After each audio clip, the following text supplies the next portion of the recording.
decent.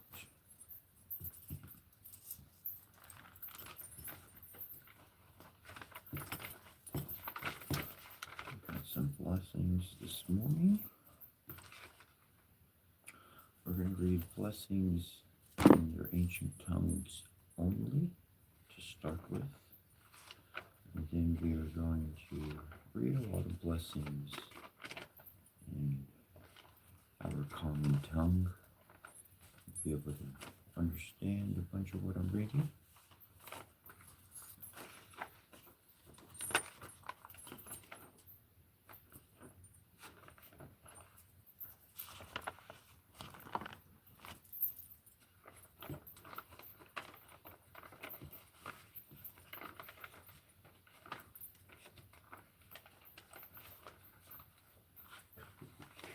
Cool. We're going to get started in just a couple of moments.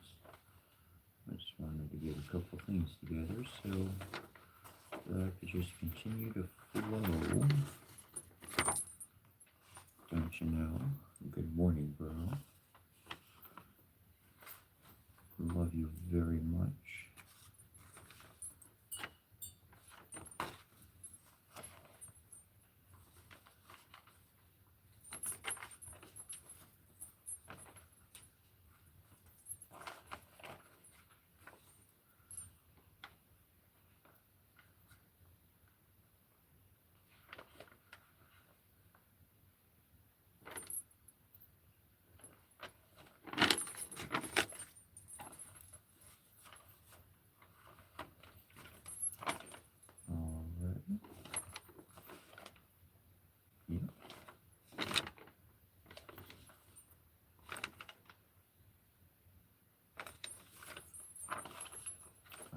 That looks good to go.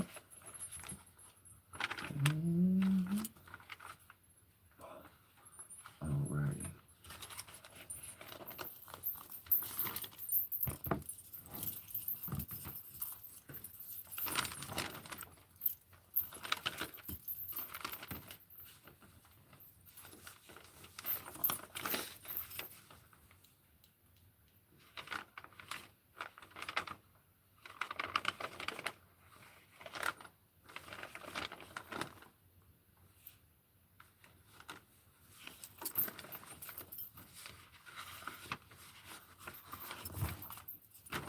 Boom.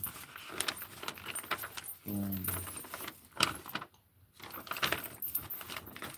Boom.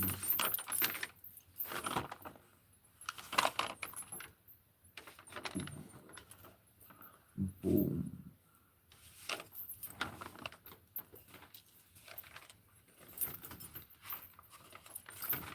Boom.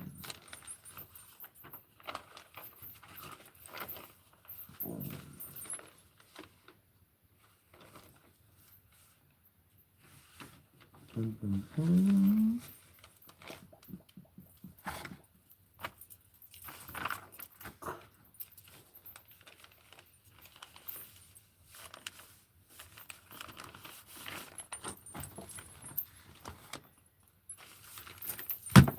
We're good to go now.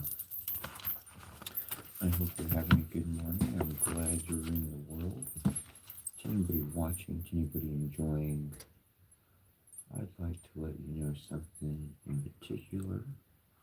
The chat log. You're busy chatting down there. You're not searching in here. That's meant for them. You want to join? Join me here and here. That's a distraction.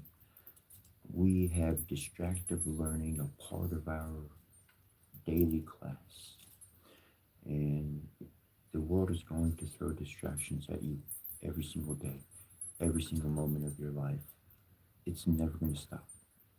I say never. There's always something to grow, something to learn, something new to grasp onto, and it's the journey of life of the unknown.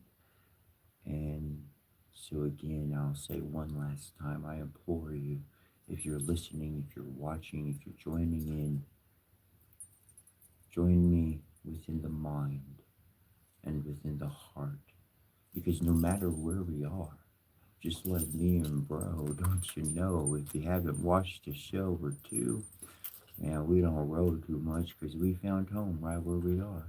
And we can connect with each other over vast distances, whether it be weather phenomena or emotions being felt and shared in the same moment.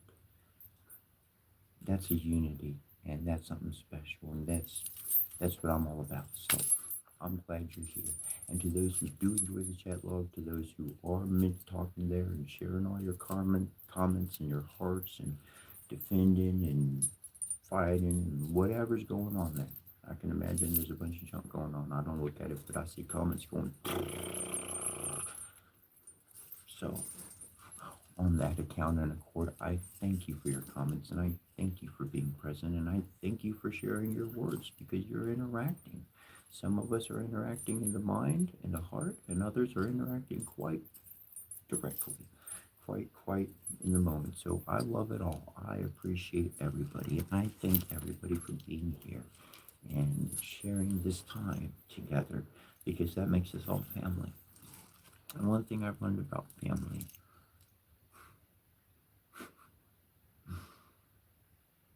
they always show up. Family always shows up.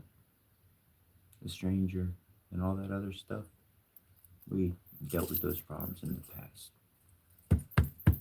Family shows up.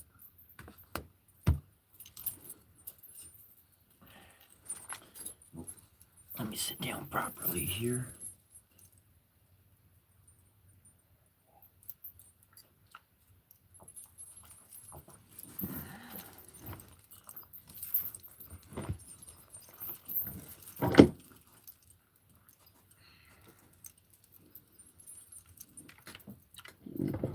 That's kind of cool.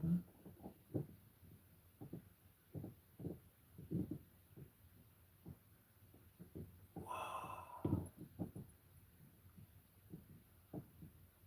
Hold on.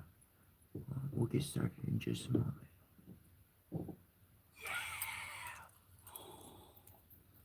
I got this Sphinx, and I got this tall amethyst. It's like a point, like a claw, and it fell from its main spot and was on the back of the Sphinx, and I was like, huh. So I stood up the point on the back of the Sphinx like I don't know, I was thinking like a scorpion's tail or something. I don't know. Anyways, amethyst on top of alabaster. Let's go. I'll tell you about that altar, but I won't show you that altar. Alrighty.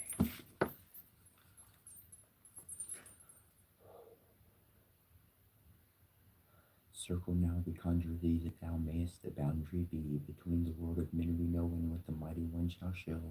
A guardian and protection be, for power we shall raise in thee.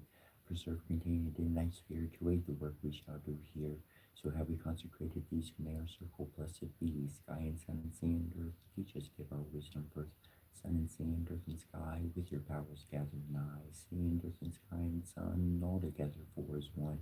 Earth and sky and sea and sun, all together. Join us as we call to thee, loving Lady, mighty Lord, by cup and shield and wandering sword, we ask your presence and your light to bless the work we do this night.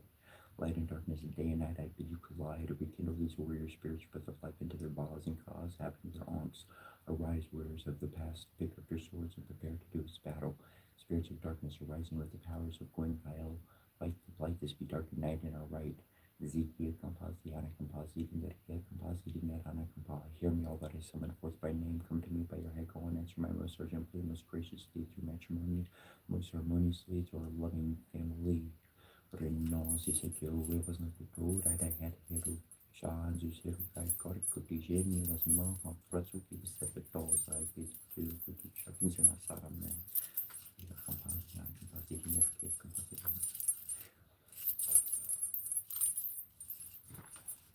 On pressure Matai Suwa, Rumpasho Manate Yazwa, Nuna Nuna Nuna Nuna Nuna Nuna Dum bamam chamshin shrongwani shanayin taria soa gomi shanaya yantra yazvaha eo we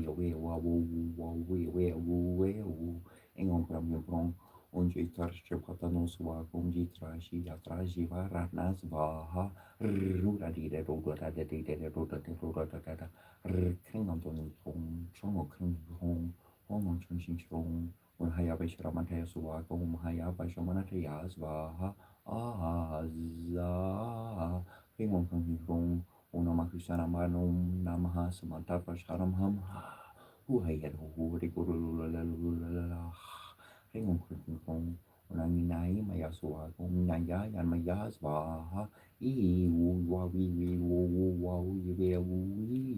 Swing on Grum on Hiram Kishin on a Taisua Gom Jorki Hitch and Rujivatis Vaha Nunin Kringan Purpong on Chichi Parataya Suakom Shijai Parataya Swaha Logo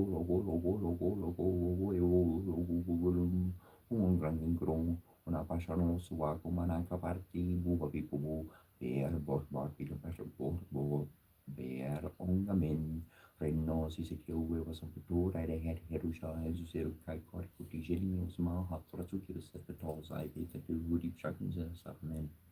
Barashukushu Baruku Girma Kabala Mamu la Bo Pahukera Rabobo Logo Lana Pareku Sharabasana Bola Saruba Priku and the Lulu Mashanabu Apuni Yukin Kampa in the Lulu Gugola Kahe Garbarishu Gelo Gabola Girma Mashel Gores Luma Bobo Maroka Raya Ziku Giman Kampra Namru Pakalamu Siku Gibilanu Shaju Mashanana Sarolim Barmanachu Sisi Mashinana Arunan Amara Aramangi Lumuduku Aratagi Lugu Sidor Kinman Gaigola Sikor Nenegi Gona Beruda Kari Namtalaku Panotuku Tuku Gaku Mashkarisana Sagari Mashisha Lumala Pakakanta Lugador Marata Cornball Paru Tuku Aru Koreo Sasu Parmaski to dari Gugin Lugadan Makio Panotuku Nara Lugadan Makio Pantropishu Saruli Munum Banatatu Sari Mashagaramu Zuromara Bo Yubil Balanatara Maru Daga Tuku Mashamashi Sore Mashano Borso Gore Masharosa Sera Pedico Zuzukan Palu Galap the Bor Agnibo Erikingu Bararimu Waru Kakuramu Minuam Gashti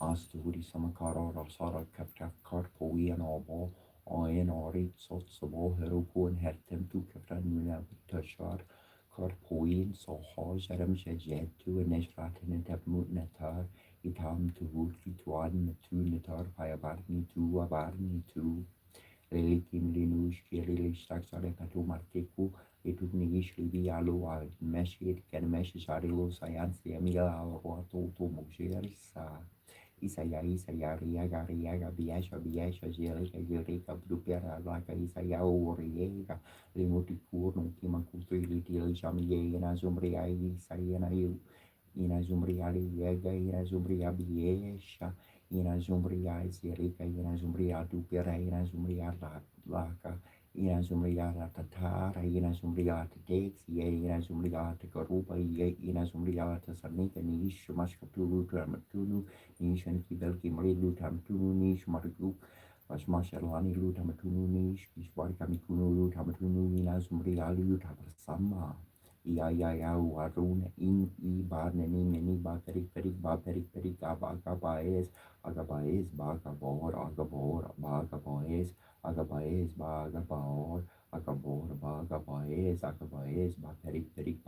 Perik Nini Varunan Karbori Yarin Ba Gora Aren Ba Egora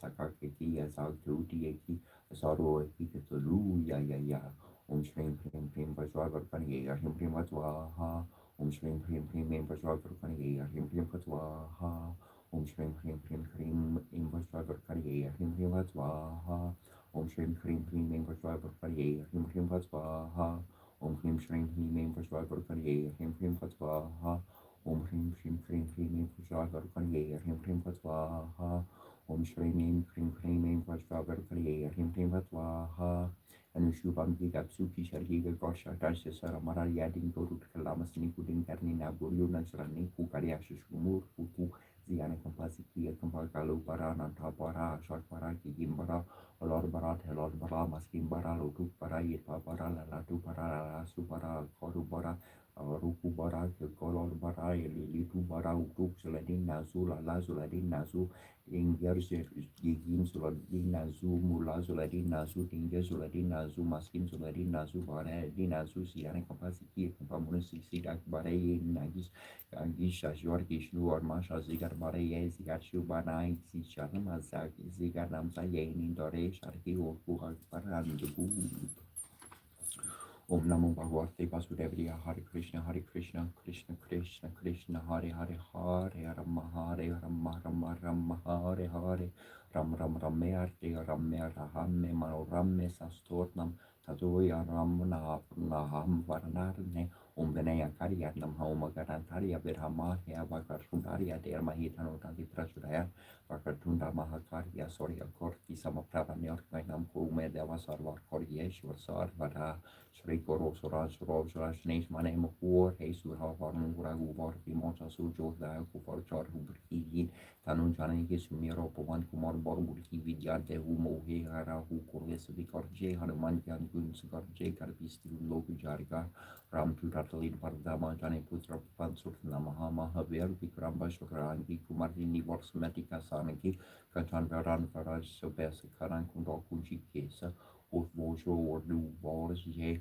Virage Karante Morjani Husor Jason Kar Suvan Kisrina Dantesh Pratab Mahajag Vardan Vidya Vanguni Arte Chatoram Kashkari Beku Arto Prabhu Trite Suni Vikurasya Ramla Kan Sitar Manbasya Shri Kuru Charan Suruj Rajnish Marne Mukure Surar Varnura Guvarpi Morja Sujurda Kufor Charburhitin Tanun Jarni Kesu Miro Pavan Kumar Borburhi Vigarde Hu Mohe Hara Hu Koles Vigar J Hanuman Jangun Singar J Karpis Tihun Loku Jariga Ram Tut Atuli Bardama Jani Putra Pansur Namahama Have Vikram Bashragi Kumartini Vorsumeti Kersanagi Kanchan Veran Veraj Kubes Karan Kundo Kushi Kesa Hoth Wojo Udu Warje Viraj Karantim Working Rame Hu Sarje Sankar Supan Kusrina Nantesh Pratap Mahajar Varntan Vidyar Banguni Aticha Toram Kashkari Bekuar To Prabhutari Resune Bekurasya Ramlakan Sitaman Masya Surchman Rup Dari Siarhi Vikarva Vikartrup Dari Lanka Jaraba Birma Rup Daria Sur Sankare Ramachandra Kekas Sanvare Elaya Sanjivan Lakarn Jiari Sri Raghuver Shivara Yera Uparti Kerti Pahupadai Tumam Prier Parati Sarmpadi Sahasparan Tumha Royashkal Ve Uskarti Sripati Karla Garbe Sankarti Prabari Munesunarat Sarat Sarkira Hesa Yam Kubarti Paul Johan Kier Karbi Korvori Karhi Kasakeka Hanse Tumukosu Pravin Kier Heram Milari Raja Pandera Tumharu Mantra Vimarshan Manalankas Maria Subjagara Sub Sahasrajaran Parnu Verio Karim Mahor for Jarnu Prabhu Mudrik Merli Mukmahia Jarvari Lanki Gaya Shurashna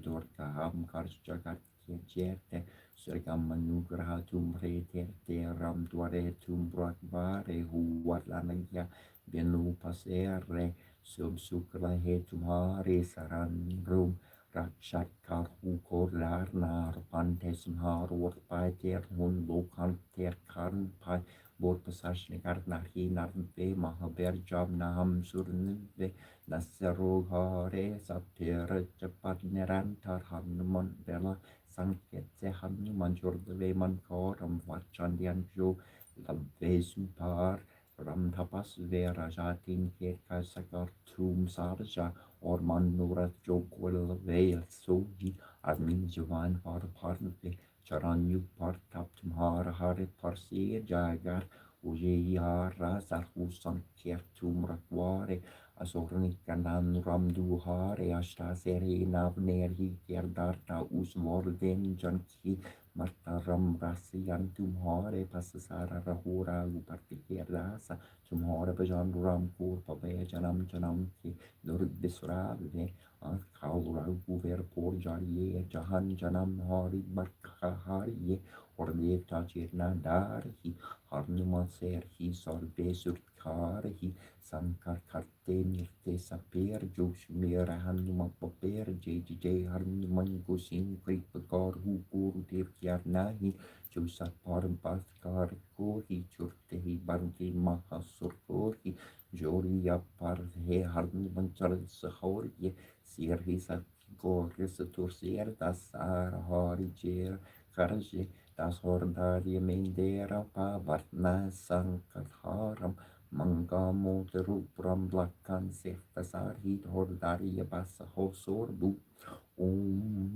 Maharaga Vajrosi Sabar Sarva Jahum Vam Hum Yenes Renam Charindi Varen Yam Hum Nama Fut Om Ing Krim Shri Ming Glum Im Namo Bhagavati Vartali Varihi Varihi Varen Muki Paramuki Antantini Brum Terum Tirni Namha Jambe Jamini Namha Mohe Mohini Namha Sambe Sabini Namha Sarva Dusta Pradusanam Sarve Samhat Sirha Sakjor Mukahi Juvasramanam Kurukurus Kuram Vasyam Inglum Tai Taha Taha Umasraya Vahat Swaha Ani mani mani mama nen shira shiri te sham shade sabdi shabdi shabitai sanamu kuta mukuta bishabi shabi sobi shabi shai shai shai yeni sinti shabi danani yoruki pushan nebi akantara nebi taran datar shudai kuri mukure yarare shigi asu sami body beki reji daruma reshi te so genu kushara basha shudai matara shana ro te kashara shara shaya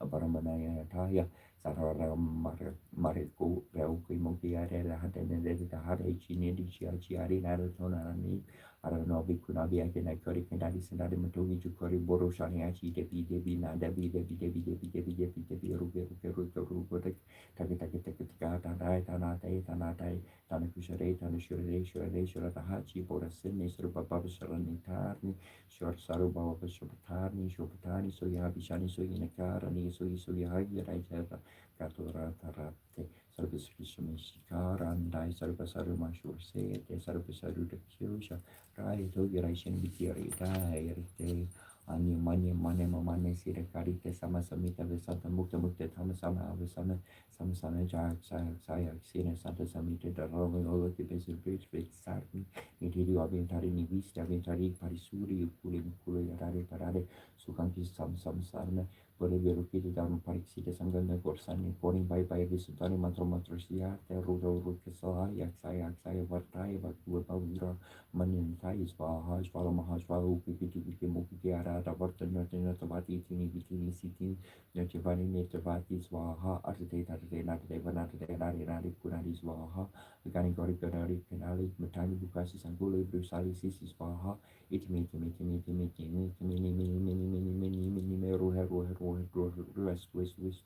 west Vaha Rana Dana Pati Dana Patari Dana Kusala Dana Sahari Sarada Pari Buri Sabare Savartani Apartani Sampartani Sama Parixita Samene Katari Dama Parixita Safa Suru Kusala Karte Semevigri Dana Parti Partali Swaha on or manor mormorishmi gerle di sherme shurlu duwe sharni murdi solu we solu chali e chari e kine shandi shelu tulu ni elu kelpo shoboje pichani ni piarti e bian do lo mirti lut yerda do bo li shurdi Orjoli, Morjoli, Elo, Libolo, Lisho, Ja, San, Mosano, Fortopi, Gili, Tira, Momo, Bole, Serde, Sen,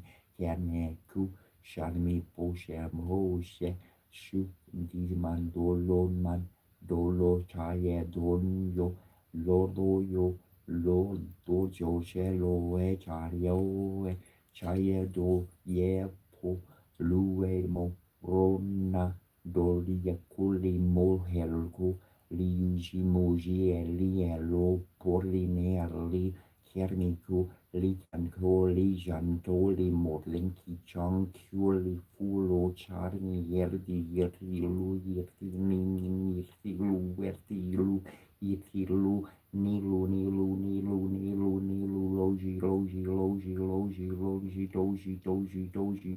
Loji, Noji, Yertani, Da, Ditanto, Mo, Ditanto, Por, Ditanto, Josheli, Tanto, Jotoli, Jotolito, Tori, Foto, Boshani, Sapotolo, Nia, Potoni, Sapo, Poshae, Podoni, Joe podone senke poluchani senkerne ke po ne senkerne senkepo pokerili leye sasum sahu wong hang chong gong tong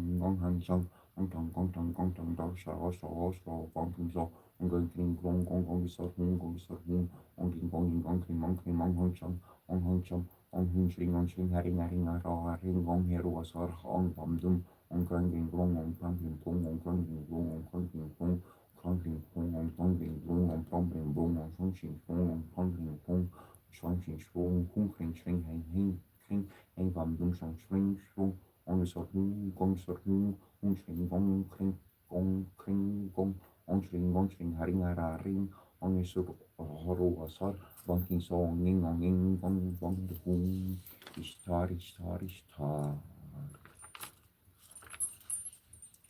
Nichi na ora un pasha tatu fama shuku na ora mam chobi humo shu na ora mam nasam baba tramida na ora mam tate shahara puku shu na ora mam music se ayo kushi na ora huru kendali matangi swaha buchi buchi no namo bagu parne usin sai ruru swolu shwala tsiro tisa tsiro kwana sorbarta sarani swaha jor kanji sai boso blolik swaha dezi shi boso samjam jasa swaha taro boso su nama samata buharam koruna or baga tare tanini swaha Senju Singin Kanji Sai Bosum Fashar Dharma Batu Kanji Sai Batu Boju Sumant Baba Humpat Baha George Min Kanji Sai Bosum Mahakurun Kali Baha John Gai Kanji Sai Bosum Kalikol Kundis Baha Norin Kanji Sai Bosu Umparne Sermana Ishwala Hum Kungur Sato Umpashal Sat Baha Nia Bosu Umrishi Shuta Vijaris Baha Bojo Bosu Yatam Yasam Monjo Bosu Maramakana Maruku Bosu Matres Baha Jiso Bosu Maha Vismaris Baha Kukoso Bosu Namo Kasikar Baria Malika Malay Muli Svaha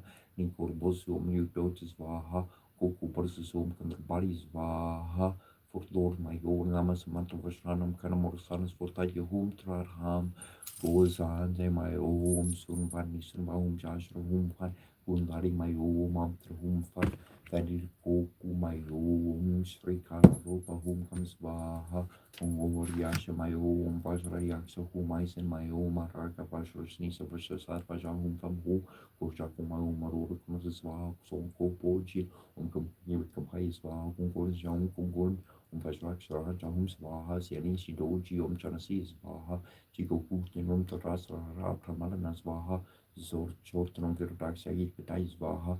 Komokutrum Virupaxiragi Pitais Vaha, Tomotrum Visrovani Svaha, Ventitinum Sarasvati Svaha, Tekukutnum Halakarai Svaha, Ichijotunum Malai Srea Svaha, Haritaimum Durmali Aritis Vaha, Tekinitinum Ria Svaha, Marishitinum Marisi Svaha, Teshungitinum Rikum Svaha. Dianam Dea Sarasa Vital Mandaya Party Nariana Saji Siri Sana Masani Vista Kiorvan. Makulo kuna lavan kariki hari hara maya vaputur sankakara namaskaran mantra om ramatra yarnama om rim rabar yarnama om sia yarnama om rim naver nama om ram kakari yarnama om rapusne nama om ram karan kapari yarnama om rim mari kari yarnama om rumari yarnama om rim savitr nama om ram sakari yarnama om ram baskare nama om rim pro sorry for sorry yarnama hafalasi yasas namaskan nyakar pandedin dia prasnam balam viram teshas tesam kaja yarte on kring mongaru so rong kring mong shamasha kashapti aya pisha mushya pishti akimati non kuroshilum elimni shulu li subu la tuku apita shunu kima mena dui nati kili tu shunu limo tu manakulu budi shunu lini shunu manakulu dini shunu liti shunu manakulu tari tarama shaluti shakti sharushi ar pushu shuki ar kishur puyush siningar kokoshar bakamambang kibikari akibil karuku Cachorro, Manaya, Dudu, Alani, Alani, or Marki, Party, Azi, Ayazi, Ringer, Caracampa, and Kimatu person into Bishop Bubana, Shoporiana, is part by Kibil, but Garazi, Madame Shariul, Kunushi, Shariul, Kunushi, Shariul, Kunushi, Shariul, Kunushi, Shariul, Kunushi, Shariul, Kunushi, Shariul, Kunushi, Shariul, Katin, Kunushi, Shariul, Udanu, Kunulin, Kutina, Zumri, Aluta, Sama.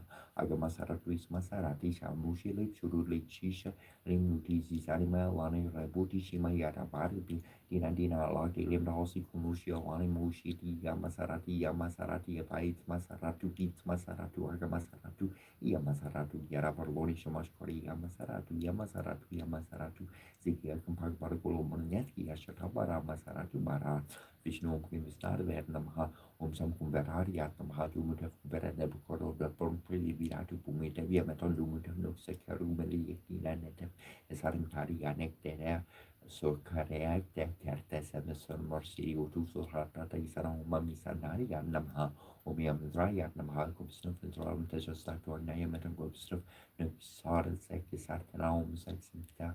Sintakis Wexaka Kartek, Ananeka Bektanek, Isiarik Ser, Saruna Pek Marskora, Kutulu Tata Kraka, Kunium Ramanari Yadnamha, Omam Yamari Yadnamha, Happy Adama, Omam Saratu Tata Yamatan, Happy no Kapi, so Kisaranam, Sectum Taka Second, Arteku Week, Ekotana Nekta, Monmatuyan, Yuyan, Yorian, Ginari, Tigaraksa, some Raksai, Yadnamha, Varunari, Yadnamha, himself.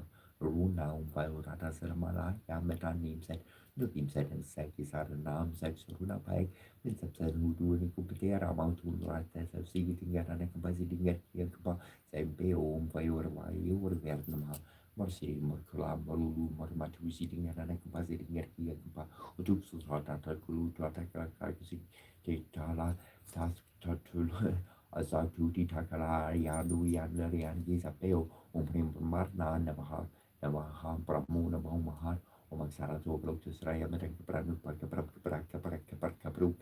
Nebim, Prasha, Prembra, Molulu has a duty to Kala, Nesharatu, Nebu Mahara, Jojata, Sarma Swati, Omikit, certain Yameru, Mesu, Om Krim Hom Suya Yatnamaha, Om Krim Shrim Chandra Yatnamaha, Om Mim Krim Shrim Mangari Yatnamaha, Om Mim Shrim Bamburi Yatnamaha, Om Hrim Brahmaspati Yatnamaha, Om Mim Hrim Shrim Shukrai Namaha, Om Hrim Shrim Shamshana Yari Namaha, Om Mim Hrim Raver Namaha, Om Mim Hrim Kitver Namaha Japushum Sam Kashab Kashya Paya Mahadayur Kim Tamarim Savapapayatnam, Pranachisimin Divakaram Dari Shankar Tushar Bam Kishor Rotana Vasam Babam Namam Shishatnam Somam Shambo. Pupur Tabusha Namdara Ninkar Pasaputam Vedukarti Samaprabam Kumaram Shakti Hastam Tamagalam Pranamam Yam Prayam Bukareke Sharmam Ruperda Pratima Burham Somyam Sumya Gurupetam Tamburam Pranamam Yam Devanam Chadri Sher Nam Chagurum Kachana Sani Bamburi Putam Phil Kesham Tamnamami Prayas Pati Piva Kutabri Dala Babde Yahadam Paramam Gurum Sarva Sasra Pravataram Barikavam Pranamam Yam Nilanjana Sampasam Ravi Putram Yaman Krajam Chacharam Batarna Sambutam Namami Shane Swarama Pakaria Mahabeyam Chandradika Vimartar Tam Smika Garbasum Putam Tamnahum Pranamamiam Piawanga Pushpa Sumkar Shamtaraka Grahamastakam Rarom Rotam Kam Kuram Tam Ketum Pranamamia Mombra Moro Morali Suripantam Kari Panusha Shibuma Mamam Sapara Porta Soklapartam Prashagurusha Shukra Shani Reuketu Serva Grahamama Supra Partam Kume Sharti on board for sport Amtas Victor Varian Performasi Arti Mahidiorio Nombra Judaeat Amtatswaha Ariam Otatswaha Nanasin Yasin Yanana Basman Ganasaya Kampa Magabati Yanana Kampa Mashrita Nanazi Kampa Yamagia, Gamagia, Zagastena, Kiashtakois, Neboguru, Nebukurios, Mercurius, Yathropni, Gartu, Yazir, Nebonmas, Arsi, Forinus, Campas, Sakish, and Kalas, Campas, Nebosataratos, Campa, Yagash, Yakash, Yakulaman, Yajamanka, Ishtari, Yagushia, Yarlana, Yastapa, Chaka, Areni, Yara, Milo, Yagi, Arshtai, Karpai, Yanana, Yarmakapa, Sadmakapa, ya berju ya lozur ishmashutudu yartur ya resoluti sikatamaria ya tsaraye chi ya tsaraye chi atsaraye chi urbatala katamarti ya kampa siring garudu ya kampa siring garudu ya kampa ishtazira raguji peloro kampa ya shtakampa ya na kormas baru ya ko yar ya zien gari kampa yan gari ya yan gari ya yan kia Yar sitting Katni Yakampa Yakantala Makitara Kampa Marukun Marukun Mun Paru Sugala Yadagi Yagariyamapa Bornesio Marutuku Yatukuru Surim Sarkarim Aksana Sakarama Pelu Ninim Kamanu Yatuki and Arayazi Patu Balgu Balku Perleri Gubaga Ba Perzia Sazak Bazak Baron Noisaliga Nujuga Nikapsuki Shargeka Gorsha Desu Saramara Yading Gorut Kalamas Nikudin Garni Napuru next link Kariash Kubu Hortepti Harnanos Runabudi Porekeru Karem Erkin Kerper Posur Morkor Perdumin Kerkapusonos Rumorhir Kerni Vedne Fruitur Beran Kenos Rindi Angel Yenjer Ni Keramundra in Karin Malapaka Kadagugador Marata Kopa Duka Gudama Duka Gudum Sarima Shigaranu Erkingu Baremu Sarima Shigaranu Aruka Gudamu Lugodor Marata Kodbo Malapaka Gadag Aruka Gudamo Sarima Shigaranu Erkingu Baratimu Aruka Gudamu Lugadar Marata Kodbol Malapaka Gadag Lugadar Marata Kodbol Omstram Bagam James Gundi Pusti Varharamor Bauru Vamiva Banatmu Yukmur Share Yaternamha Rim Humum Shom Mahu Jerike Shom Rim Hum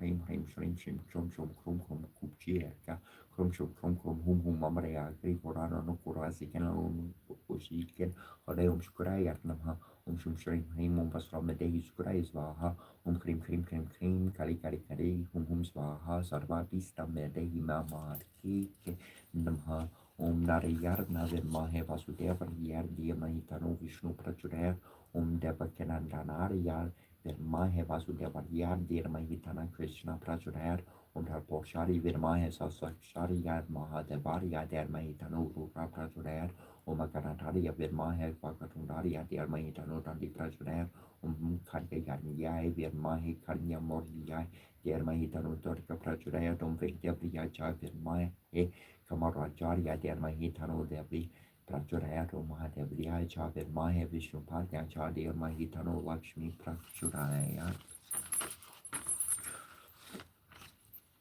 Ushuvajravajri Prashasta Shomam Jushashva Granato Mukori Prarni Derviu Farti Prandiranu Vracharti Vivaharde Devikarianyai Namhakari Mahamarya Yorini Deshwani Minagupsurtam Deviparti Meguru Namha Deventrani Namastupiyam Devendra Pripamini Vivaham Bhavayasya Yogaram Sri Kurala Baham Chardehi Me O Sarasarte de Yane Carte de Metere Kari Arnanagi Chiman Todarga Notorn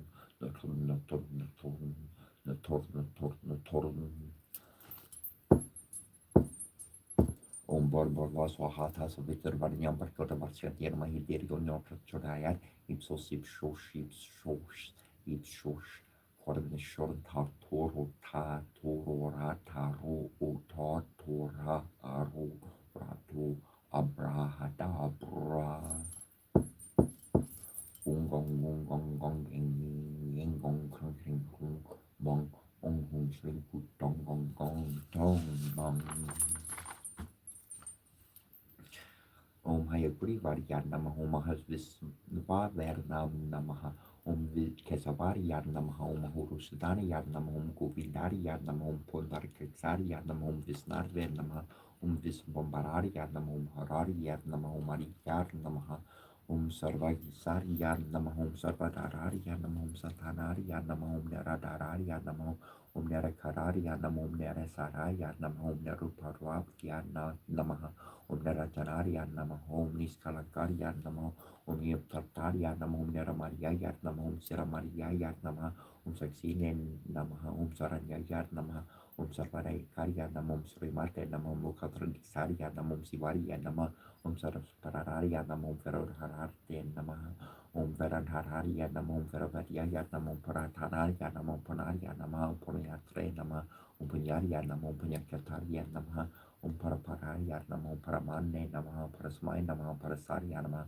Om Paragaya Namaha, Om Pararya Namaha, Om Sarvadamakaya Namaha, Om Viruser Namaha, Om Veraveraka Pragarya Namaha, Om Sakalo Paranidesvarya Namaha, Om Niskararya Namaha, Om Sarvisukarte Namaha, Om Askanamana Mortrari Uttastarya Namaha, Om Varaparaya Namaha, Om Paraparusarya Namaha, Om Srasaya Namaha, Om Saranya Namaha, Om Paramesvaraya Namaha, Om Santarya Namaha, Om Tatarya Namaha, Om Jitakurharya Namaha, Om Jitamitraya Namaha, Om Jagamarya Namaha, Om Jamartarharya Namaha, Om Jivarya Namaha, Om Jayadarya Namaha, Om Jayarasanarya Namaha, Om Javapriya Namaha, Om Japasudya Namaha, Om Japakarte Namaha, Om Prekorte Namaha, Om Vibharvya Namaha, Om Vimarya Namaha, Om Visvaruparya Namaha, Om Visvaruparya Namaha, Om Visguptra Namaha, Om Virustarya Namaha, Om Virusnustarya Namaha, Om Satyarya Namaha, Om Kasakara Karya Namaha, Om Sraya Pradarya Namaha, Om Shri Hariya Mariya Namaha, Om Sraya Sam Namaha, Om Isvararya Namaha, Om Asutarya Namaha, Om Anatharuparya Namaha, Om Prandarya Namaha, Om Privapartarya Namaha, Om Avitarya Namaha, Om Vaivaturuparya Namaha, Om Salaksirne Namaha, Om Tamoharaya Namaha, Om Janasakarya Namaha, Om Janine Namaha, Om Pranathandra Namaha, Om Samapravarya Namaha, Om Janadarya Namaha, Om Bhaktapatya Namaha, Om Yogena Namaha, Om Visaya Namaha, Om Sarvakadarya Namaha, Om Hamurgine Namaha, Om Amnene Namaha, Om Manusarya Namaha, Om Sriyasam Namaha, Om Hamsarya Namaha, Om Paramahasarya Namaha, Om Visputra Namaha, Om Garaya Namaha, Om Sarvevraja Namaha, Om Surhani Kaskarya Namaha, Om Jashmarya Samayutarya Namaha, Om Aryamantara Haritarya Namaha, Om Sarvarya Namaha, Om Sarvabhagisvarasaraya Namaha, Om Pranavorgatira Ruparya Namaha, Om Varaharan Karmarkarte Namaha, Iti Sri Hai Kuriva Sutata Satama Vahi, Om Kuperan Namaha,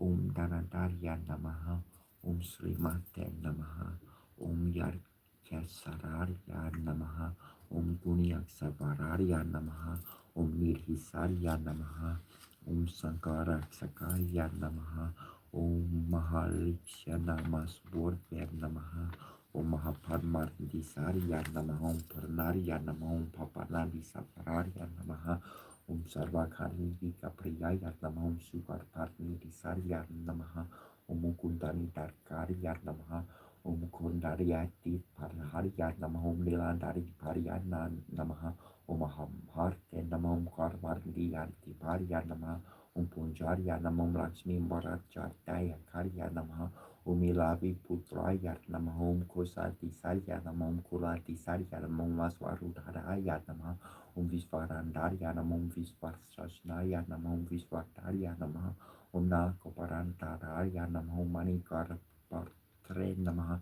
Om Gurhan Mantraya Namaha, Om Vasiraparnarya Namaha, Om Sitalekamarnhar Priyaya Namaha, Om Mekar Panchiyari Namaha, Om Alakiti Sarya Namaha, Om Polstaryarya Namaha, Om Narayana Namaha, Om Kailasari Yarya Namaha, Om Rajadarya Namaha, Om Ravargajarya Namaha, Om Sitrat Ketraharya Namaha, Om Uryana Viharaya Namaha, Om Vihara Soktuhalaya Namaha, Om Hosaharya Namaha, Om Mahaprasnarya Namaha, Om Sarapospavakarnarya Namaha, Om Sarva Bomarya Namaha, Om Arjuna Gatarya Namaha, Om Sumarya Namaha, Om Samadhi Kisvararya Namaha, Om Punyatmane Namaha, Om Pohurte Namaha, Om Sriyai Namaha, Om Sarva Purna Sharna Svararya Namaha, Om Nidyat Kartarya Namaha, Om Nidhi Vetre Namaha, Langka Prandi Yarkari Yar Namahom Yaki Simportaria Namahom Yaksaya Namahom Parames Parman Barne Namaha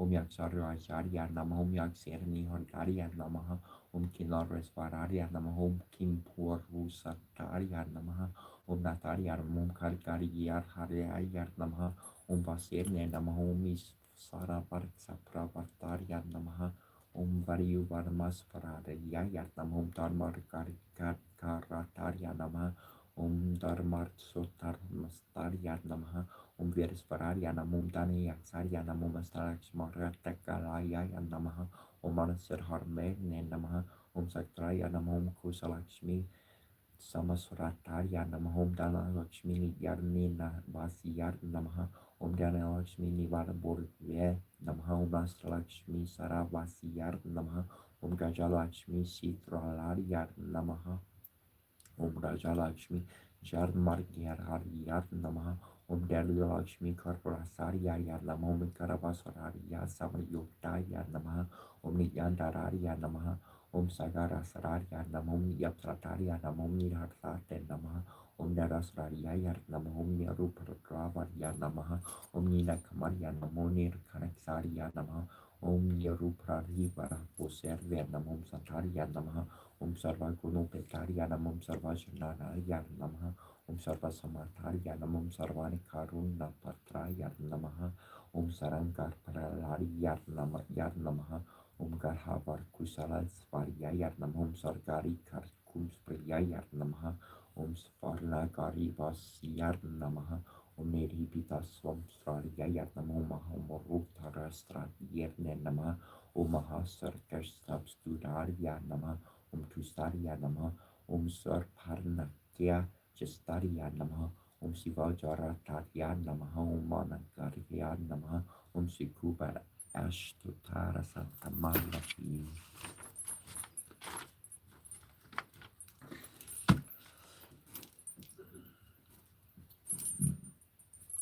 Manartaya Namaha Marsaya Namaha Karaya Namaha Makarivikraya Namaha Mukarmaria Namaha Monisitaria Namaha Maravantarya Namaha Venakupariya Namaha Vishnu Priyaya Namaha Purushyaya Namaha Vitarmaria Namaha Visataraya Namaha Sarstaya Namaha Santrusitanya Namaha Sarpanamanditariya Namaha Prityanam Kuradine Namaha Mitkararya Namaha Kara Panayar Namaha Marupustarya Yarnamaha Gurupariya Namaha Valaya Yarnamaha Vasukariya Namaha Varaparaya Karya Namaha Varakaraya Namaha Sararaya Namaha Vasudevasana Yarnamaha Varavasitarya Namaha Viparasardine Namaha Varitakariya Marnarya Namaha Tamuruparya Namaha Darbikariya Namaha Darindaraya Namaha Kasaparamarshaya Namaha Kalaruparya Namaha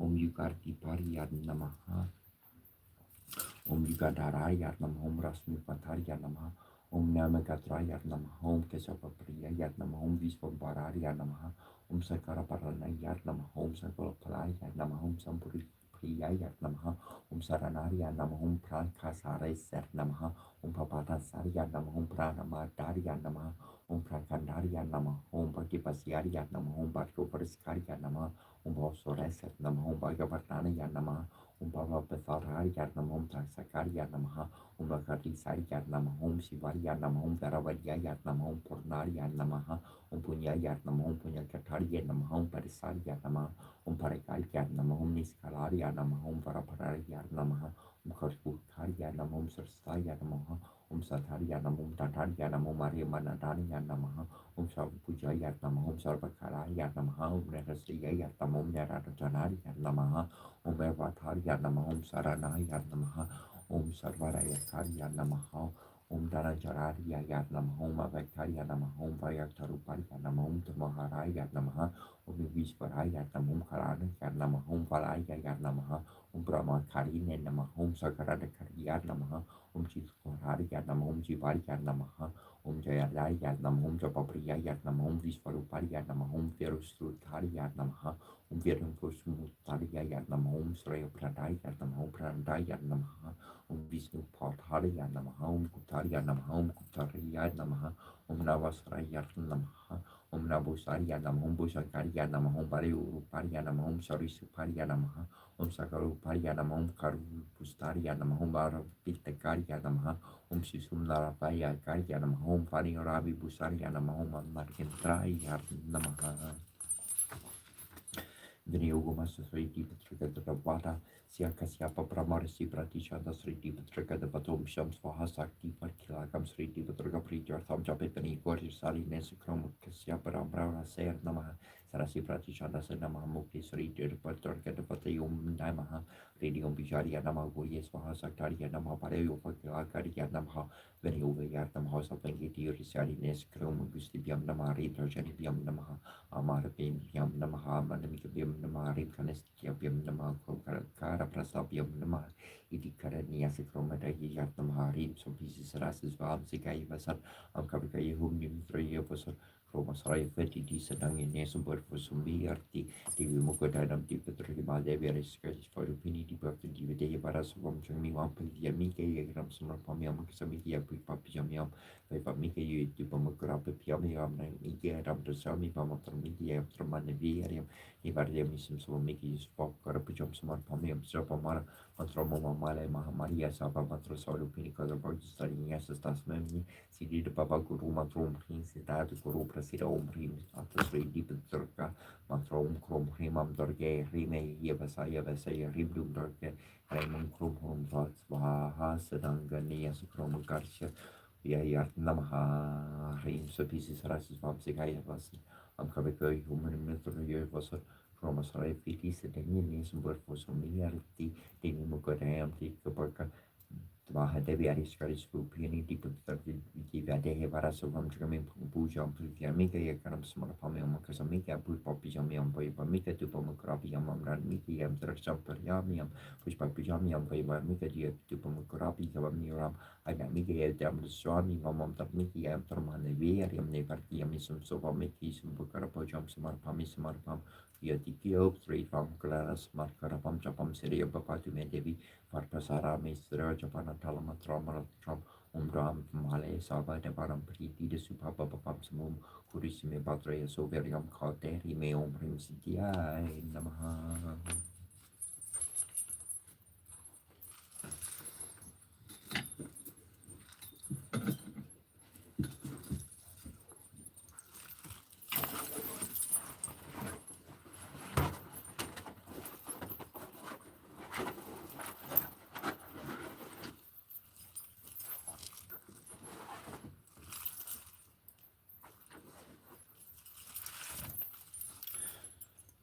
Kuberodinanda Sreda Raja Rajodana Suvaradana Lakshmi Priya Thanamodana Dario Danika Priya Daxinio Dharmi Purata Dayo Pranto Dara Purata Divya Laksana Sampano Dina Vrajana Vraksarika Dania Lakshmi Samar Radio Dene Lakshmi Divya Raji Dedaya Rupatarama Puri Namasamaksaram Sarga Neri Svaru Nera Lambo Neri Nam Paripalagani Yanta Ner Kurakara Niskarmo Neru Parava Navanaga Rama Radio Navasankya Pravartaka Manse Karatisa Mahoguna Karan Vitar Yashniku Yashna Sakta Yashabu Gajana Sarka Raja Kandro Ramarni Soranjako Rajar Porshirata Visitra Vasatar Saria Viyarka Manam Barnasa Vijayo Vimano Vanduru Jana Vasala Pero Paisa Priyatamo Peragi Visorto Muka Sabeviarto Saranarta Sarvasar Visaman Virta Samantana Vrata Sormia Sarvar Barnar Plaka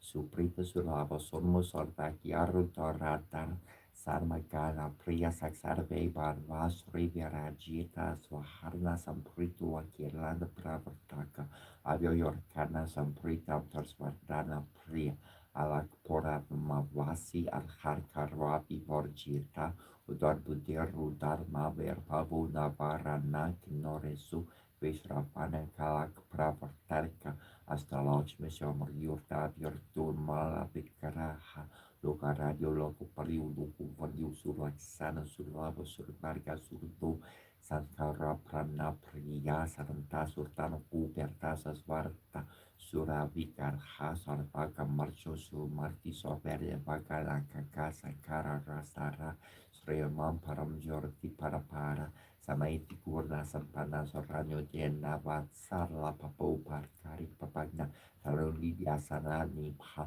Taranta Sarva Kurno Pieta Sorendra Samve Part Pavis Varkio Teve Part Aratarana Soki Arta Prata Karle Parte Sultan Suserbur Vetene Delevena Lundi Porusa Sriam Televendra Sani Itis Kubera Sultan Omerchaya Kuberare Vishravania Danadania Dipataria Danadania Samri Terme Tervita Pariasvaha Shrim Hrim Hrim Shrim Hrim Verishvararia Nam Home Hrim Shrim Hrim Verishvim Kubera Shalakshmi Mama Karihe Tanam Paraya Namaha Om Hrim Shrim Hrim Lakshmi Him Saha Swaha Om Hrim Yacharya Kuberya Vishraparya Dana Akashanarya Sarva Loka Vasikararya Dana Danyari Patarya Dana Danya Samruti Medarhi Parya Swaha Om Hrim Shrim Kuberya Namaha Om Yacharya Rajarya Virmahe Algersarya Dharmahi Tara Kubera Prachordayar Sikir Kapasi Arakapasi Ringar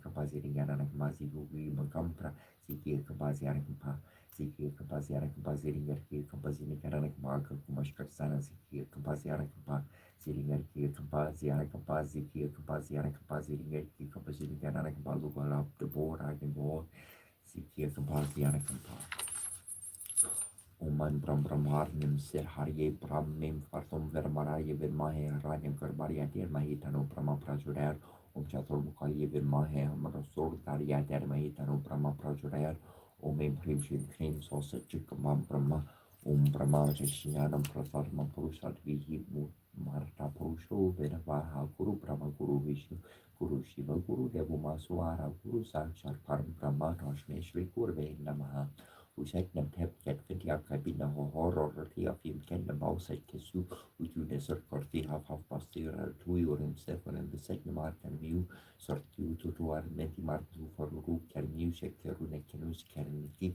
anone websara keru kene peru sekriu nababu neptentum sebuari mabab avutul kehin hemne fortne hepko sesor tepanef netchabu Troan Priam Tor Civil Sea Floridi and Redi when you turving in North Mora Marni se Shepherd Biga Tron Lori Termania Romos Kelvodons Bear Fin Trail Fredley 14 or Kin Regata Frey Vergay Verturkis within Gassi Concept Dates Fibertal Vergay Motor Brand Fjord Di Car Fro Di Pro Vin Wig Darkvis Darkvier Ser Rerbal Swings Skjor Fjordleif Skorlungsgreifi Greifi Sarming Järnvi Järnvin Skerfjuno Fader Horan Herren Loran Nikorhin Kon Kusrin Kuroski Orni Biflidi Biflindi Svidars Van Leer Trioden Jör Hefgarmius Ho Kontra Fion Fimotor Srider Srigri Viri Tirkjor Mospelniveau Heimel Korgörn Karkimer och Kolmier och dolmen bor i vår bästa år. Din vill jag be sormon kan verka mer. Ostri västri nordri sydri mid korasa tor norfin nej. Nagla på i år och norr i år terringa ser det ska vaxi. Rimfaxi mondicari lune solo vorkas vins. Bil hroki birkir ser mexir mover. Flame school. Hati homi sneni on viator. Där bord, klädslimping, golf, släpp ner.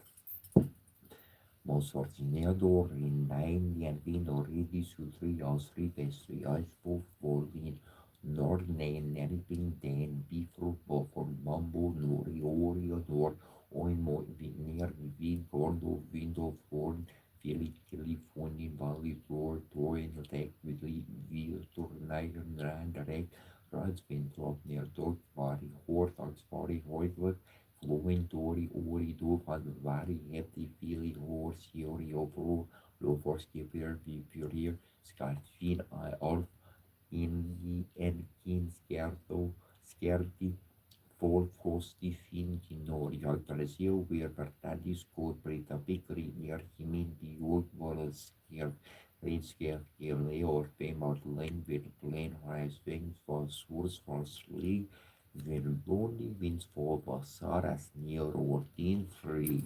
Loki.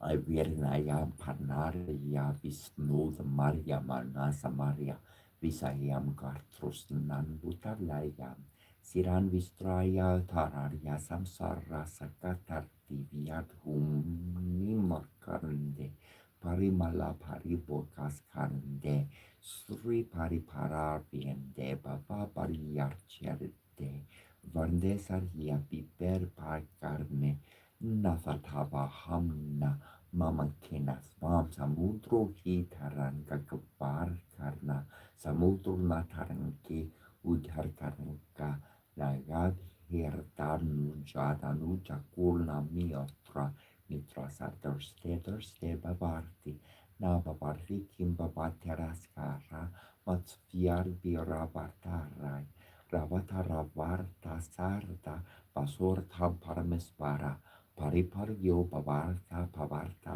parbieto hamta murtara kunna mantiara sundara bandara pinda pinda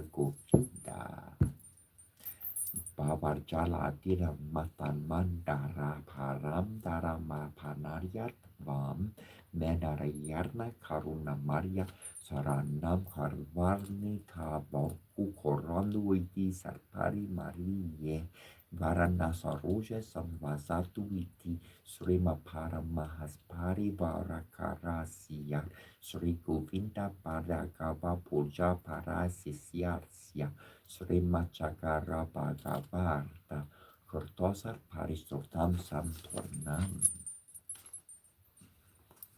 Om Namo Hutrat Beta Resuni Sumba Mogagatha Maitreya Subhanya Kusani Samanta Brahmamati Saraswati Shararupa Shiva Vishnu Bearava Durga Rambi Om Surmani Somba Hum Vajra Hum Van Om Shrim Hrim Hrim Om Kona Bhattariya Varava Rasa Vajrame Vasharana Yeswaha Tatpurushvarye Vidmahe Vakratmundari Yardir Mahitanundati Prajuraya Om Shanti Hi Shanti Shanti Om Kana Har Hayat Om Gam Kaparaya Nama Om Lambu Rayatamaha Om Hring Hring Hring Hring Om Karata Yatavyatamahe Vakatunda Giti Mahitanundati Prajuraya Om Shrim Hrim Hrim Lum Shwala Shwala Shuridi Ashaya Jamana Sava Satum Samhara Samhara Kshema Labam Kuru Kuru Dushtugraha Mum Pasva Om Shrim Hrim Hrim Tum Shwala Shwala Shuridi Ashaya Jamana Yasha Sarva Satrum Samhara Samhara Kshema Labam Kuru Kuru Dushtugraha Mum Pasva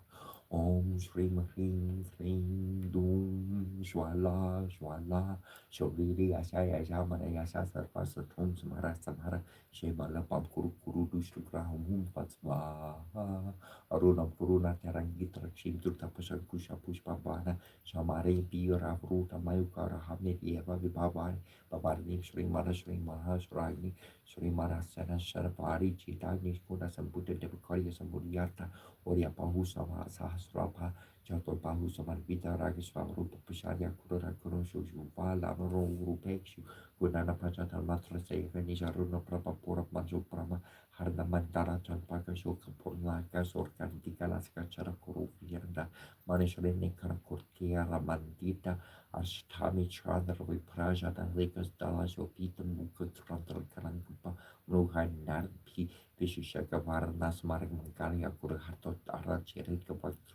Lakshmi Parivaha Chalani Narpa Lochara Dava Chapaka Pushpa Papanasa Nana Verajita Terakadita Sky Nasabara Masura Kanaba Manjari Krupa Kana Pura Harmanohara Danku Yugari Putatapan Dupamandala Parma Raga Shira Dasha Paribabi Kapula Buru Nava Vidruma Bombashu Milan Karirana Charha Ingene Sarkan Hogo Nausik or Rose or Tea or Baltimore also told Us Arti Atlitaskai mutu meo of Matirski Papina Hijibs Bibakara Hegor Kindir Meri Ukmini Hon Mugu Him David Juve Purbo and Piato Jok Fons Piozov Uno Pos Fairness of Monk Ekmon Jok Noro Porna Ibors for Bomnik for the Yerbo Nearly make Hariman nearly Birbi Migrim Neuran Pure Mood Nigapan Orvas otob or beor de mer big bivosos dirnes irnes volornir. Çok pons evan ero bimin campos pununga ingres vergi operibors senior big jvuma plego. Ver es mem cormio rens colpus or scanin sonanas los stena. I bir vos con colombo di solvo sunen serin manam hendi ogru hom hem chongu.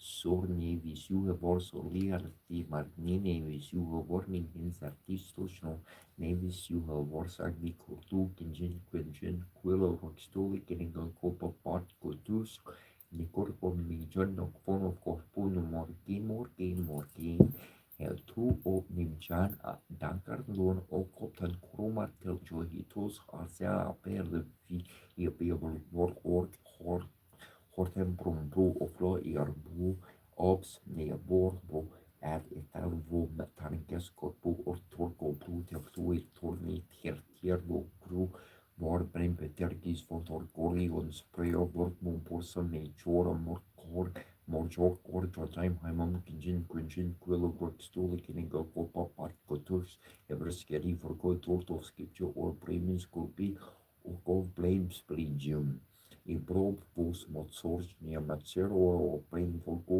roin to rena nor bier merindicum miru om corbu vergor in jorbis sem dorin san bi horn vo belgoria bo vikinga nior es bo ser dier mes vero o horti Peter Bichmo nobel vongo have in rein lokrum.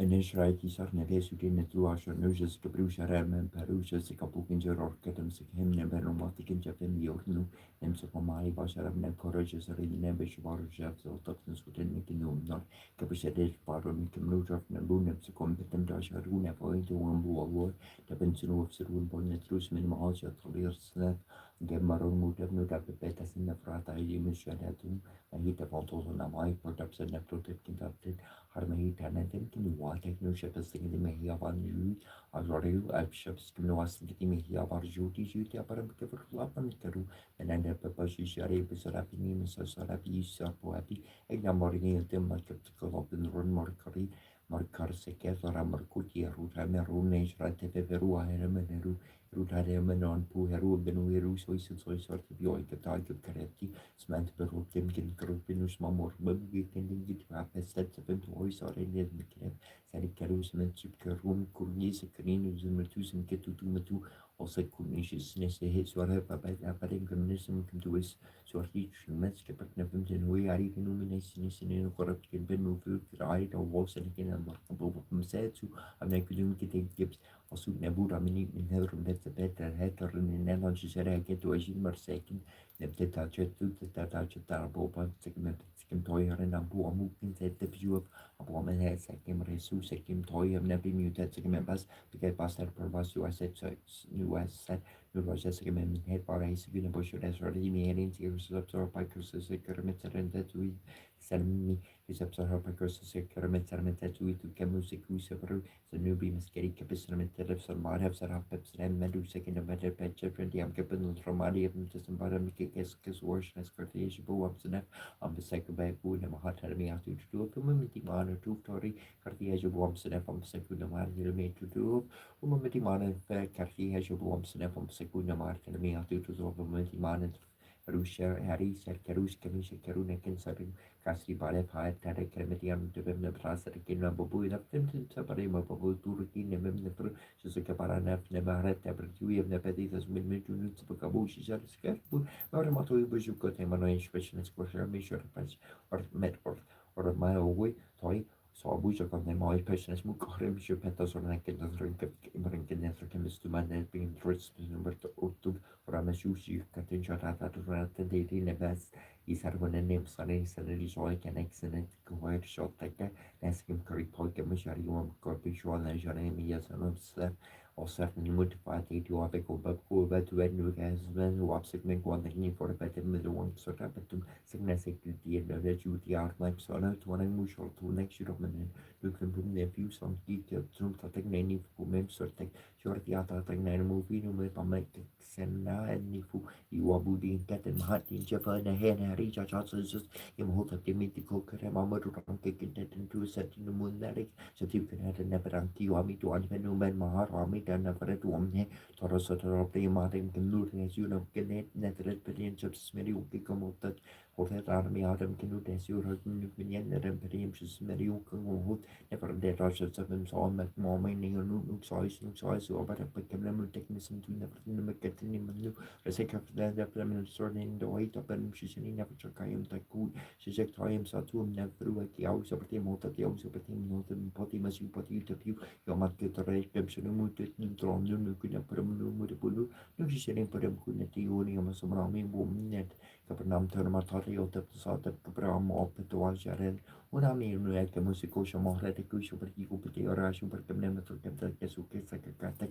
nu dak perlu de ku opera angpar ku tuai ku nutam tiu Profesor Washington Toy Grammar to Nabri and Summon the New Impet, on the Rune Manamasi Babam Sum Petris sets and take the three top the Pensok the Panu Talk the Pro on Tram Sanaki Kwa Maka War the Pranu Messasutin into what Prim Cat with Defin Abu Mercury Kassun decent and necky over the next set and neck time or that ATM sec me with pen from an hennes who and hen looks like a usually in the Christmas guy call my engine who in the three wall here who tends to my suit you have to picture high and who neck picture nation you get from two right off to moment Masuru was a gentleman with never Rasher or cookie, I think it is mamma neck it's like a fruit different motor motor of the throne number un krona bu pesrek ai nemi en sheke ke fun na ru so he kare tara nem shi be kada bun kare ne bare kom te bius kur ke te kulta bin na so ta ta ma ne fru be en en ju ti wa jari wa se ta be ne fru wa ja wa ne so wa sha ma sim shi so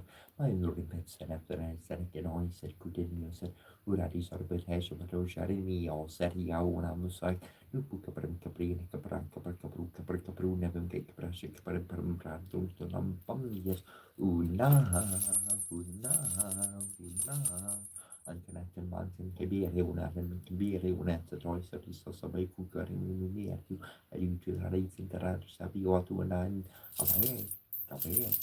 Cabe, se va versione con la linea francese per il Sarapiso o se tu ha un sujet ou a se kan pensu ti se boka den ma bugis ke de tu amu petem toy ne to kada le kana mauru amu nefsin june be kana baru ya karina bora so ya rushim su amu amen si ke per pran kana mauru amu nefsin rune be sabra si kana ko wa ko wa bai kom nem rep se ke var kare he wa bai kom net rushim se kana ko pe kat kat rush pare ke ba sha il corso di cambiare in carabe con il bike che bi ma dietro e se pesci spetti che te da dinge tu so ma non riesce a mettere che chiu e se con esce mi tu a me che chiu sa anche bene per lu sa ne poi se ne se per che ti era cap coata na giuro uno e tua porre o me ne can pendenza no e so che momento mi gol che sul capane shu da tu ni abbiati o per me ne tro me sare se capre che ne tu ndui su uniforme che sono tempo sono giornata strada fiscale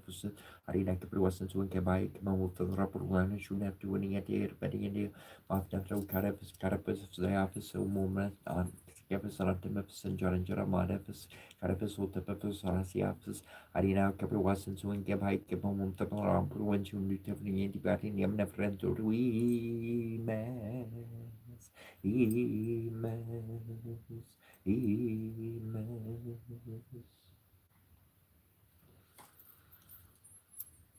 Ezekiel Kampa, Ziara Kampa,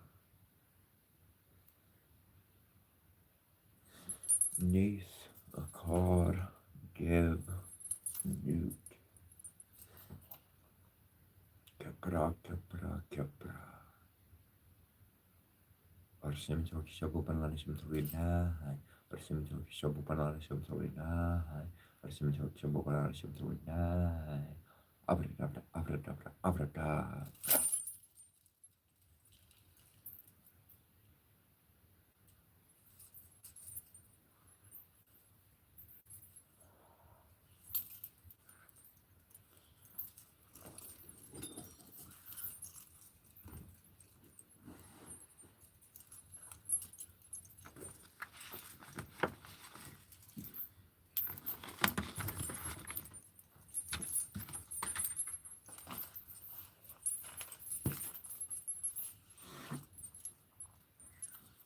We've got some more to read, but it's going to be in English. I hope you enjoyed those blessings. It's always nice to receive some information. V, bro, email me your address. I'm going to send you some stuff. So just send that address over. I got stuff to send you, bro.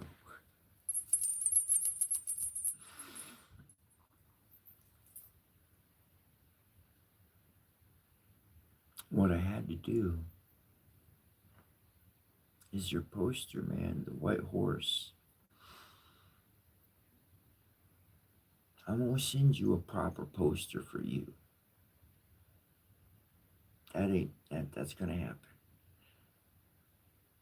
But I had to look at that white horse and I said, that picture's incomplete. The picture is incomplete because it's a unicorn, not a horse. Looking at this picture, the horse, the white horse, you are the white horse, you are the white stallion. How unicorn, you are the unicorn. Now, this is a very special wand that I have, and I'm not going to explain any details. People that see its shape will recognize it as something in particular. Others will see a piece of wood. I could care less.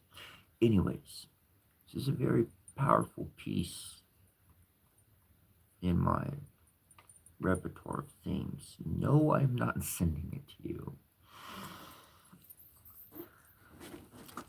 But I've got stuff to send you, and that's coming, so shoot me that info. But look, I'm going to show you. This has got to go up on the wall at some point today.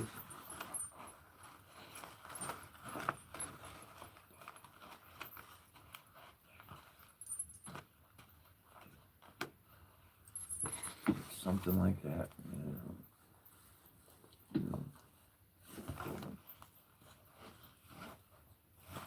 However, come right there's at the front. Maybe like that. Well, anyways, I'll figure it out. But I figured out something. And I just got to be plain. And I'm going to say this. And everybody that's watching, send me your address. I'm sending you stuff hands down. However, the energy that I have contained in those objects, let's just focus on the positive, okay? I am in my magic fairyland, and I read stories, and it snows, and things happen that we can't explain completely, but we know we're sowing these things with complete love, so it's only goodness that's coming forth. So one thing I learned at the Hindu temples is that sometimes they don't have the stone or material for a full-on proper altar. So they'll use a board or a poster, or they'll paint something or to some degree, and then they'll take objects such as something sacred, and then they'll attach it to the painting, to the poster, to whatever the item is, table that they have. So they make the shrine as much as they can. So essentially, I'm making you your own shrine. All this stuff is your shrine. So when your spirit comes here, it has everything collected and gathered, and then you can use it in the physical, and literally you're doing we've talked about all of this, you're bilocating, trilocating, and everything, so it's a part of you. This King Posidion's trident, believe it or not,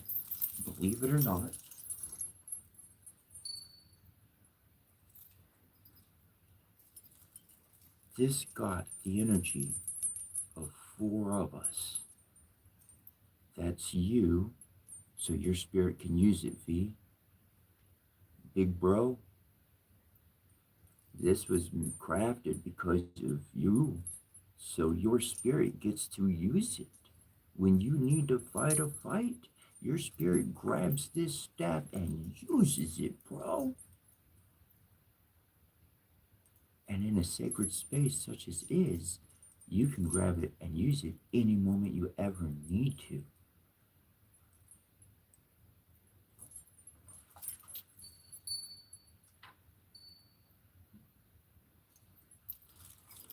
And so, literally, I'm literally creating living shrines to my living friends.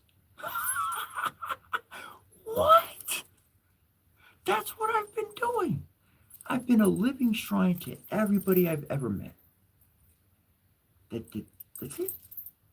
To their culture, to their history. That's it. Hot diggity dog. I'm not going to say it again, but I got stuff that you're gonna get stuff. It's gonna get in the mail within 7 days. 7 days, I'm gonna send you a tracking number, and you're gonna be like, "Oh, it's coming." And you'll be able to make stuff. I'm gonna be like, "Boom! This is what you do, and this is how you do it." So anybody out there watching, you're gonna want yarn. You're gonna want some fishing line. You're gonna want some beads. It could be stone. Don't go with plastic. You do not want plastic. Go with real bead stone, or go with seeds or walnuts or different things like that. You can look up different cultures, sacred items. And so essentially, if you want to get these items together, it's pretty simple. You know, some scissors, maybe a pair of pliers, and we're going to do arts and crafts. So in V, bro, when you get your set, when you get your shaman care pack, then you're going to open it up and you're going to create your own living energy. You're going to create your own amplification of your own energy, because I was wrong. I was wrong for something. I wanted to send you my energy. That's wrong. That's wrong. I'm not trying to copy myself onto you. You're a unicorn, bro. I'm not a unicorn. I'm not a unicorn. You're the unicorn. You're the horse. You're. So I'm gonna add to you, and I'm gonna build. And when I create, you'll have these experiences in life. It's just all coming to me.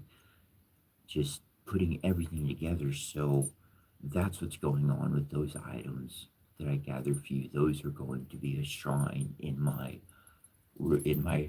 tomb of womb of two, whatever you want to call it. You're getting your own shrine fee.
Oh, I like that.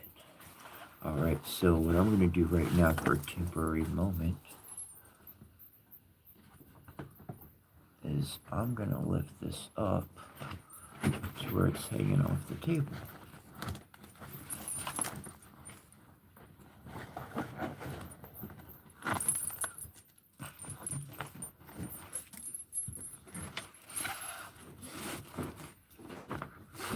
There we go. And I'm going to bring this sound bowl in. I don't need that phone. And boom. That sound bowl is sitting on top of the piece of your unicorn. And so this sound bowl is essentially going to live at your shrine. And when I ring the sound bowl, that's sending your energy to you, sending energy, sending the creation of the goodness, of the positivity, of the love. Anyways, okay, enough on there. I'm going to, boom.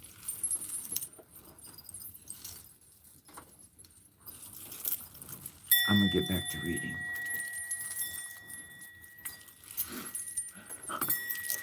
We're going to send some energy to you.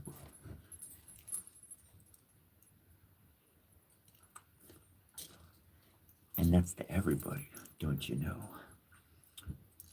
Because me and bro, anything we do is for the love, for the goodness towards everybody.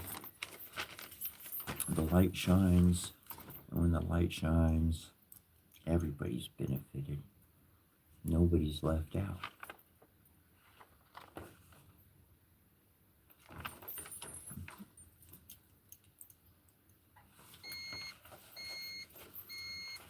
Alrighty here. Yeah. Okay, I'm going to make sure that I've got the correct pages in order. So far, I'm pretty sure everything is correct. Everything's looking good.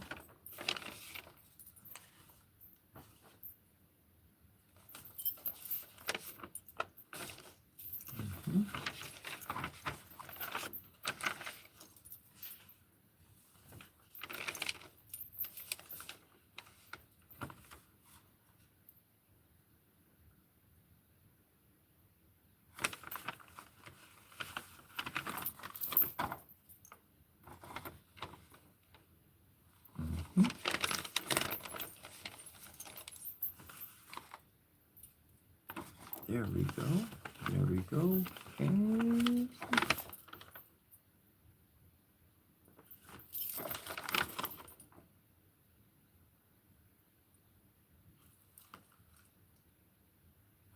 good. That would be correct.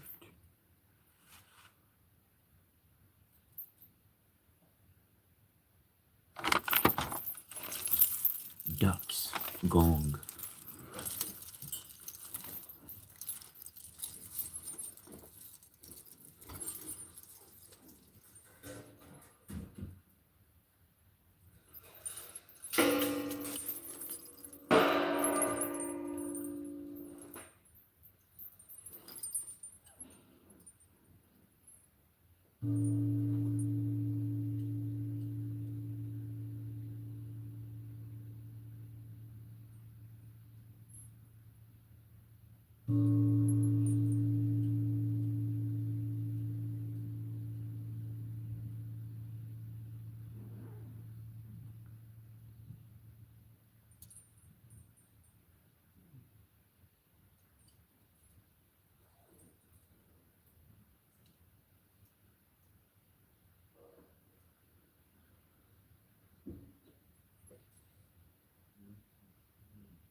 These last ones.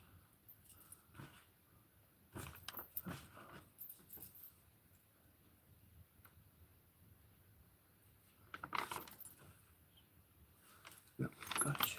Alright, we're good to go. I pulled a couple of cards earlier, and I'm not sure where the meaning goes. So let me look at the cards first before I share.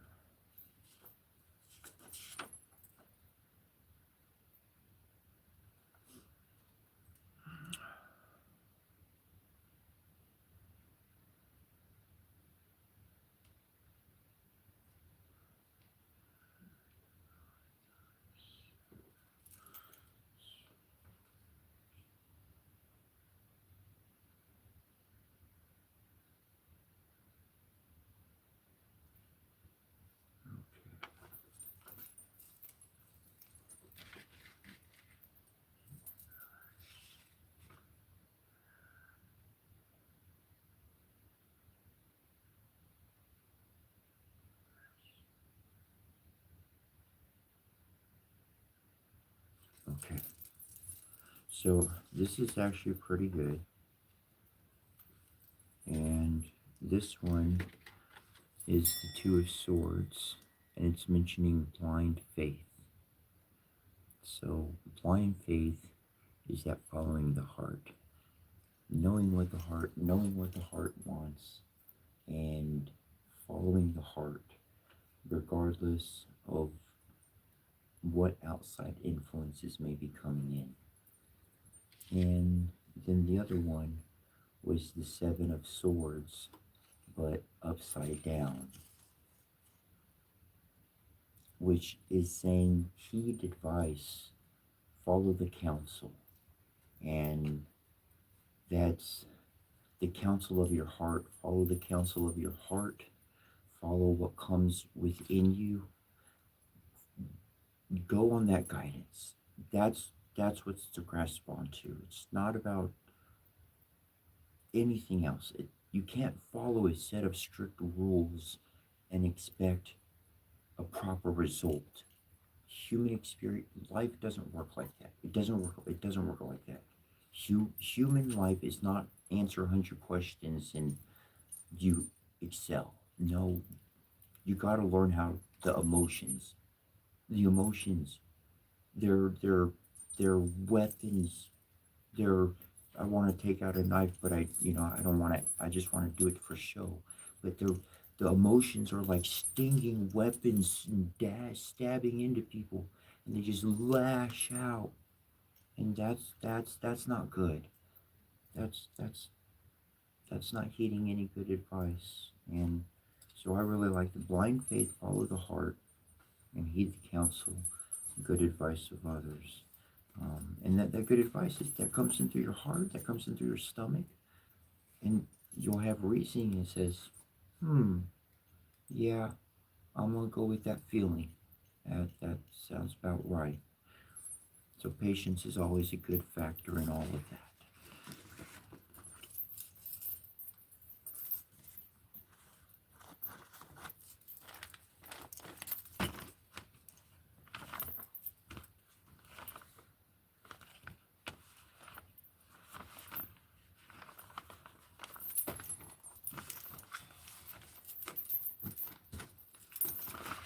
I'm not going to start and read off all of this or anything like that, but I have it here just in case for later or any time later. I do want to read that stuff. But this is one to the Divine Mother. This one I read every single day. He reads it every morning. There's others out there I've shared it with, and they read it every morning. So I'd like to share that with y'all.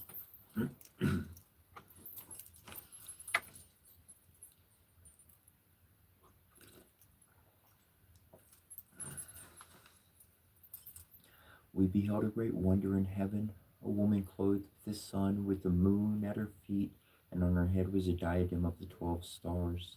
Here was the Lady Kenemetonket, the water of life, the fountain of youth, the divine mother herself.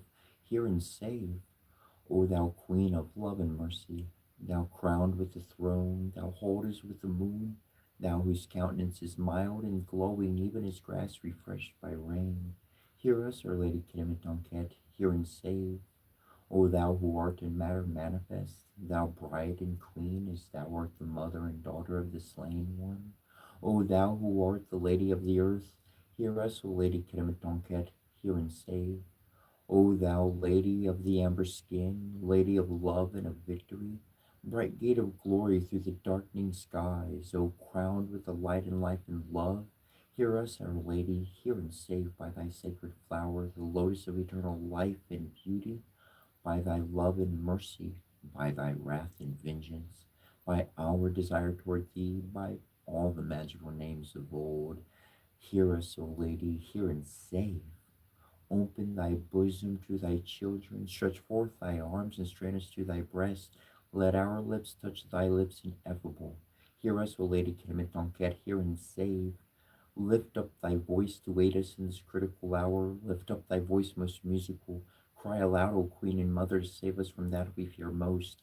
We invoke and evoke thee most graciously to initiate our soul. The whirling of our dance, may it be a spell and a link with thy great light, so that in the darkest hour the light may arise in us and bring us to thine own glory and incorruptibility. Kerametonket are we, and from our life are fed all showers and suns, all moons that wax and wane, all stars and streams, the living and the dead, the mystery of pleasure and of pain. We are the mother, we the speaking sea, we are the earth in its fertility. Life, death, love, hatred, light, darkness, return to me, to me. Kenemitonket are we, into our beauty draw. All glories of the multiverse bow down, the blossom in the mountain and the dawn. Fruits blush and women are creation's crowned. I am the priest, the sacrifice, the shrine. I am the love and life of the divine. Life, death, love, hatred, light, darkness is surely mine, is mine. Kenemitonket am I, the love and light of Geb and Gaia, the wealth of kisses, the delight of tears, the bow and pleasure never come to birth, the endless infinite desire of years. We are the shrine at which thy long desire devoured thee with intolerable fire. We were sown music, passion, death upon thy lyre, thy lyre. We are the grail and we the glory now. We are the flame and fueler of thy breath. We are the star of equal Tiara upon thy brow. We are thy queen enraptured and possessed.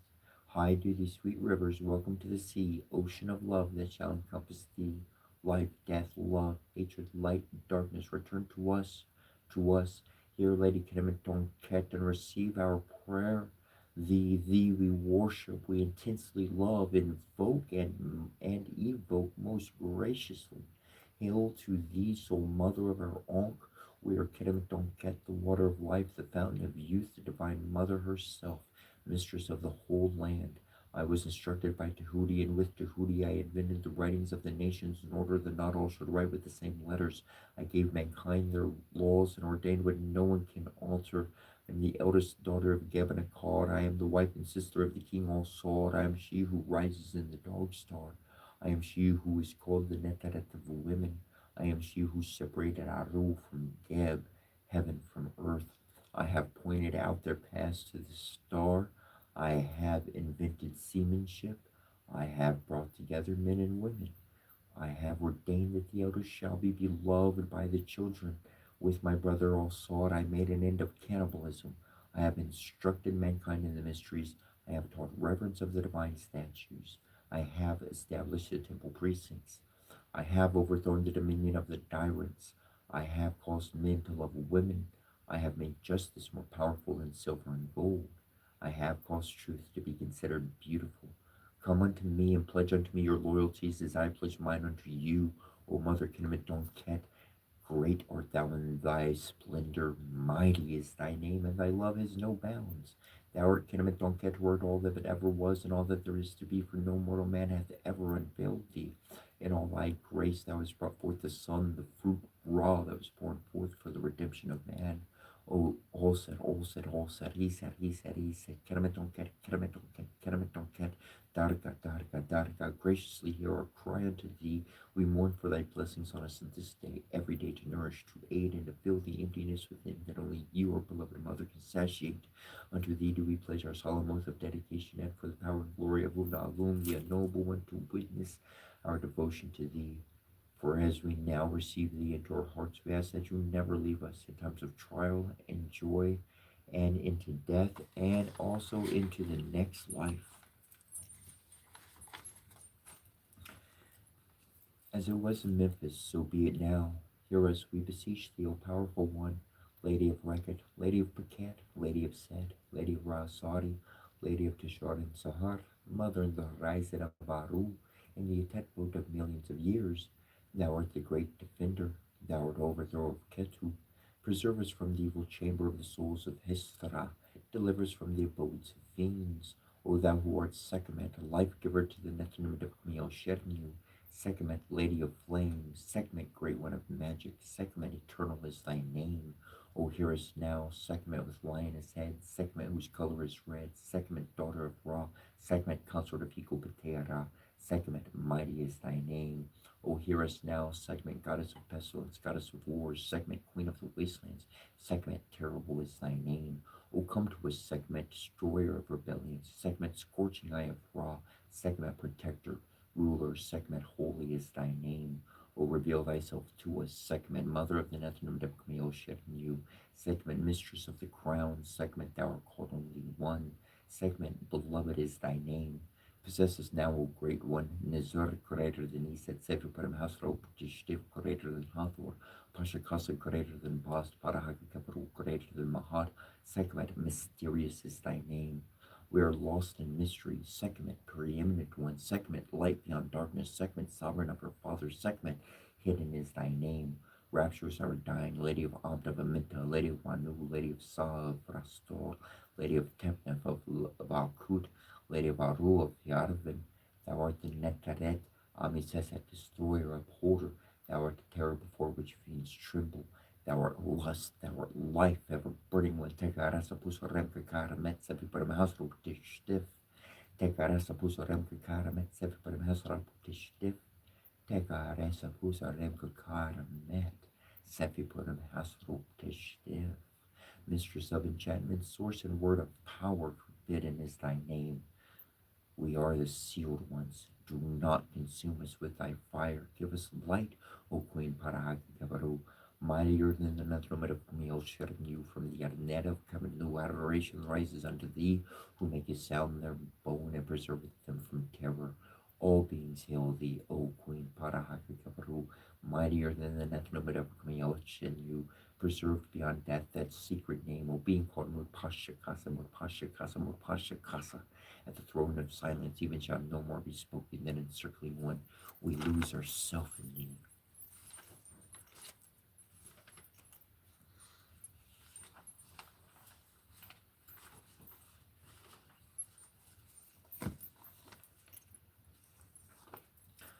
Blessed be the sacred boat of flesh in which Blessed be the sacred boat of flesh in which we travel the roads of bone and stone that pass through the dark forest of forgetfulness.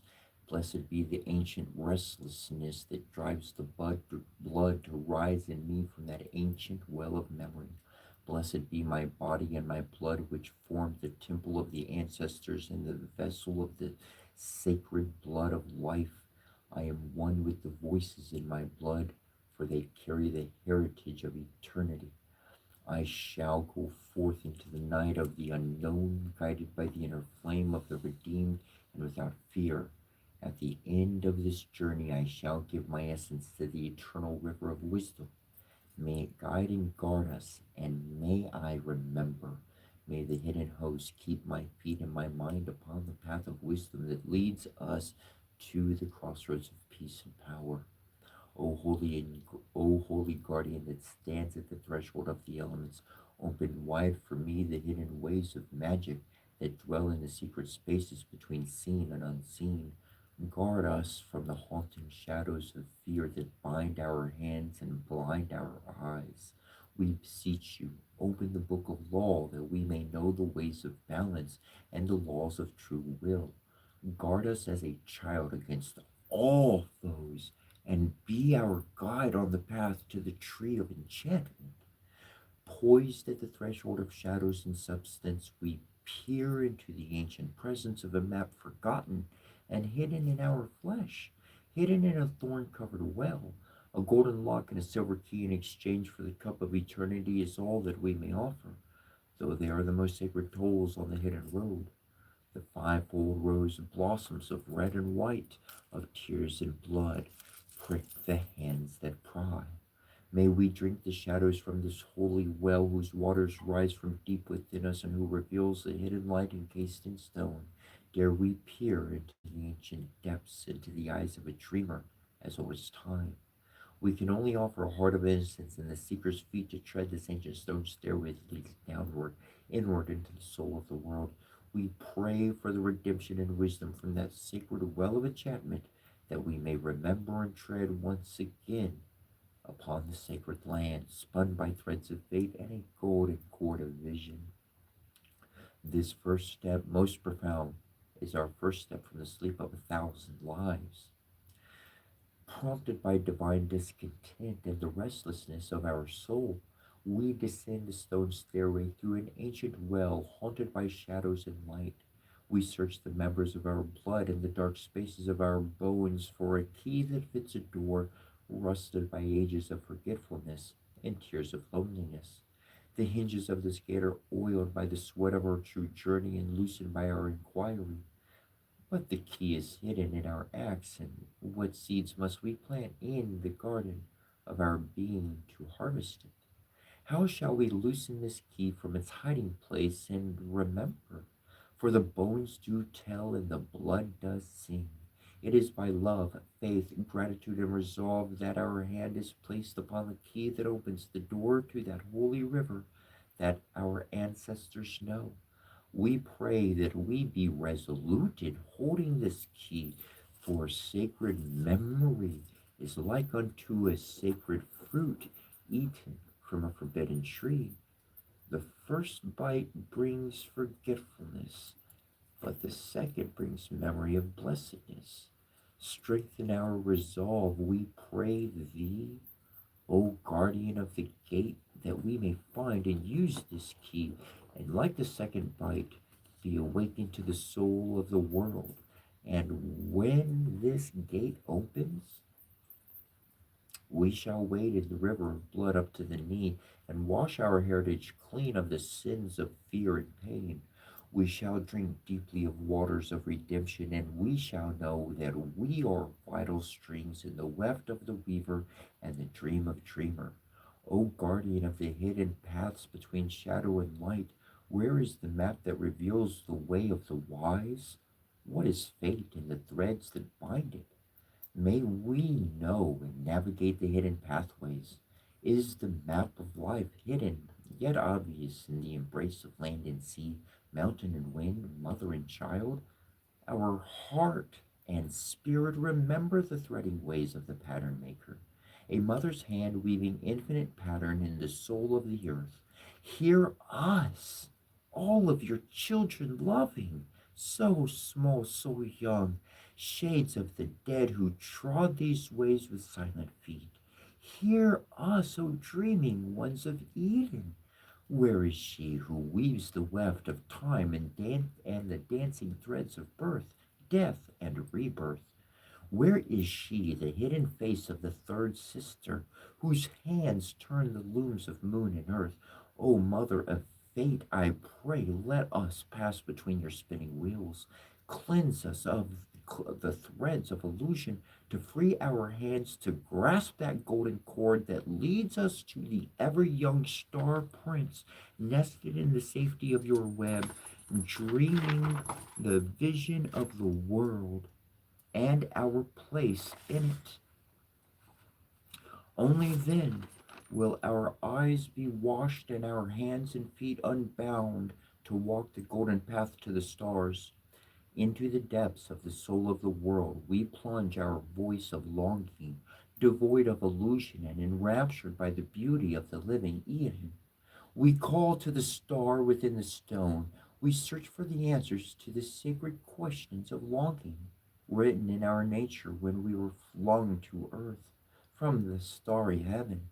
O thou art the child of promise who lies dreaming on a blue ocean, trapped in a pillar of silent stone. O thou art the Prince of light and life-giving flame of the people of peace. May we peer into your face of enduring beauty. How do we free you from your chamber? Will we know the key to your door that dwells within our palms? Will you Flame us with the stars of your eyes and your breath that freeze. We know that we are your vision, but we have forgotten the way. O dreamer in land, heal our pain, anoint our eyes, awaken our spirit that we may be one with the healer of the world and walk in blessedness upon the sacred land. Long have we sought that star that fell from heaven to give birth to the world. Long have we sought that ray of eternal light infused at the center of our being. We have crossed the river of blood, ridden the horse of flesh, and wrested the golden key from the dweller on the threshold. Our journey has been arduous, but our joy overflows like the stars from the mouth of she who utters in the fruits of the king's tree. Long have we sought the throne of dominion and our sovereignty over the demons of restlessness and the wanderings of divine discontent. We stand awakened before the vision of the world with our hand upon the sword of truth to sear the cage of forgetfulness. We stand upon the stone of destiny that rises like a stairway of flaming truth, and our blood trembles with exaltation, and the stars rain from us like fireworks of the soul. Let our feet be steady and our walkers unbound, that we may reach that holy gate of heaven that awakens us into perfect truth. O walker of the stars, lend us thy hand, steady our resolve, and light our way, that we may be one with thee. Upheld by sovereignty, we spread our inner eye like the wings of an eagle, and we take flight beyond the bindings of illusion and fear to that holy stream that only the angels and the anointed ones know. With the people of peace at our side, we lift our spirit to the waters of return, so we may drink deeply of truth, peace, and the contentment that comes when we are truly home, fully awakened. We pray that the sacred stone shall blossom and unfurl the golden serpent, and the breath of the dreamer shall whisper the hidden name of earth, of whose essence we are, and by the crystal key, whose ways are vision, grace, and stillness. We shall drink deeply of the fire of truth that flows like a river of stars, and then, whole and healed, we shall be with the mother and father of all life, before, after, and forevermore. O Father of the stars, we see your countless watchful and loving eyes each night as they peer down from the heavens. You are the first begotten and the beloved child of the great mother, and you are the Father of the universe, whose seeds of light are planted in all of the heavenly bodies. Where there is light, you are present. We pray that you will open in us that spark of your light that illuminates the inner space of our being, that we may peer through the veil of form into the face of enduring truth and eternal peace. May we be like unto a silver branch upon your holy and enchanted tree. May we bear the fruits of wisdom that shall feed the whole of the eternal family now and throughout timelessness. O great mother, you are the matriarch of matter and the empress of eternity. We pray thee, look upon us, the face of your loving child, your loving children, so many, so small, so seeking, so true. O great mother, you speak forth the words of creation and utter forth universes in your time of brooding. We pray that you might open your loving embrace to us, your seeker of the stars. We are weary from climbing the holy tree in search of you. Let our hunger be fed by the fruits of wisdom, and may our thirst be healed by the elixir of light. We pray that you might reveal the spirit tongue that only the seers know, reveal the healing tones that only the bards know, and reveal the words of power that only the anointed ones know. We stand upon the sacred stone, washed in blood and stars, and we feel your presence above us, beneath us, before us, behind us, to our left and to our right, as we sit in the center of your crossroads, speaking forth the name you gave to us when you lit the stars of the sky and set them on their holy course.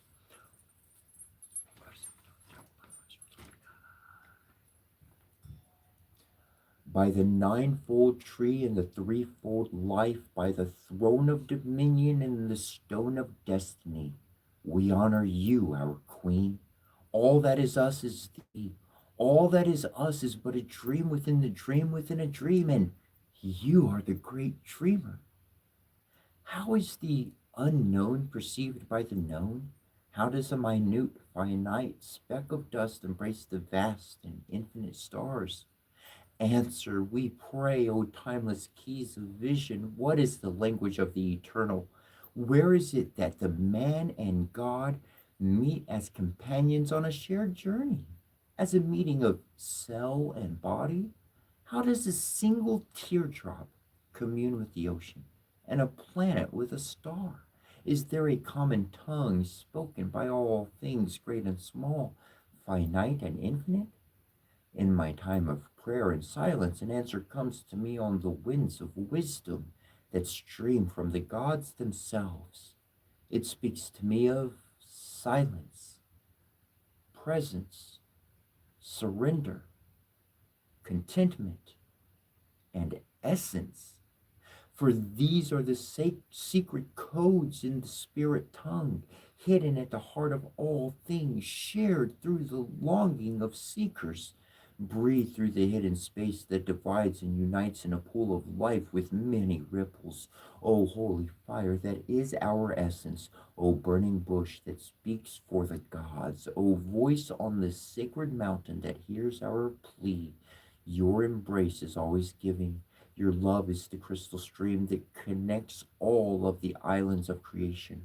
Your voice reaches out to us in times of seeking and says, I am in your breath, your blood, your body, and the God of your waterfall of light from the ocean of heaven. I am in your breath, I am in your blood, your body, and the God of your seeking. I am a waterfall of light from the ocean of heaven. I am the ever present, never absent home you seek. All is well, you are well. Where you are, I am there. Know this, and your pain is healed. Know this, and joy and peace and love profound are the reward of your seeking. For this is the holy fire that anoints lives within your hands. Become heavenward. I look into the eye that never blinks, and in exclamation I exclaim, I am. May you know and remember the truth and beauty that is your essence and your birthright. May you receive and claim it when it is revealed. May the forces of fear and atrophy tremble before your power. May the vision keys open the doors most profound. May the holy fire sear the shadows and light our way. May we, may you, may the entire world of humanity find joy and contentment in knowing that you and we each are a member of the family of creation, bound in spirit and in truth. And thus, you are always loved and you never walk alone. Blessed be the seeker in the holy tree, for all are as one, so shall it be.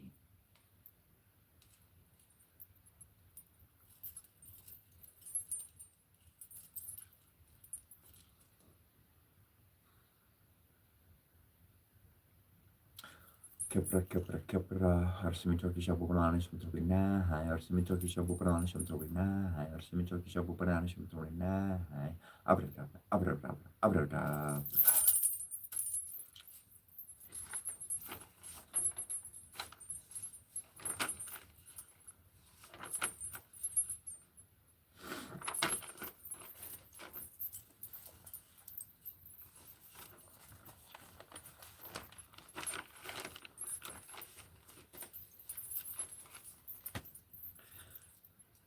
So I used the word God in that one, and what I normally say is Neter Numen Devi Kami El Shen, and that's recognizing a multitude of nations, their ancient ways of understanding.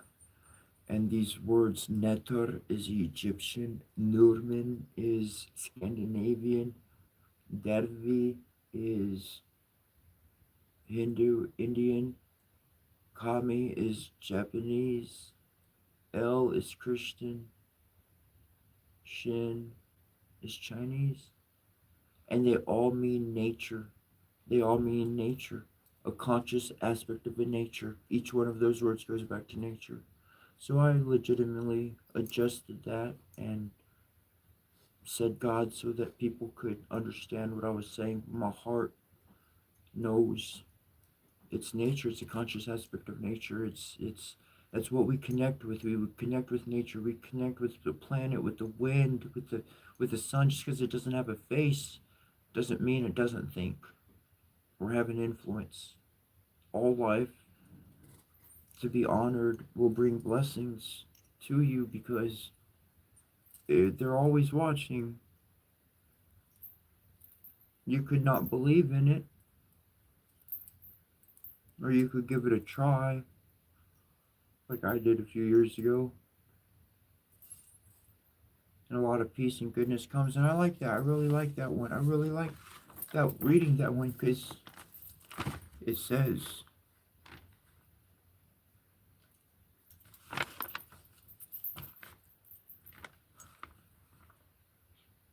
I am the ever present, never absent home you seek. All is well, you are well.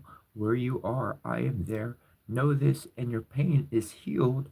Know this, and joy and peace and love profound are the reward of your seeking.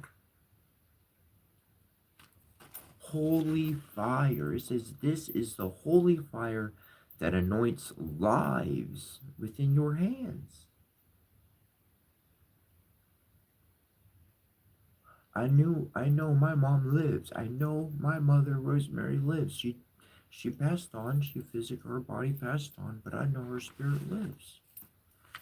And I know that she takes care of me in ways that I can't understand, and I don't care to understand it.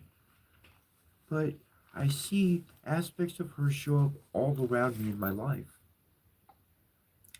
And when I accepted that for truth, when I believed this, when I lived by this every single day, beautiful, just beautiful. I'm gonna keep reading here. We got a lot to read through.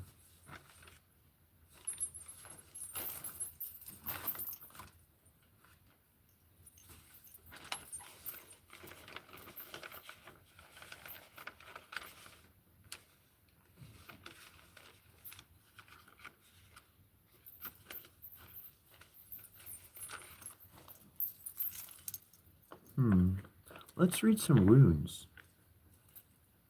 Ooh, okay, we gotta stop off. Jehuti, Jurti, Thoth, Hermes.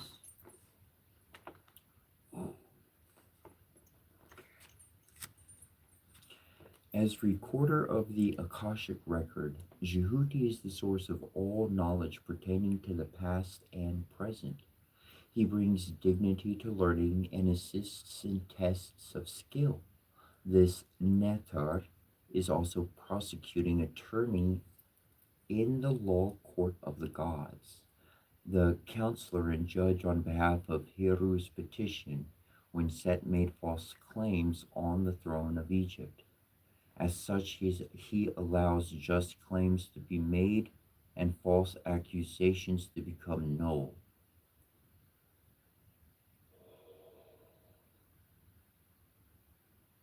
The principle is resonance.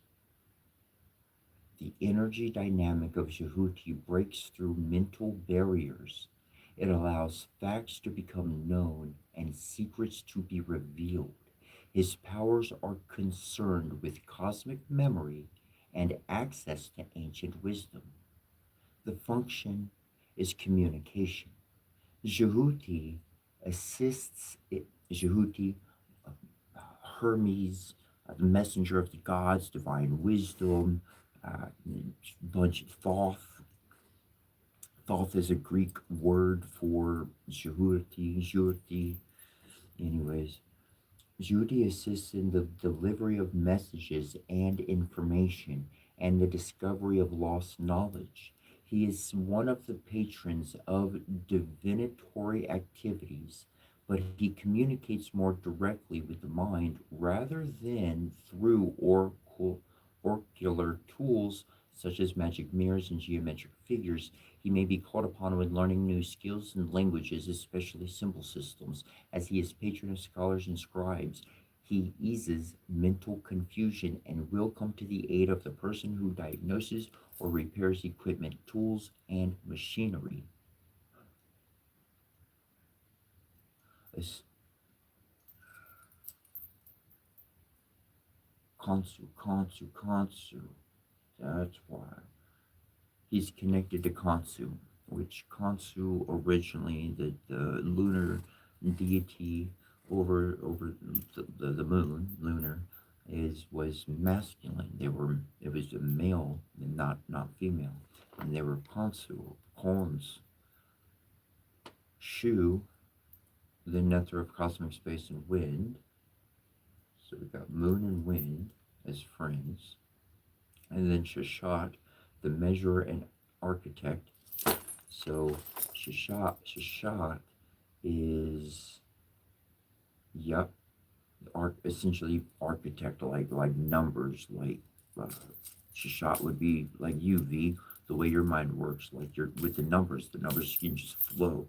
Um, Techie, and the other one is Techie, a regulator of times and seasons. Okay.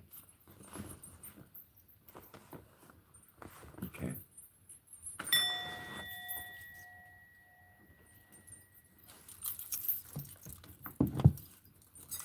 So this one, I'm going to follow the hunt. I found the clue, so I'm going to follow the hunt here. Now, this was what I was thinking to do today, and I'm glad that my hands popped open it there. The reason why is because I was thinking earlier, like, I mean, truly, all these cards, I pull the cards. I pull the cards, and you're like, oh, cool, he said that, and oh, look, he pulled the book and could go to the right page. Yeah, I can do that. That's easy. Okay, I've been doing this for a while.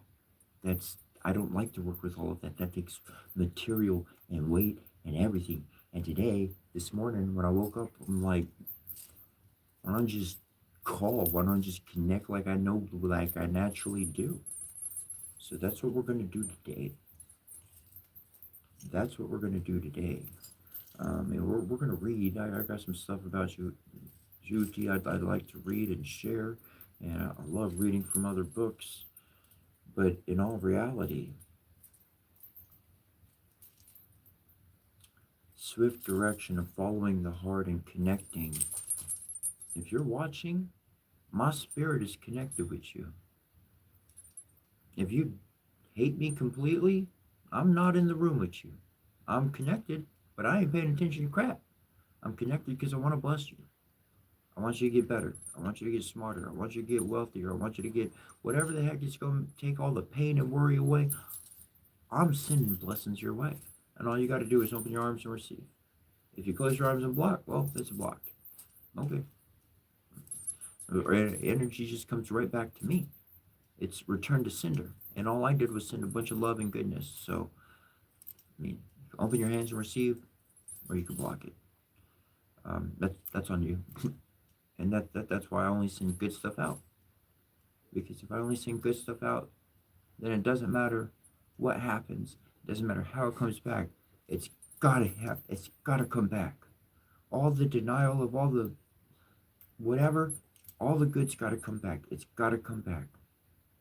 You force the system to shoot out good stuff because I don't do good stuff to get something good. I ain't doing it for that.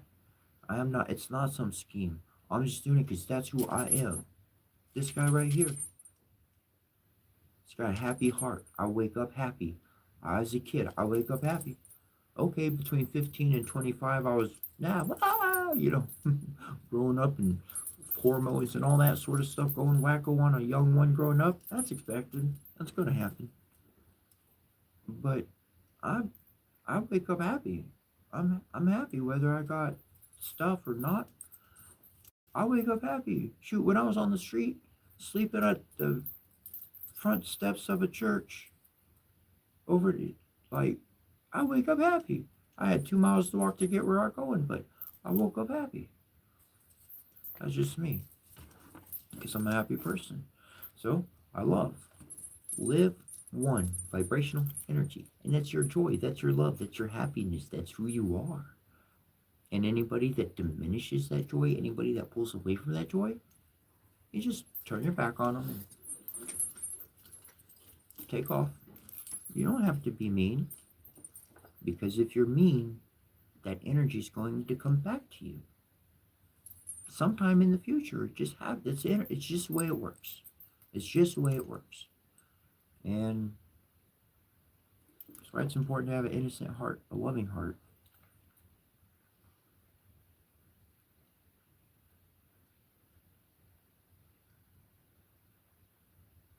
Did y'all know that China's got a dam so huge that it's actually like, I don't know if it's slowing or it's messing with the rotation of the world. Did you know that? Did you know that?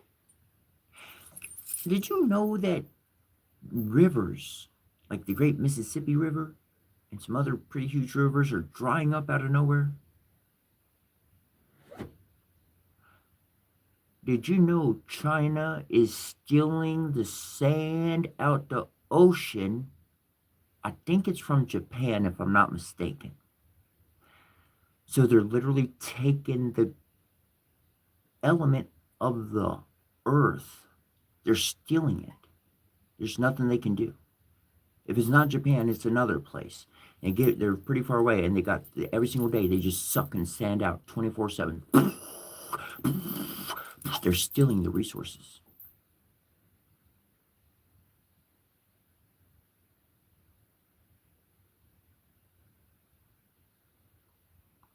Tick tock, tick tock. That's why I quit reading the Chinese. I read a little bit of those blessings, but I cut it off because that jumped into my heart. That jumped into my heart. I became aware of it. It's in my heart. I don't think lies. I don't attract myself to lies. But I connect with all of you. I connect with the whole world. The whole world is my heart. I'm your heart. You're my heart. We are the same. You human, white eyes, pink under your nails. Go ahead. Pick your feet up with me. They're going to be some shade of color. We're going to match. Our color of skin is going to match somewhere on your body. We're the same. What you do to someone else, it comes back. So bless people. Bless people. Let the water flow around the world. Let the water flow around the world. Open up the gates. Let the water flow. People trying to disrupt and create energy from water that is supposed to flow. If somebody creates a dam, a beaver did. And that dam should stay because they know what they're doing. They belong to the world. They are of this planet. They don't speak English because they speak planet. The planet says, I need to block some stuff and move the water over here. And all them beavers, that's what they do over there. Not humans. Humans, they go because they got some little thing tallywhacker in between their legs. I don't want to do this. I'm going to block something. That's not the way it works, guys. You're destroying the planet. Let the water flow. The water is supposed to flow. And you got to stop draining the oil. You got to stop taking the oil. You don't understand. The volcanoes that are erupting are because of the oils. It's not there. The oil is supposed to be there to cool the goddamn planet down because there's two engines in the middle of the planet going and they have cycles. And if you take too much oil out, guess what? It overheats. And then it's not contained. And when it's not contained, things start cracking open. And when things start cracking open, then volcanoes go poof.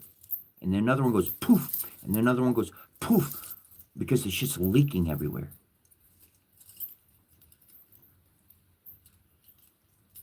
Let's fix the world. Guess who fixes the world? You do. You go to that company that pushes a button that destroys the planet. You're doing it for $5.99 an hour. You're going to kill every single generation you could ever have in the future. Stop it. Please. For the sake of all of us. Love our planet. There's no going green. There's your heart, and it's loving the planet and not destroying it. You know what you're doing by buying another plastic bottle, by launching ships up out into space for no goddamn good reason. We got plenty of satellites up there already. God, all this heat, all this atomic fusion crap, just dial back the power a bit. Come on. Just dial back the power. That's all. Just, yeah, we could run everything on it. It's not great. It's not great. There's ways we can create power. Tesla, okay? The information's out there. There's plenty of people. They know it. Know how to do it. They can make engines run on water. I mean, there's a couple other basic elements, but it's not rocket science, guys. It's real freaking simple. We can have all the power and all the energy with a customer. It's time to move forward. And in order to move forward, what I have learned in my life to move forward is I got to walk away from what was behind me. I got to walk away from everything that I used to have. I don't look like a Jehovah's Witness no more, do I? Do I look like a Jehovah's Witness? Nah, you wouldn't think that good. Good. I got that off of me. But there's some good love in my heart they taught me. They taught me a lot of really good things, so I keep that in my heart. I love a lot of good lessons I learned, a lot of good people, friends, family. They stopped talking to me just because I said I heard my mom after she died. Said I was a demon because I could hear my mom talking to me. And so I lost everything. I lost my mom and my daughters. I lost my wife. I lost my friends. I lost everything. You gotta leave. You gotta leave the stuff behind so you can keep and grab something new. You can't be holding on to that old rope and try to grab something new. You gotta let it go. But if you let it go in a proper flow, then there's no damage control because there's no damage. Inform people. We're going to go through a shift. This is what we're going to do. And here's the plan. So we're not going lights out to a disaster, but man, we're reducing, because if we reduce, then we don't have to take from the planet, which means the planet, guess what? It will reproduce oil. You call it fossil fuels. I guarantee you a gajillion everything of your life and future generations, the oil will rebuild it. It will come right back. It'll produce itself. It'll make itself in less than 1,000 years. 5 years.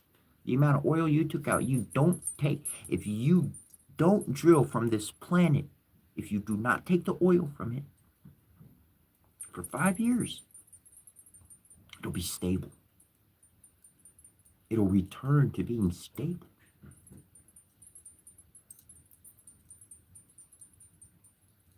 I dare you to do something so loving. You got enough barrels. You got enough time. Just make a plan. That's what I do. Make a plan, and then I'm aware. Once I'm aware of it, well, now I know I can't run. I just have to walk.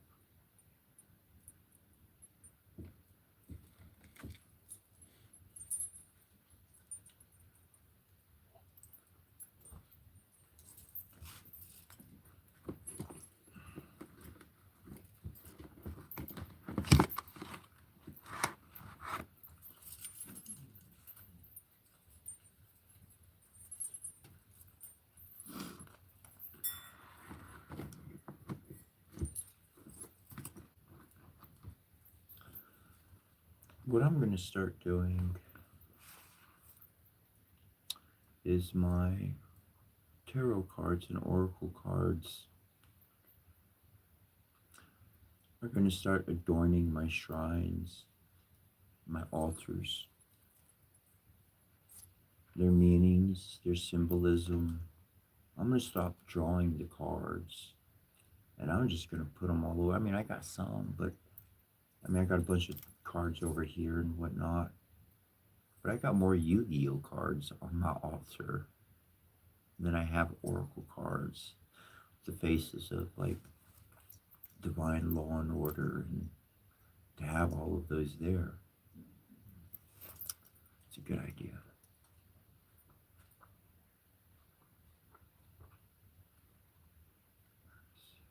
Ooh.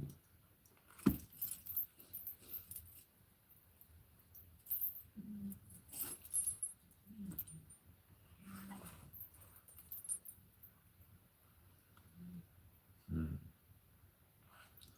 All right, so here's what we're going to go with. It's called the Tree of Life as a Guide to Planning. I couldn't have opened up a better page to what we're talking about. Oh, see, the books are, ha, all right. Ooh, I like that. Okay, I'm going to explain to you what happened in my head. So essentially, by processing and saying of what I'm going to do with the cards, well, not every single one of them, but it's the idea. You get the idea. And in that circumstance, I'm connecting with you. I'm hearing that to my heart. I'm understanding that with my mind, to speak it with my mouth.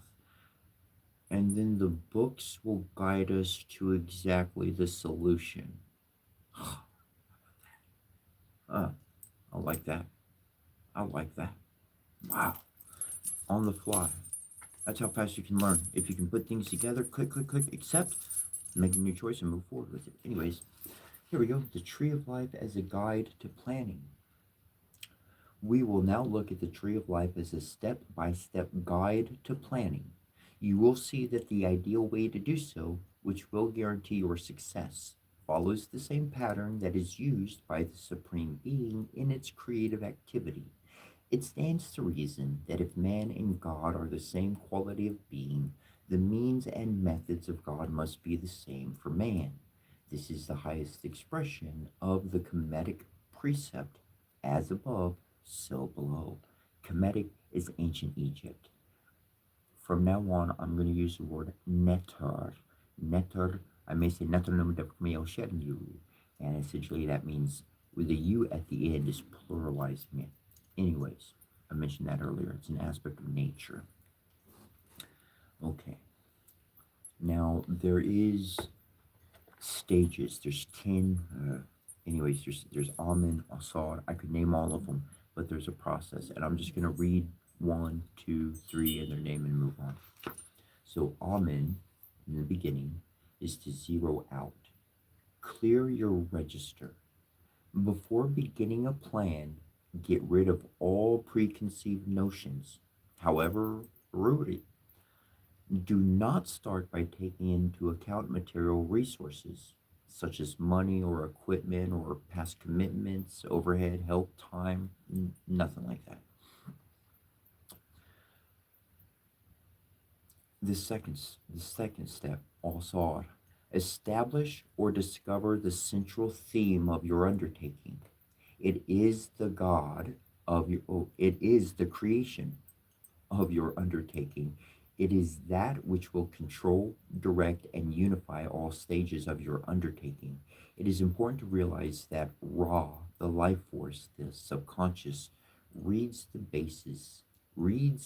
bases its transformations, Kepra, on the central theme of all that you are doing. Whether you have articulated or not, whether it is clear to you or not, whether it is right or wrong, whether it is harmful or beneficial to you. If in your mind the central theme is X, but in actuality it is Y, it is the latter that will be acted upon by your life force. You will be in for a nasty surprise. Examples: is making money the theme of your business or career? Or is the product or service that you are providing, or are you for democracy and the Constitution, or for my country, right or wrong? Is your marriage chiefly a vehicle for spiritual development, or did you marry for security or companionship, or out of imitation of social practices, or because you fell in love? Note that I said chiefly, for a body can only have one head. In all undertakings, there must and can only be one central theme. All others must be subordinate. It is not up to you, it is the way the producer within you, raw, functions. What is the theme of your life? Is it your career, or your marriage, or your spiritual development? What is the theme of your spiritual work? Is it to become a magician, realize all saw, learn the tools to succeed in all undertakings, become versed in the teachings and techniques of spirituality? For example, if it is becoming all saw, then you will live truth at every crossroad. Otherwise, you will pick and choose when to. Tahuti stage. Consult the oracle or sage or an expert to gain insight into the central theme of your undertaking, as well as the undertaking itself. The council will let you know whether you should be involved in the undertaking if the theme is correct, high enough in the hierarchy to achieve your goal, in agreement with the goal, or so on. Where you stand in relationship to the goal, or your chances of success, how you should proceed, and so on. A sage or an oracle, such as the Matu Natar or Ifa, will reveal to you the Hekal governing the situation you have taken. Hekal is word of power. Also, will be revealed to you the spiritual meaning and the value of your undertaking. You will thus find yourself involved in a deep spiritual quest through an undertaking which, by mundane standards, might be considered trivial. A man receives an Al-Sar Hetep reading on what he must do to become a salesman for a cosmetic company, while he consciously believed that his need for a job brought him to the oracle. It was the combination of the spiritual shaping forces of his life that brought him to the oracle for him to discover his spiritual condition.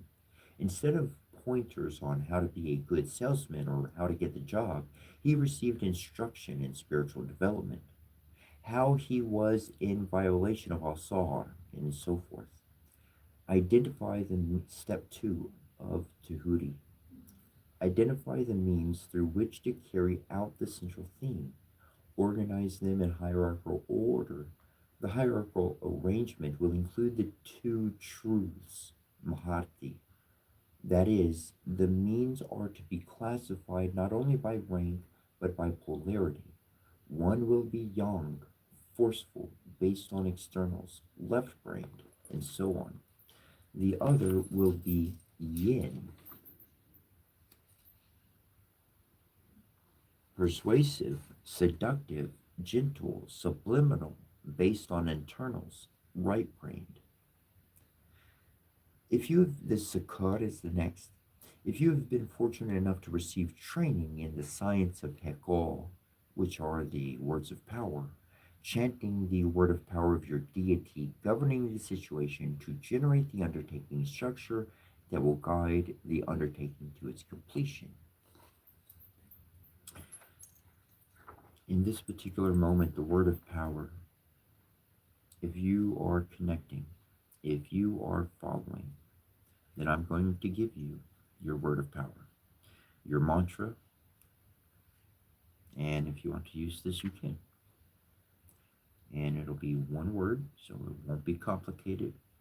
And you say this one word, you say it under your breath. You can write it down, you can get a pen. I'm turning to the page, so I'll have that for you. It'll be 4 or 5 letter word, whatnot. Let's see here.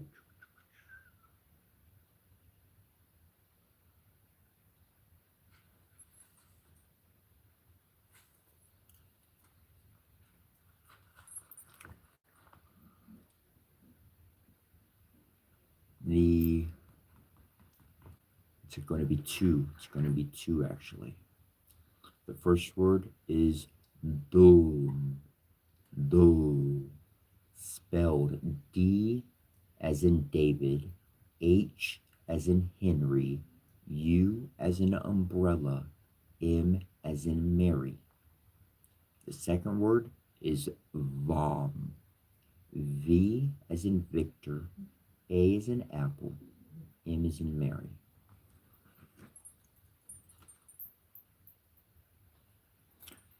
I'm gonna share more then. Okay, I'm gonna share more then. Now you can write down if you like that that is for spiritual. So everything you're connecting with on a spiritual level, esoterically, on that metaphysical level, heart energy, those two words would be spunk in conjunction,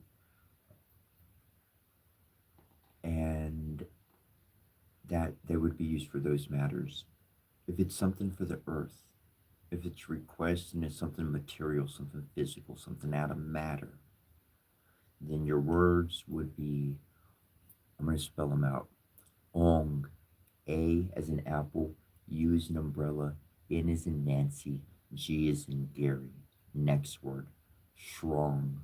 S as in Samuel, H as in Henry, R as in Robert, A as in apple, N as in Nancy, G as in Gary. Shring. S as in Samuel, H as in Henry, R as in Robert, I as in interesting, N as in Nancy, G as in Gary. Strong, strong, strong. S as in Samuel, H as in Henry, R as in Robert, A as in apple, U as in umbrella, N as in Nancy, G as in Gary.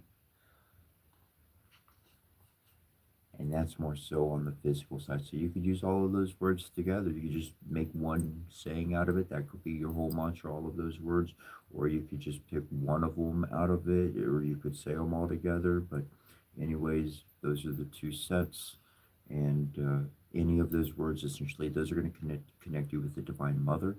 And the Divine Mother says, essentially, the event already happened, and the Divine Mother comes to you and is like, you want to learn your lesson? And you're like, yeah, I don't want to repeat this old crap anymore. And she's like, okay. And she'll literally guide you just like she guided me so many years ago, right? Anyways, I'm going to move forward.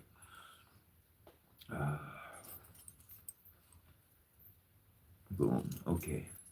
Going back to our instruction for planning, we are at Mahat. At this stage, you must seek out analogies to your undertaking and its central theme. At this stage, you must seek out analogies to your undertaking and its central theme. The text of the oracle reading is a good place to start. In addition, the aroused Hekol, the word of power, the Sakar stage prior, will reveal to you the same. The best sources of analogies regarding a behavioral undertaking are the texts of the oracles and metamorphines, the mythological stories. Similarly, the hard scientists have their stock of analogies that can be used. It is obvious that the conclusion that will be arrived at through this process will embody the abstract pattern, microcosmogram, blueprint, and so on of the undertaking. It is the stage of synthesis. The next stage is that you must arrive at the abstract distinction between the pattern of your undertaking, and those are the analogous. This is the analysis, the analogical lysis. The next stage, you now have arrived at the transitional point, the crossroad. You must firmly keep in mind your readiness to run your project and not let it run you. The work of the lower spheres must keep to the specifications of the spheres above. It is so easy because of emotional and sensual pressures to abandon the soundest principles the best laid plans. Use your will. Be the king of your realm. The next stage is Hedhiru. You are now ready to visualize the various stages from the beginning to the end of your undertaking. Incidentally, it is from this stage that many people incorrectly start their planning. The next stage is Sebek. You are now ready to seek information, technical details, and so forth regarding each step, phase, and means of carrying out the project. Incidentally, it is from this stage that many people incorrectly start their planning.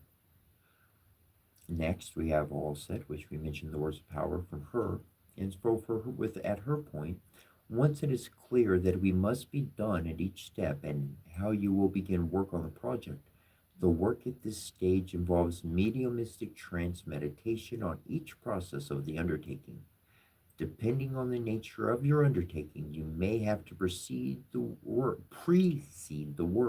with the 6 stages of meditation. Now, I'm going to teach you how to do mediumistic trance meditation manifestation right here, right now. What? Yeah.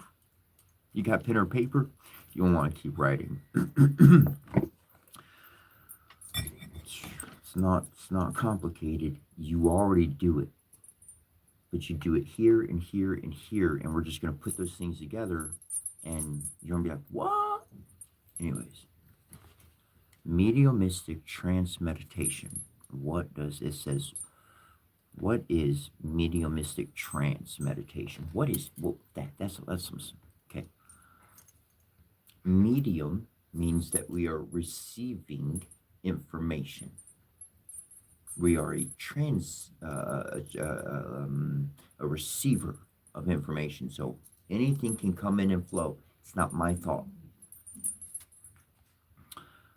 Trance. Trance is at a rate of your breathing. Your breathing changes what your mind accesses. So faster breathing, slower breathing, it's going to change what your mind is accessing. Meditation, there's no thoughts in your head. So let's work that backwards. With no thoughts in our head, we can come to a stable broadcasting station in which we can receive information the way you make it active. So you use emotion. You get angry, you get sad, you get happy. Hopefully you use happy, loving, good, kind emotions when you use your working. Though you become emotionally activated through a movie, a song, whatever the case. And then speak those words that I just gave you. And do it while you close your eyes. It's not a lot of words to remember. It's just a few. You could go down to 1 or 2 if you want. You put those 3 things together, and you got your plan. Your plan's going to start coming to fruition. You're going to start getting some benefits, some assistance. Yesterday, we talked about how we're going to get answers. We're going to get miracles right out the sky. They're just going to come out of nowhere. That's what's going to happen.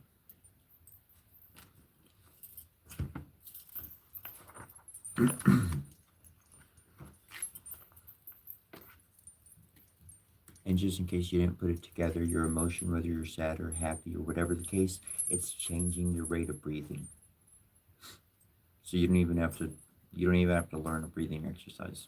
That's why the emotion is so important. I mean, without that, there's no juice, there's no sauce, man. All right. So I'm going to read that one again, since now you kind of understand it. Now you can be like, oh, okay. Once it is clear what must be done at each step and how you will begin work on the project, The work at this stage involves mediumistic trance meditation on each process of the undertaking. Depending on the nature of your undertaking, you may have to precede the work with the 6 stages of meditation. Gab. This is the stage of physical work and the realization of your goal. This formula that has been shared can also be used to analyze a subject or a series of events. What is the underlying cause, the central theme of the series of international conflicts that have occurred over the past 200 years? Is it ideological, political, economic, religious? What is the chief method, the central theme used by modern imperialists? Is it racism, coercing other nations into debt, military aggression, diplomacy, and adherence to law? Remember, a body can only have one head. Unless you find the main theme of an event, you will never understand it, let alone control it. All other contributing factors must be assigned their proper place in space.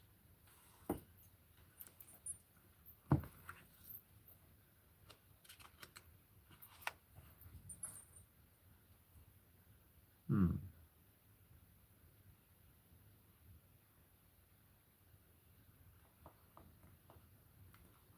There are some people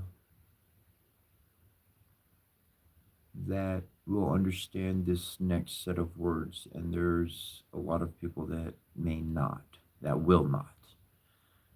If you have your pen and paper, go ahead and write these 3 words of power down as well. Now, these words of power, I'm going to tell you straight up. If you got a bad heart and you speak them, you won't get kicked back. You ain't going to do good. It's going to hurt you. It will ruin your life. I'm telling you right now, don't mess with this.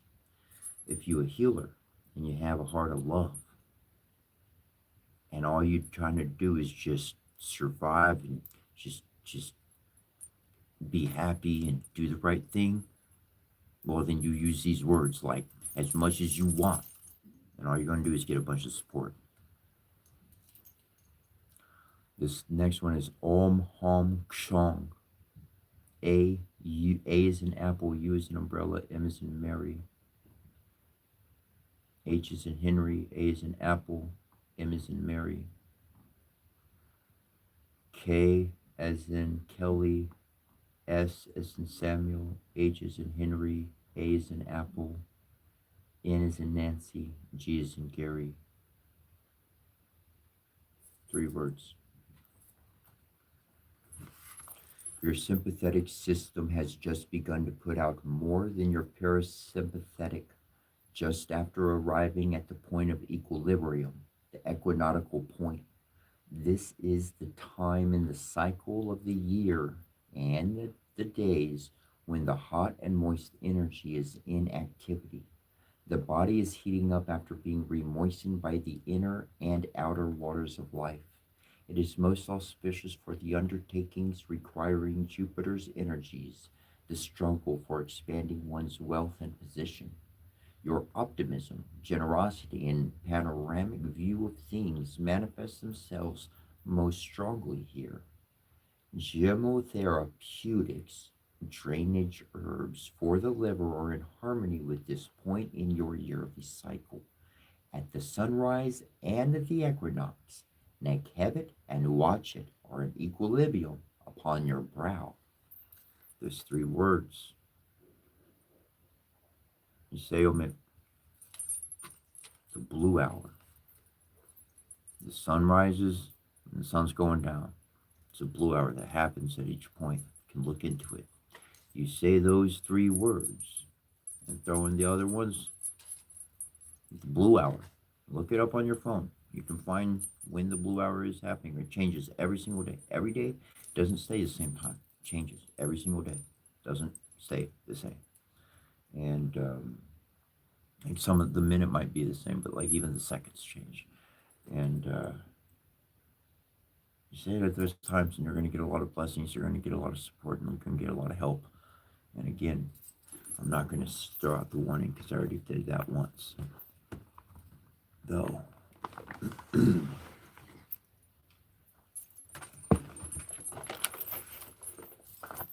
put my book back so that I don't have a bunch of books everywhere at the end of the day.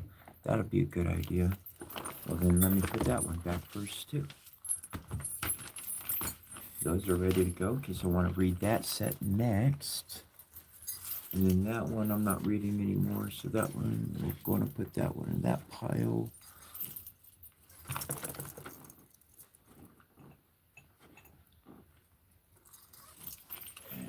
And all of that's under there. Alrighty. Ooh. Just that.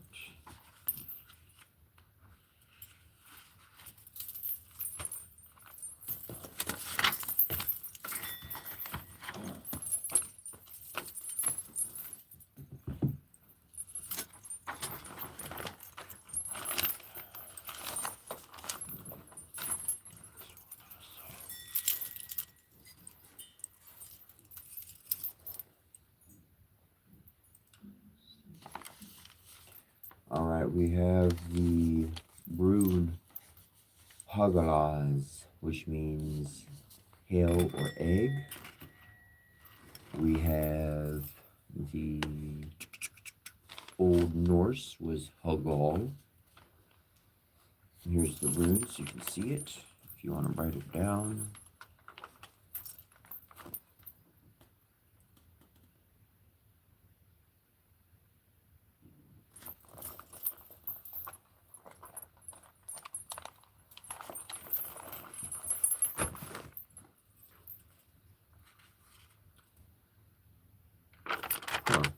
So, bro, V, this is the primal snowflake pattern. That book PDF I sent you with the Furhar has this very information in there. In H, it's number 9, and it is the primal snowflake pattern, the seed. Hindus have a word called bijam, has the exact same meaning, seed.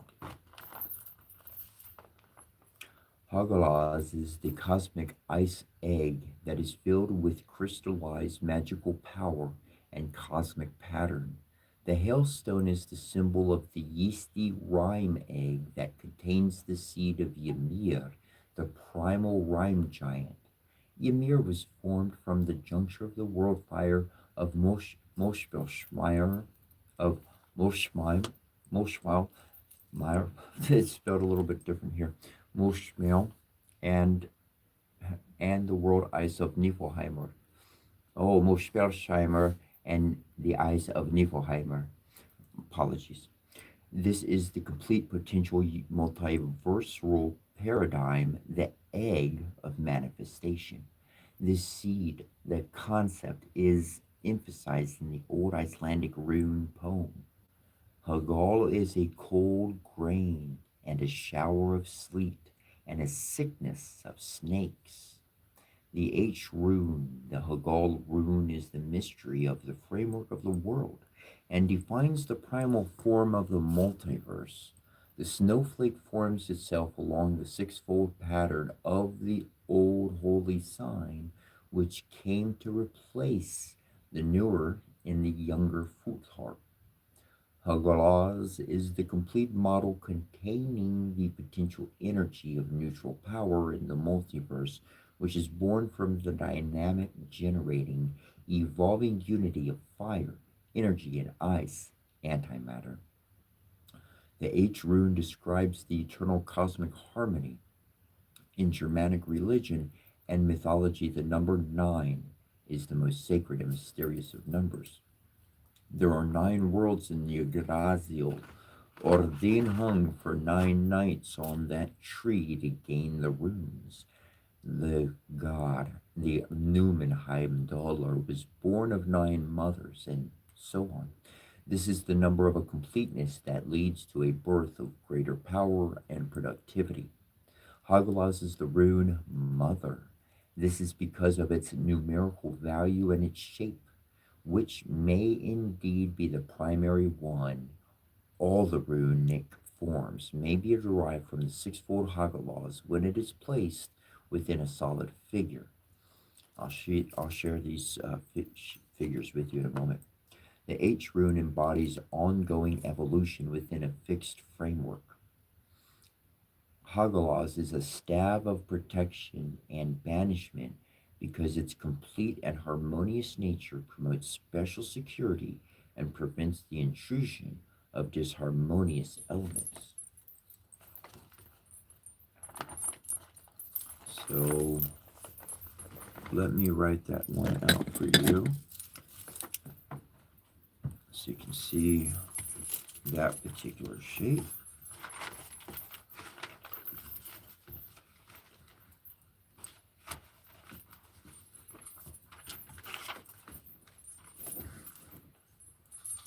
It's pretty simple first shape.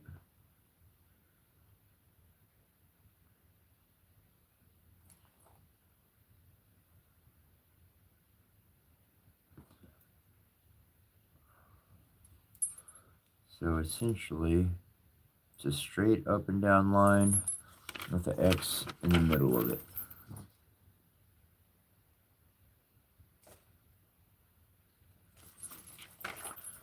And then we have the one that talked about a staff of protection and banishment. Now that's pretty big. So I'm going to take a moment. I'm going to draw that myself and add that to my altar right away. It's just going down. So if you want to take a screenshot or whatever, I'm going to show that to you now. You know what time it is.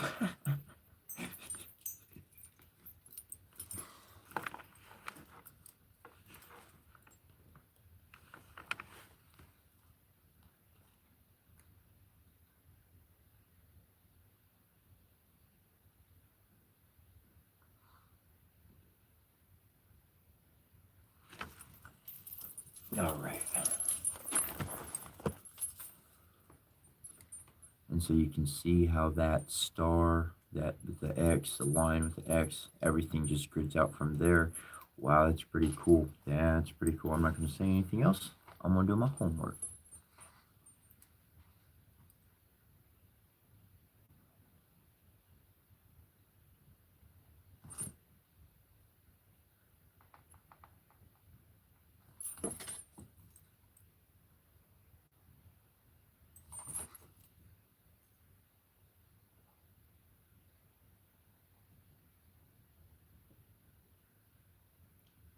Things are always much more powerful when it has your touch on it.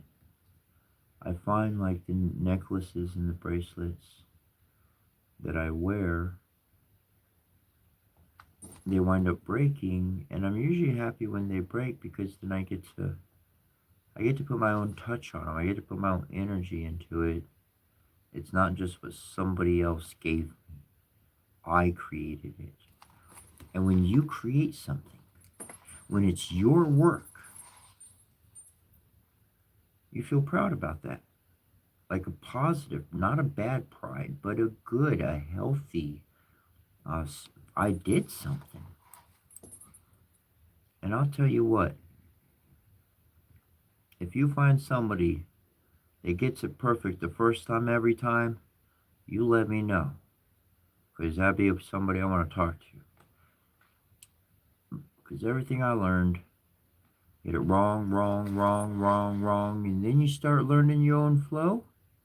And when that happens, well, everything just gets nice and better, don't you know?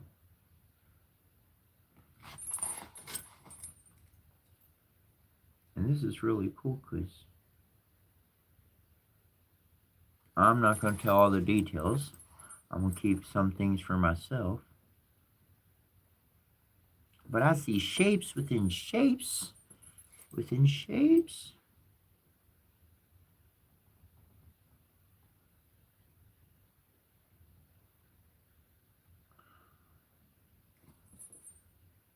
I'm almost done. We'll get back to reading.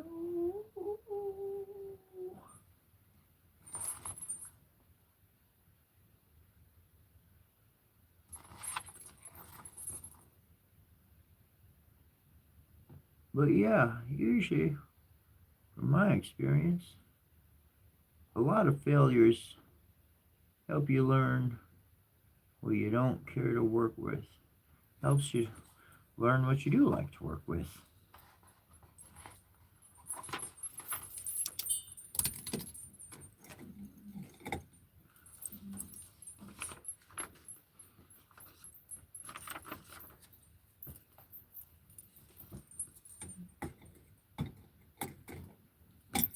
Okay. Now,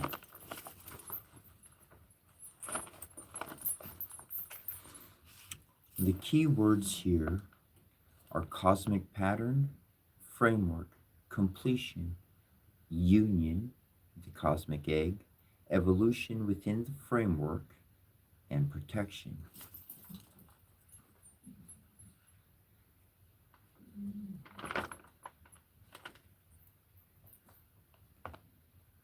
The magical workings of this rune is completeness and balance of power, mystical and numinous experience and knowledge, evolutionary becoming operations.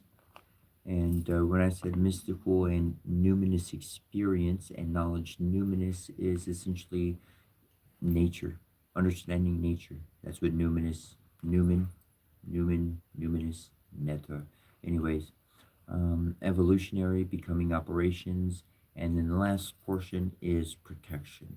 So that's Hagal. So there's a few things we're sharing, and anybody can add together what has been given.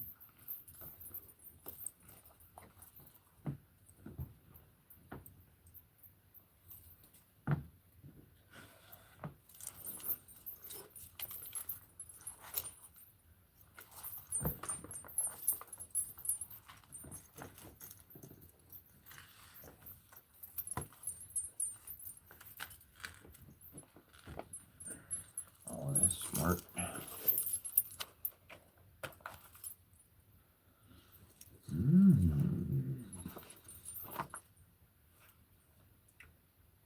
When we become acquainted with the truth about life, the laws governing our being, and how to apply them, immediately we want to teach others. But often we find that the other person is not ready to accept the truth. Their mind is closed to anything that might militate against their opinions or beliefs, prejudices, and superstitions. They are not eager to seek the lighted path, though rather they choose to struggle onwards in darkness, adhering to their artificial way of living and thinking. To attempt to sow the seeds of truth in such infertile mental soil is like casting pearls before swine. Some must experience a terrific psychic upheaval resulting from long continued suffering before the mind and the soul are awakened to an understanding of and obedience to the laws of life. We should never impose our way of living and thinking upon others. Our divine authority over ourselves does not grant us the least jurisdiction over our neighbors. We have the capacity to control our own thinking and to determine what is best for us, but we are not always in a position to judge what is best for our neighbors. When we have evolved to the point where we recognize the unique individuality and divine freedom of every human being, then we will allow our fellow men the liberty to think for themselves. The other fellow may have a better way of life. They may be a step lower or higher on the path, though that is none of our concern. Helpfulness without interference comes as a natural consequence to an understanding of the underlying unity of all. We cannot stand aside when our brother is in distress, though we cannot always give physical aid. But it is our duty to offer our sympathy, kindness, patience, and love. Forgiveness and love follow in the wake of understanding. We must realize that every man has their own interpretation of life, and that the shortest and easiest road for one man is not necessarily the most direct route for another.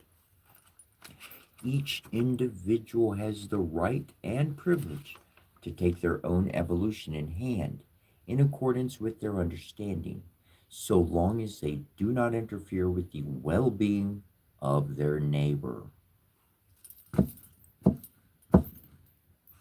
It is not our duty to direct another's life, but only to make sure that we are in the right in our relation with others. Before we attempt to force another to pursue our path, it would be wise to investigate their course, for their way might be better than them. The law of charity dictates that we must be ever ready to help our fellow men to the fullest extent of our ability, but we ought never to interfere.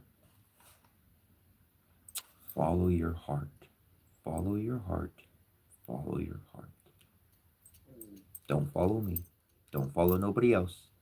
Follow your heart is what I say it over, over, over, over, over. Go pull up all the recordings. Follow your heart.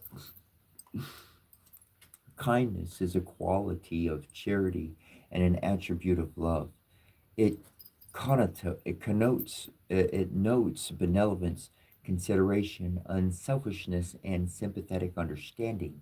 Its beneficence blesses its beneficence blesses not only every phase of human life, but encompasses the far-reaching limits of the animal and vegetable kingdoms. The person who has risen above such destructive traits as greed, selfishness, hatred, jealousy, envy, and has evolved to the plane where generosity, patience, tolerance, sympathy, and love radiate from their very thought, word, and deed. Such an individual is obeying the laws of their own soul and embodies in their character and personality the essence of kindness. Kindness of thought and action should extend to all of our fellow beings, but especially to those who are needy, helpless, infirm, and to those who are in any way deprived of a normal, happy existence. Kindness should constitute a predominant trait in the character of all parents, teachers, doctors, and all those entrusted with the care and supervision of children or of any fellow human being. In business, in professional life, in travel, in all social intercourse, at home, in the community, and among nations, consideration and sympathetic understanding of one's neighbors is a paramount factor in maintaining peace and happiness in the great human family.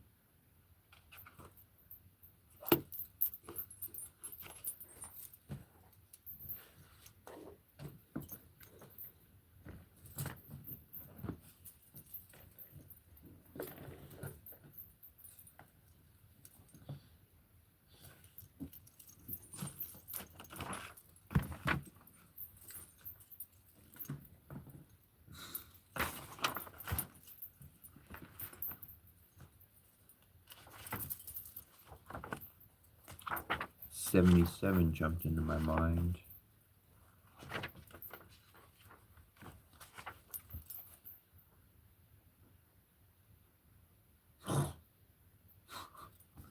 There's a story that starts on page 77. It's called The Three Spinners. It's not too long here. I'm gonna grab a little coffee.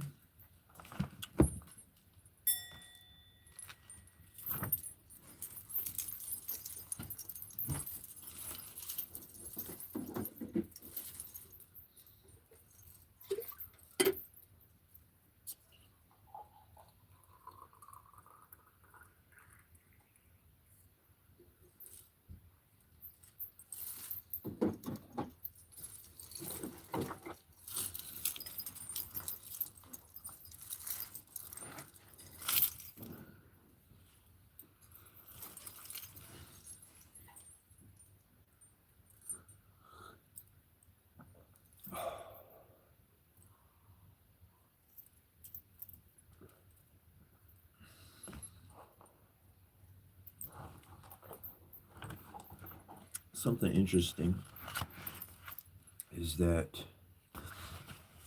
yesterday There was a moment where I took a sip, and before I set the cup down on my table, it's in front of my altar. It's all kind of one thing.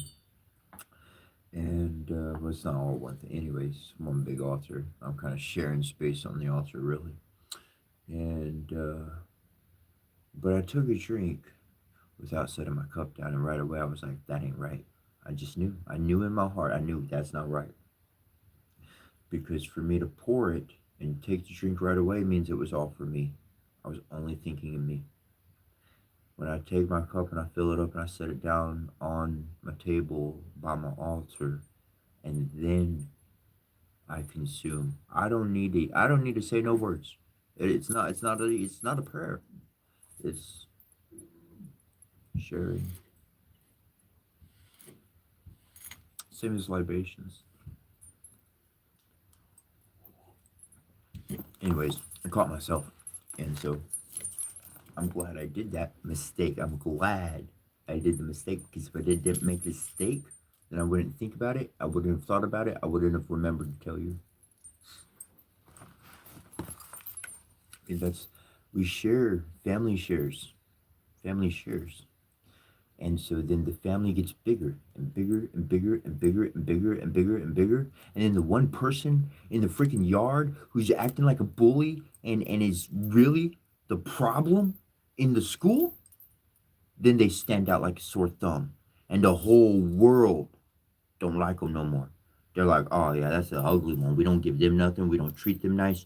We don't go around them. Like we don't want to hurt them, but we don't give them nothing. So they all by themselves. And what happens when somebody's all by themselves? They get all sad and depressed because they're alone. That that is the reward of being selfish. For being selfish, for being mean, or anything like that. The reward is being alone. If you want love and goodness and prosperity, then the reward is family, hospitality. Anyways, the three spinners. There was once a girl who was idle and would not spin, and let her mother say that she would. She could not bring her to it. At last, the mother was once so overcome with anger and impatience that she beat her, on which the girl began to weep loudly.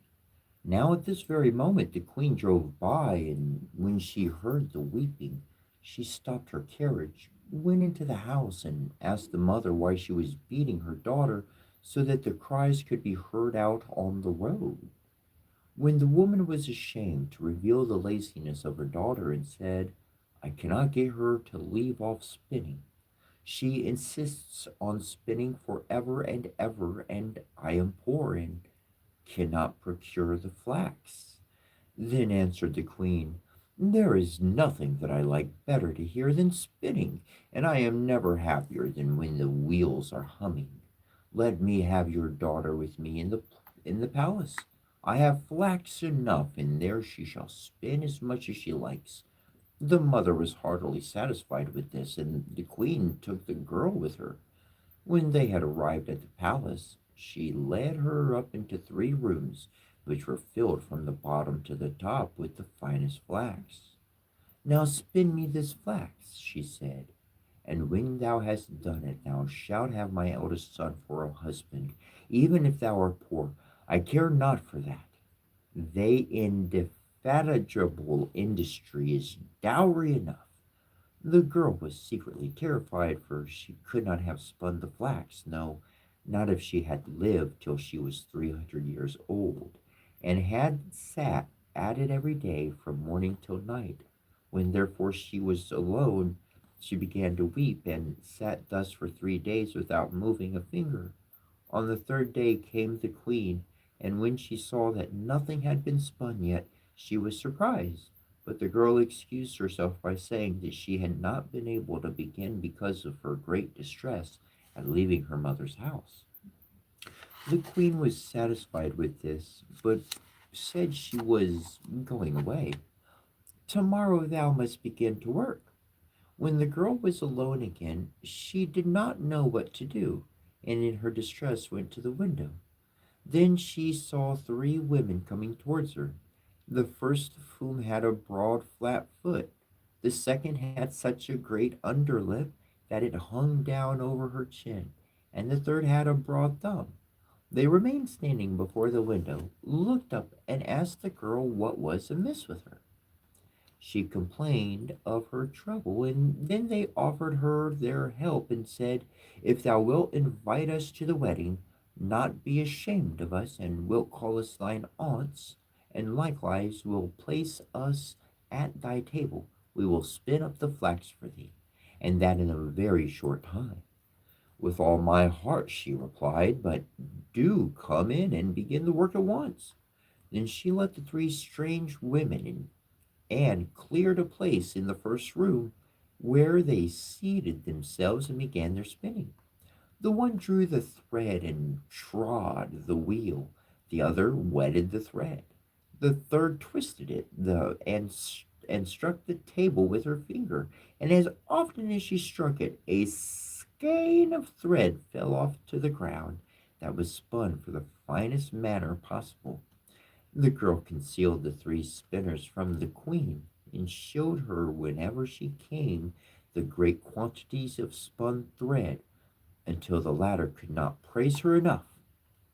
When the first room was empty, she went to the second, and at last to the third, and that too was quickly cleared. Then the three women took leave and said to the girl, "Do not forget what thou hast promised us. It will make thy fortune." When the maiden showed the queen the empty rooms and the great heap of yarn, she gave orders for the wedding, and the bridegroom rejoiced that he was to have such a clever, industrious wife, and praised her mightily.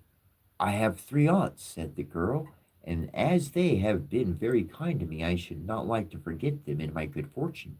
Allow me to invite them to the wedding, and let me sit with us at table." The queen and the bridegroom said, "Why should we not allow that?" Therefore, when the feast began, the three women entered in strange apparel, and the bride said, "Welcome, dear aunts." "Ah," said the bridegroom, "how comest thou by these odious friends?" Thereupon he went to the one with the broad flat foot and said, "How do you come by such a broad foot?" "By treading," she answered. "By treading?" Then the bridegroom went to the second and said, "How do you come by your falling lip?" "By licking," she answered. "By licking?" Then he asked the third, "How do you come by your broad thumb?" "By twisting the thread," she said. "By twisting the thread." On this the king's son was alarmed and said, "Neither now nor ever shall my beautiful bride touch a spinning wheel." And thus she got rid of the hateful flax spinning.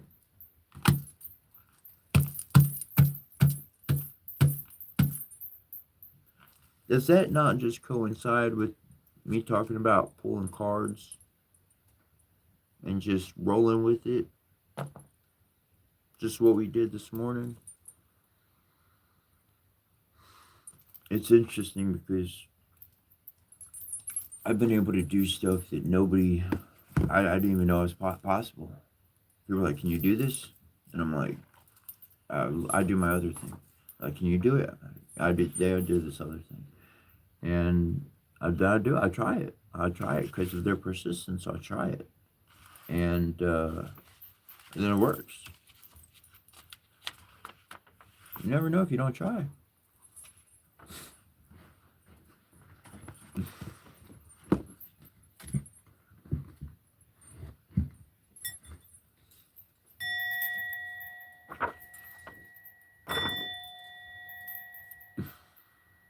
So I got a sound bowl connected to put on the unicorn. It's not a unicorn yet. It's going to be one by the end of the day. Uh, it's going to be. We'll see it up on the wall or something. I don't know. I'll make a video soon enough when I get it all together. I don't know time wise. Who knows? Though it's cool because I got the protection of the elements plus the moon. So Earth, star is Earth. Okay, moon is, well, we Katsu, right? We talked about that, Shahudi and all that stuff. So literally that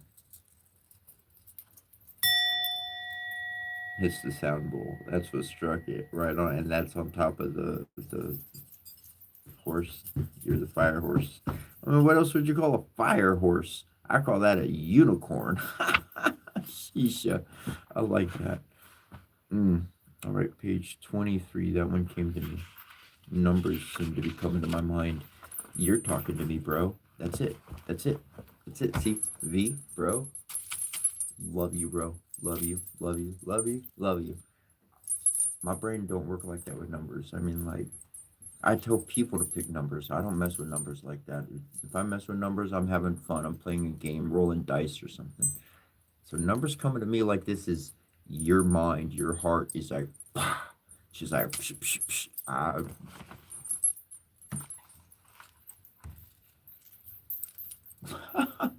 All right. It's a few pages. I'm gonna put that card right there real quick.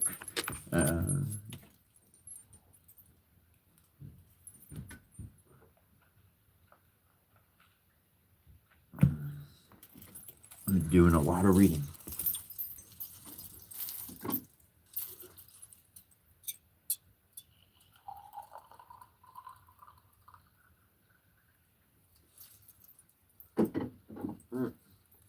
Did it again. Catch myself.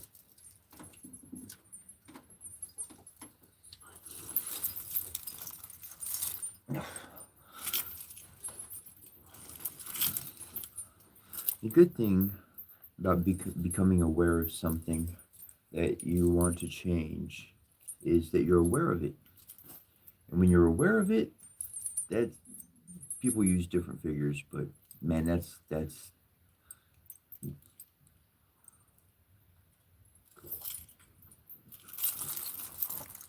it's the only way to take care of a situation is if being aware of it. Oh, story time.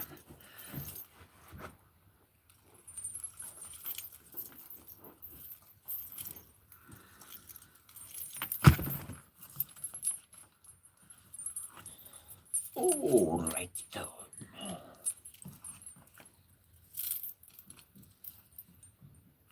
Our Lady's Child, page 23. Our Lady's Child.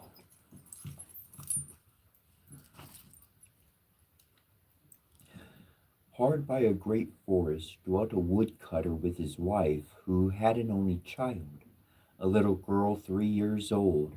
They were so poor, however, that they no longer had daily bread, and did not know how to get food for her. One morning the woodcutter went out sorrowfully to his work in the forest, and while he was cutting wood, suddenly there stood before him a tall and beautiful woman with a crown of shining stars on her head, who said to him, I am the Virgin Mary, mother of the child Jesus. Thou art poor and needy. Bring thy child to me.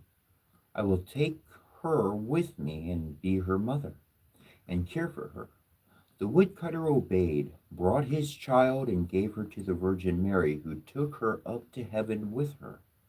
There the child fared well, ate sugar cakes, and drank sweet milk, and her clothes were of gold, and the little angels played with her. And when she was 14 years of age, the Virgin Mary called her one day and said, Dear child, I am about to make a long journey, so take into thy keeping the keys of the 13 doors of heaven. 12 of these thou mayest open, and behold the glory which is within them. But the 13th, to which this little key belongs, is forbidden thee. Beware of opening it, or thou wilt bring misery on thyself. The girl promised to be obedient, and when the Virgin Mary was gone, she began to examine the dwellings of the kingdom of heaven. Each day she opened one of them, until she had made the round of the 12. In each of them sat one of the apostles in the midst of a great light, and she rejoiced in all the magnificence and splendor, and the little angels who always accompanied her rejoiced with her. Then the forbidden door alone remained, and she felt a great desire to know what could be hidden behind it, and said to the angels, I will not quite open it, and I will not go inside it, but I will unlock it so that we can just see a little through the opening. Oh no, said the angels, that would be a sin. The Virgin Mary has forbidden it, and it might easily cause thy unhappiness. Then she was silent, but the desire of her heart was not stilled, but gnawed there and tormented her, and let her have no rest. And once when the angels had gone out, she thought, now I am quite alone, and I could peep in. If I do it, no one will ever know. She sought out the key, and when she had got it in her hand, she put it in the lock, and when she had put it in, she turned it round as well. Then the door sprang open, and she saw there the Trinity sitting in fire and splendor. She stayed there a while and looked up at everything in amazement. Then she touched the light a little with her finger, and her finger became quite golden. Immediately a great fear fell on her. She shut the door violently and ran away. Her terror, too, would not quit her. Let her do what she might, and her heart beat continually and would not be still. The gold, too, stayed on her finger and would not go away. Let her rub it and wash it out never so much. It was not long before the Virgin Mary came back from her journey. She called the girl before her and asked to have the keys of heaven back. When the maiden gave her the bunch, the Virgin looked into her eyes and said, hence hast thou not opened the 13th door also? No, she replied.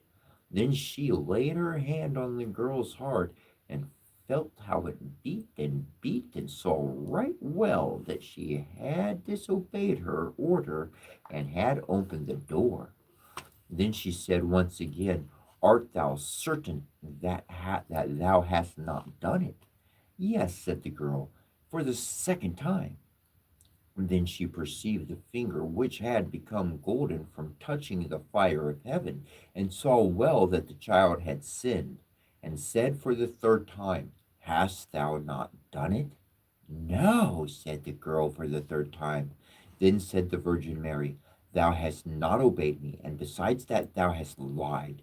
Thou art no longer worthy to be in heaven. Then the girl fell into a deep sleep, and when she awoke, she lay on the earth below.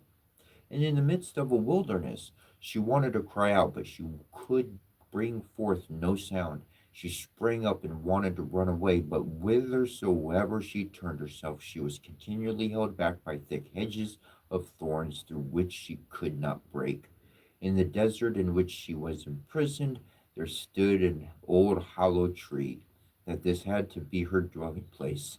Into this she crept when night came, and here she slept. Here too she found a shelter from the storm and rain, but it was the miserable life, and bitterly did she weep when she remembered how happy she had been in heaven, and how the angels had played with her.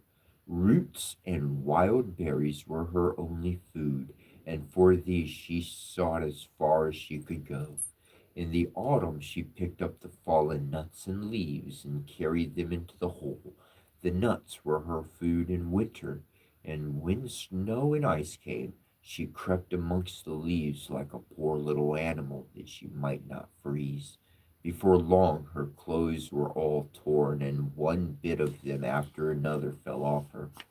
As soon as, however, as the sun shone warm again, she went out and sat in front of the tree, and her long hair covered her on all sides like a mantle.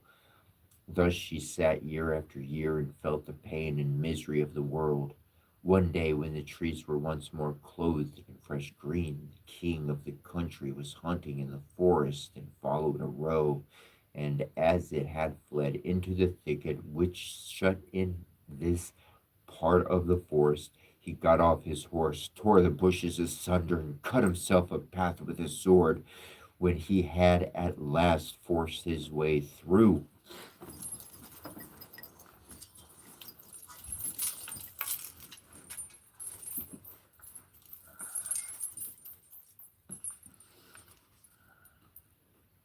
He saw a wonderfully beautiful maiden sitting under the tree, and she sat there and was entirely covered with her golden hair down to her very feet. He stood still and looked at her full of surprise. Then he spoke to her and said, "Who art thou? Why art thou sitting here in the wilderness?" But she gave no answer, for she could not open her mouth. The king continued, "Wilt thou go with me to my castle?" Then she just nodded her head a little. The king took her in his arms, carried her to his horse, and rode home with her. And when he reached the royal castle, he caused her to be dressed in beautiful garments and gave her all things in abundance. Although she could not speak, she was still so beautiful and charming that he began to love her with all his heart. And it was not long before he married her. After a year or so had passed, the queen brought a son into the world. Thereupon the Virgin Mary appeared to her in the night when she lay in her bed alone and said, "If thou wilt tell me the truth and confess that thou didst unlock the forbidden door, I will open thy mouth and give thee back thy speech. But if thou perseverest in thy sin, if thou perseverest in thy sin and deniest obstinity, I will take the newborn child away with me." Then the queen was permitted to answer, but she remained hard and said, "No, I did not open the forbidden door." And the Virgin Mary took the newborn child from her arms and vanished with it. Next morning, when the child was not to be found, it was whispered among the people that the queen was a man-eater and had killed her own child. She heard all this and could say nothing to the contrary, but the king would not believe it, for he loved her so much. When a year had gone by, the queen again bore a son, and in the night the Virgin Mary again came to her and said, "If thou wilt confess that thou openest the forbidden door, I will give thee thy child back and unite thy tongue. But if you continuest in sin and deniest it, I will take away with me this new child also." Then the queen said again, "No, I did not open the forbidden door." And the virgin took the child out of her arms and away with her to heaven. Next morning, when this child also had disappeared, the people declared quite loudly that the queen had devoured it, and the king's counselors demanded that she should be brought to justice. The king, however, loved her so dearly that he would not believe it, and commanded the counselors, under pain of death, not to say any more about it. The following year, the queen gave birth to a beautiful little daughter, and for the third time, the Virgin Mary appeared to her in the night and said, "Follow me." She took the queen by the hand and led her to heaven, and showed her there her two eldest children, who smiled at her and were playing with the ball of the world. When the queen rejoiced thereat, the Virgin Mary said, "Is thy heart not yet softened? If thou wilt own that thou openest the forbidden door, I will give thee back thy two little sons." But for the third time the queen answered, "No, I did not open the forbidden door." Then the Virgin let her sink down to the earth once more, and took from her likewise her third child. Next morning, when the loss was reported abroad, all the people cried loudly, "The queen is a man-eater! She must be judged!" And the king was no longer able to restrain his counselors. Thereupon a trial was held, and as she could not answer and defend herself, she was condemned to be burnt alive. The wood was got together, and when she was fast bound to the stake and the fire began to burn round about her, the hard ice of pride melted. Her heart was moved by repentance, and she thought, "If I could but confess before my death that I opened the door." Then her voice came back to her, and she cried out loudly, "Yes, Mary, I did it." And straightway rain fell from the sky and extinguished the flames of fire, and a light broke forth above her, and the Virgin Mary descended with the two little sons by her side and the newborn daughter in her arms. She spoke kindly to her and said, "He who repents his sin and acknowledges it is forgiven." Then she gave her the three children, united her tongue, and granted her happiness for her whole life.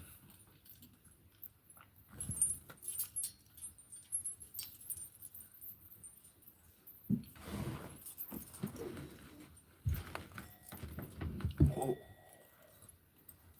I like that. Hey, hey, hey.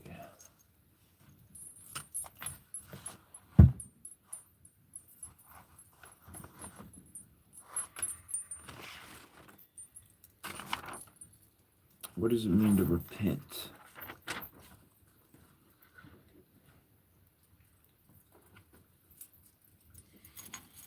What does it mean to repent? To just stop something? You just stop something, you have problems with something else.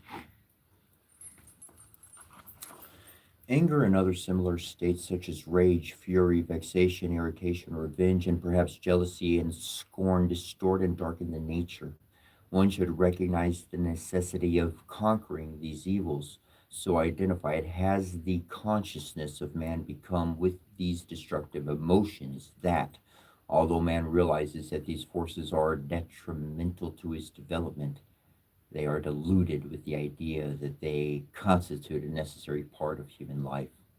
The popular belief and prevailing tendency is to hold the worst in check, preventing the operation of these forces where their destructive nature is most pronounced.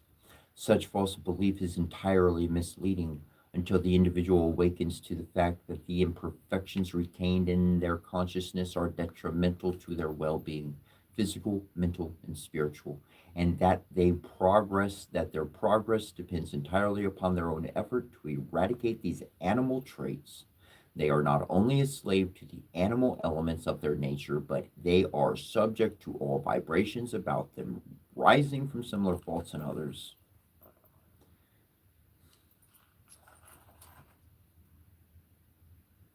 I'm going to pick back up reading, but this one is from my mama, from Rosemary.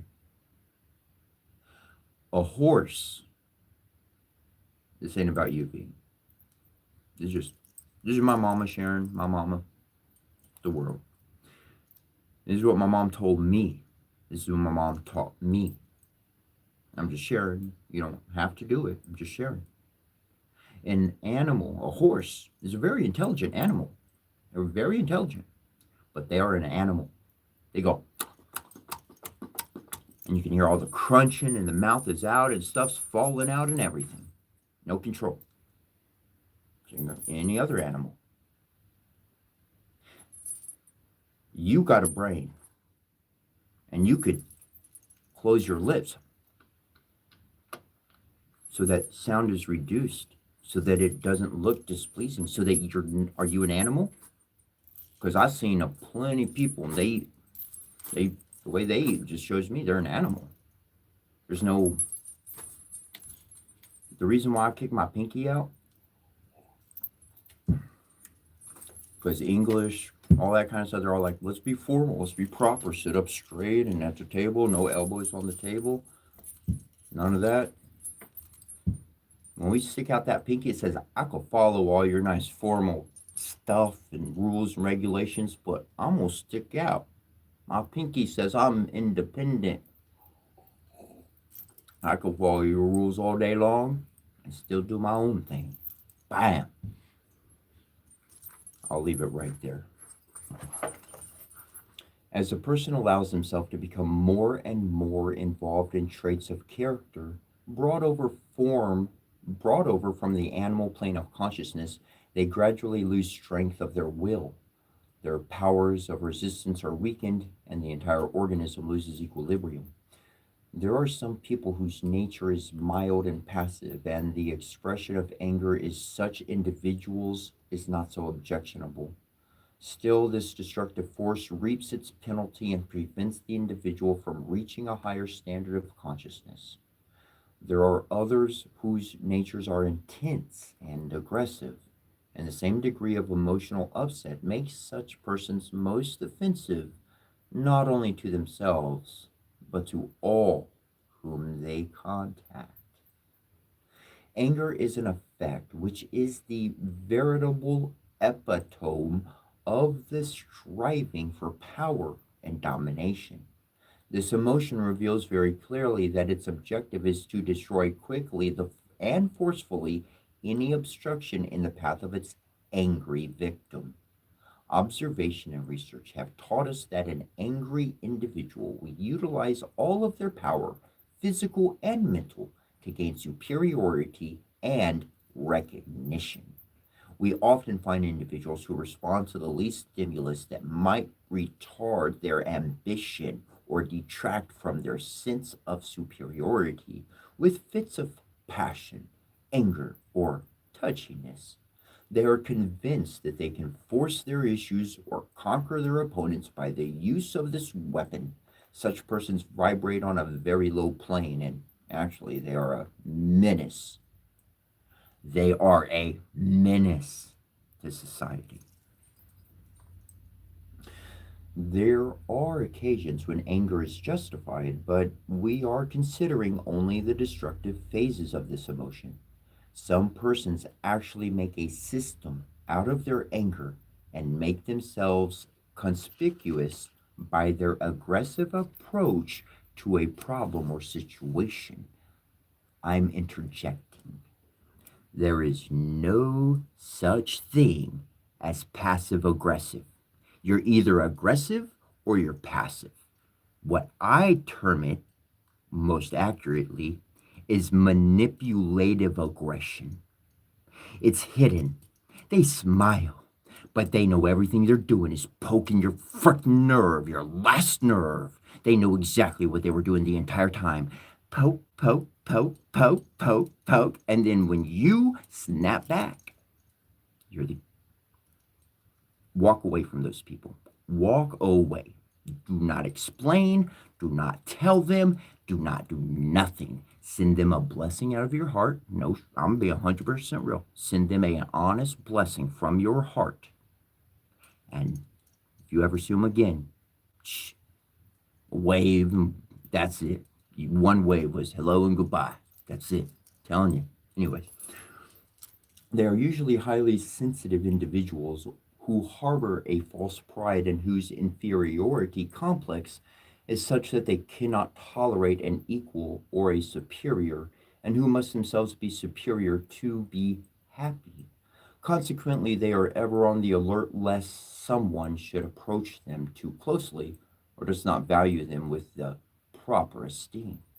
One of the most inexcusable forms of lack or loss of self control is displayed by those who attempt to heal the sick. Too often, doctors become irritated and angry at their patients, forgetting for the moment that the patient is ill. Among those who understand the action of the mind, there is a great desire to overlook and excuse the idiosyncrasies of persons who live in a state of unrest and illness. To allow oneself to be dragged down to a lower plane in order to protect an inflated ego is a flagrant violation of natural law. Often a patient will go to a doctor seeking treatment for some organic disturbance, whereas the cause is due to emotional upheavals in the life or environment of such an individual. My mom died at the age of 56. She didn't die because of cancer or chemo or anything like that. She died because she worried. She worried because she worked and did everything she could to take care of two boys. And she worried herself to the point to where all she dealt with all of those things so I didn't have to deal with it. She kept me safe from it so that I didn't have to. And so that's why I learned that happiness is very important, because being upset will kill you. Believe it or not. That's what I saw. Treatment of the body alleviates some of the distress, but no cure can be effected unless the cause be corrected. Either the doctor, with their advice, or the patient, with an awakened understanding, must eradicate the cause. It is such cases as these that are responsible for some of the failures in healing.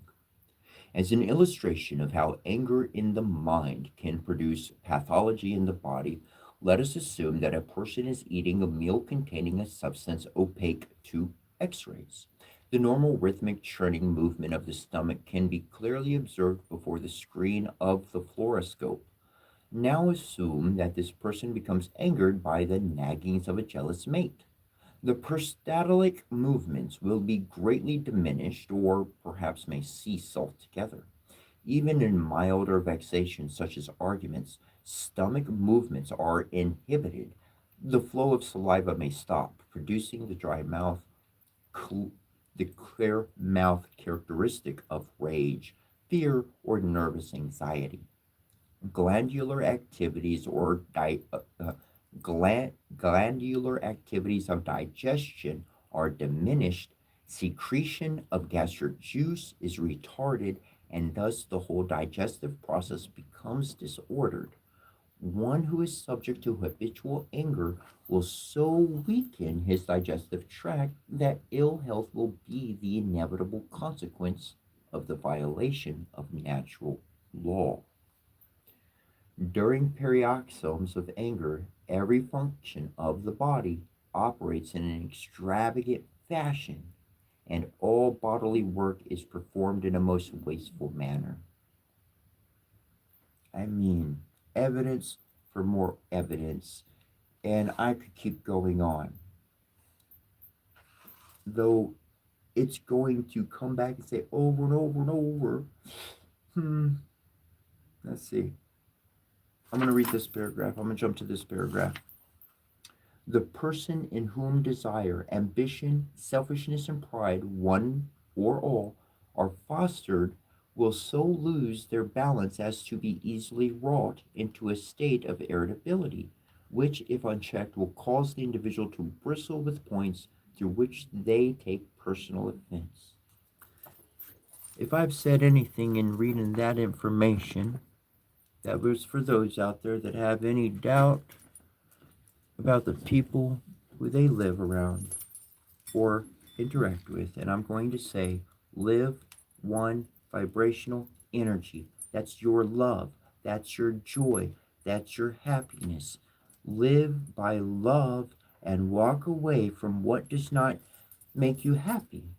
If it brings you down, don't go back. That hurts everything in your life. And all those problems and worries and everything that everybody has. I used to work in the Renaissance Fair and lived in the community for a good long while. We had a saying, not my monkeys. It's their problems, it's their worries. They created that mix. They created all of that problem. They got people running around. They got people confused, blah, blah, blah. The Nemeton. Let me look. We have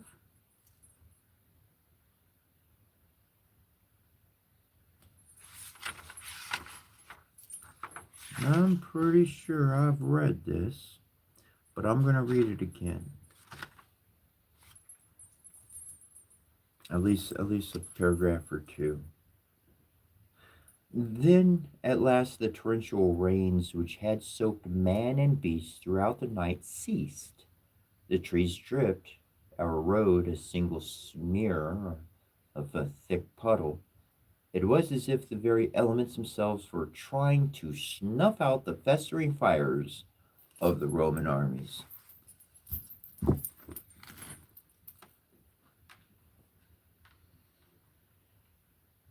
This is where my mind goes on that one.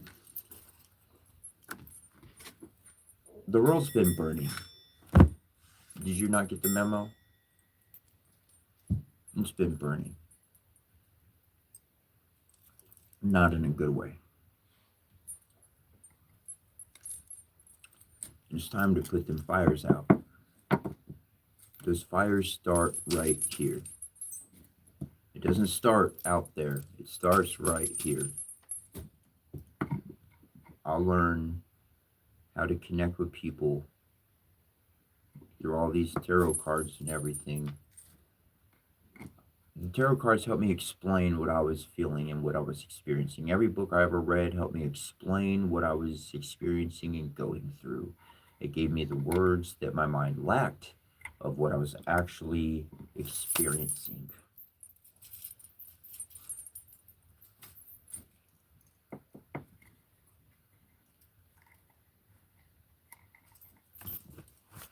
And in knowing that, I was very familiar with myself.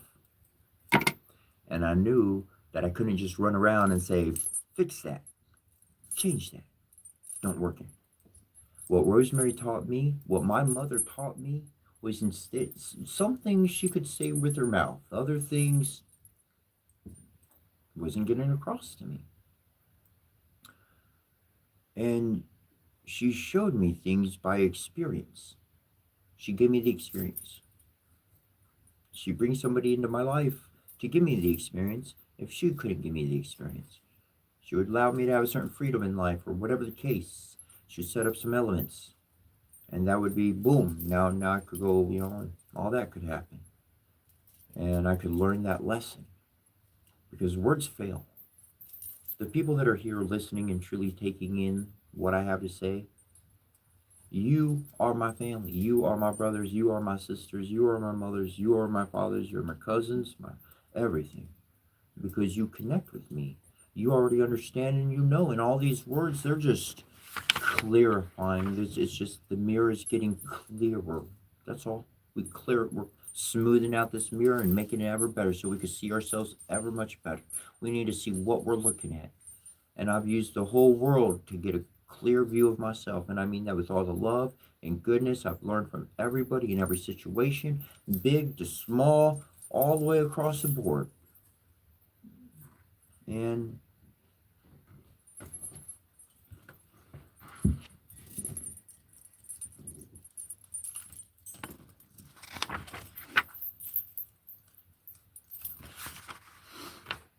it just taught me that people are just like me, and they just need the experience. They need the patience. That's what my mom taught me. They just need patience, they need the experience, and they need to be able to figure it out on their own. Nobody can figure out the puzzle of life for you. Don't work like that. So as I've used the world as a mirror, I implore you to use me as a mirror. What don't you like? Wipe it off. It's your life. This is my life. Your life, you do whatever. You can make whatever improvements you want. The world's going to be full of individuals that go beyond me. That's what I dream of. That's what I think of. That's what I want to create. I want to create a world where everybody is beyond me. Because then I wouldn't have to fix nothing. Everybody would be connected to the Divine Mother, and nobody would have to tell anybody anything. It would be paradise. It will be Eden. There is a song of Tetra. Tetra, Tetra, Tetra. Invoke people of the sea. Invoke the poet that he may compose a spell for you. For I, the druid who set out the Ogham letters, I who walk between heated armies, will approach the wrath of the sea to seek a cunning poet, that together we may concoct incantations. I am the wind of the sea. Song of Tetra. I feel like I got my sword on this side. Just boom, boom, right? So that guy's there.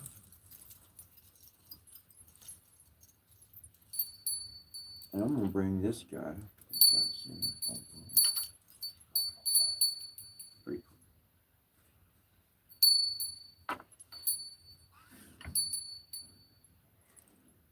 guy's gonna go right there. Boom.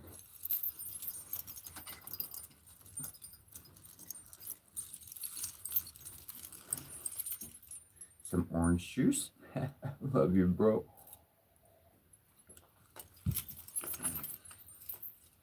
The Bardic Secret of Words.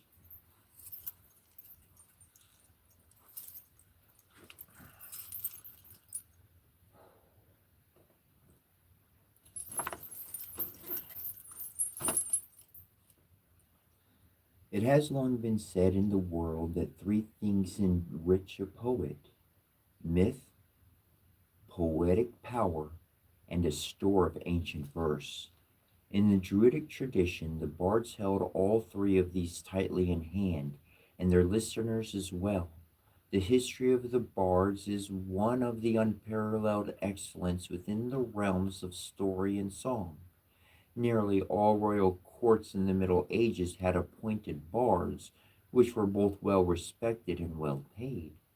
But the fact that their roots were deep within the Druidic tradition means that precious little is left today of their once brilliant presence. Like the Druids, their legacies were completely oral.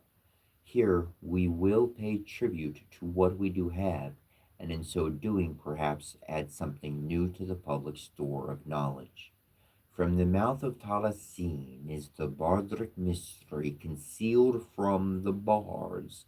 Cerndul, 12th century. We're going to ask questions. What could this bardic mystery be? The bards were originally representatives of the second school of Druidism, that which was responsible for preserving history and legend within the framework of poetry and song, verse and music. They were highly accomplished artists, trained in the mystery tradition. But what kind of training?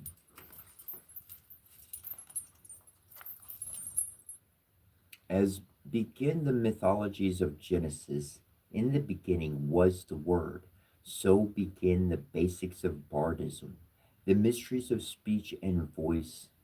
Seeing here an actual excerpt says the symbol of God's name from the beginning was three lines, one diagonal to the left, one diagonal to the right, and one straight up and down in the middle, all having the same height and a base.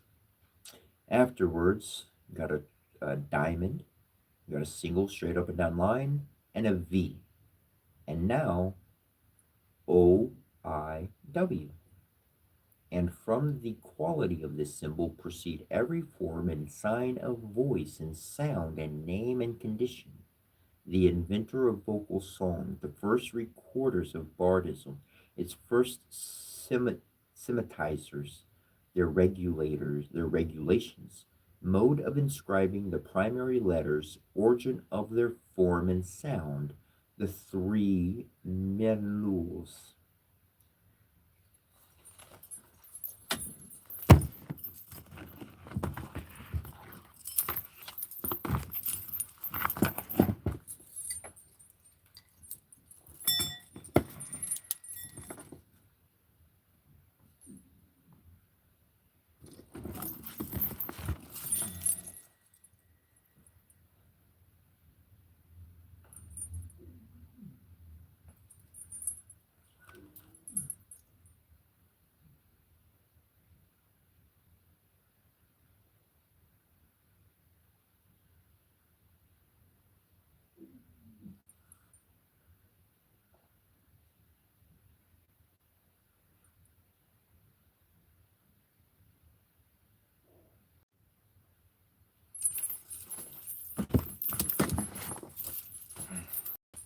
And so speech is not simply speech, it was a method of empowerment and authority through sound gained by careful training. The Gnostic Mystery School called it the formative voice, the thunders of human speech, song and music of the heavens which moves us profoundly. To the old schools of Alexandria and Greece, the greatest secret to be discovered was the hidden name of God, the actual sound of it. To quote Doom, the voice which can cure or kill with a word. And for those under the cult of Christianity, was there any greater miracle than when the Word was made flesh to dwell among us? No, we are speaking of a great truth here. The power of the formative voice being almost universal. It brought light out of darkness. We have a bright idea, we say, or lighten up. I'm so bright. My father calls me son. Indeed, the word is illumination. In all I speak, there shall be sight. Oedipus. In actuality, the bards had a term for the powerful device of poetic delivery. They termed it the illumination of rhymes. Tenum larida, the cracking open of a poem.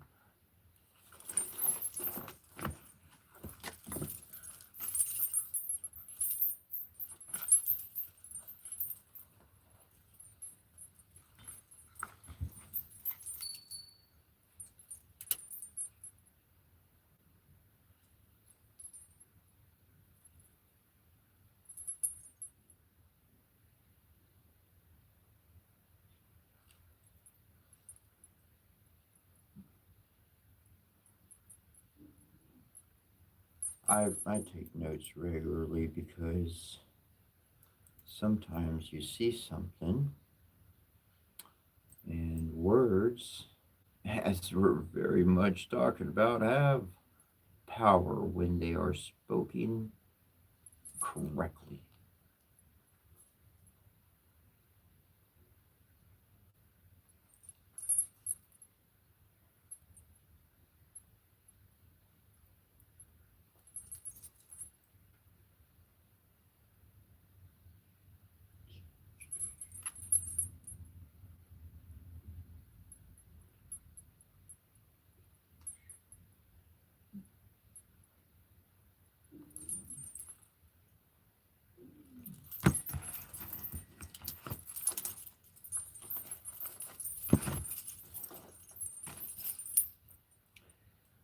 Kain lagda, Kain lagda, Kain lagda.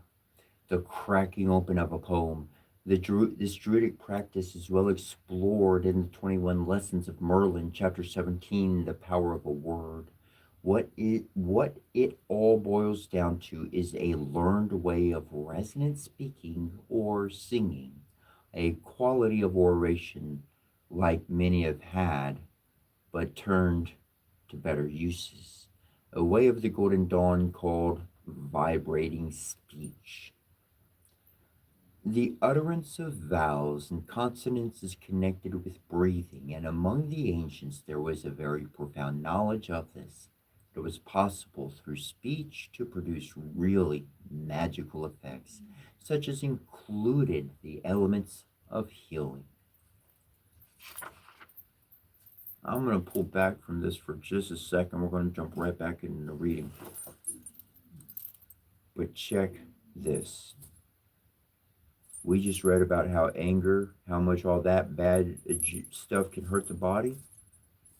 Now we're talking about how speech can actually heal the body.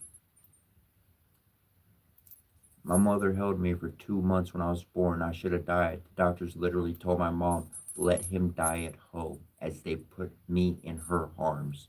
I was 10 pounds. I lost 7 pounds in the hospital. They put me in the bubble. They couldn't figure out what was going on with me. My mom held me for 2 consecutive months. There was a story she read in a magazine called The Awake, and there was 10 babies, and they all had the same problem. But the one on the end, they get better first. And then all the other ones, they would be all, it didn't matter what they did. They change up the experience, everything. The one on the end, get better. The other ones, they go through whatever. And they put a video camera in the room, and sure enough, it was a lady coming in, a cleaning lady at night, and there was a rocking chair right next to the last crib, and she will pick up that baby, and she will rock him. She'll wake him up, and she'll rock him. And my mom read that. She held me for 2 months. My dad, my brother, everyone hated me because she put me first, and she poured her love into me, literally. She healed me with her love, her words. Healed me. It saved me with no drugs, no medicine, no doctor, no physician. No one could do it. No one could do it. And she hugged me to health. She hugged me to life.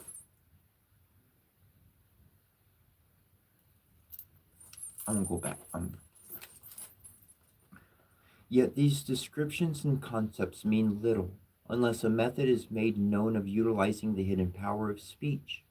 Fortunately for us, the Book of Fairlet records 3 pedagogic devices the Druids once used in their bardic colleges to train for formative voice, set in true fashion with the context of a triad. A gloss precedes them. Fjord Markumhel was possessing of the Thumb of Knowledge, a treasure of 3 gems stolen from the other world.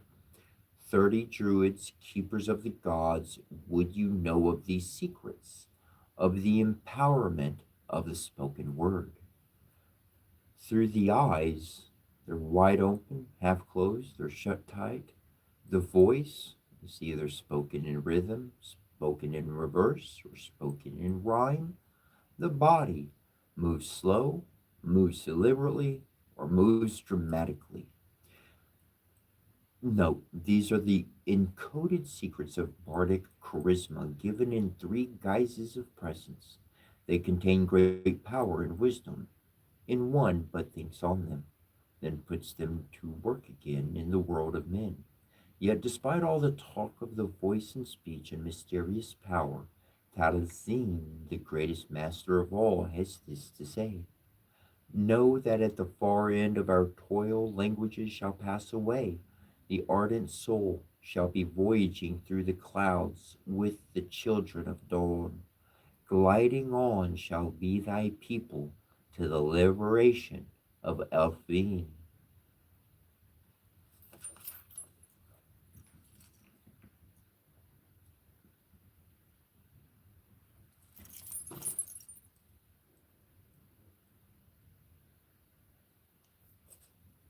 Hmm.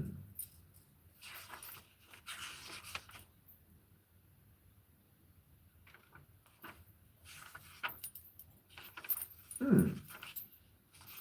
We're going to read a little bit more from this. It's got some good stuff.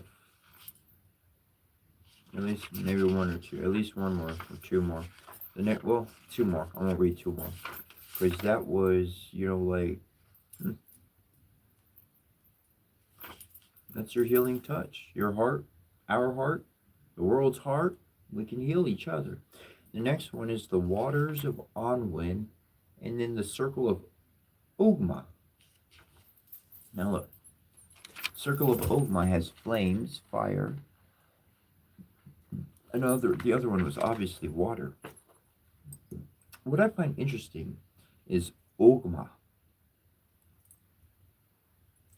Says Ogma is spelled O, G as in Gary, M as in Mary, A. Ogma. So if we, there's a movie called Dogma. I'm just, I'm gonna go use the bathroom real quick. And be right back and start reading.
I saved my place in the book. That's a good thing. I think that'd be about the last of that.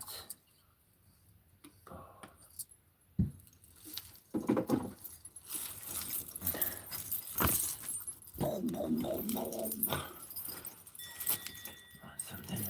No, we're good. We're good. Yep. Boom. All right here. Hey, buddy.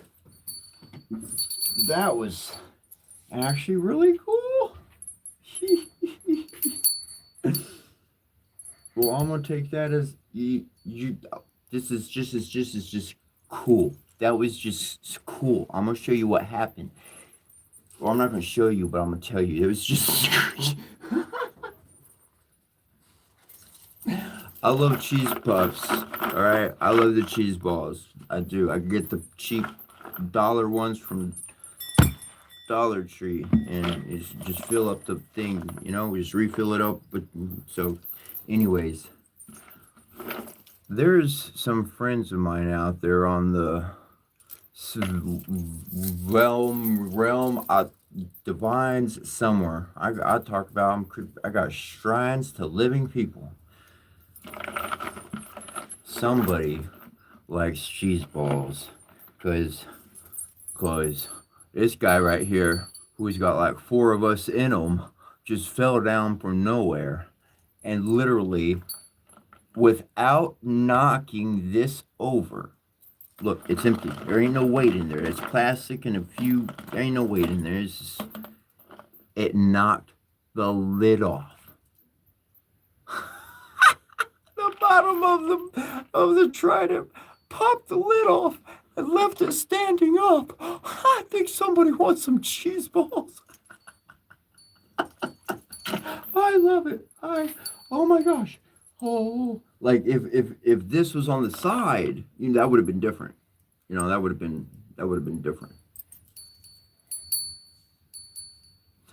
That was cool. On that behalf, I'll put 2 out there.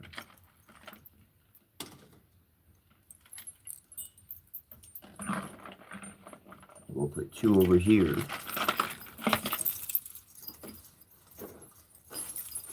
I got this. I'm not going to show you a picture of it because that kind of ruins the magic of it. It's in some videos. Anyways, I'm just going to tell you about it. But it's an old box of Lucky Charms, right? It's an old box of Lucky Charms. And on the back of it, it has like this gnome house. And then it was like cut out where the little door is. And so it has a door at the bottom. So I have that as an altar spot. And any food that drops on the ground, like I'll drop one thing on the ground. And that means it was for the offering. They were like, come on, don't forget about us too. And so I fill up the box on their altar with things that fall so that they could get it. And anyways, it's like their treasure land. They're like, you gotta have one too. Okay, I'll take 2 too.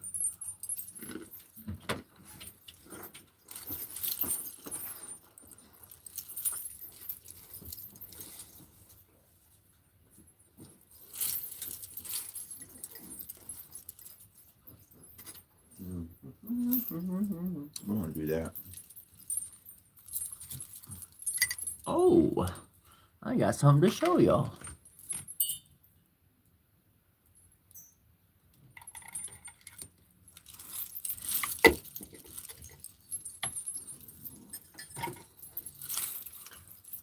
I saw those 3 stabs earlier. Or not stabs, but the sticks, the way they were spread out. So I'm going to do that on my altar so that assemblage is there with those 3, 2 diagonal, kind of coming to a point.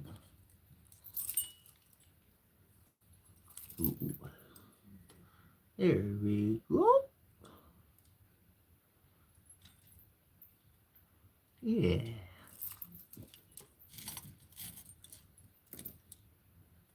Boom, boom. All right. Are you ready? Because I'm ready.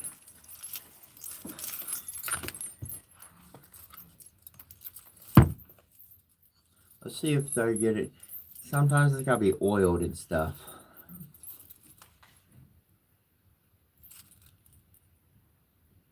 It's real.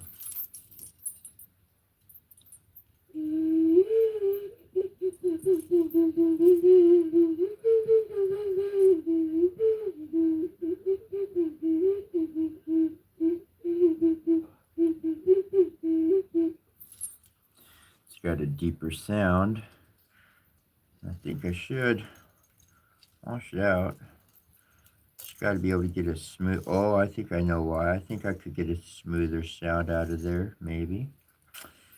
Anyways, it's cool the way it resonates because it doesn't like blow in here, right there, and then the back, the air comes out here. That's actually making the sound, not the front. It's not a flute. It's like a resonating chamber. And 2 lines. Interesting. The double X's. It's literally like like I'd call it a transformation whistle. That sounds better to me. Other people will call it like a death flute, but it's like guides the souls. It guides them. Anyways, I was on the altar for a good long while, and I was like, I gotta bring out that instrument because I've been playing my other flute a little bit. Anyways, the shaman knows that there is a sea of consciousness that is universal. Even though we each perceive it from our own shores, he knows of a world awareness we all share, experienced by every being. It's from Antonio Morales, Shaman. The waters of Arwen, preparing the elixir of sight. This section is, as they say, rather short and sweet. It has but one offering, yet is not without considerable interest. The Book of Fairlit has a short section toward the very end of the script, which speaks of the tree Pinguerden, from which is made a magical elixir with 3 properties. It extends life beyond one's allotted years, brings otherworld sight, and bestows the gift of sensibility for a time. Certainly an interesting enough combination of benefits to warrant investigation. The results of our investigation identified the tree, word in Old Welsh, composite, as European white pine, a rather common variety with long needles and the familiar Christmas wreath, sap-dotted cones. Apparently, to judge from the tiny Fairlit excerpt, this tree may have been the British Alim, understood as the silver fir of the Ogham tract, the letter A.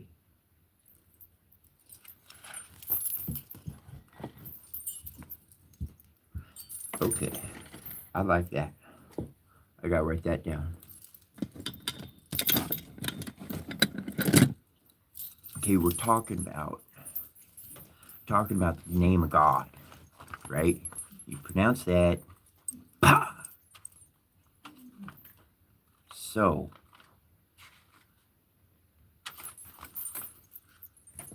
this just gave a really great clue.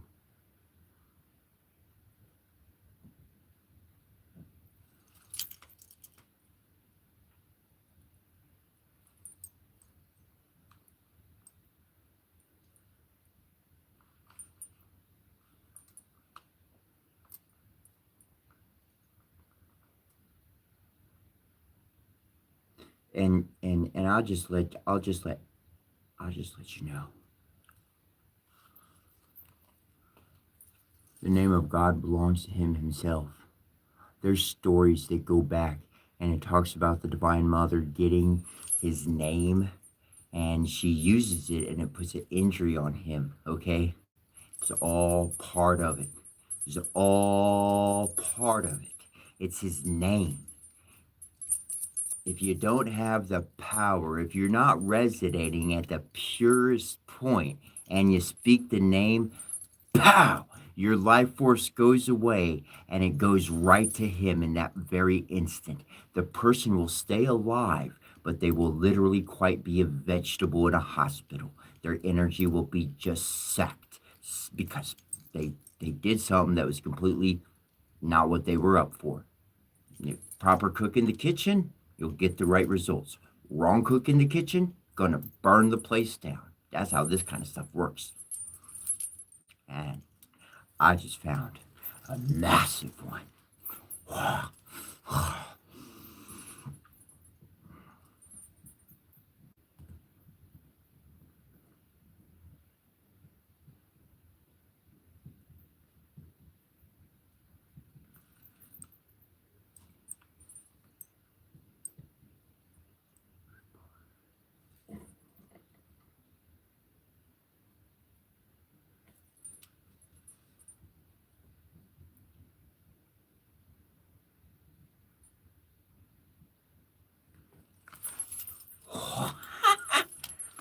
Okay, moving forward. Many different variations of Ogham tree assignment have survived, some of them quite different, and so this hypothesis is not too far fetched, especially if one takes into consideration the fantastic mystical claims made for the tree. There are two ways mentioned of using this tree. Let's talk about them. The needles gathered during the sixth night of the new moon are made into an elixir by infusing them in hot water, but water drawn from the deepest of wells, which has never seen the light of day. This is to be taken as a drink once every 3 days. The resin is to be gathered from an old tree exceeding age and grace, without steel or iron.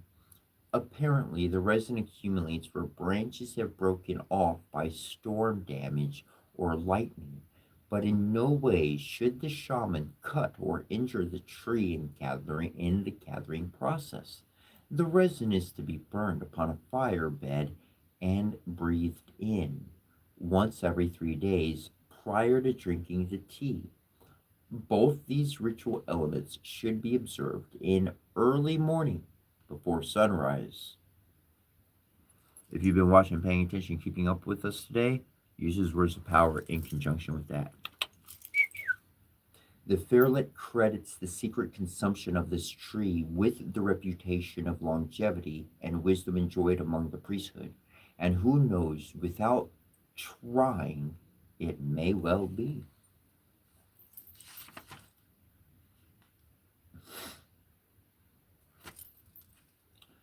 Beyond the north wind in the 13th night, the land of ghosts in the pillar of time, beyond the flaming door, scarlet and bright, a circle stands, blue with light. Quest for the Scarlet Rock, Danta Garadha, 15th century.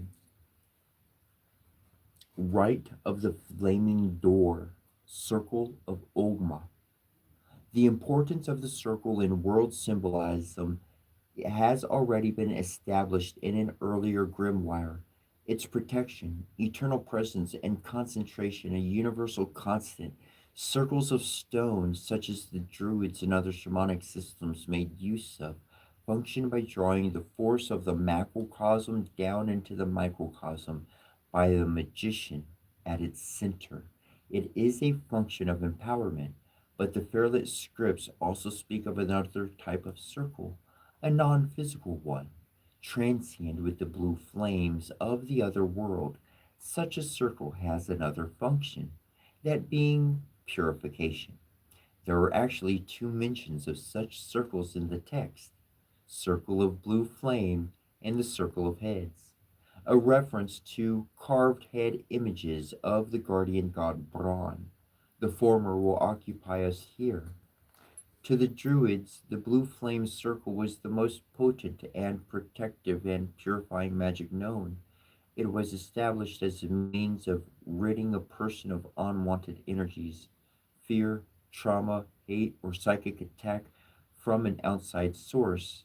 It was thought to vanquish all evil to the realm of Sithrul. To implement this powerful rite, observe the steps below. Procure in advance the following flammable liquid: 1 gallon of fire water, an old term for grain alcohol, either vodka, brandy, or common rubbing isopropyl alcohol, and a copper bowl. We use 1 gallon alcohol mixed with 1 tablespoon of copper sulfate, CuSO4, sold at most pharmacies or hobby shops where chemistry labs for kids are sold. CuSO4 is a blue crystal which burns blue, but pouring the alcohol from a copper bowl will have the same effect and is the authentic method. Pick a pure outdoor site, one with undisturbed earth, where you will be disturbed by neither image nor sound, and where you will not be seen. So there at a threshold, time of either dawn, dusk, or midnight, bring this book with you. With a knife, sharp stick, or your ritual sickle, trace out a circle on the virgin ground, diameter equal to your own height. Then gouge it down to the depth of 2 to 3 inches. If you are going to robe yourself or disrobe, do that. Place the book in the center of the circle and relax until you're in a receptive mood. When ready, pour the prepared fire water into the circle ditch you dug, walking along and gauging the amount carefully so that there will be enough to complete the round. It will sink in. Don't worry about that. Place the container well away and carefully set the circle of white with a lighter, saying, Nuns harber mostro sem et calorin. Move to the center of the circle and open the book to the Achtra, which follows a very old one, which will automatically focus your mind to the proper state and level for purification. Read it through until the flames have completely died. Then you may leave. You will notice the pronounced delayed effect any time from 1 to 6 hours later. The effect is wonderful, leaving a lasting clarity. Extra of the inner sight. If there are 5 senses, then I am looking for a sixth, forever fleeing the changeable muse who wears horns about her neck and fingers all my senses as I sleep. Behind closed eyes, a voice hisses out of the darkness. As I swirl about, the room explodes into fireworks. Even a wizard would be proud of. Then suddenly I drop into a coldness, as it were, into an abyss of shadow, smelling of ashes and sulfur, unable to deliver the benediction. Wrapped in black, I pass beyond, falling slowly through shafts of dust, revolving without motion into a dark storm which fills that space in which all things form. Knowing this space truly exists only makes living harder, as no initiate is allowed to know its name. How many will herald the new age of water bearers? We will inherit the mystic ice. It will replace our very blood as it melts into streams, into rivers, and ever changing oceans, flowing through crystal veins. We will all walk on water, wishing we could not. But this won't be the miracle. The miracle will be one of true proportions, not mere maximus or not mere maximums or minimums, nor bare essentials. Everything will mean nothing once again. All newborn men of water must relearn the ancient law, the law of individuality. Where is there, after all, but our own lives? Except, perhaps, the collective primal scream which terrifies our inner ears, traveling light years to orbit an undiscovered star, still pushing with promise that the next destruction will not be by water, but by fire.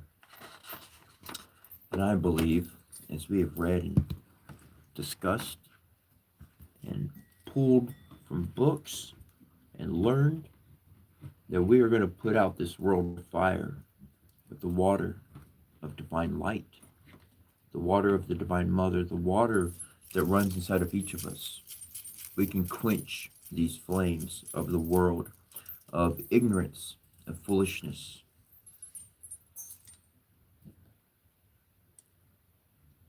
And it does not require a following. It does not require a banner. It's just your heart. Your heart and who you are and how you choose to live amplifies the world. That's all you got to do. If you want to change the world, grow. Let your faith increase to the point where you're literally living on faith. I say that's equivalent to walking on clouds, because them clouds are miracles. You take a step, I take a step. I don't know if it's going to land, but I know, man. I go back to the Care Bear show. I'll tell you a real story. Up to the age of 13 years old, I thought I could walk on clouds. And then I saw somebody skydiving in a movie or TV, and then I was like, "Hey, mom, are clouds like? Can you walk on them?" Nope. Dang, my dreams were dashed. I'm not kidding. I'm serious. I was like, but in my travels and my journeys, I trust and I believe and I walk and I take a step, and a miracle pops up underneath my feet.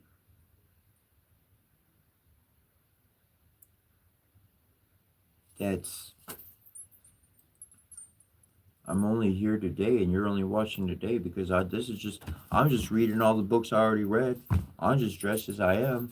I was just doing this is just who I am. I'll go to bed like this. I mean, I put the red thing on. I take few of my skirts off, but I leave most of them on and change hats. Not exactly running anywhere or sweating in them, so they're not crazy dirty. Wash them when they need to be washed, whatever.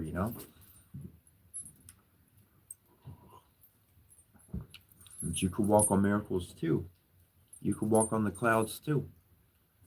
Care Bear. A bear, you think? A bear, man? Nothing gonna take a bear out. Bear's like, raw. And that's all the love. Instead of raw for like bad or anything, it's all like love. Raw with all my love. To make each other better and healthier and all sorts of wonderful things.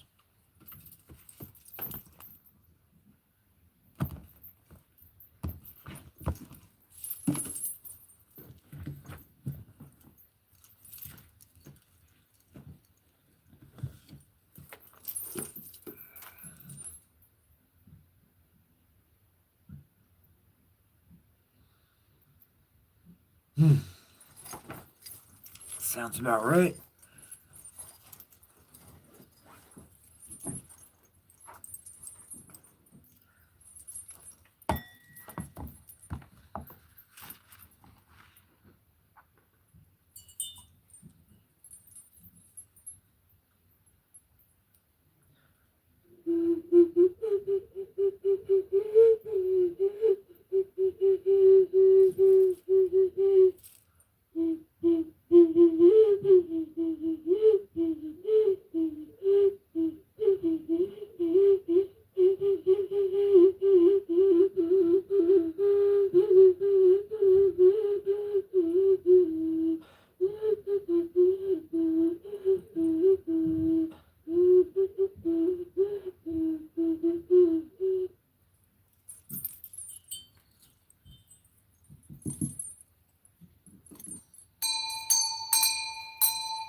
That's very well. Another symptom is virtam ervakalo nirnam janmakara gunodaria. In the Kali Yuga, a man's qualities and social position will be calculated according to the extent of his wealth. Srimad Bhagavatam 12.2.2. Formerly, a man's position was calculated according to his spiritual understanding. For example, a Brahmana was honored because they knew Brahman. He was aware of the Supreme Spirit, but now in the Kali Yuga, there are actually no Brahmanas because people are taking the title of Brahmana simply by Jarma or birthright. Previously, there was also birthright, but one was actually known according to his behavior. If a man was born in a Brahmana family or Kshatriya, administrative or military family, he had to behave like a Brahmana or Kshatriya, and it was the king's duty to see that no one was falsely representing himself. In other words, respectability was awarded according to culture and education. But nowadays, virtam erba kalor nernam. If you get money somehow or other, then everything is available. You may be a third class or fourth class or 10th class man, but if you get money somehow or another, then you are very much respected. There's no question of your culture, education, or knowledge. This is the Kali Yuga. Another symptom of the Kali Yuga, Dharma Nayarya Vyasvastaryam Karanarm Balamervahi. Religious principles and justice will be determined by a show of strength. If you have some influence, then everything will be decided in your favor. You may be the most irreligious person, but if you can bribe a priest, he will certify that you are religious. So character will be decided by money, not by actual qualification. Next is the Dampariya Berushirya Tormayarda Havariaharike. Marriages will be arranged according to temporary affection, and to be a successful businessman, one will have to cheat.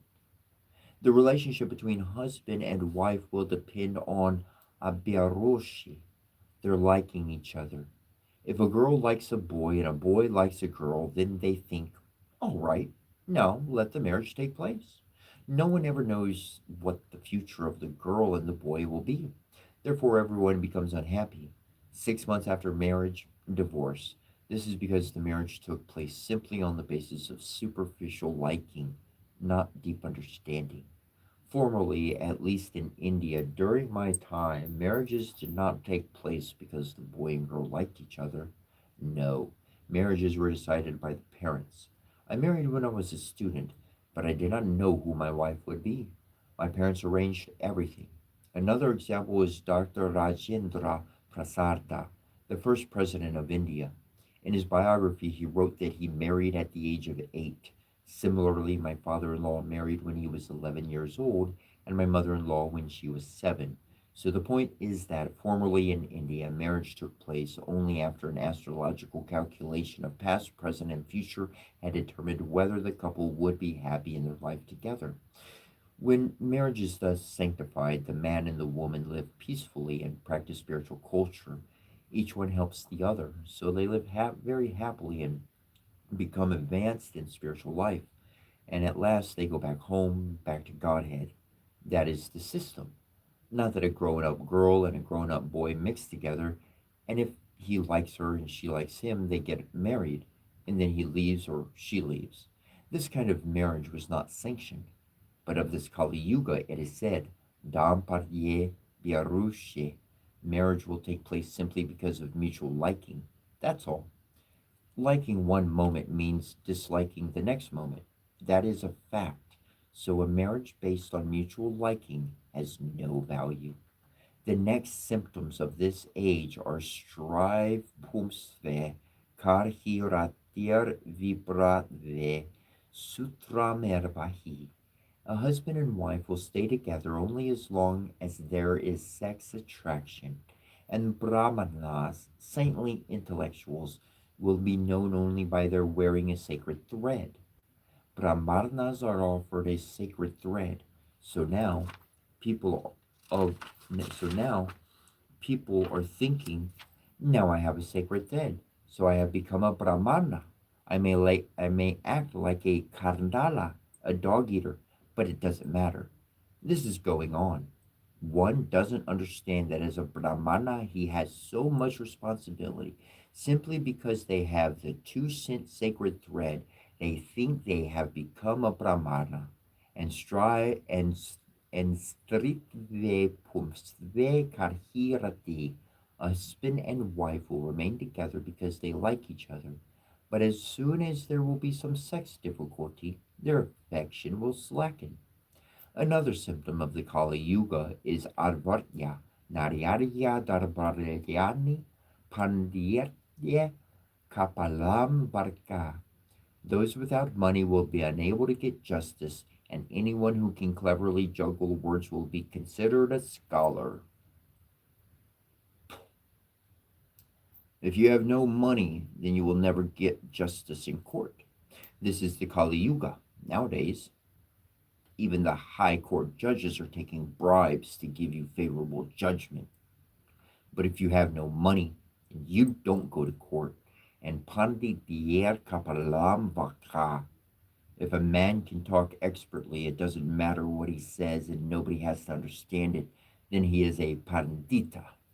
He is a learned scholar speaking gibberish. Arparin kulak serena bargavad bragaland kulala gundulas. By the latrism of wife. Like this, if you go on speaking, no one will understand you. Yet people will say, "Ah, see how learned he is." This is actually happening. There are so many rascals writing books, but if you ask one of them to explain what he has understood, he'll say, "Oh, it's inexplicable. These things are going on." Next, the Sriman Bhagavatam says, Aradayate svasardurve, sarhurve dharma eva tu, svikara eva koravahe, snarnam erva prasardarnam. Poverty will be looked on as dishonorable, while a hypocrite who can put on a show will be thought pious. Marriage will be based on arbitrary agreement, and simply taking a bath will be considered proper cleansing and decoration of the body. First, anadadyarta. If you are a poor man, then you are dishonorable. People will think that a man is not honorable because he does not know how to earn money by hook or crook.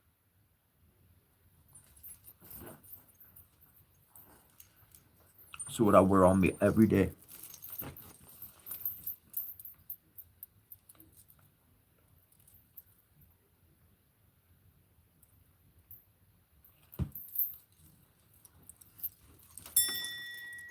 Call me Captain Hook if you want.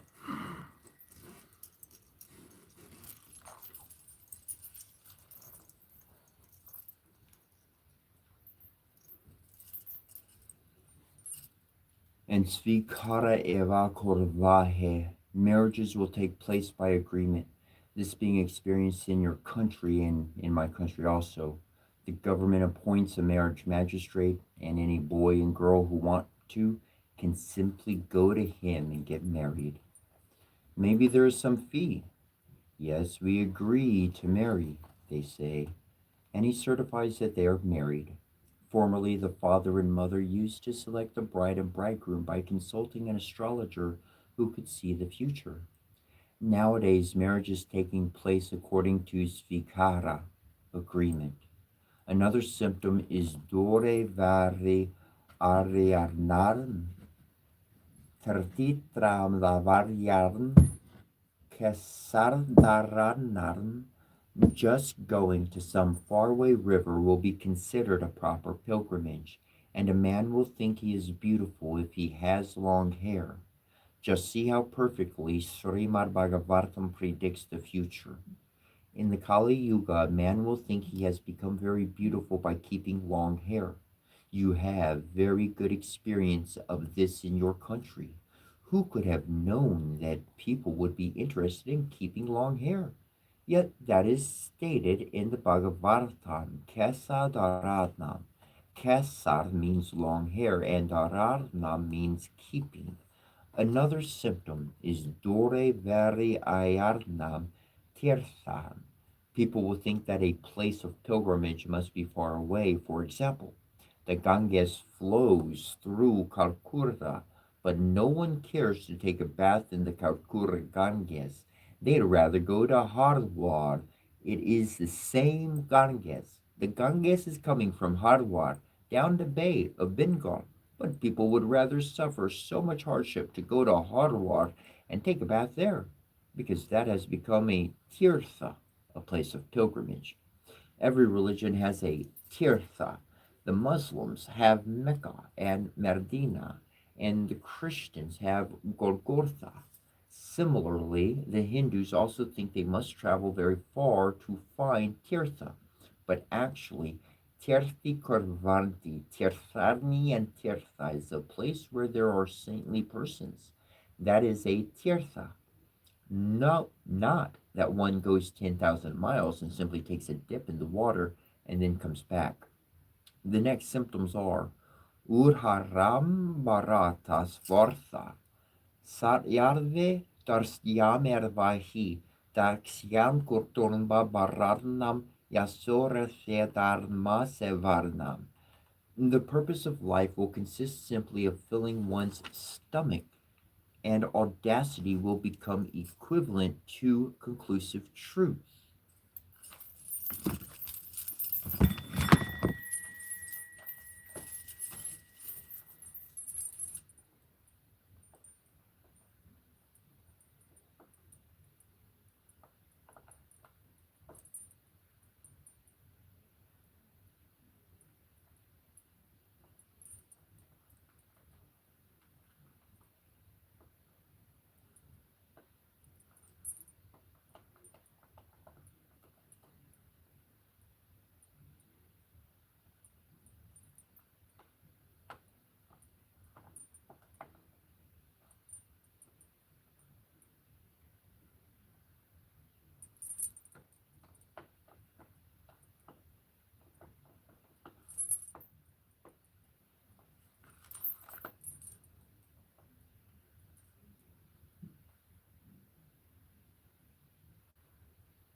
If a man can even maintain his own family members, he will be honored as very expert, and religiosity will be measured by a person's reputation for material accomplishments.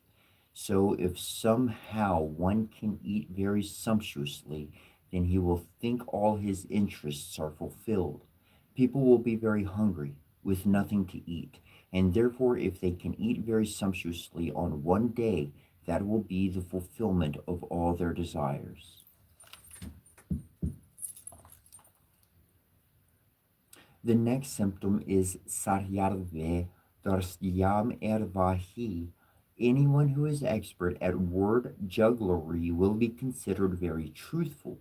Another symptom, Darsyarm Kurturmpa Borarnam. One shall be considered very expert if he can maintain his family, if his wife and children. In other words, this will become very difficult. In fact, it has already become difficult. To maintain a wife and two children is now a great burden. Therefore, no one wants to therefore few want to marry. The next verse describes what will happen when all the people have been thus infected by the poison of Kali Yuga. Oh no, it's saying that eventually, therefore, no one wants to marry. That's what the Kali Yuga is saying. It's going to get to a point where nobody wants to marry. There's no marriages going down. Nobody wants to do it.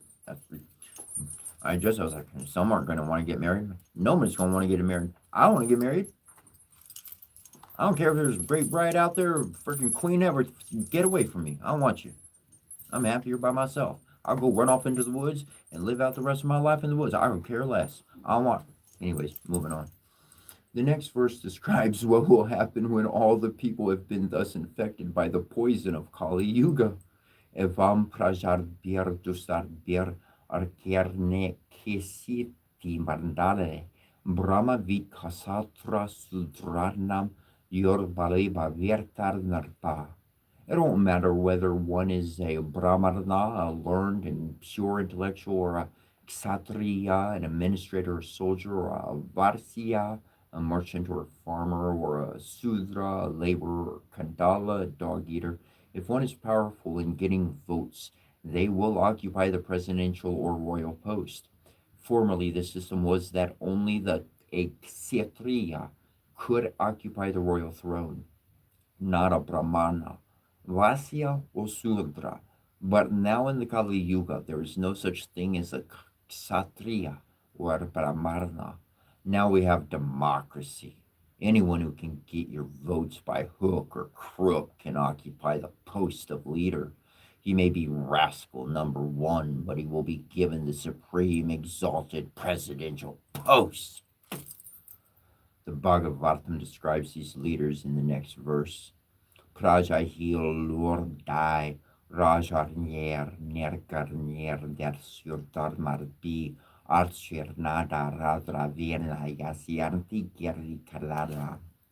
The citizens will be so oppressed by merciless rogues in the guise of rulers that they will give up their spouses and property and flee to the hills and forests. So the men who acquire a government post by vote are most Lobdai Rajanyai, greedy government men.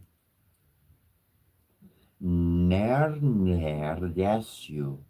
Their business is plundering the public. And we actually see that every year the government men are exacting heavy taxes, and whatever money is received they divide among themselves, while the citizens' condition remains the same or worse. Every government is doing that. Gradually, all the people will feel so much harassed that Ashirna Daradravirna, they will want to give up their family life, their wife, and their money, and go to the forest. This we have also seen. I'm there. I've been there for the past 3 years. 12. Yep. Since 2022. I walked out of that hellhole. Said, I ain't going back. I don't care what you got. I don't care if it keeps me alive a day longer. Nope, not worth it. Nope. So Kalar Dorsad Nire Rajan. The faults of this age are just like an ocean. If you were put into the Pacific Ocean, you would not know how to save your life. If you were a very expert swimmer, it would not be possible for you to cross the Pacific Ocean. Similarly, the Kali Yuga is described in the Bhagavatam as an ocean of faults. It is infected with so many anomalies that there seems to be no way out. But there is one medicine. Kirtarna Reva Krishnar Yar Murtar Sangha Param Vrajya.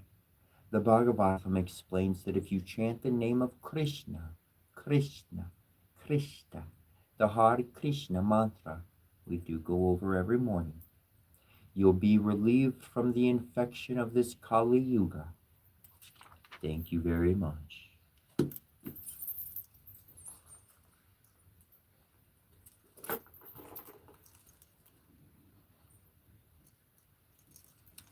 I tell you what, I don't think we're exactly in the forest and we're all hanging out together. So there is a shift going on right now. It ain't all stuck. The future can be rewritten. And that's what we're doing together right now. Every single one of us all around the world, we get to create our future. We get to look at our past and say, yeah, I didn't like that. I'm not going to do that one again. And we can move forward with something positive, loving, and truly, truly beneficial for everybody.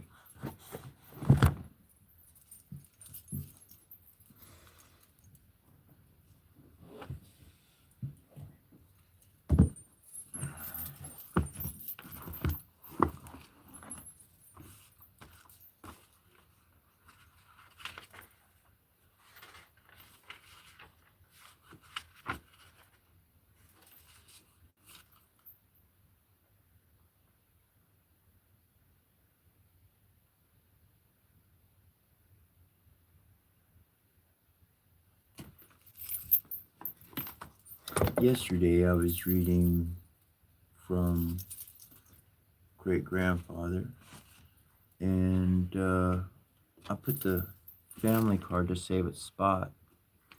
So we're gonna pick up and be reading that today.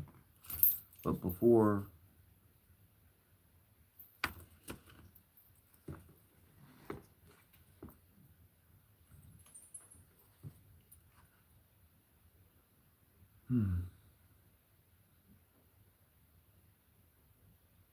I'm gonna read a paragraph out of here first.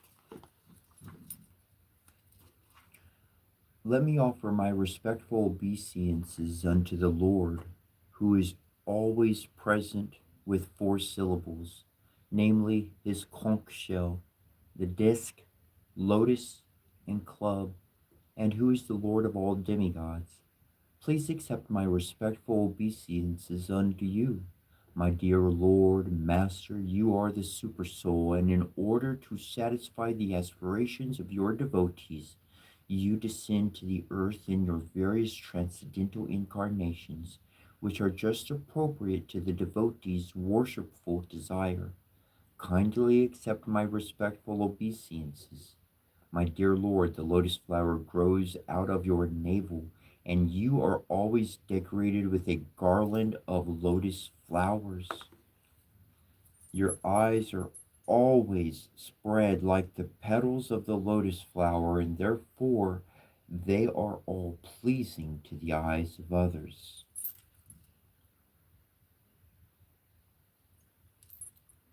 Your soft and delicate lotus feet are always worshipped by your unallied devotees. By those lotus feet pacify their lotus-like hearts.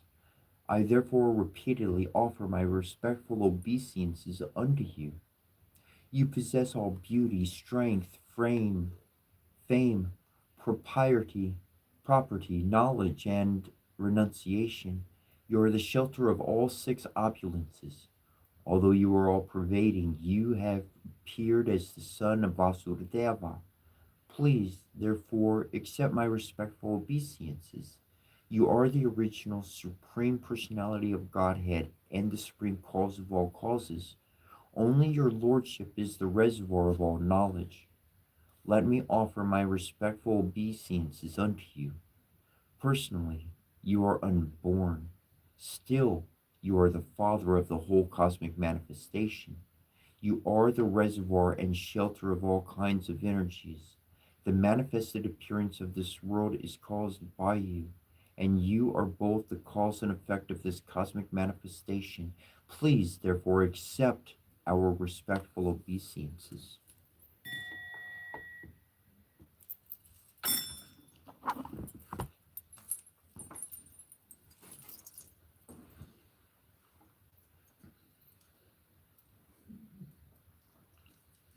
The science of numbers represented not only arithmetical qualities, but also all grandeur, all proportion.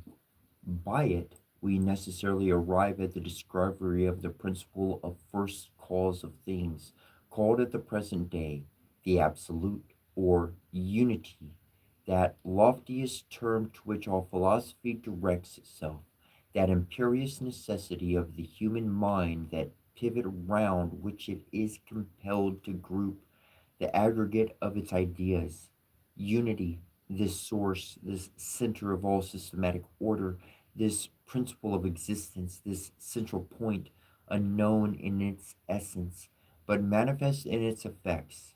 Unity, that sublime center to which the chain of causes necessarily ascends, was the august idea toward which all the ideas of Pythagoras converged. He refused the title of sage, which means one who knows. He invented and applied to himself that of the philosopher, signifying one who is fond of or studies things secret and occult. The astronomy which he mysteriously taught was astrology. His science of numbers was based on Kabbalistic principles. The ancient and Pythagoras himself, whose real principles have not been always understood, never meant to ascribe to numbers, that is to say, to abstract signs, any special virtue. But the sages of antiquity concurred in recognizing a one first cause, material or spiritual, of the existence of the universe. Thence unity became the symbol of the supreme deity. It was made to express, to represent God, but without attributing to the mere number one any divine or supernatural virtue. The Pythagorean ideas as to particular numbers are partially expressed in the following.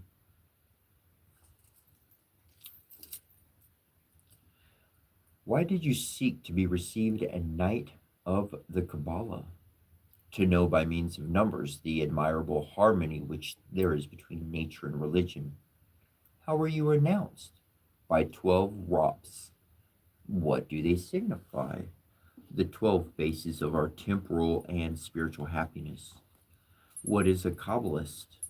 A man who has learned by tradition the sacerdotal art and the royal art. What means the device? Omnia in numeris cita sunt, that everything lies veiled in numbers. Explain me that. I will do so. As far as the number 12, your sagacity will discern the rest. What signifies the unit in the number 10? God, creating the animating matter expressed by zero, which alone is of no value. What does the unit mean? In the moral order, a word incarnate in the bosom of a virgin or religion. In the physical, a spirit embodied in the virgin earth or nature. What do you mean by the number 2? In the moral order, man and woman. In the physical, the active and the passive. What do you mean by the number 3? In the moral order, the 3 theological virtues. In the physical, the 3 principles of bodies. What do you mean by the number 4? The number 4 cardinal virtues, the 4 cardinal virtues, the 4 elementary qualities. What do you mean by the number 5? The quintessence of religion, the quintessence of matter. What do you mean by the number 6? The theological cube, the physical cube. What do you mean by the number 7? The 7 sacraments, the 7 planets. What do you mean by the number 8? The small number of Elus, the small number of the wise. What do you mean by the number 9? The exaltation of religion, the exaltation of matter. What do you mean by the number 10? The 10 commandments, the 10 precepts of nature. What do you mean by the number 11? The multiplication of religion, the multiplication of nature. What do you mean by the number 12? The 12 articles of faith, the 12 apostles, foundation of the holy city who preached throughout the whole world for our happiness and spiritual joy, the 12 operations of nature, the 12 signs of the zodiac, foundation of the primum mobile, extending it throughout the universe for temporal felicity. From all that you have said, it results that the unit develops itself in two, is completed in three internally, and so produces four externally. Whence through 6, 7, 8, 9, it arrives at five, half of the spherical number 10, to ascend passing through 11 to 12, and to raise itself by the number 4 times 10 to the number 6 times 12, the final term and summit of our eternal happiness. What is the generative number? In the divinity, it is the unit. In created things, the number 2, because the divinity 1 engenders 2, and in created things 2 engenders 1. What is the most majestic number? 3, because it denotes a triple divine essence. What is the most mysterious number? 4, because it contains all the mysteries of nature. What is the most occult number? 5, because it is enclosed in the center of the series. What is the most salutary number? 6, because it contains the source of our spiritual and corporeal happiness. What is the most fortunate number? 7, because it leads us to the decade, the perfect number. Which is the number most to be desired? 8, because he who possesses it is of the number of the Elus and sages.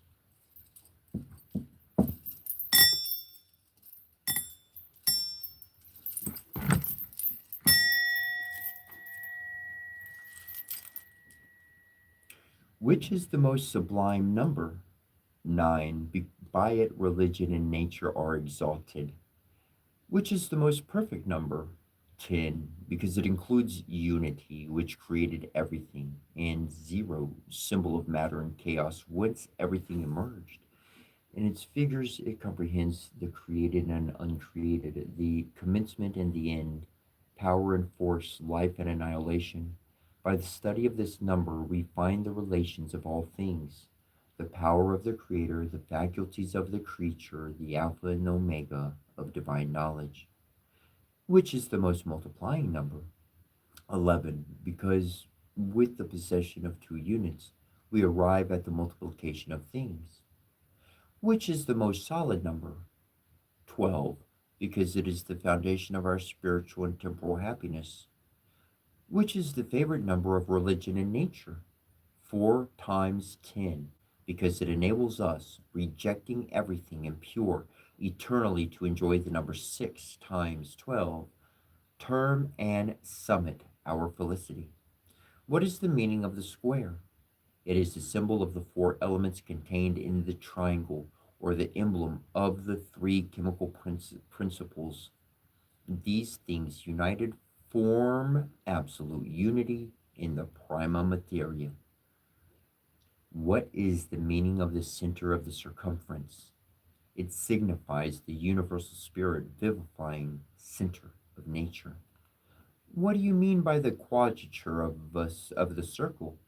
The investigation of the quadrature of the circle indicates the knowledge of the 4 vulgar elements, which are themselves composed of elementary spirits or chief principles, as the circle, though round, is composed of lines, which escape the sight and are seen only by the mind.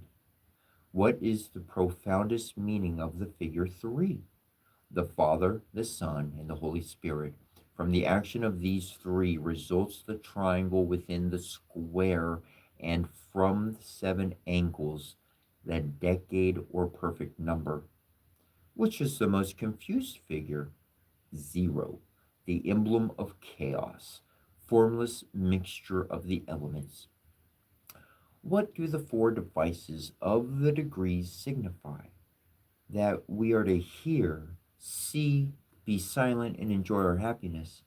The unit is a symbol of identity, equality, existence, conservation, and general harmony. The central fire, the point within the circle.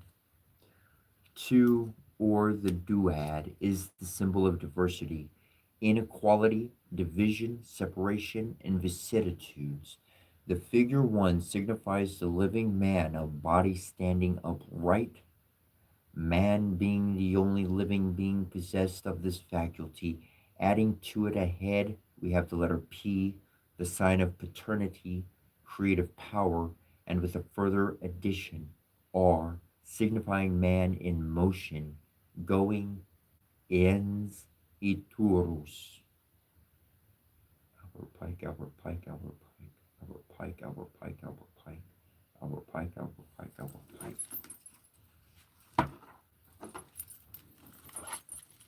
That's who penned these words. That is who's speaking. That's who I'm giving the floor to. Albert Pike is a grandfather.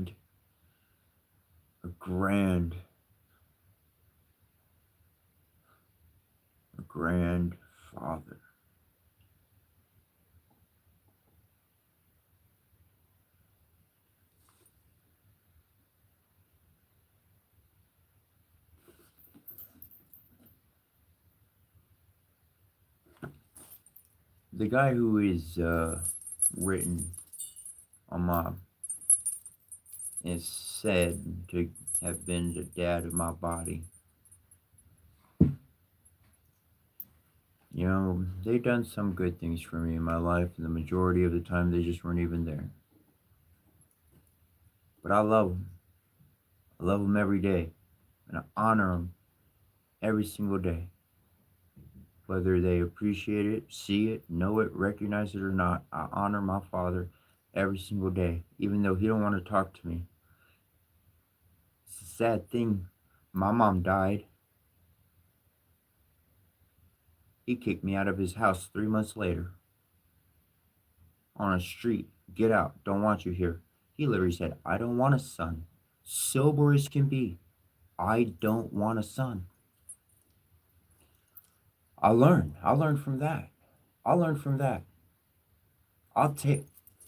work my tush off. I'm not gonna be a great dad in the house with you, I guarantee you that. But I'll be a great dad from real far away. I'm gonna share a lot of good advice to anybody out there that needs it. I'm gonna be the dad that I didn't have. I'm gonna be the dad I didn't get to be because my daughters died way too young at the age of 12 and 14. So I'll be a dad as much as I can, and I will honor my father every single day.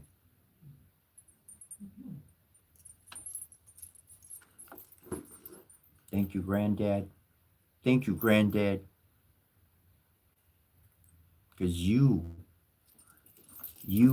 passed onto my mind and my heart more than any other human that I met could. And Granddad Albert Pike, Granddad Albert Pike, thank you. Thank you for your kindness. Thank you for passing on your wisdom. Because I don't have to hug you, but to embrace your thoughts, to embrace your work, to embrace your life's passion is equal to being a son and a father. The duad is the origin of contrasts. It is the imperfect condition into which, according to the Pythagoreans, a being falls when he detaches himself from monad or God.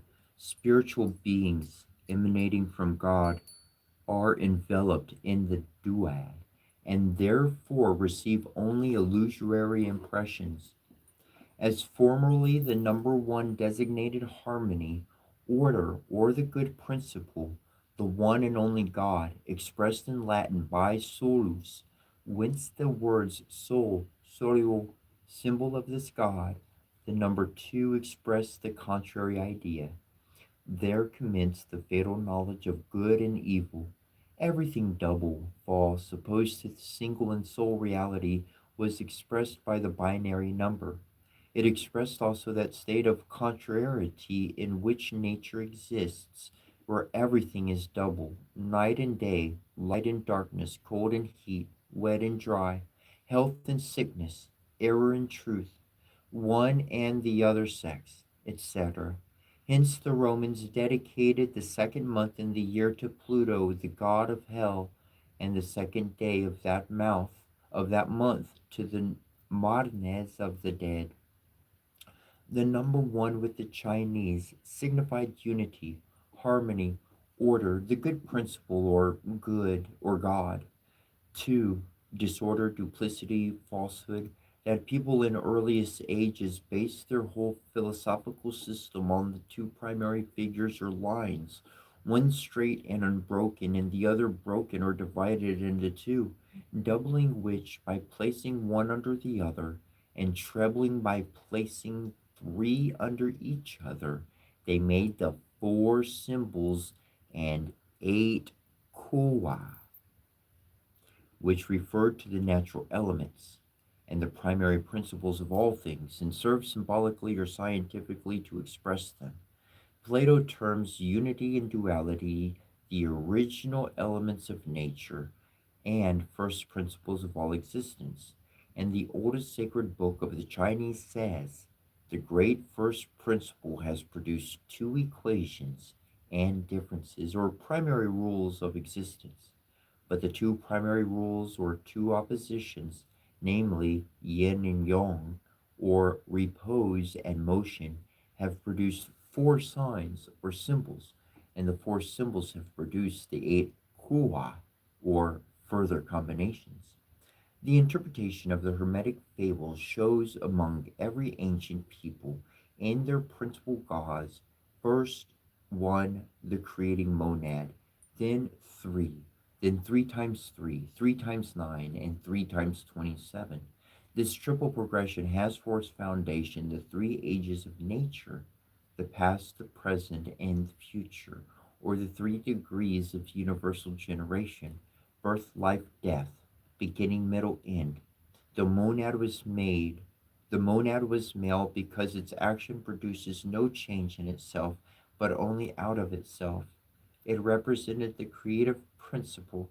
The duad, for a contrary reason, was female, ever changing by addition, subtraction, or multiplication. It represents matter, capable of form. The union of the monad and duad produces the triad, signifying the world formed by the creative principle out of matter. Pythagoras represented the world by the right angled triangle in which the squares of the two shortest sides are equal, added together to the square of the longest one as the world is formed, is equal to the creative cause and matter clothed with form.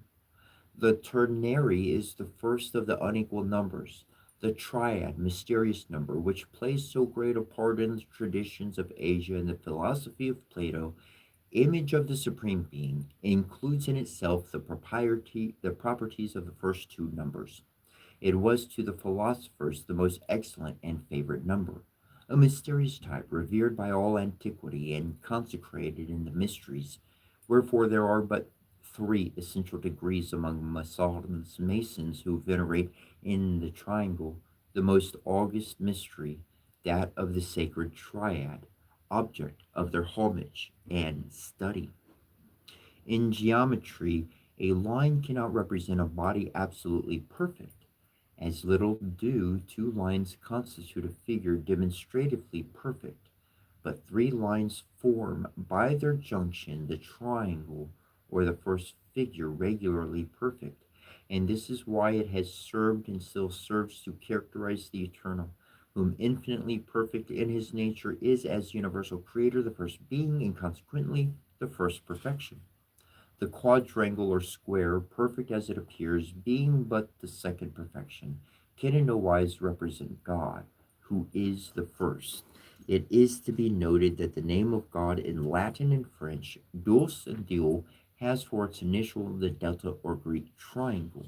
Such is the reason among ancients and moderns for the consecration of the triangle, whose three sides are emblems of the three kingdoms of nature or God. In the center is the Hebrew Yor, initials of Yahweh, the animated spirit of fire, the generative principle represented by the letter G, initial of the name of the deity in the language of the north, and the meaning whereof is generation. The first side of the triangle is offered to the study of the apprentice is the mineral kingdom, symbolized by Tub. The second side, the subject of the meditations of the fellow craft, is the vegetable kingdom, symbolized by Sheeb, an ear of corn. In this reign begins the generation of bodies, and this is why the letter G in its radius is represented to the eyes of the adept. The third side, the study whereof, is devoted to the animal kingdom and completes the instruction of the master, is symbolized by Mok, son of putrefaction. The third symbolizes the earth. It is a figure of the terrestrial bodies. The two upper half of 3 symbolizes the vegetable world, the lower half being hidden from our sight. 3 also referred to harmony, friendship, peace, concord, and temperance, and was so highly esteemed among the Pythagoreans that they called it perfect harmony. 3, 4, 10, and 12 were sacred numbers among the Ethorians as they were among the Jews, Egyptians, and Hindus. The name of deity in many nations consisted of 3 letters. Amongst the Greeks, I, A, and O. Among the Persians, HOM. Among the Hindus, AUM. Among the Scandinavians, IOW. On the upright tablet of the king, discovered at Nimrod, no less than 5 of the 13 names of the great gods consist of the 3 letters each. ANU, SAN, YAV, BAR, and BEL. Arnu San Yav Borenberg. The quaternary is the most perfect number, and the root of other numbers, and of all things. The tetrad expresses the first mathematical power. 4 represents also the generative power from which all combinations are derived. The initiates considered in the emblem of movement and the infinite representing everything that is neither corporeal nor sensible. Pythagoras communicated it to his disciples as a symbol of the eternal and creative principle. Under the name of quaternary, the ineffable name of God, which signifies source of everything that has received existence, and which in Hebrew is composed of 4 letters. In the quaternary, we find the first solid figure, the universal symbol of immortality, the pyramid. The Gnostics claimed that the whole edifice of their science rested on a square whose angles were silence, profundity, and intelligence, and truth. For if the triangle figured by the number 3 forms the triangle base of the pyramid, it is unity which forms its point or summit.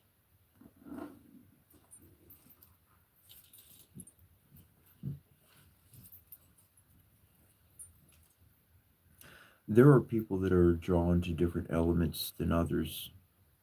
For instance, very much myself, people in my life, they say, you need a ground, you need a ground, you need a ground. I already did that part of my life. I grounded more than you could imagine. I like the air. So my stabilizing element is air. I choose air versus fire, water, earth, because air is always with me.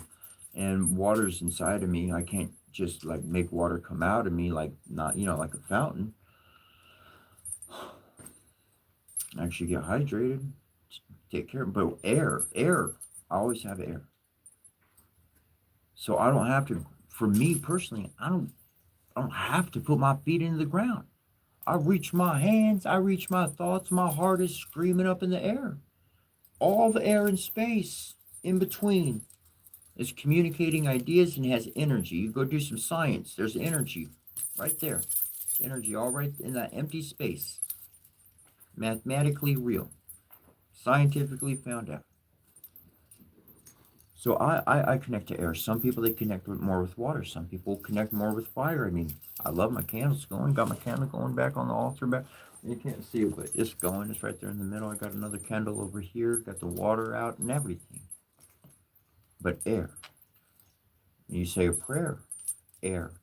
You breathe, you have to have air. If you don't have air, well, grounding is going to be out of it because you can't breathe. So it don't even matter. You got to have air. Got to have that one. And so people connect with different elements. And so as the pyramid, the quadrature, this makes me think of the earth, the pentagram, the star is just mentioning all the different elements, throwing metal in there. And so those elements of the earth means that there's different people that resonate with these elements. So by honoring the element of fire, then everybody who's connected to that element of fire, who grounds with fire, well, then I'm connecting with them. All together, four is one. Earth, fire, sun, and sea, join us as we call to thee. Every morning we go over those words. Every morning we say those words. We don't just say them. We're actually bringing these together. And the point, like the tip of a spear, that's what's going to do all the damage. That's going to be the focal point of all of it. That wood, that long wooden shaft, and everything else, just decoration. The point, that point, that's to get the business done. That's it. And that's what it said. That's what grandfather said. Our grandfather said.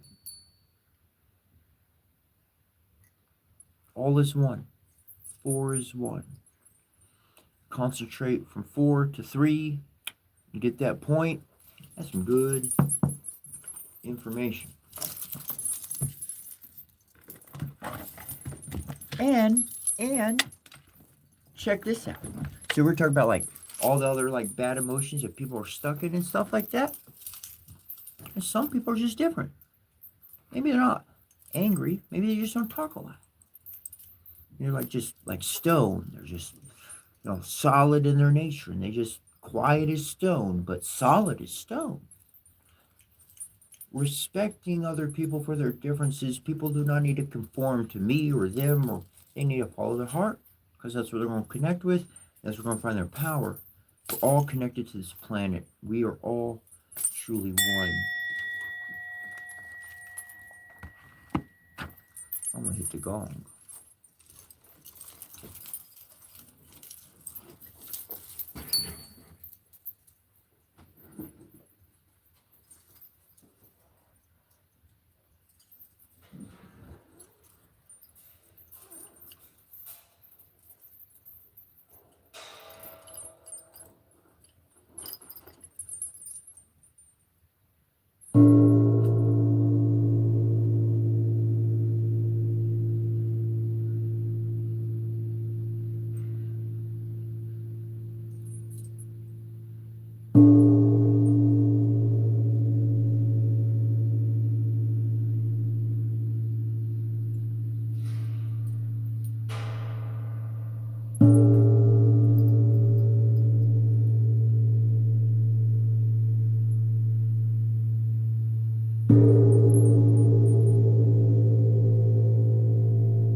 Well, this one won't be there tomorrow because I'll be hitting that too much early in the morning.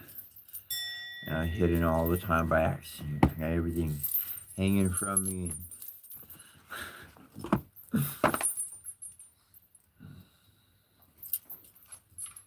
Somebody wants me to ring a bell. I'll ring you 2 bells.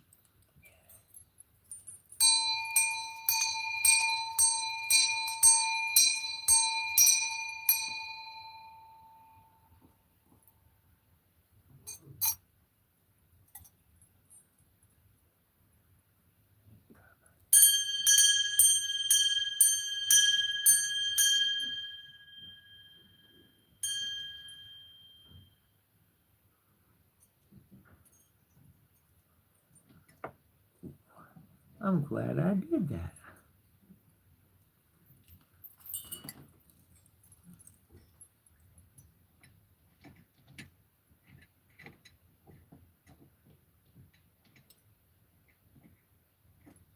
I got this little walkway that kind of leads up to my altar. And it was closed where the bell was. I couldn't get to it. The path was blocked. So open that up. The path is not blocked no more. There we go.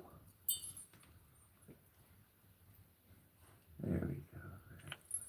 Much better, much better.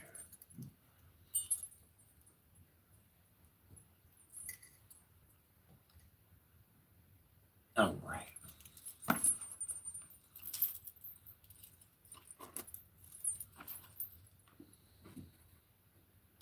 After the Brahmana had been received nicely and seated on Lord Krishna's own cushioned bed, he and Krishna took each other's hands and began to talk about their early life. When they had both lived under the dear Brahmana, under the protection of the Gurukula, a boarding school, Lord Krishna said, "My dear Brahmana friend, you're a most intelligent personality and you know very well the principles of religious life. I believe that after you finished your education at the house of our teacher, and after you sufficiently remunerated him, you must have gone back to your home and accepted a suitable wife. I know very well that from the beginning you were not at all attracted to a materialistic way of life, nor did you desire to be very opulent materially, and therefore you are in need of money in this material world. Persons who are not attached to material opulence are very rarely found. Such unattached persons haven't the least desire to accumulate wealth and prosperity for sense gratification, but sometimes they are found to collect money just to exhibit the exemplary life of a householder. They show how by proper distribution of wealth one can become an ideal householder and at the same time a great devotee. Such ideal householders are to be considered followers of my footsteps. I hope, my dear Brahmana friend, that you remember all those days of our school life when you and I were living together at the boarding school. Actually, whatever knowledge you and I received in life was accumulated in our student life. If a man is sufficiently educated in student life under the guidance of a proper teacher, their life becomes successful in the future. They can very easily cross over the ocean of nescience, and they are not subject to the influence of the illusory energy. My dear friend, everyone should consider his father to be his first teacher because by the mercy of one's father, one gets his body. The Father is therefore the natural spiritual master. Our next spiritual master is he who initiates us into transcendental knowledge, and he is to be worshipped as much as I am. The spiritual master may be more than one. The spiritual master who instructs the disciple about spiritual matters is called the Siksar Guru, and the spiritual master who initiates the disciple is called the Diksha Guru. Both of them are my representatives.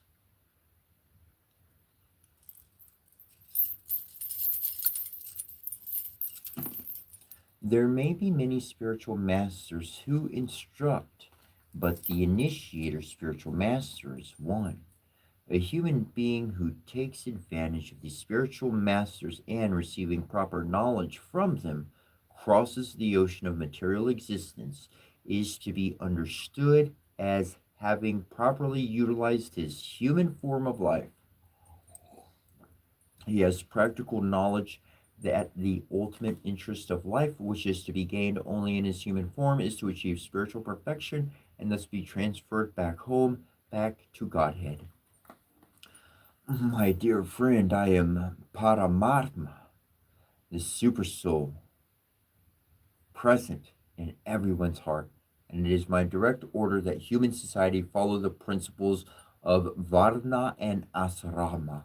As I have stated in the Bhagavad Gita, human society should be divided into four Varnas according to quality and action. Similarly, everyone should divide their life into four parts. One should utilize the first part of life in becoming a bona fide student, receiving adequate knowledge and keeping oneself in vow of brahmacharya, so that one may completely devote their life for the service of the spiritual master without indulging in sense gratification. A brahmachari is meant to lead a life of austerities and penance.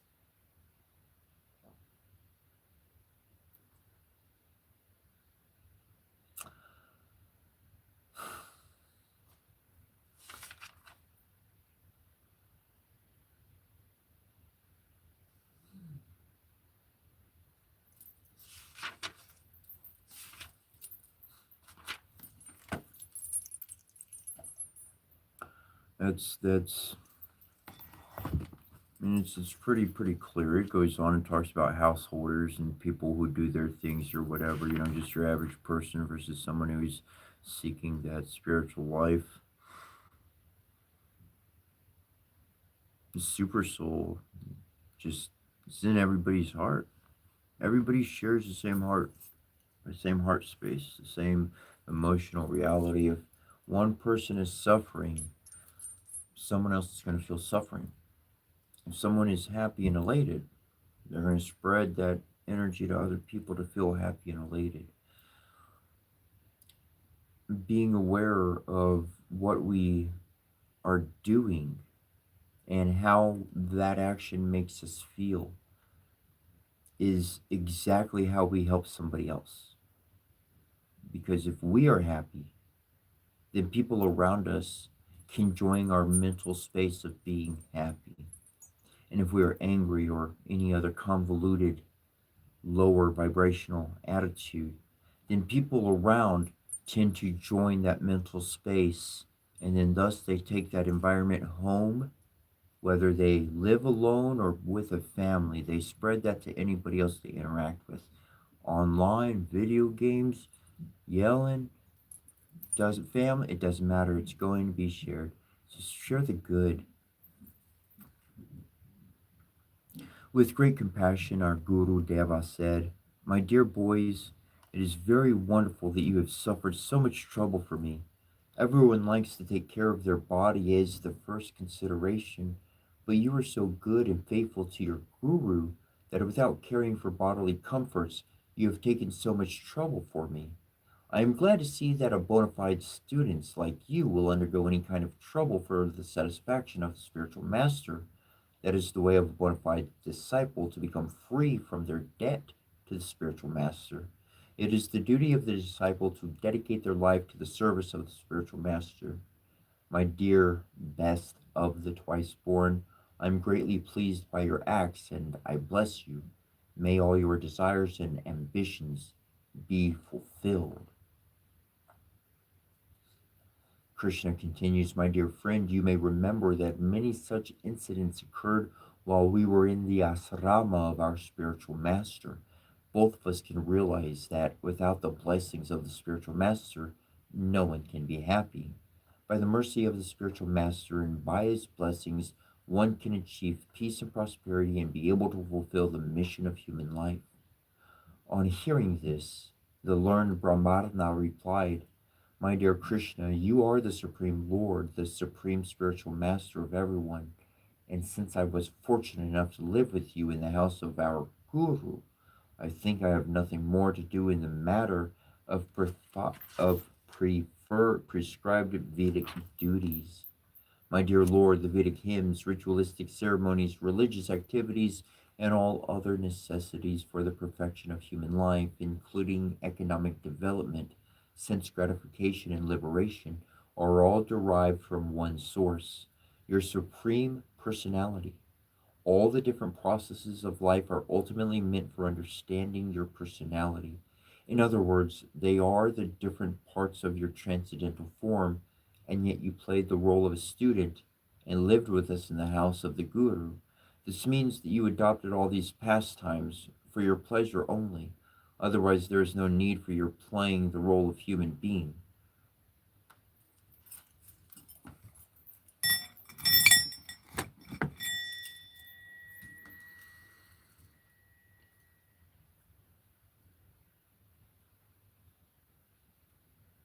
Hmm.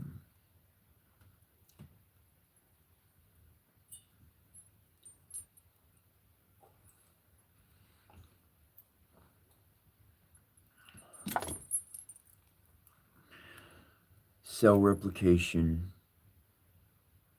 original source being.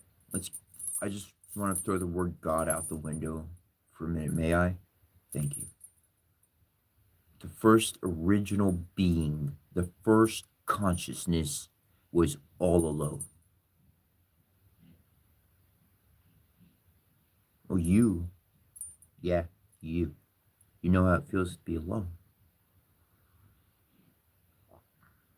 Well, that's how they felt too. Him, her, doesn't even matter. It was someone and they were all alone. You think he just created people to have problems to live 1,000 times or something? I love Krishna. This is a wonderful book. The Bhagavad Gita is great information. It truly is. But from my own heart, from my own reality, I didn't live these lives just to play or have fun. I had to figure out every single problem himself. Himself, herself, they had to figure it out. They had to live every single life. Now guess what? You want that one? Go ahead and take it. You want that one? Go ahead and take it. You want that one? Go ahead and take it. I'll show up later once y'all had fun with it. I've lived from the beginning to the end, and I was every single one staring at my face. And yeah, it's a pretty funny kind of thing. You got to hide from yourself, because if you don't hide from yourself and you're a really good genius, then you kind of set yourself up to fail for everything you know. So you got to throw what you know out the window, and you got to be smart enough to forget stuff. Newton's third law of relativity. If you want to find your way back, you got to leave something behind. So you have a moment of deja vu. It's a day that the divine viewed through you. It was a moment you synchronously matched up with that experience that was experienced in the past, and now you are experiencing it in the present, and yet there's someone coming practically here saying, hey, that's how you fix that one. That's how you fix that one. That's how you get rid of that. That's how you do that. Why? Because they showed up as some glorious shining being, and they look just like the best everything suit and tie, and says exactly what you want to hear, and we want you. No, I don't think so. No, that ain't Pat. No. What were you expecting? Well, that's not cool. That's not what's going to show up.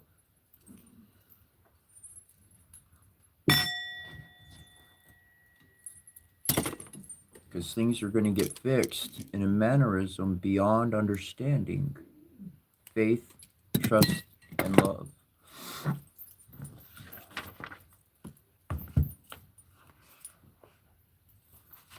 Numbers keep coming to me. We were talking about numbers earlier today.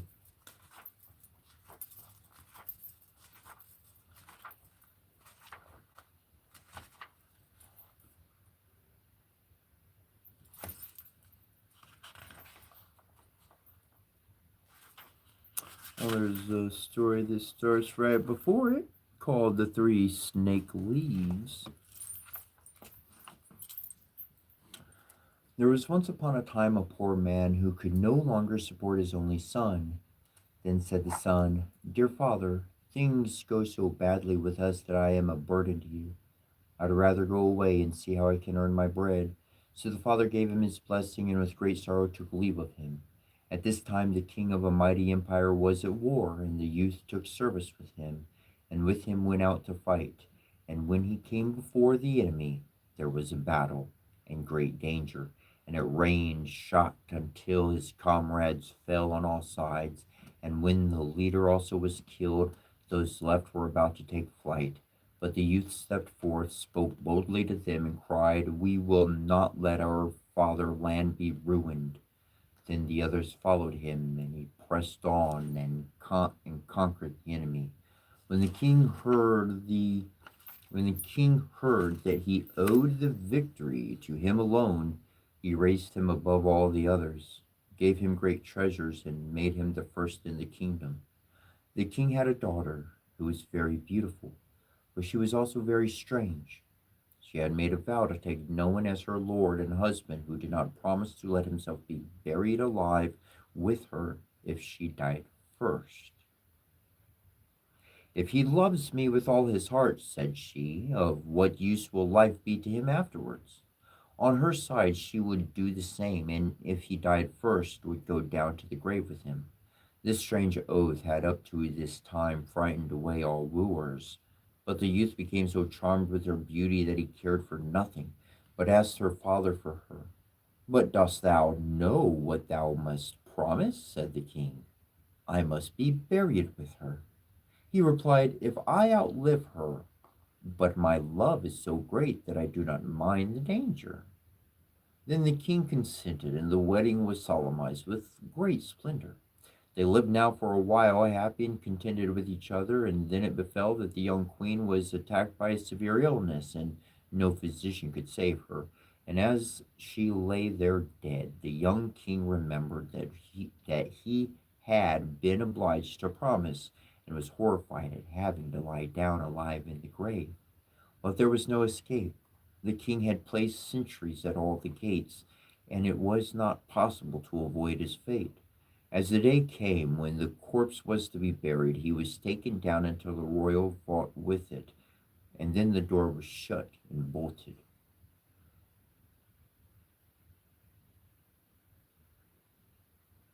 Near the coffin stood a table on which were 4 candles, 4 loaves of bread, and 4 bottles of wine.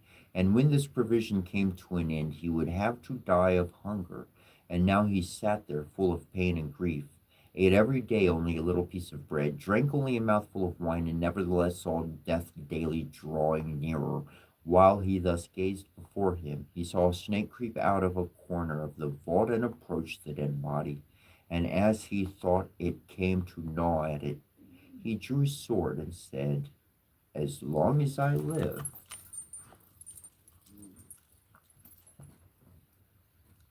as long as I live, thou shalt not touch her," and hewed the snake in 3 pieces. After a time, a second snake crept out of the hole, and when it saw the other lying dead and cut in pieces, it went back. But soon again, with 3 green leaves in its mouth. Then it took the 3 pieces of the snake, laid them together as they ought to go, and placed one of the leaves on each wound. Immediately the severed parts joined themselves together. The snake moved and became alive again, and both of them hastened away together.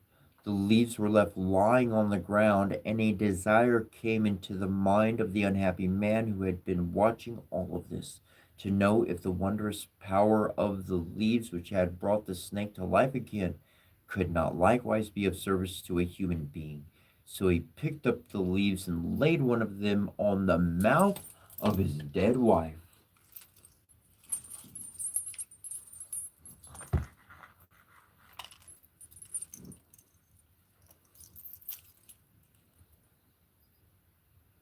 "As long as I live, thou shalt not touch her." And hewed the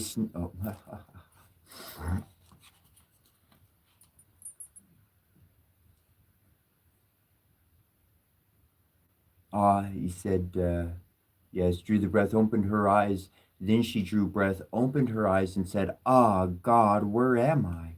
Thou art with me, dear wife, he answered, and told her how everything had happened, and how he had brought her back again to life.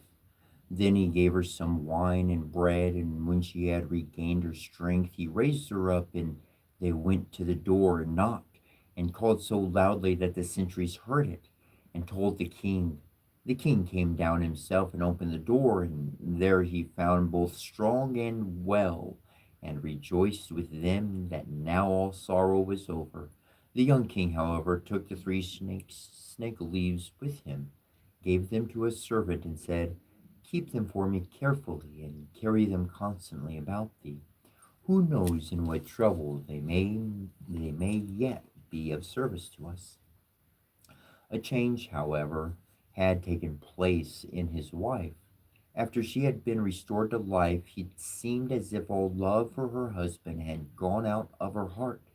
After some time, when he wanted to make a voyage over the sea to visit his old father, they had gone on board a ship. She forgot the great love and fidelity which he had shown her, and which had been the means of rescuing her from death, and conceived a wicked inclination for the skipper. And once, when the young king lay there asleep, she called in the skipper and seized the sleeper by the head, and the skipper took him by the feet, and thus they threw him down into the sea. When the shameful deed was done, she said, Now let us return home, and say that he died on the way. I will extol and praise thee so to my father that he will marry me to thee, and make thee the heir to his crown. But the faithful servant who had seen all that they did, unseen by them, unfastened a little boat from the ship, and got into it, sailed after his master, and let the traders go on their way. He finished up the dead body, and by the help of the three snake leaves, which he carried about with him, and laid on the eyes and mouth, he fortunately brought the young king back to life. They both rowed with all their strength day and night, and their little boat flew so swiftly that they reached the old king before the others did. He was astonished when he saw them come alone, and asked what had happened to them. When he learned the wickedness of his daughter, he said, I cannot believe that she has behaved so ill, but the truth will soon come to light, and bade both go into a secret chamber and keep themselves hidden from everyone. Soon afterwards, the great ship came sailing in. The godless woman appeared before her father with a troubled countenance. He said, Why dost thou come back alone? Where is thy husband? Ah, dear father, she replied, I come home again in great grief. During the voyage, my husband became suddenly ill and died, and if the good skipper had not given me his help, it would have gone ill with me. He was present at his death, and can tell you all. The king said, I will make the dead alive again, and opened the chamber and bade the two come out. When the woman saw her husband, she was thunderstruck and fell on her knees and begged for mercy. The king said, There is no mercy. He was ready to die with thee and restore thee to life again, but thou hast murdered him in his sleep, and shalt receive the reward that thou deservest. Then she was placed with her accomplice in a ship which had been pierced with holes, and sent out to sea, where they soon sank amid the waves.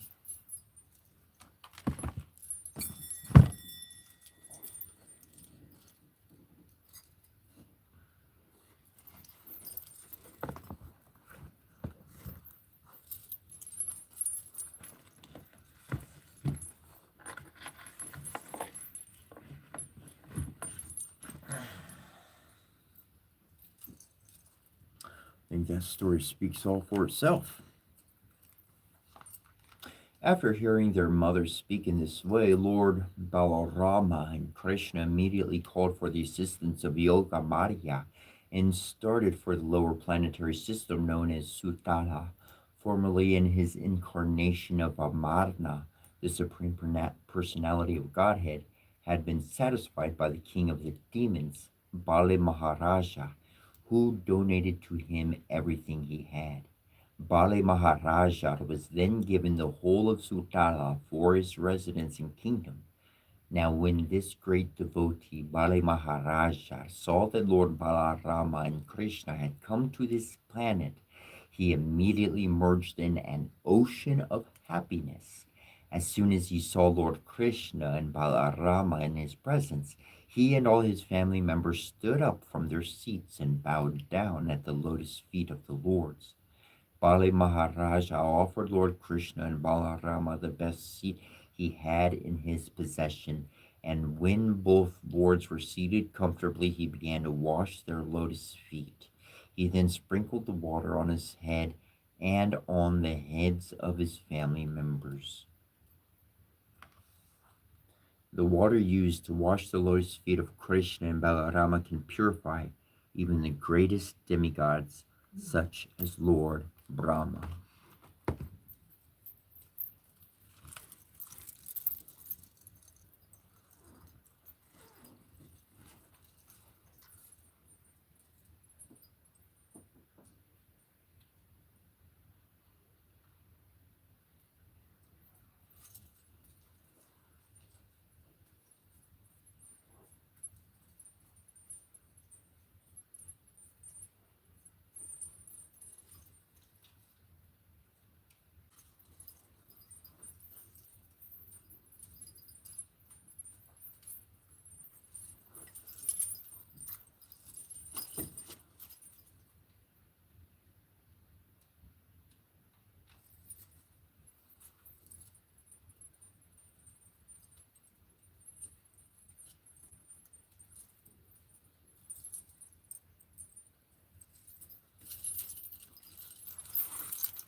Let me explain something.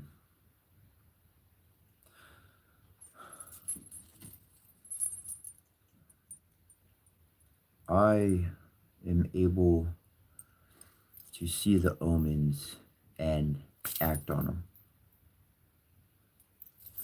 You see things, you use words like, yeah, that's strange. Oh, that was weird. Whoa, that was just like that situation. Whoa, what? Whoa, something happened. And that's it. No more investigation. No more looking into it.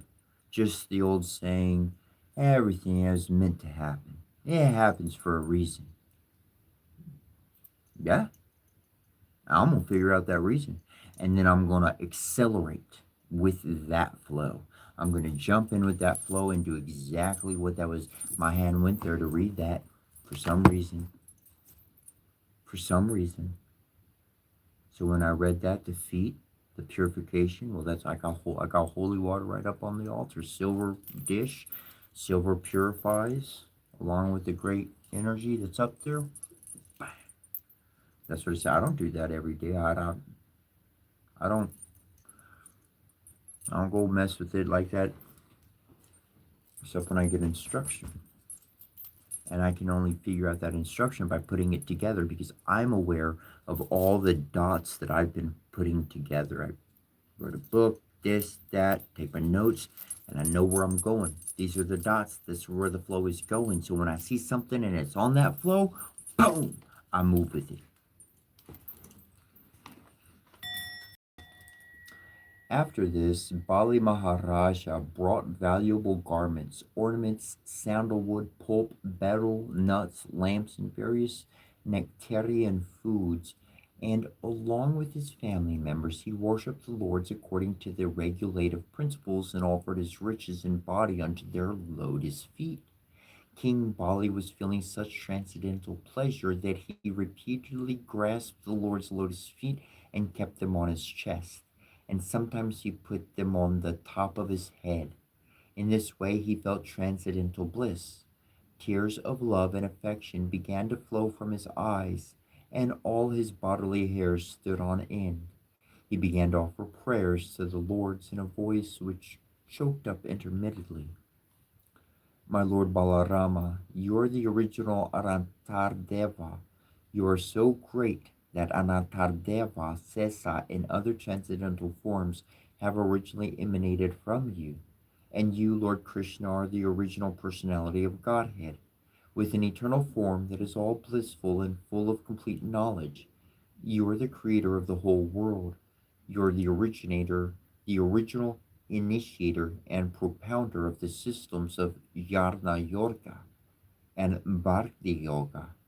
You are the Supreme Brahman, the original personality of Godhead. I therefore, with all respect, offer my obeisances unto both of you, my dear lords. It is very difficult for the living entities to get to see you. Yet, when you are merciful upon your devotees, you are easy for them to see. As such, only out of your causeless mercy have you agreed to come here and be visible to us, who are generally influenced by the qualities of ignorance and passion. My dear Lord, we belong to the Daitya or demon category. The demons or demonic persons, the Gandharvas, the Sirtas, the Vidyadharas, and the Karanas, the Arksas, the Raksasas, and the Pisarkas, the ghosts and the hobgoblins, are by nature incapable of worshiping you or becoming your devotees. Instead of becoming your devotees, they are simply impediments on the path of devotion. Instead of becoming your devotees, they are simply the impediments on the path of devotion. But you are the Supreme Personality of Godhead, representing all the Vedas, and are situated in the mode of uncontaminated goodness.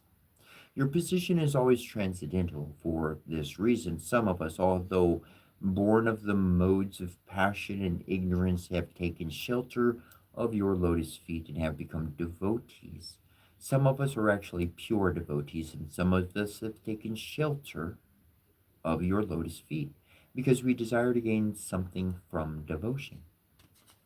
By your causeless mercy, only are we demons in direct contact with your personality. This contact is not possible even for the great demigods. No one knows how you act through your Yorga Maria potency. Even demigods cannot calculate the expanse of the activities of your internal potency.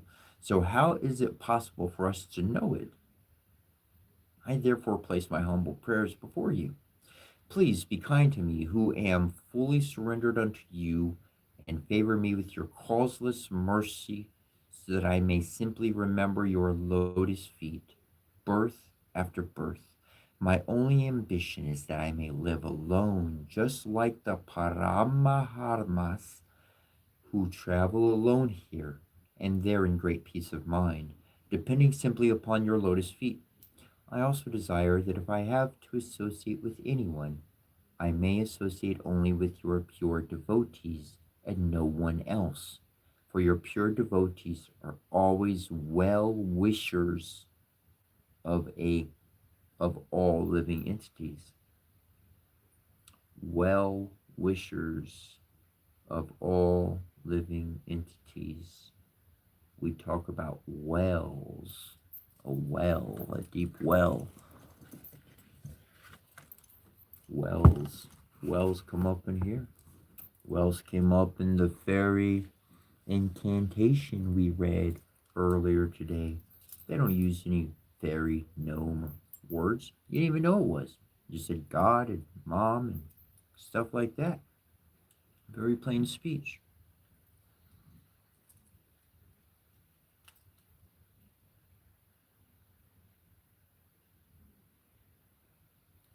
My dear Lord, you are the supreme master and director of the whole world. Please, therefore, engage me in your service and let me thus become free from all material contaminations. You can purify me in that way because if someone engages himself in the loving service of your Lordship, he is immediately freed from all kinds of regulative principles enjoyed in the Vedas. So, it says, where my mind keeps going, my heart keeps going, it says, by your causeless mercy, only are we demons in direct contact with your personality, so it feels dirty. It's not bad. This contact is not possible even for the great demigods. No one knows how you act through your Yoga Maya potency.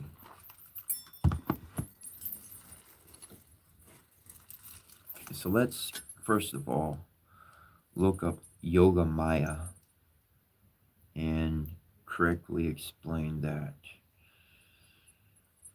One thing about the Indians, you got all these great words, and when I read them and I look them up, they describe my life.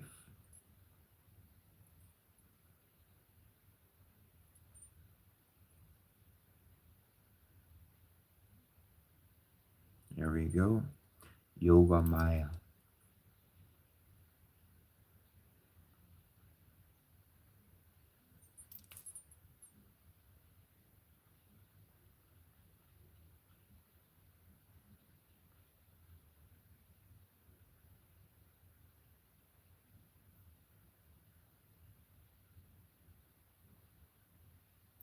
Yoga Maya is the divine internal potency of Lord Vishnu or Krishna in Hinduism, representing the power of spiritual illusion that creates, sustains, and guides reality. Unlike Mahamaya, material illusion, Yoga Maya connects beings to the divine and facilitates spiritual liberation. She often is personified as Goddess Durga or Krishna's sister.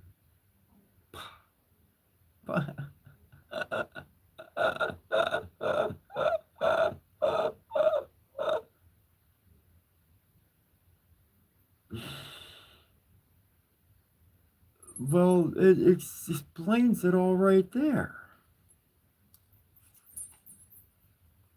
The Divine Mother herself is physical matter. That we've been reading it in all of these books. The water of life is physical matter. It is her. That's the Divine Mother. Touch her hand. She is you. She is physical matter, and the Divine Father crafted the world with her being, with her essence, with her love, with her literal existence.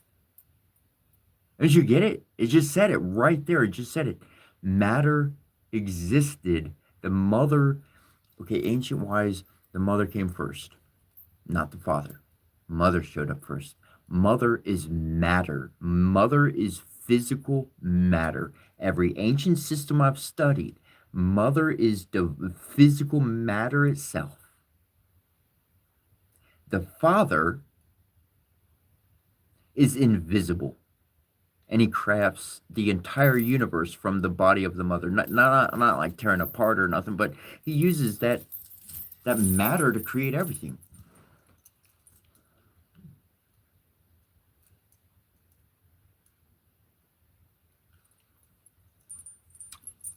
That's some cool juice. That's what I'd call some really sweet sauce. Lord Krishna was in favor of Arjuna, therefore, along with other members of the family, he tried to pacify Balarama by falling at his feet and begging him to pardon Arjuna. Krishna convinced Lord Balarama that Subhadra was attached to Arjuna, and thus Balarama became pleased to know that she wanted Arjuna as her husband.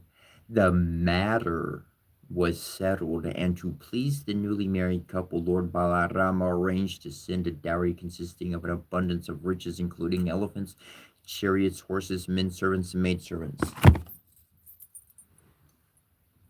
Nature has consciousness. It can choose. Nature can choose to bless you. It can choose to hurt you. It has consciousness as much as you have consciousness. Its body is its presence. Air is air, and it's very much alive. And just like we read in another book, there's 4 types of people out in the world. 4 elements. 4 principal creative matters of earth. So the Divine Father shows up to where matter already existed, and he goes, let me rearrange it a little bit. Let me put this here. Let me get a few pyramids over here. And then the world becomes this wonderful, beautiful place for so long. And then we call them Earth, Mother Earth.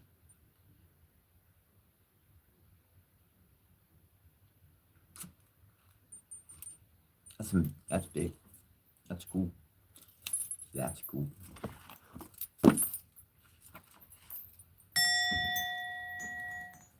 As far as fruitive activities are concerned, they are mainly based on the person, on the platform of sense gratification.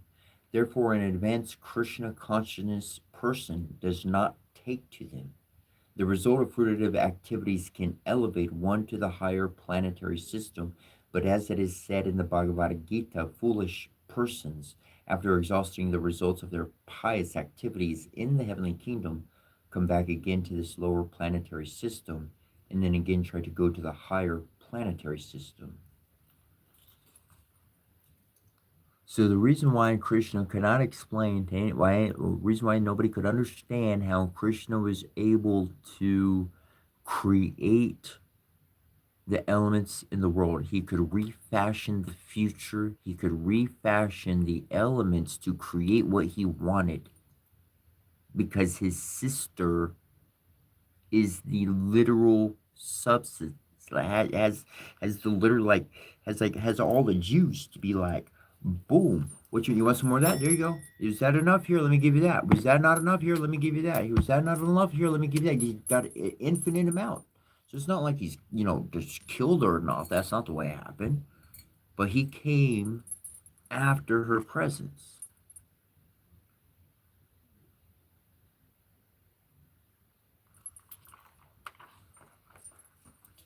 And everybody's like, how do I do that?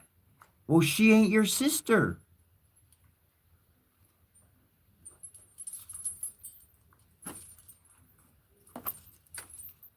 You're not family.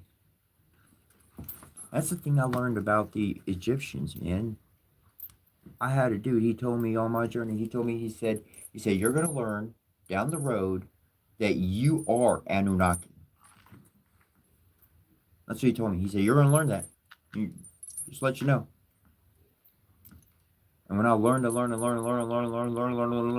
I'm family. I'm their little kid. I'm the smallest child of the group, of all of them. I'm the little, I don't know how I got born or anything, but I popped out of nowhere. Boop, boop. There I am. And the family loves me.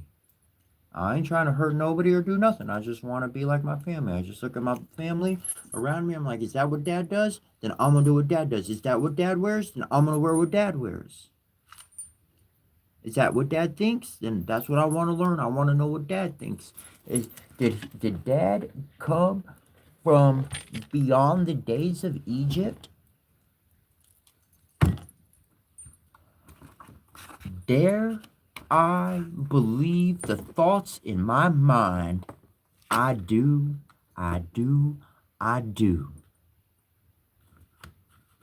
Was this dude just not another version of the Father himself?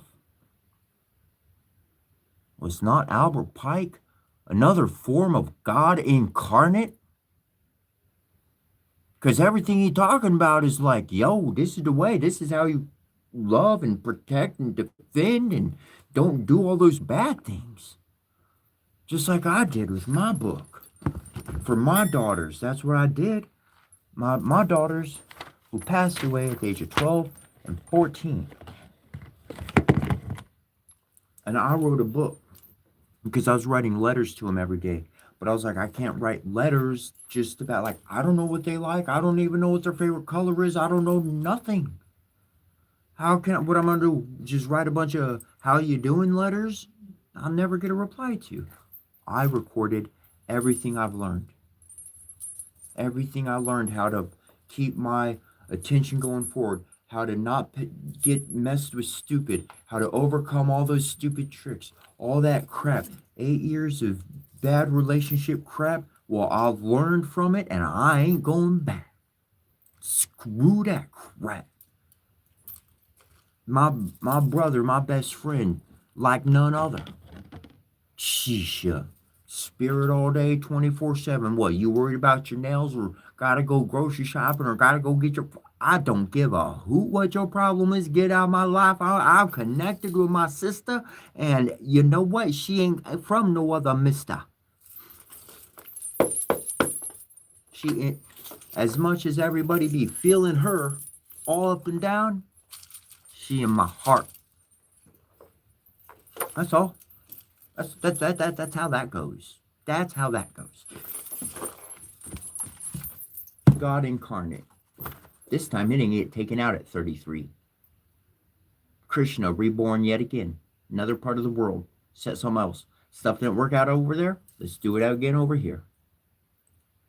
Gods walking among us. Robin Williams. Angel incarnate. God. Titan incarnate. People who you just think are people. Not anymore. That's some cool sauce. That's some cool sauce.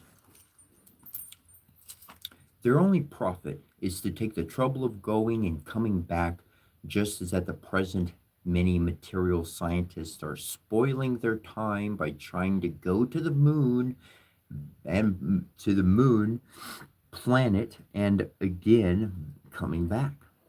Those who are engaged in fruitive activities are described in the Vedas, personified as Ananda Parampara, or blind followers of the Vedic ritualistic ceremonies.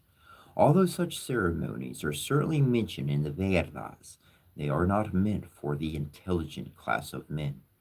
Men who are too much attracted to material enjoyment are captivated by the prospect of being elevated to the higher planetary system, and so they take so much ritualistic activities.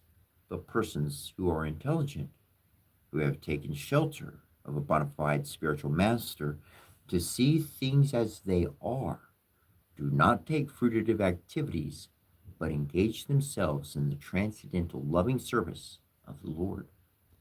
Persons who are not devotees take to the Vedic ritualistic ceremonies for materialistic reasons.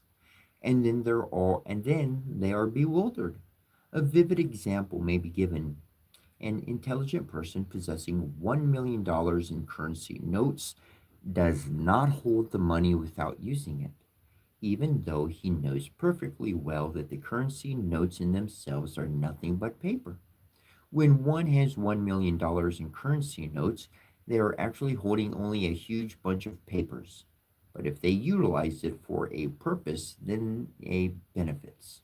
Similarly, although this material world may be false, just like the paper, it has its proper beneficial utilization, because the currency notes, although paper, are issued by the government, they have full value.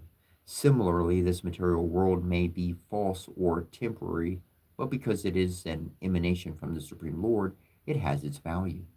The Vaishnava philosophers acknowledge the full value of this material world and know how to utilize it properly, whereas the Mayavadi philosophers fail to do so, just as those who mistake a currency note for ordinary paper discard it and cannot utilize the money.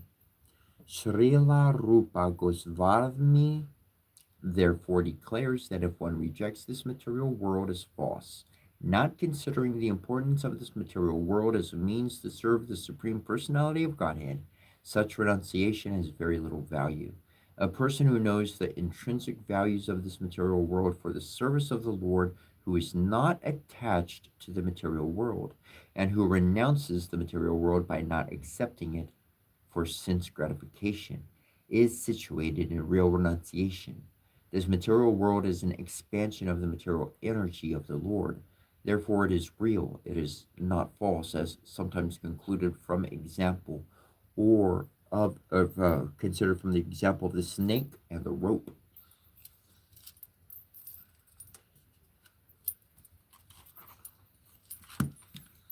Monopoly money.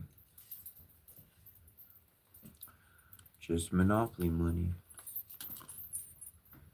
It all does have its purpose and its time and placement. And I look forward to a world where love reigns. Where love reigns supreme.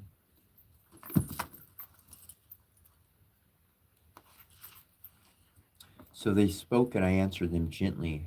First, let's haul our ship onto dry land and then stow all the tackle and gear in caves. Then I want all of you to come along with me so you can see your shipmates in Circe's house, eating and drinking all they could ever want. They heard that what I said and quickly agreed. Eurylochus, though, tried to hold them back, speaking to them these winged words. Why do you want to do this to yourselves? Go down to Circe's house. She will turn all of you into pigs, wolves, lions, and make you guard her house. Remember what the Cyclops did when our shipmates went into his lair. It was this reckless Odysseus who led them there. It was his fault they died. When Eurylochus said that, I considered drawing my longsword from where it hung by my thigh and lopping off his head. Close kinsman though he was by marriage. But my crew talked me out of it, saying things like, by your leave, let's station this man here to guard the ship. As for the rest of us, lead us on to the sacred house of Circe. And so the whole crew went up from sea, and Eurylochus did not stay behind with the ship, but went with us in mortal fear of my temper. Meanwhile, back in Circe's house, the goddess had my men bathed, rubbed down with oil, and clothed in tunics and fleecy cloaks. We found them feasting well in her halls. When they recognized each other, they were openly, and their cries throughout, they wept openly, and their cries echoed throughout Circe's house. Then the shining goddess stood near me and said, lament no more. I myself know all that you have suffered on the teeming sea, and the losses on land at your enemies' hands. Now you must eat, drink wine, and restore the spirit you had when you left your own native land, your rugged Ithaca. You are skin and bones now, and hollow inside. All you can think of is your hard wandering, no joy in your heart, for you have indeed suffered many woes.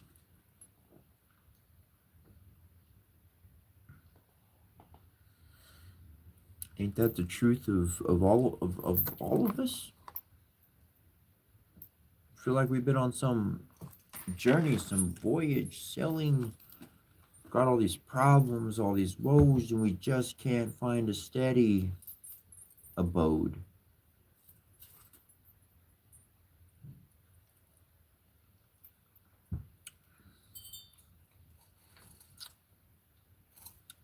Pirate's life for me.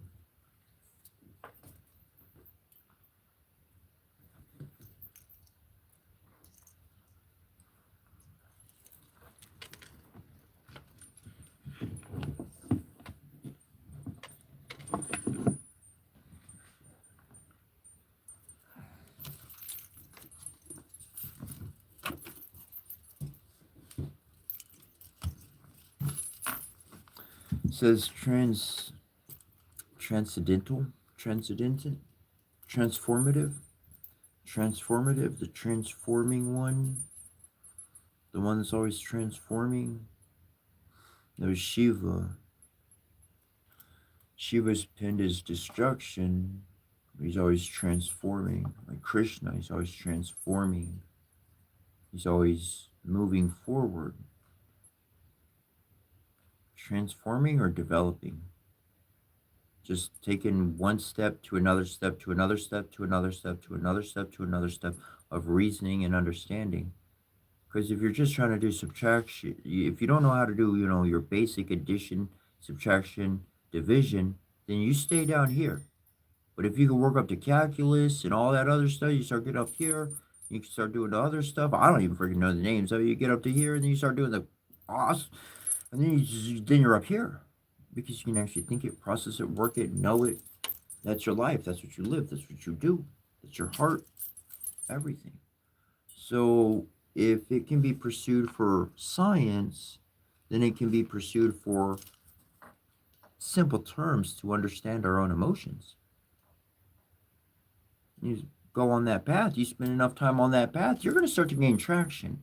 And once you actually gain traction on your path, then you're just like adding. You're just everything is adding, adding, adding, adding. Give me a little bit more. Give me a little bit more. Give me a little more. Well, did I have to get a bunch of crap to get that one little piece of gold? Well, that one little piece of gold, that's what I wanted. I could wash the crap off, take a great shower and everything, and I could keep the gold. Because that gold, that's going to get me far.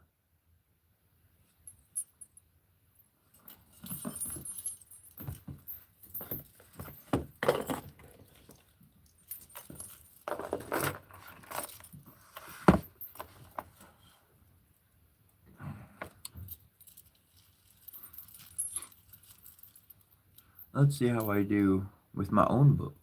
This is my book. I published this book, wrote this book. I ain't trying to sell it or nothing like that.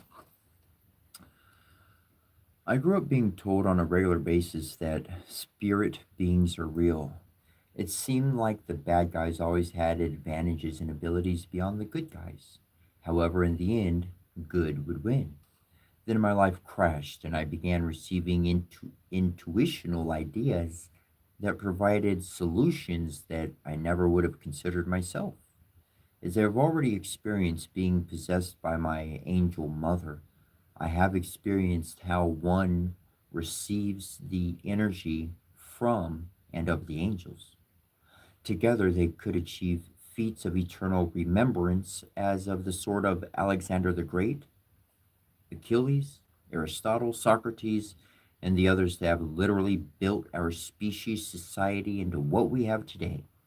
Then I realized this is what I had been experiencing, a convergence of thoughts from the abilities, from these types of abilities.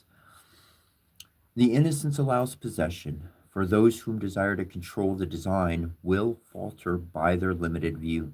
The innocence of a child is pure and uncorrupted. So should be our will in benefiting the purpose of the great consciousness.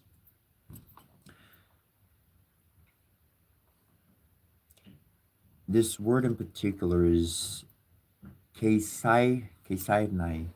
Gosh, I can't even. There it is. Kesai Nimwa. Kesai Nimwa. Kesai Nimwa. Kesai Nimwa.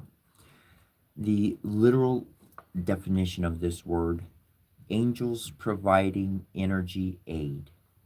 To be filled with the energy of any number of partial or whole angels within oneself. Why do I not use another term? Because in these discussions, the energy being transferred is not raw in its form. The potency of power within these energy particles is quite beyond the world. This is not possession as would be considered. This is direct energy transference to include the connection of the soul.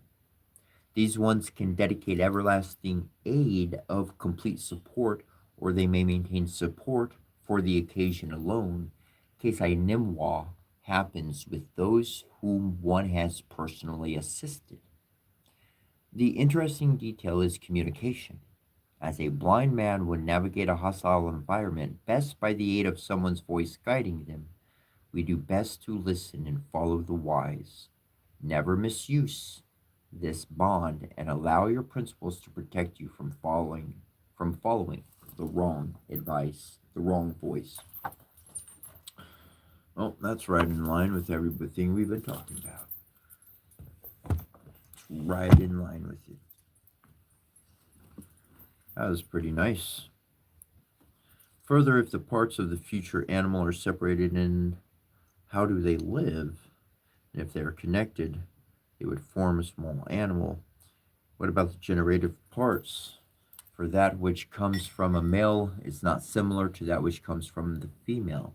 Again, from the source comes from all parts of both parents alike. The result is to animals, for the offspring will have all the parts of both. Wherefore Empedocles seems to say what agrees pretty well with this view if we are to adopt it, to a certain extent at any rate, but to be wrong if we think otherwise.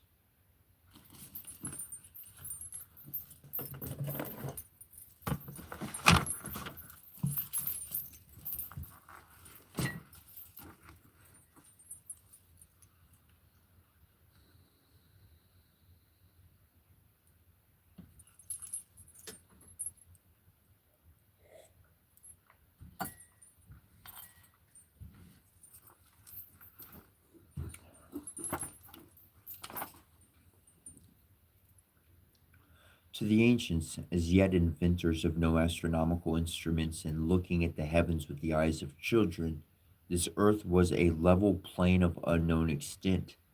About its boundaries there was speculation, but no knowledge.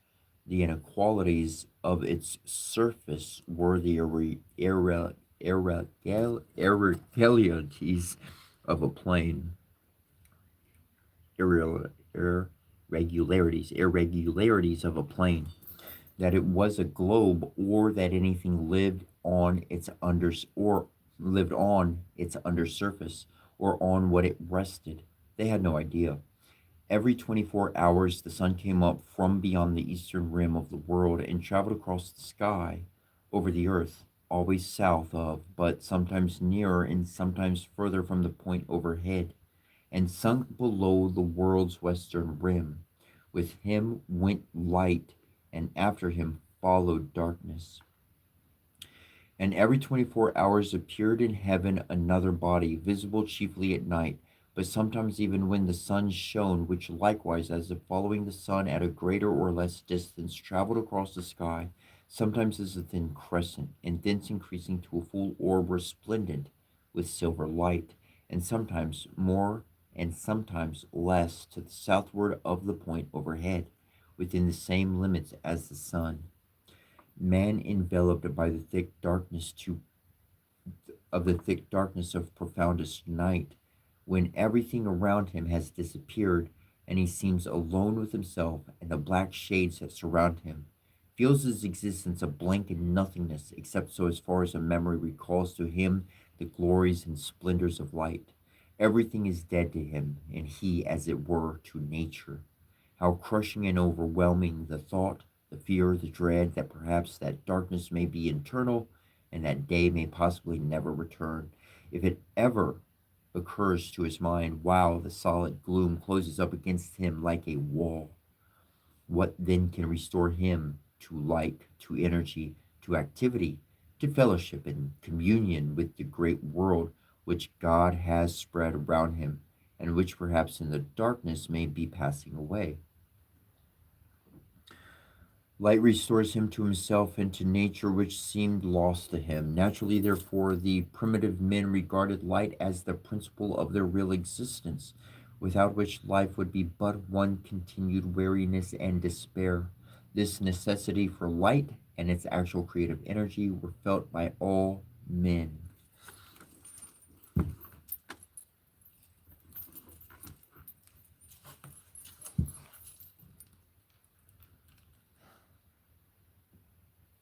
This is the importance of staying in your own love.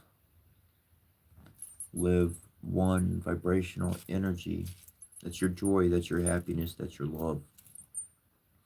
And in your joy and in your happiness, it doesn't matter what somebody else chooses to do. It doesn't matter what they chose to say. None of that matters. Because when they go to bed at night,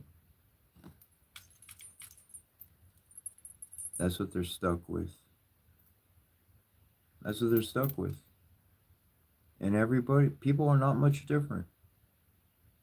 They got the same problems. They got the same pain. They got the same loneliness.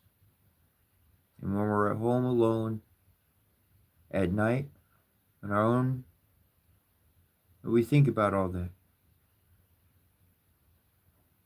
All that comes up.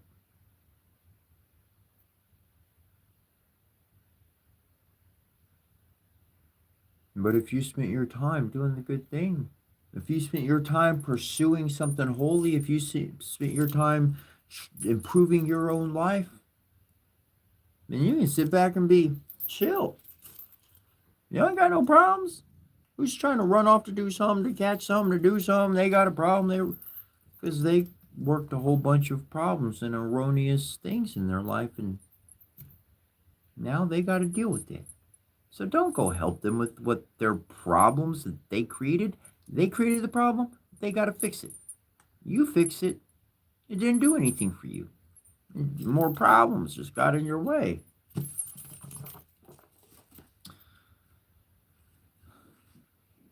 Nor let him have any alliance with those theorists who chide the delays of Providence and busy themselves to hasten the slow march which it has imposed upon events, who neglect the practical to struggle after impossibilities, who are wiser than heaven, know the aims and purposes of the deity, and can see a short and more direct means of attaining them. Then it pleases him to employ who would have no discords in the great harmony of the universe of things, but equal distribution of property, no subjection of one man to the will of another, no compulsory labor, and still no starvation, no destitution, no pauperism. Let him not spend his life as they do in building a new Tower of Babel, in attempting to change that which is fixed by an inflexible law of God's enactment, but let him, yielding to the superior wisdom of Providence, content to believe that the march of events is rightly ordered by an infinite wisdom, and leads, though we cannot see it, to a great and perfect result. Let him be satisfied to follow the path pointed out by that providence, and to labor for the good of the human race in that mode in which God has chosen to enact, that the good shall be effected. And above all, let him build no Tower of Babel under the belief that by ascending he will mount so high that God will disappear or be superseded by a great monstrous aggregate of material forces, or mere glittering logical formula, but evermore standing humbly and reverently upon the earth, and looking with awe and confidence toward heaven. Let him be satisfied that there is a real God, a person and not a formula, a father and a protector, who loves and sympathizes and compassionates, and that the eternal ways by which he rules the world are infinitely wise, no matter how far they may be above the feeble comprehension and limited vision of man.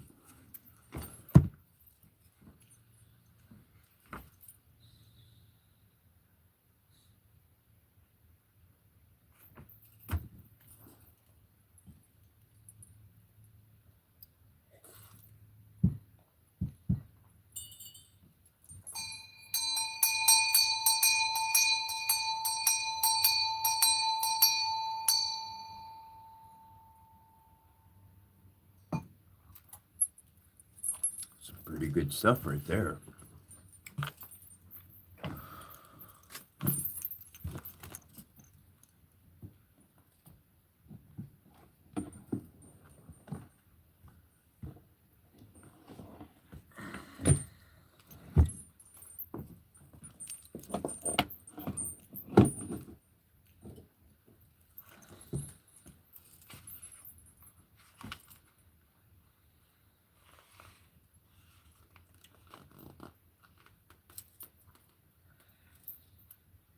Out went Sigurd, leaving talk, heroes worthy friend, in grief so deeply that the heaving breast of the battle-eager one sheared from his sides the iron-woven shirt. And when Sigurd entered the hall, Gunnar asked if he knew what Brynhild's affliction was, and whether she had recovered her speech. Sigurd said she was able to speak, and now Gunnar went to visit her again and asked what her sorrow meant and whether there was a cure for it. I do not want to live, said Brynhild, because Sigurd has betrayed me, and he betrayed you no less, when you let him come into my bed. Now I do not want to have two husbands at the same time in one hall.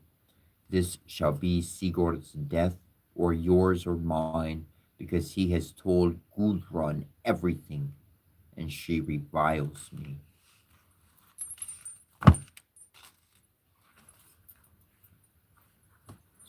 Almost all are very creative and very striking examples of Chiron, and the fifth is the writer Henry Miller, as is John Kennedy, John Kennedy, John Kennedy, already mentioned.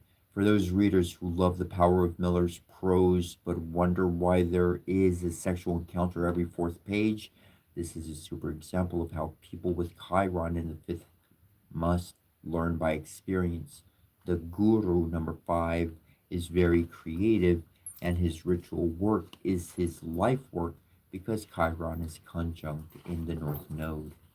The goal with clients who have Chiron in the fifth house is to get them to talk about the hidden side, to help them see that they are learning by their behavior, and to always emphasize the importance of sexual love.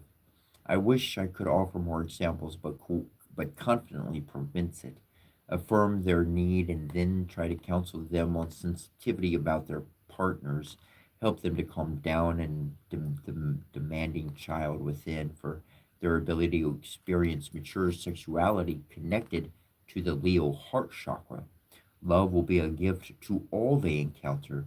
This is a tough position until we get used to Chiron, and sexual issues are confusing generally for most people at this time.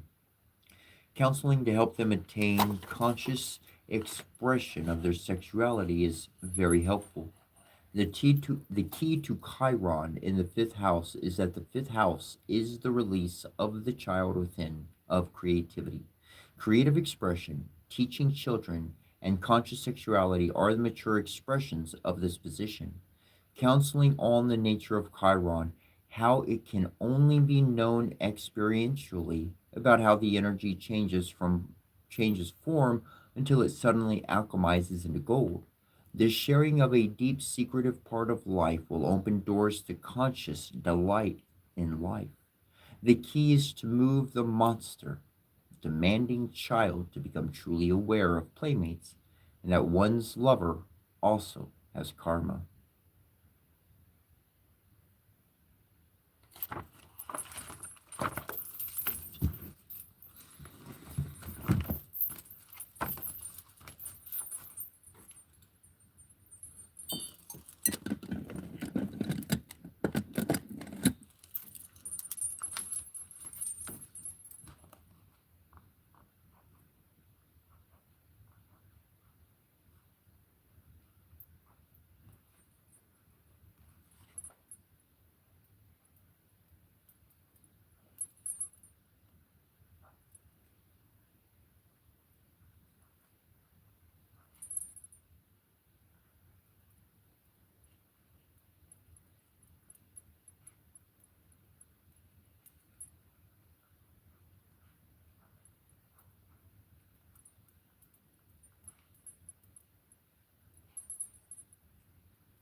Off my back.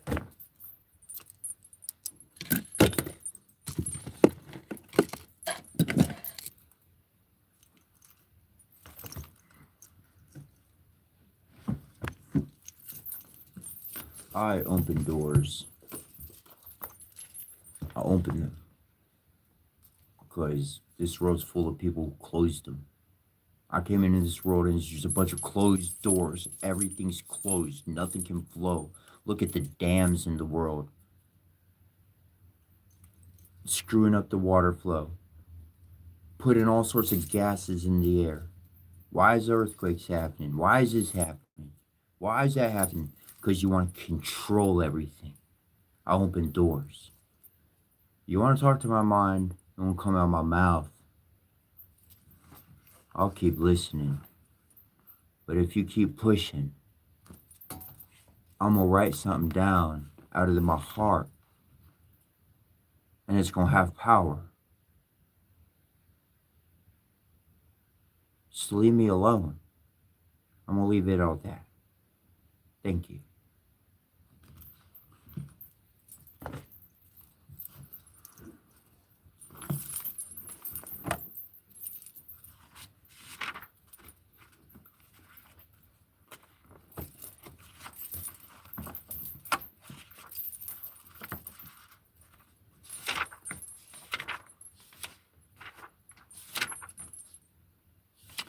The white snake.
A long time ago there lived a king who was famed for his wisdom through all the land. Nothing was hidden from him, and it seemed as if news of the most secret thing was brought to him through the air. But he had a strange custom. Every day after dinner, when the table was cleared and no one was present, a trusty servant had to bring him one more dish. It was covered, however, and even the servant did not know what was in it. Neither did anyone know, for the king never took off the cover to eat of it until he was quite alone. This had gone on for a long time when one day the servant who took away the dish was overcome with such curiosity that he could not help carrying the dish into his room. When he had carefully locked the door, he lifted up the cover and saw a white snake lying on the dish. But when he saw it, he could not deny himself the pleasure of tasting it. So he cut off a little bit and put it into his mouth. No sooner had it touched his tongue than he heard a strange whispering of little voices outside his window. He went and listened, and then noticed it was the sparrows who were chattering together and telling one another of all kinds of things which they had seen in the fields and woods. Eating the snake had given him power of understanding the language of animals. Now it so happened that on this very day the queen lost her most beautiful ring, and suspicion of having stolen it fell upon this trusty servant, who was allowed to go everywhere. The king ordered the man to be brought before him, and threatened with angry words that unless he could before the morrow point out the thief, he must himself be looked upon as guilty and executed. In vain he declared his innocence. He was dismissed with no better answer. In his trouble and fear, he went down into the courtyard and took thought of how to help himself out of this trouble. Now some ducks were sitting together quietly by a brook and taking their rest, and while they were making their feathers smooth with their bills, they were having a confidential conversation together. The servant stood by and listened. They were telling one another of all the places where they had been waiting about all the morning, and what good food they had found. And one said in a pitiful tone, "Something lies heavy on my stomach as I was eating in haste. I swallowed a ring which lay under the queen's window." The servant at once seized her by the neck, carried her to the kitchen, and said to the cook, "Here is a fine duck. Pray, kill her." "Yes," said the cook, "and weighed her in his hand. She has spread no trouble to fatten herself and has been waiting to be roasted long enough. So cut off her head, and as she was being dressed for the spit,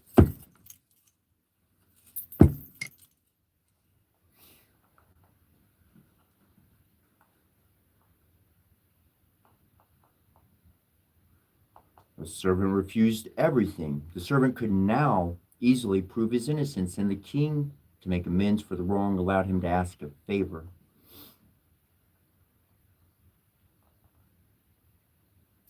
The queen's ring was found inside her, and as she was being dressed for the spit, the queen's ring was found inside her in the dock.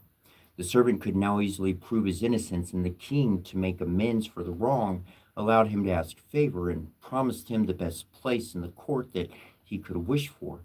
The servant refused everything and only asked for a horse and some money for traveling, as he had a mind to see the world and go about a little.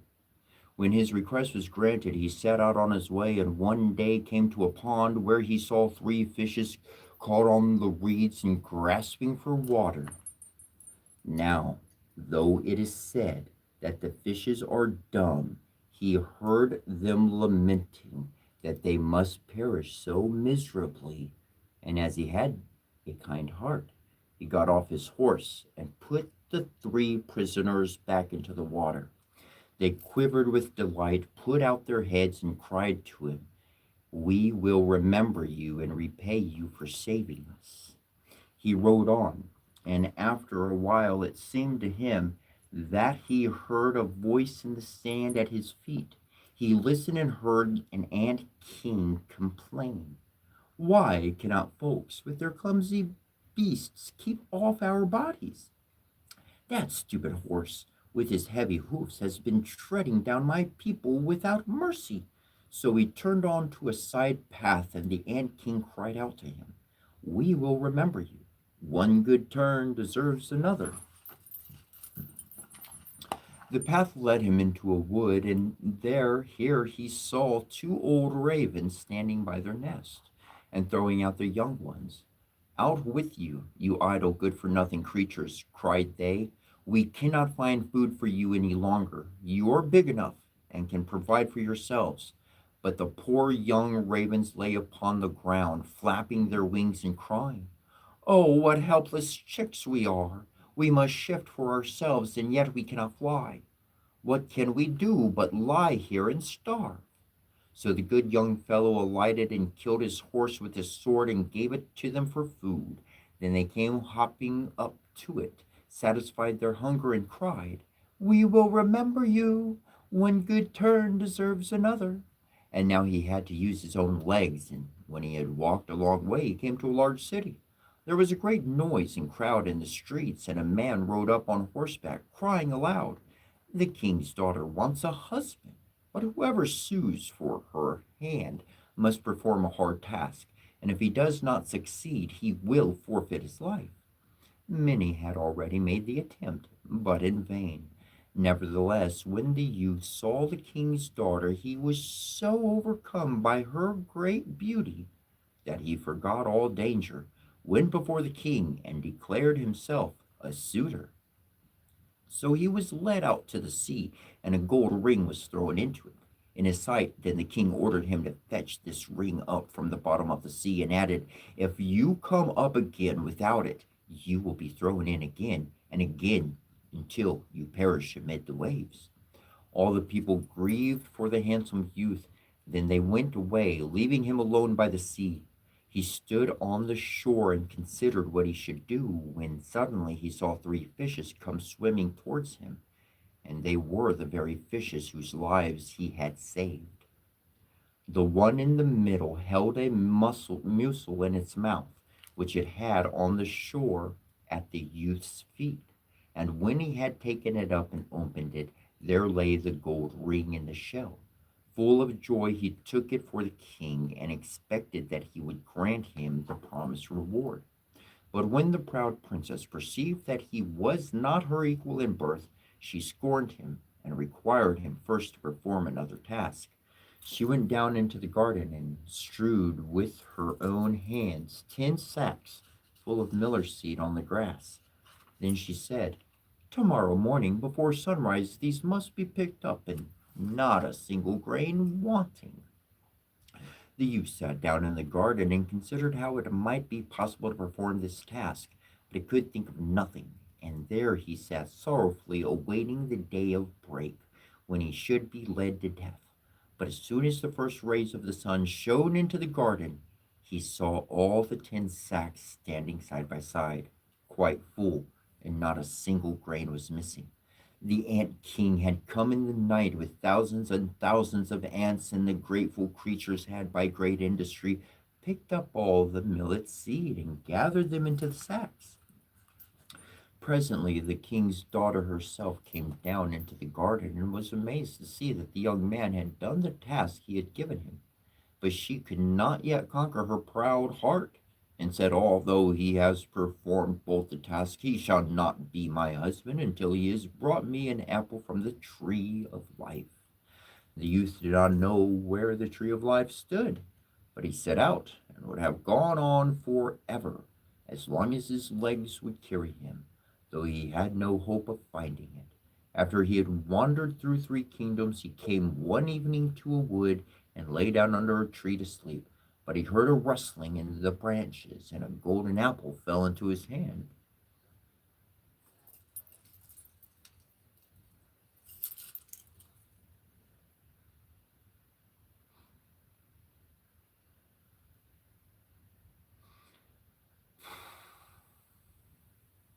We are three young, at the same time, 3 ravens flew down to him, perched themselves upon his knee, and said, "We are the 3 young ravens whom you saved from starving when we had grown big and heard that you were seeking the golden apple. We flew over the sea to the end of the world, where the tree of life stands, and have brought you the apple." The youth, full of joy, set out homewards and took the golden apple to the king's beautiful daughter, who had no more excuses left to make. They cut the apple of life in two.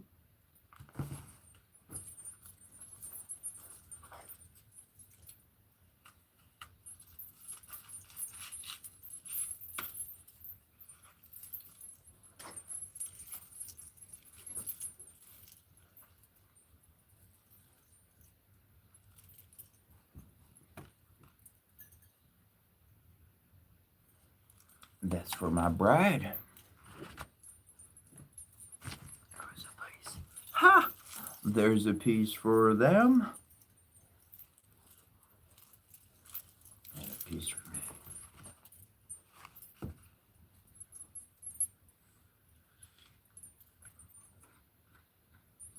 And cut the apple of life in two and ate it together.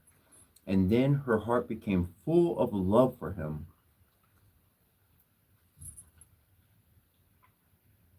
And they lived in undisturbed happiness to a great age.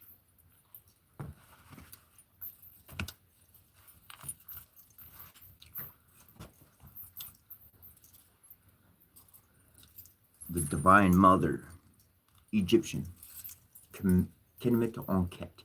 So old as I could find on the Kemetic side, translates into the water of life.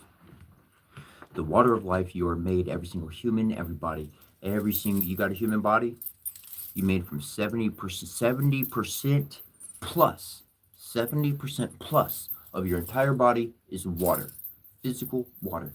The physical matter that the Divine Mother herself is what the Divine Father created the known universe of Maktar, of materia from. The mother exists inside of you. I cut the apple. I put half on the altar because it's a spirit. It's emotion. It's energy. That's living people. That's not just for dead and deceased, but spirits coming to this altar to partake. Believe it or not, your soul travels out of your body while you're still talking and moving and conscious and everything. And then it jumps back in. And when your soul jumps back into your body, you go, "Wow, I didn't realize how much time passed by. I lost track of time." You didn't lose track of it. You weren't around to clock it.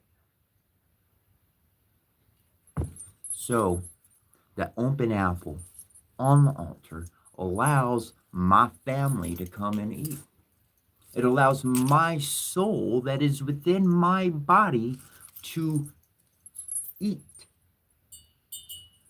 So as I'm eating, my soul is eating, and we are eating together. The woman that you seek is inside of you. The man that you seek is inside of you. It does not live in nobody else. They cannot make you happy. You can only learn from them of what you don't like and how to improve your own life. Until they become a master, then they don't know how to teach you nothing. You only can learn by observation. That's it. And you scream and you holler, wash your dishes, do that, hang up your clothes, blah, blah, blah, blah, blah, blah, blah. Because you exist in you. You don't exist in them. That marriage don't work. You got to marry yourself. And then, once you got yourself all together, then you can find someone else and marry them. And then y'all be, you'll be a powerhouse of serving and everything completely free, no jealousy, no worries, no nothing. Because you know, as they know, it's all good to go. We solid, yo.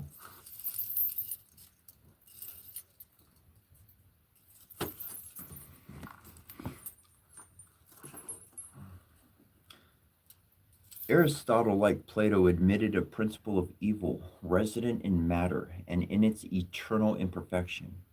The Persians said that Ormuzd, born of the pure light, and Ahriman, born of darkness, were ever at war.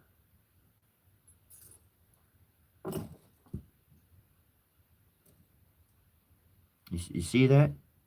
They were at war with each other. You got these big divine deities. They're warring with each other. Why? Because they're men who became powerful with too much than they could understand. So they just used it for whatever passions were in them.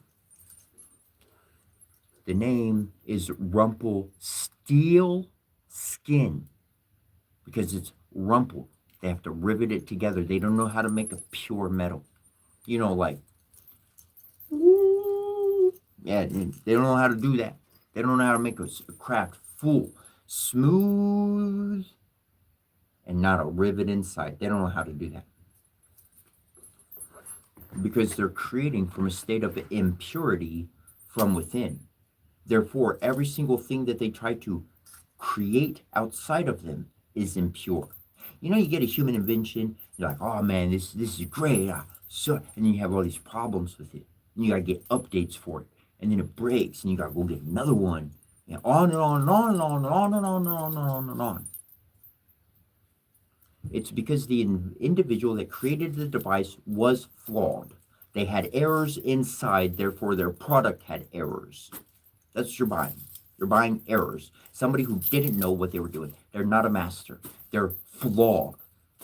You know what I call that? I call that a charlatan. Charlatan. That's what we just read. Age of Kali Yuga. Charlatans. Soothsayers. I can use a lot of smart words, and now you think I'm real special, so now you give me all your money. Woohoo, I'm rich and famous. Yeah, now I control governments, and I get whatever willy-nilly thing I want between my legs. Get that. Come on. Come on. That's because they're full of errors on the inside. That's why I stopped following men and women and anybody out there. I started following the animals. The animals had more. The animals have more sense than your local human. I'd like to be proven wrong one day. That'd be wonderful. You have to prove me wrong. In the Roman games of the circus, celebrated in honor of the sun and of entire nature. The sun, moon, planet, zodiac, elements, and the most apparent parts of the potent agents of nature were personified and represented, and the courses of the sun in the heavens were imitated in the hippodrome, his chariot being drawn by 4 horses of different colors, representing the 4 elements and seasons. The courses were from east to west, like the circuits round the lodge, and 7 in number, to correspond with the number of planets and movements of the 7 stars that revolve around the pole, were also represented, as were those of Capella, which by its heliacal rising at the moment when the sun reached the Pleiades in Taurus announced the commencement of the annual revolution of the sun. The intersection of the zodiac by the colors at the equinoctial and celestial points fixed four periods, each of which has by one or more nations, and in some cases by the same nation at different periods, been taken for the commencement of the year. Some adopted the vernal equinox because then day began to prevail over night and light gained a victory over darkness.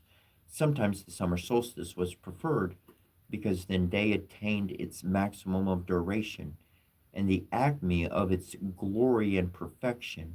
In Egypt, another reason was that then the Nile began to overflow with the heliacal rising of Sirius. Some preferred the autumnal equinox because then the harvests were gathered and the hopes of a new crop were deposited in the bosom of the earth. And some preferred the winter solstice because then the shortest day having arrived, their length commenced to increase, and light began the career destined in the end in victory at the vernal equinox. The sun was figuratively said to die and be born again at the winter solstice. The games of the circus, in honor of the invincible god, sun, were then celebrated, and the Roman year established or reformed by Numa commenced. Many peoples of Italy commenced their year. Macrobius says at that time it represented by the four ages of man the gradual succession of periodical increase and dim- diminution of day and the light of the sun, likening him to an infant born at the winter solstice, a young man at the vernal equinox, a robust man at the summer solstice, and an old man in the autumnal equinox. This idea was borrowed from the Egyptians who adored the sun at the winter solstice under the figure of an infant. The image of the sign in which each of four seasons commenced became the form under which was figured the sun of the particular season. The lion's skin was worn by Hercules, the horns of bull adorned by the forehead of Bacchus, and the autumnal serpent wound its long folds round the statue of Serapis 2,500 years before our era. When those signs corresponded with the commencement of the seasons, when other constellations replaced them at those points by means of the precession of the equinoxes, those attributes were changed. Then the ram furnished the horns for the head of the sun under the name of Jupiter Amor. He was no longer born exposed to the waters of Aquarius like Bacchus, nor enclosed in the urn like the god of Canopus, but in the stables of Augeas, or the celestial goat. He then completed his triumph, mounted on an ass in the constellation of Cancer, which then occupied the celestial point of summer. Other attributes, the images of the sun borrowed from the constellations, which by their rising and setting fixed the points of departure of the year and the commencements of its four principal divisions. First the bull and afterwards the ram, called by the Persians the lamb, was regarded as the regenerator of nature. Through his union with the sun, each in his turn was an emblem of the sun overcoming the winter darkness and repairing the disorders of nature, which every year was regenerated under these signs. After the scorpion and serpent of autumn had brought upon it barrenness, disaster, and darkness, Mithras was represented sitting on a bull, and that animal was an image of Alsor, while the Greek Bacchus armed his front with its horns and was pictured with its tail and feet. The constellations also became noteworthy to the husbandman, which by their rising or setting at morning or evening indicated the coming of this period of renewed fruitfulness and new life. Capella, or the kid Amalthea, whose horn is called that of abundance, and whose place is over the equinoctial point or Taurus and the Pleiades, that long indicated the seasons and gave rise to a multitude of poetic fables, were the most observed and most celebrated in antiquity. The original Roman year commenced at the vernal equinox. July was formerly called Quintilis, the fifth month, and August Sextilis, the sixth, as September is still the seventh, October the eighth, and so on. The Persians commenced their year at the same time and celebrated their great feast of Nowruz, when the sun entered Aries and the constellation Perseus rose. Perseus, who first brought down to earth the heavenly fire consecrated in their temples, and all the ceremonies then practiced reminded men of the renovation of nature and the triumph of Ormuzd, the light god, over the powers of darkness, and Ahriman, their chief. The legislator of the Jews fixed the commencement of their year in the month Nisan at the vernal equinox, at which season the Israelites marched out of Egypt and were relieved of their long bondage, in commemoration of which exodus they ate the paschal lamb at the equinox, and then Bacchus and his army had long marched in burning deserts. They were led by a lamb or ram into beautiful meadows and to the springs that watered the temple of Jupiter Ammon.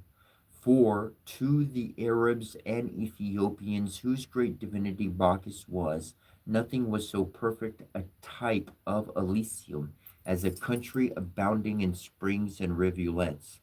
Orion, in the same meridian with the stars of Taurus, died of the sting of the celestial scorpion that rises when he sets, as dies the bull of Mithras in autumn and in the stars that correspond to the autumnal equinox. We find those malevolent genii that ever war against the principle of good and that take from the sun and the heavens the fruit producing power that they communicate to the earth. With the vernal equinox, dear to the sailor as to the husbandman, came the stars that, with the sun, open navigation and rule the stormy seas. Then the twins plunge into their solar fires or disappear at setting, going down with the sun into the bosom of the waters. And these tutelary divinities of mariners, the Dioscuri, or chief Cabiri of Samothrace, sailed with Jason to possess themselves of the golden fleeced ram or Aries, whose rising in the morning announced the sun's entry into Taurus. When the serpent bearer Jason rose in the evening, and in aspect with the Discori, was deemed their brother, and Orion, son of Neptune, most potent controller of the tempest-tortured ocean, announcing sometimes calm and sometimes tempest, rose after Taurus, rejoicing in the forehead of the new year. The summer solstice was not less an important point in the sun's march than the vernal equinox, especially to the Egyptians, to whom it not only marked the end and term of the increasing length of the days and of the dominion of light, and the maximum of the sun's elevation, but also the annual recurrence of that phenomenon peculiar to Egypt, the rising of the Nile, which ever accompanying the sun in his course, seemed to rise and fall as the days grew longer and shorter, being lowest at the winter solstice and highest at that of summer. Those the sun seemed to regulate its swelling, and the time of his arrival at the celestial point, being that of the first rising of the Nile, was selected by the Egyptians as the beginning of a year which they called the year of God. And the Sothak period, or the period of Sothis, the dog star, who rising in the morning fixed that epoch so important to the people of Egypt, of Kemet. This year was also called the Heliac, that is the solar year, and the Canicular year, and it consisted of 365 days without intercalculation, so that at the end of 4 years, or of 4 times 365 days, making 1,460 days, it needed to add a day to make 4 complete revolutions of the sun. To correct this, some nations made every fourth year consist, as we do now, of 366 days, but the Egyptians preferred to add nothing to the year of 365 days, which at the end of 120 years, or of 30 times 4 years, was short 30 days or a month. That is to say, it required a month more to complete the 120 revolutions of the sun, though so many were counted, that is, so many years. Of course, the commencement of the 121st year would not correspond with the summer solstice, but would precede it by a month, so that when the sun arrived at the celestial point whence he at first set out, and whereto he must needs return, to make in reality 120 years, or 120 complete revolutions, the first month of the 121st year would have ended. Thus, if the commencement of the year went back 30 days every 120 years, this commencement of the year continuing to recede would, at the end of 12 times 120 years, or of 1,460 years, get back to the celestial point or primitive point of departure of the period. The sun would then have made but 1,459 revolutions, though 1,460 were counted, to make up which a year more would need to be added, so that the sun would not have made his 1,460 revolutions until the end of 1,461 years of 365 days each revolution being in reality not 365 days exactly, but 365 days and a quarter, 1/4.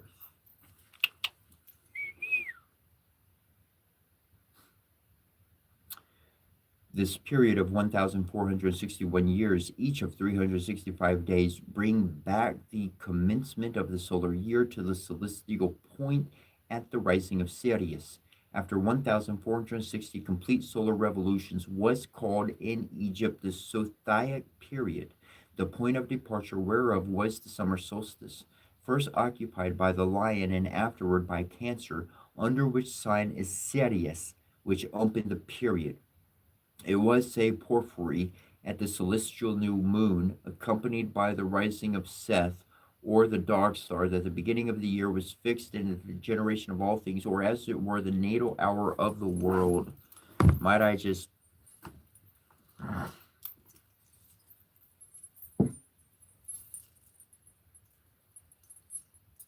I was born December 23rd on a Sunday. Just in case you didn't know that.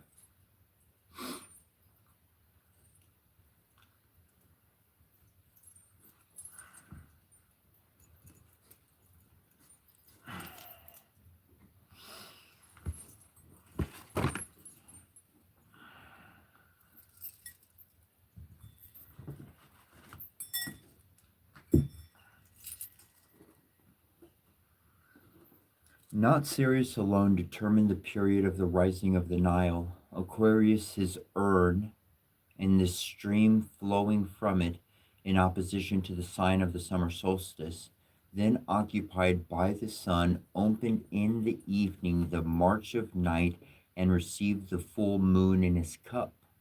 Above him and with him rose the feet of Pegasus, struck wherewith the waters flow forth that the Muses drink. The lion and the dog, indicating, were supposed to cause the inundation, and so were worshipped. While the sun passed through Leo, the waters doubled their depth, and the sacred fountains poured their streams through the heads of lions. Hydra, rising between Sirius and Leo, extended under 3 signs. Its head rose with Cancer, and its tail with the feet of the Virgin and the beginning of Libra, and the inundation continued while the sun passed along its whole extent.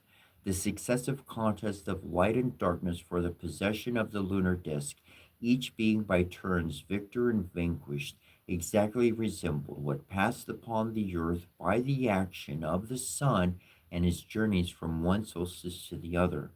The lunary revolution presented the same periods of light and darkness as the year, and was the object of the same religious fictions.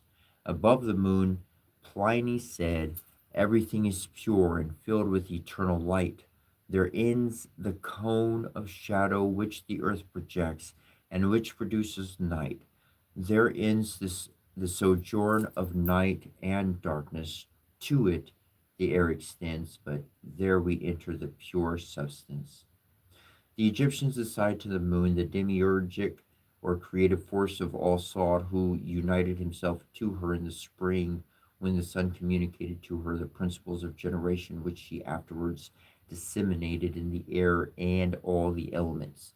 The Persians considered the moon to have been impregnated by the celestial bull, first of the signs of spring. In all ages, the moon has been supposed to have great influence upon vegetation and the birth and growth of animals, and the belief is as widely entertained now as ever, and the influence regarded as a mysterious and inexplicable one.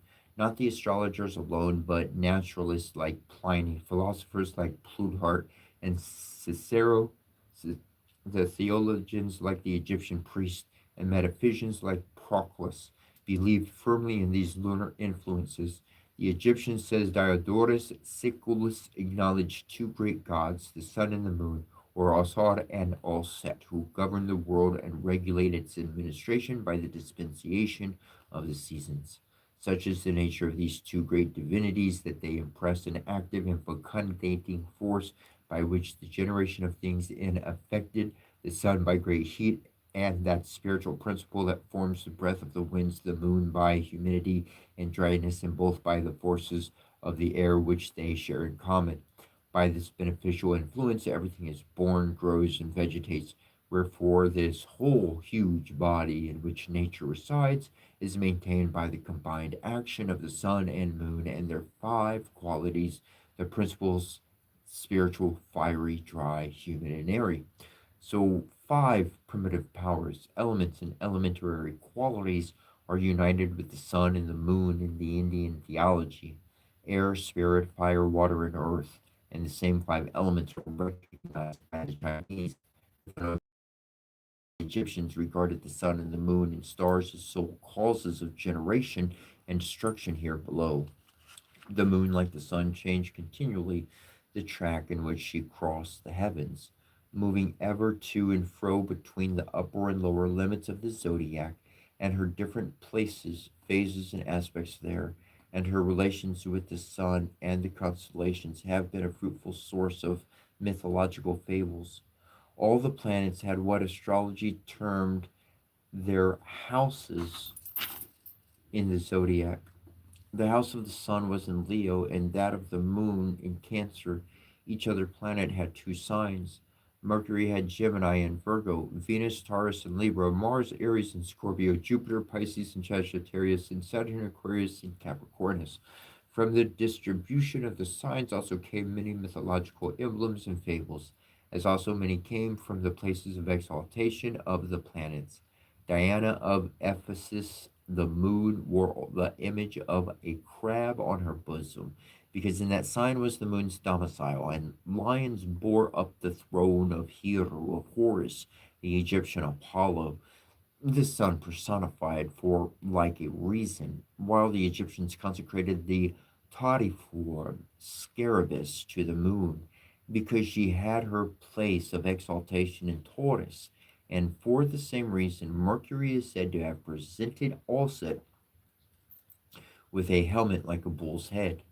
A further division of the zodiac was of each sign into three parts of 10 degrees each, called decans, or in the whole zodiac, 36 parts, among which the seven planets were apportioned anew, each planet having an equal number of decans, except the first, which, opening and closing the series of planets 5 times repeated, necessarily had one decan more than the others. This subdivision was not invented until after Aries opened the vernal equinox, and according to Mars, having his house in Aries, opens the series of decans and closes it. The planets following each other 5 times in succession in the following order: Mars, the Sun, Venus, Mercury, the Moon, Saturn, Jupiter, Mars, and so on. so that to each sign are assigned 3 planets, each occupying 10 degrees.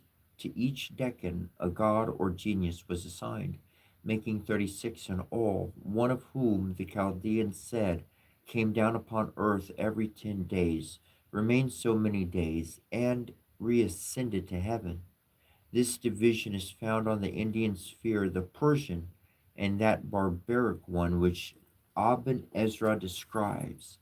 Each genius of the decans had a name and special characteristics. They concur and aid in the effects produced by the sun, moon, and other planets charged with the administration of the world and the doctrine in regard to them. Secret and august as it was held, was considered of the gravest importance, and its principles, Firmicus says, were not entrusted by the ancients, inspired as they were by the deity, to any but the initiates, and to them only with great reserve and a kind of fear, and when cautiously enveloped with an obscure veil, they might not come to be known by the profane.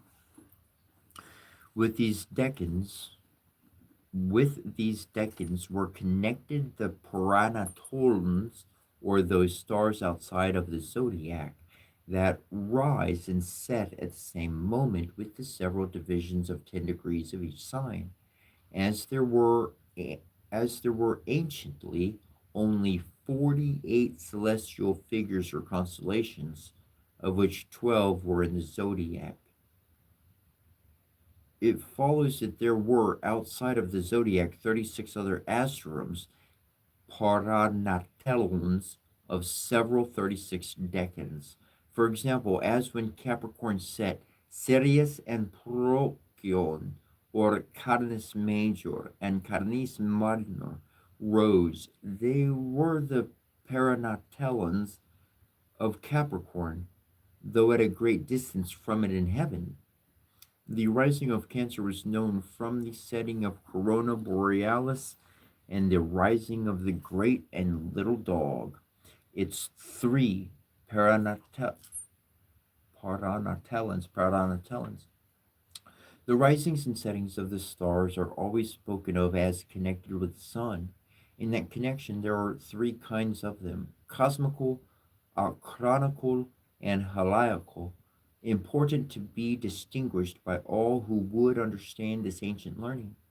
When any star rises or sets with the same degree of the same sign of the zodiac that sun occupies at the time, it rises and sets simultaneously with the sun, and this is termed rising or setting cosmically.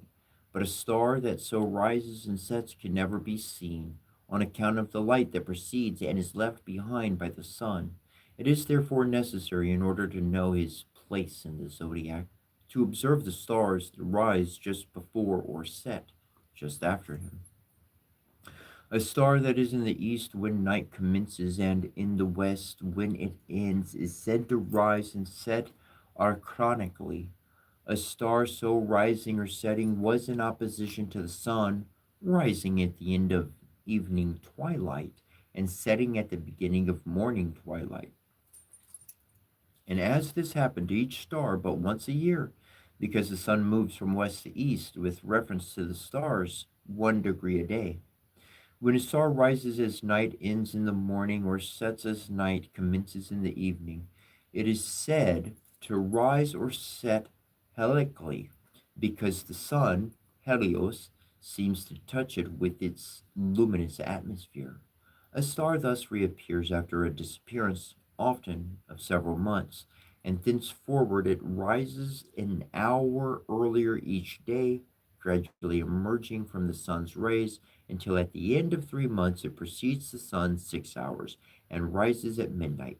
A star sets helically when no longer remaining visible above the western horizon after sunset. The day arrives when they cease to be seen setting in the west.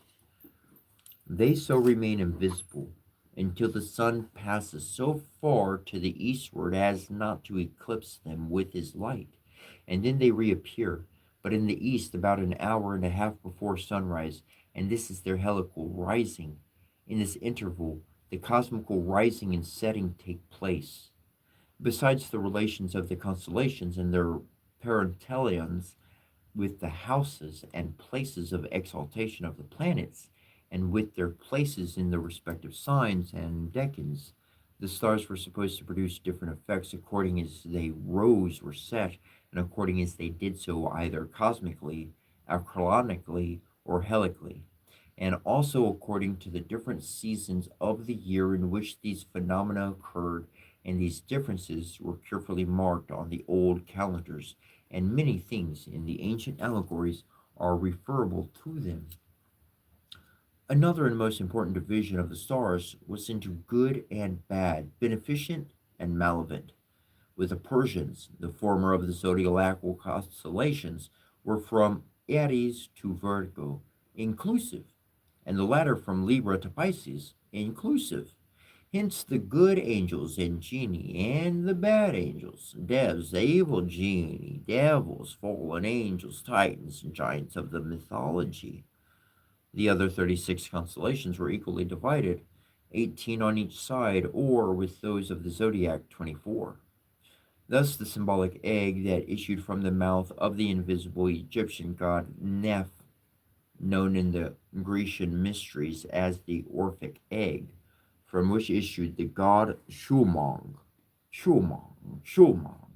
of the Corinthians, and the Egyptian Alsar, and Farnes, god and principle of light, from which, broken by the sacred bull of the Japanese, the world emerged, and which the Greeks placed at the feet of Barkis Toricurnus, the Margian egg of Ormuz, from which came the Amshanafads and Devs, was divided into two halves, and equally apportioned between the good and evil constellations and angels. Those of spring, as for example Aries and Taurus, Auriga and Capella, were the beneficent stars, and those of autumn, as the balanced Scorpio and serpent of Orpheus, and the dragon of the Hesperides, were types and subjects of the evil principle, and regarded as malevolent causes of the ill effects experienced in autumn and winter. Thus are explained the mysteries of the journeyings of the human soul through the spheres when it descends to the earth by the sign of the serpent, and returns to the empire of light by that or the lamb or bull. The creative action of heaven was manifested, and all its demiurgic energy developed most of all at the vernal equinox, to which refer all the fables that typify the victory of light over darkness by the triumphs of Jupiter, Alsor, Ormuz, and Apollo. Always the triumphant god takes the form of the bull, the ram, or the lamb. Then Jupiter wrests from Typhon his thunderbolts, of which that malignant deity had possessed himself during the winter. Then the god of light overwhelms his foe, pictured as a huge serpent. Then winter ends, the sun seated on the bull, and accompanied by Orion, blazes in the heavens. All nature rejoices at the victory, and order and harmony are everywhere reestablished in the place of the dire confusion that reigned while gloomy Typhoon domineered and Orion prevailed against Ormuz. The universal soul of the world, motive power of heaven and of the spheres, it was held exercises its creative energy chiefly through the medium of the sun during his revolution along the signs of the zodiac, with which signs unite, and parallels that modify their influence, and concur in furnishing the symbolic attributes of the great luminary that regulates nature and is the depository of her greatest powers. The action of this universal soul of the world is displayed in the movements of the spheres, and above all in that of the sun, in the successions of the risings and settings of the stars, and in their periodical returns. By these are explainable all the metamorphoses of that soul, personified as Jupiter, as Bacchus, as Vishnu, or as Buddha, and all the various attributes ascribed to it, and also the worship of those animals that were consecrated in the ancient temples, representatives on earth of the celestial signs, and supposed to receive by transmission from them the rays and emanations which in them flow from the universal soul. All the old adorers of nature, the theologians, astrologers, and poets, as well as the most distinguished philosophers, supposed that the stars were so many animated and intelligent beings, or eternal bodies, active causes of effect here below, animated by a living principle, and directed by an intelligence that was itself but an emanation from and a part of the life and universal intelligence of the world. And we find in the hierarchical order and distribution of their eternal and divine intelligences, known by the names of gods, angels, and genii, the same distributions and the same divisions as those by which the ancients divided the visible universe and distributed its parts, and the famous divisions by 7 and by 12 appertaining to the planets and the signs of the zodiac is everywhere found in the hierarchical order of the gods and angels and the other ministers that are the dispositories of that divine force which moves and rules the world.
Planetary bodies, order. It's pretty amazing. It's pretty amazing how something so huge, seemingly so chaotic as a planet, think about Jupiter, any of those planets, man. They got some order to them. If they had no order, they just destroy everything. Can you imagine planets just smashing into each other because they wanted to do whatever they wanted to do? I don't have to imagine it. I just need to look at human society, and I understand that's exactly what's going on.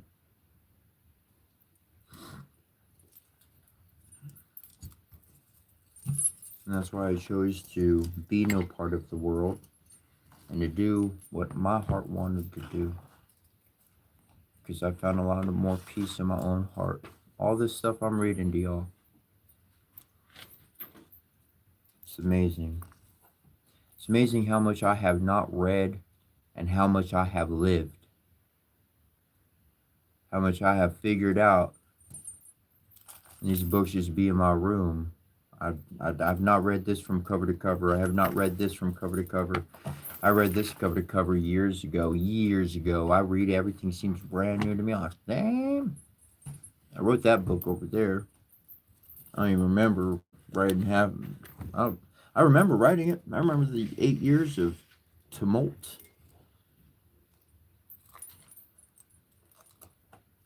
Says, this is on the back of my. I ain't trying to sell you nothing. I have come to believe love that is true conquers all obstacles. This caused me to literally, and as a scientist at heart, to put love to the test, and I've studied the results. True motherly love leaves a forever imprint upon her children. For my mother's passing in the absence of my own children in my life, I desire to leave a record of all that I have learned of unconditional love and the personal struggles one has to deal with along the way. Within, I am expressing emotional experiences equally enabling endless enlightened energy, the E8 effect, creating a new language to embrace our unity. This is not a message to be preached. This is an experience of love that is true, the sort that never gives up. We are no one, for we are everyone. May we unite as the angels that we are. I wrote those words. That's just like I read other books written so long ago, and I'm like, that sounds that's a wording I would have used. That's exactly what I would have put in, word for word.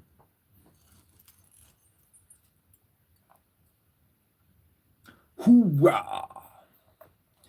I changed mine to a hoorah! Hoorah! My spirit, my soul knew this well before I ever consciously did. However, my mother became my hero. My hero. It was a large realization to impact my cognitive awareness, as those religious organizations give men privileges and all sorts of duties. They limit the female's role. They became very saddening to me because I witnessed firsthand the prowess of my mother's overall capabilities. How sad to take the mother and place her in such a limiting position of so much that they truly can impact. I actually remember we were at the Kingdom Hall, and everyone except my mom, an elder, and myself were there. So I went to my mother.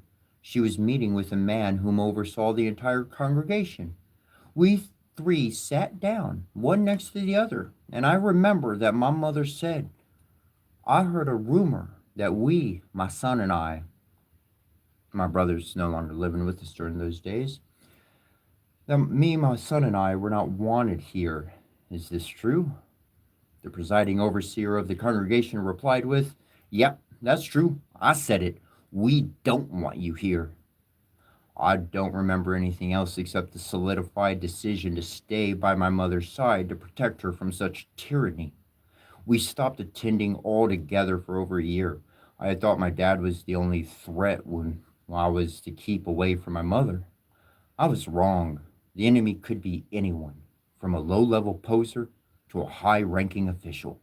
Rather than try to figure out who is who, I decided to guard my mother by being with her as much as possible. Later in my life, when I had my two daughters, and after my mother's passing, my dad and his wife, and my wife, my daughters, myself, we were all eating ice cream in this ice cream shop, and we're sitting there. I encouraged my daughter to say, roar, because she'd do it so cute. She'd be like, roar, as she did in her most adorable way at the top of her lungs. This experience still empowers me to this day. Every time I think of her saying that, it's like I'm hearing someone shout, charge! She did express it, and immediately my dad and his spouse quickly started hushing up my daughter and commanding her quiet. What was so absurd? Not even anyone else was in the shop except a lone worker. Immediately, I observed how he was so strictly persecuting others that he was missing out on the golden memories happening before his eyes. Rather than notice how her face created such a cute expression, he replaced that for a loud noise happening that he had to quiet down. From before that moment, if I had not taken a bold stand to fight for any that are weak, I took it then. The weak are those whom have been manipulated to disbelieve in themselves. So should each person find that source of intuition to be an interdependent, as two or more may become a family, and thusly a community, a tribe. Anything or anyone causing a human life to become solely dependent upon them or it is causing someone to become weak. No matter how glamorous the conditions may have been, These ones need our support so as to be liberated from an oppressive life. The actual definition of hoorah: empower another. Empowerment under the weak, that they may confront their potential and become one with their true power. To have perception of a tool of mind and social defenses from the fools and tyrants is one thing. To possess such powers is another thing. Being capable to replicate in the form of a gift and give such is the ability of hoorah. Identify the weak and downtrodden, give them the weapons of love, and then teach them how to defend themselves against the predatory sharks that infest our species. Another example of hoorah is the creation and completion of this book. So as to hoorah everyone I do not have the ability to meet and empower, you can read this book at some point.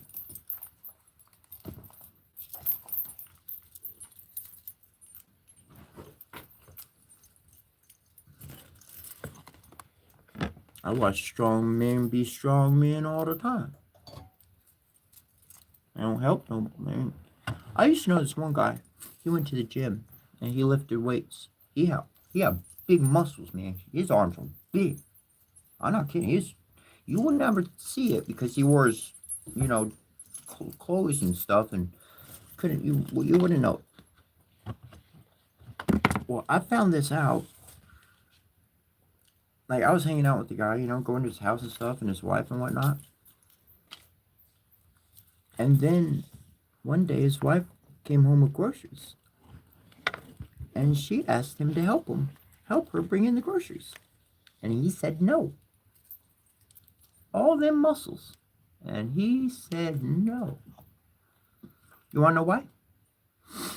I'll tell you why. Because this is his thinking. This is his thinking, his explanation. I'm not talking to people. I like to learn. His explanation and his motive operatum of thinking was, if I lift an unequal amount of weight on each arm, then one arm's going to get stronger and the other arm's not going to be even, and now I'm not balanced.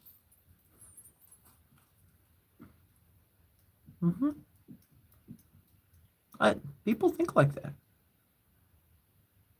That's sad. You fight for the downtrodden by giving them the abilities so that they can do it themselves. Oh. Okay, I'll leave you up then.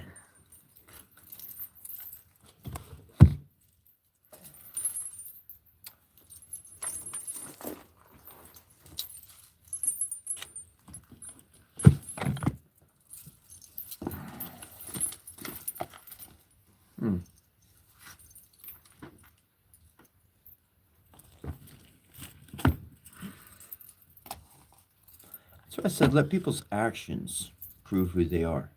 You don't have to argue with them. You just have to understand them. You don't even have to understand them. All you got to see is their actions are hurting others or helping others. And then you will know to spend your time with them or not. Song of the Forest Trees. From my seat here at Fern, a Sierre that is strong, I watch the trees and green things hastening along. God Golo, 400 BC. Salty wind was blowing fierce and fitful when my ears again began to hear. The sounds of the sea were all around me. When at first I tried to move, my legs and arms would not respond. For a moment I entertained the thought that I might have died, but within a short time I could sit up, and I blinked hard at the horizon where a pale sun was fast pushing its way up and over. My mind was unclear, my thoughts and memories scattered and jumbled. My head throbbed and my body burned with some unknown heat. Was it all a dream then? This man? I was not at all certain. Perhaps I had fallen in the dark. Nothing more, but then two things caught my attention, which instantly brought my dream world to a single point of focus. One, resting neatly stacked by my side, was a bound set of parchments in a strange script. And two, now hanging from my belt, was a blue leather pouch full of something, and somehow I knew perfectly well of what.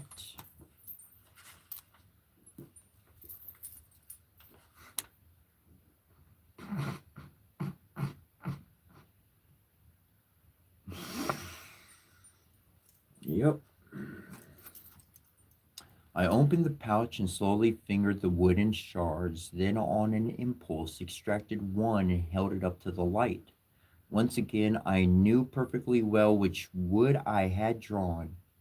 Baith, it was the birch, the beginning, the beginning. In my inner ears, I heard the voice of Maldrew reciting Noble Bedouin, graceful birch, and suddenly it all flooded back to memory, all of it, even parts I had not known before. Suddenly I remembered the crisis at hand. The fearful Celts had come at last, and I realized with absolute certainty what I had to do. Gathering up that Gorchan of Maldrew, I opened the leaves at random. The strange writings was still there for sure, but once again something had changed. This time I could read every word. Every phrase seemed clear as day. The page read at the top, Song of the Forest Trees, and what followed were the secret names of power that shamans had used since the beginning of time to awaken the trees. I closed the text and began to run into the forest the way I had come to those many hours ago, directionless, but this time I was far from directionless. Now there was a definite plan, a mystical plan, Maldru's plan. I ran until the sky began to beam lemon above the tree line, until I could smell the faint smoke of the campfires and hear distant voices in the night. Then I stopped to hide behind the giant form of an ancient golden birch, which stood at the far edge of the forest clearing, just outside the field of Gardubrig. From there, it was easy to divine what manner of work needed to be done. In the shadow trace of the dying centennial fires, the banners of the two camps could be seen. The Celt's triple pointed oak leaves flying over the meadow's flatlands, and the triple white circles of the fairlit mistletoe standing defiantly on the banks of the high hill. My camp, or was it? Strange as it might seem, I felt no loyalties in one direction or another, only a sense of equality or similarity. Ah, but the golden birch. Clearly, I realized it was far from mere chance that I had happened to shelter behind such a tree as this. And so was ordained the setting from which I was opened the blue crane bag, my crane bag to take out the birch ogham and lay it carefully among the time twisted roots of this colossus, and then opening the gorchan to sing by the thin light of dawn the first verse of the song of the forest trees. High and strong, magically it seemed as if none but the tree heard, and lastly to knock three times upon the mighty trunk, to speak aloud the secret name of power which Ogma Sun-Faced had given that tree at the beginning of time. Then finally, through the ground at my feet, I could feel it, sure as rain. A tremor, a shudder, a awakening ran through its beings from leaf to root, and I knew the time was right to move on, to search out the next tree in song shouting. From my seat here at Ferdinand, a Cierde that is strong, I watch the trees and green things hastening along, and retreating from happiness will forever be set, they in the form of chief letters of the alphabet. Wayfarers will wonder, warriors will be dismayed at the renewal of conflicts I, Guarion, have made. For under the tongue root a fight most dread will raise and another behind in the head. I have plundered the fern, Maldru's secrets I have spied. Old Moth Up my Thorny knows no more than I. Now the beech tops have sprouted of late, are changed and renewed from their withered state. And as the beech prospers, my spells and litanies will entangle the oak tops, the hope for the trees. So round and round the two camps I made my way, laying organs at the feet of the mightiest I could find, singing the ancient song of power which had taken total possession of my spirit and soul.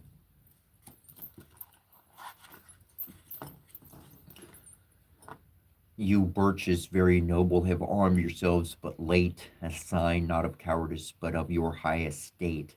Now Bethiel Bell awake, you rowan mystical tree lost in dreams, Lois, hear me now, thou sacred wood, battle for Albion, battle for good. You alder hot of head, first into battle, front line dread, fern for an enemy dead, you willow night water man. Tardy with Louis, charm what you can. Sally, Sally, Lunor, Lord. Save now our land, you ash cruel tree, turn not aside a foot's breadth ye. Straight at the heart, fly free, Noi nercodon, spear shaft be. You Hawthorne mighty chieftain, with your brother unbeloved, may time white thorn, woeful dancer, Huarte Hoiria, call down your scorn.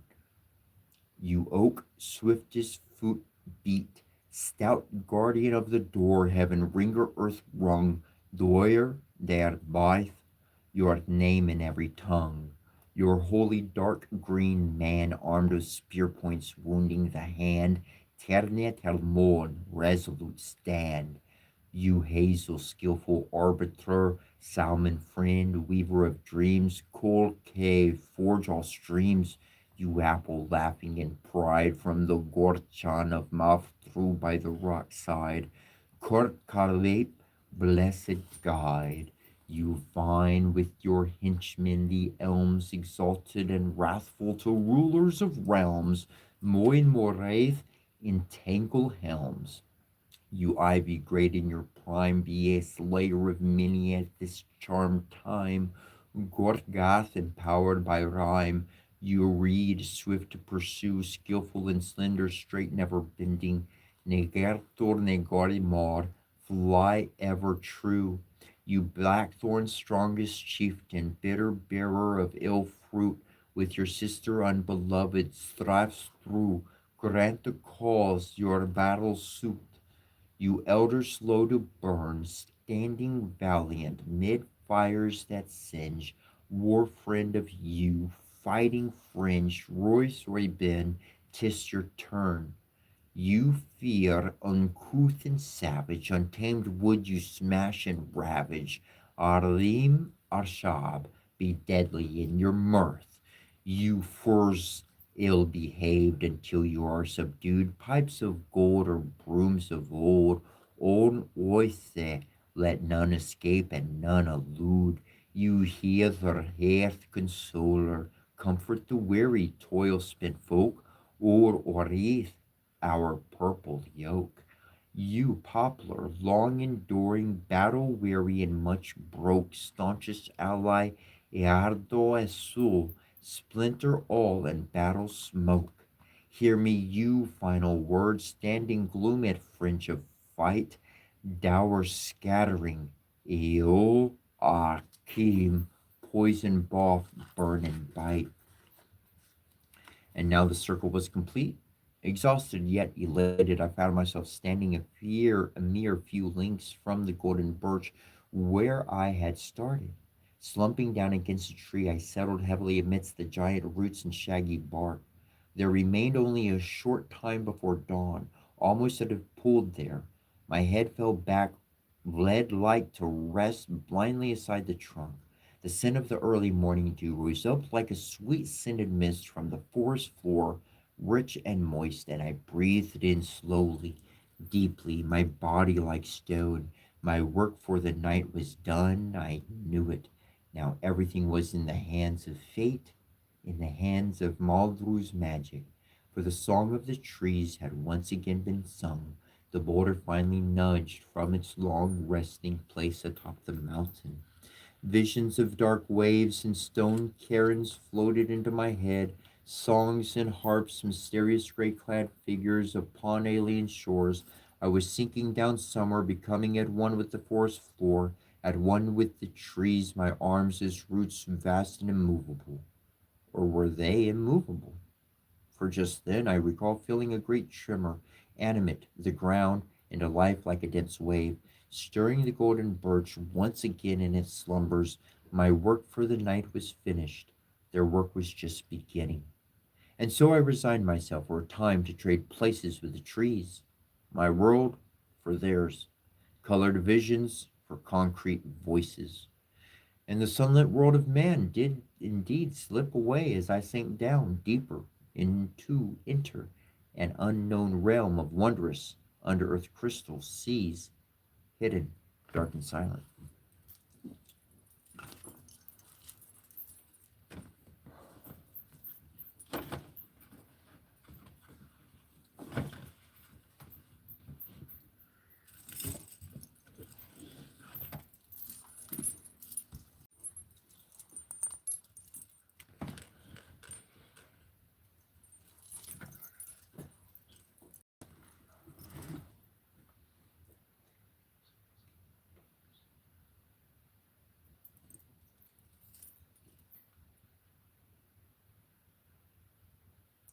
Naturally, it followed that symbolism soon became more complicated, and all the powers of heaven were reproduced on earth until a web of fiction and allegory was woven, which the wit of man, with his limited means of explanation, will never unravel.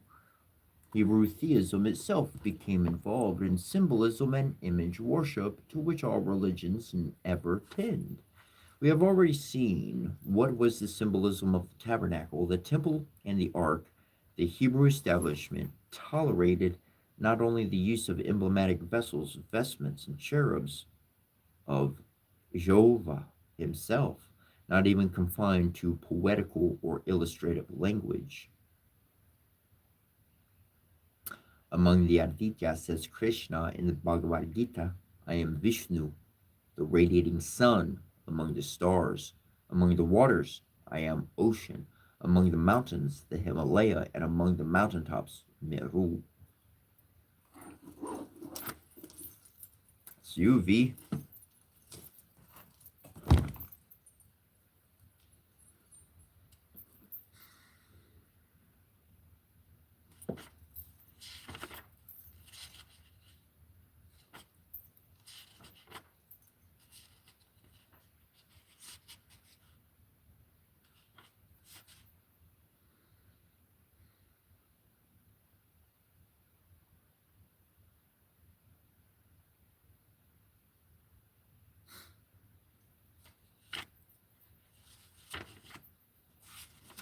We've read that one rather recently.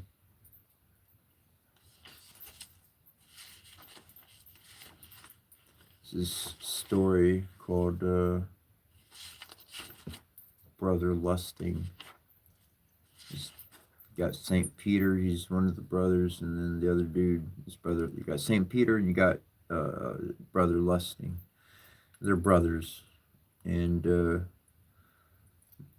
Lusting chases everything he wants, squanders everything, winds up with winds up with a magical bag. You can order anything to go into his bag, and then it belongs to him. He winds up dead at the end of it, and both brothers are dead. Story goes all the way to the end, and Brother Lusting dies, and there's a road to heaven. It's very narrow. There's a wide road to hell, and Brother Lusting's like, I ain't getting into heaven. I already know that one. Because he takes a stroll down to hell. Gets down to hell, bangs on the door. Let me in. And what do you know? The devil, that demon that pops out the door is like, nah, I know what you could do with that bag. That bag, guess what? I ain't getting in it. And if I let you in, everybody, you're gonna clean up hell. So there's no way I'm letting you in. So Brother Lustig says, well, shoot, I got nowhere else to go. To heaven it is. So he gets up to heaven, he gets on the door and he goes, Peter actually opens up the door.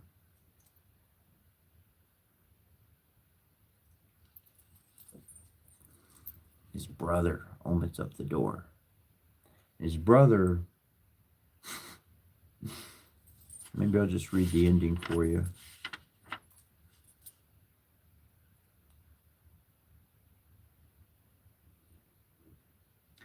He said, Peter said to him, I really believe that thou wantest to come into heaven. Let me in, brother.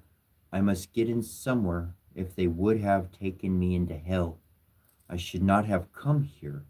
No, said St. Peter, thou shalt not enter. Then if thou wilt not let me in, take thy knapsack back, for I will have nothing at all from thee. Give it here then, said St. Peter. Then Brother Lustig gave him the knapsack into heaven through the bars, and St. Peter took it and hung it beside his seat. Then said Brother Lustig, and now I wish myself inside my knapsack. And in a second he was in it and in heaven, and St. Peter was forced to let him stay there.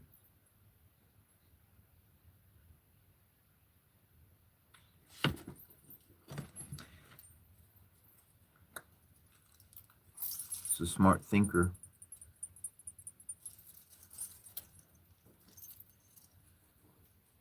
Think real fast on your feet.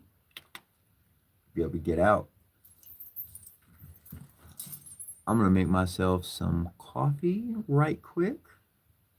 I'll keep chatting if you like.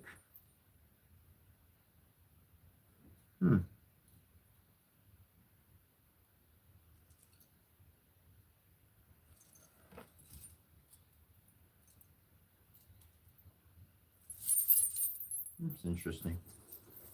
Like, what's interesting?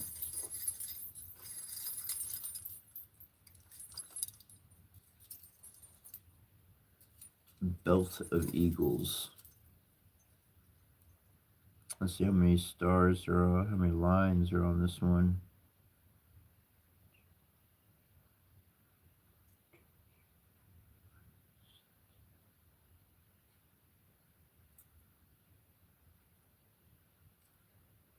What's that? No, it's gotta be 12. Interesting. All right, I'll be right back.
Almost done.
You know what I've been doing for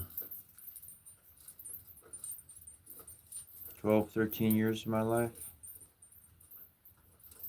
Charity work.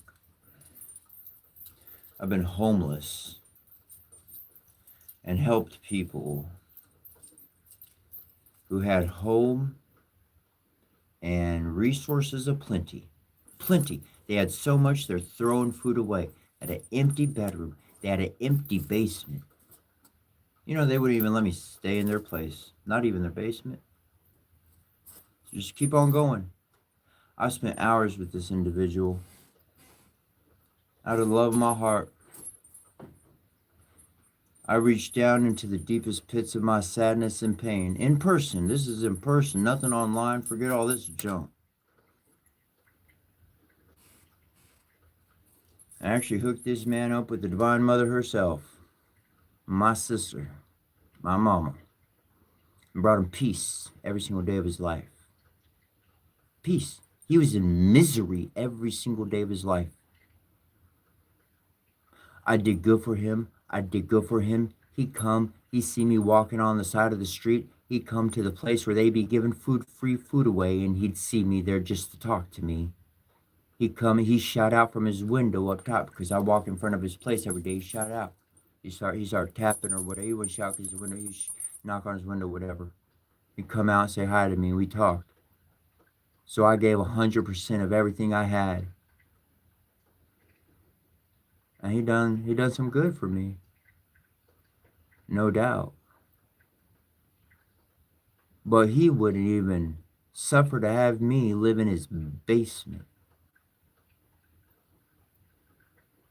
He said, go sleep on the street in the woods. Go stay out with the animals. I'm too good for you. I gave him happiness and peace for about 2 solid weeks. And this man, every single day of his life, 20, 30 years before I met him, every single day was in misery. However many years that was, there's plenty. I ain't going to share no details. I am happy to go walk off into the woods. I'm good enough there with the animals. I want to. That's what I feel like doing. I feel like leaving and walking and just doing that because that'd be easier. That's easier than this.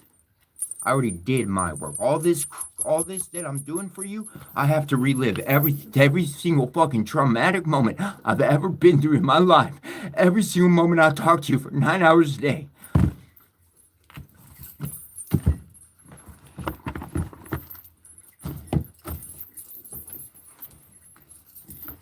I'm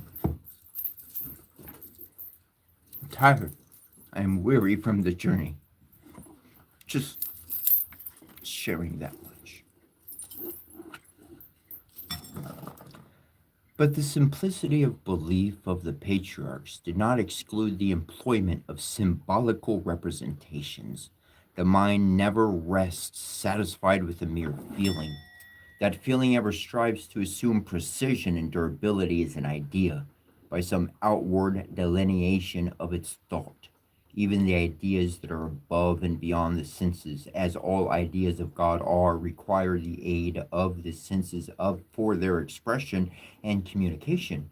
Hence come the representative forms and symbols which constitute the external investiture of every religion. Attempts to express a religious sentiment that is essentially one, and that vainly struggles for adequate external utterance, striving to tell to one man, to paint to him an idea existing in the mind of another, and essentially incapable of utterance of description, in a language all the words of which have a sensuous meaning, thus the idea being perhaps the same in all its expression and utterances are infinitely various and branch into an infinite diversity of creeds and sects.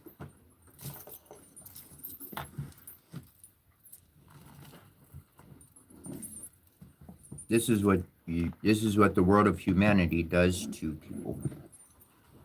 Sasquatch, I can comprehend Sasquatch. Dude just couldn't die. So he's like, screw it, I'm gonna go off into the woods, find me a good cave.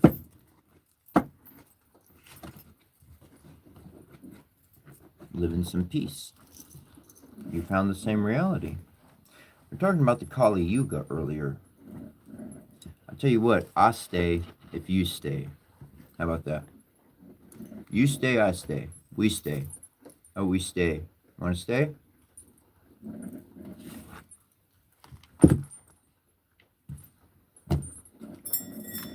I ain't asking for your money.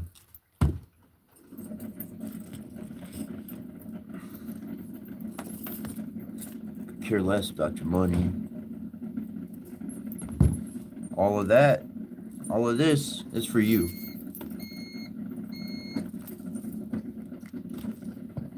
All of this is for you.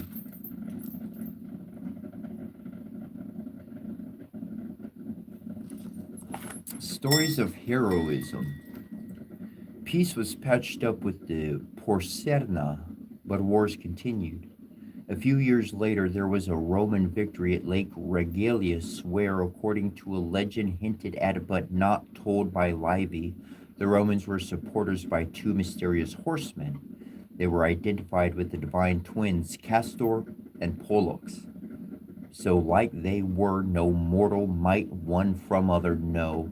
White as snow their armor was, their steeds were white as snow. The famous stories continue. The arrogant Coriolanus,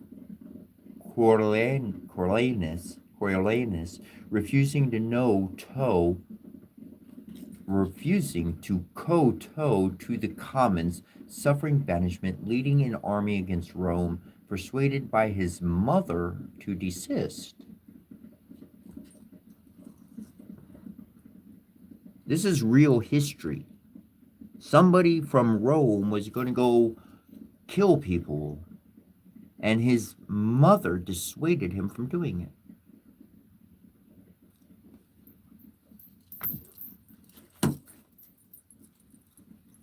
His mother dissuaded him from going and killing other people.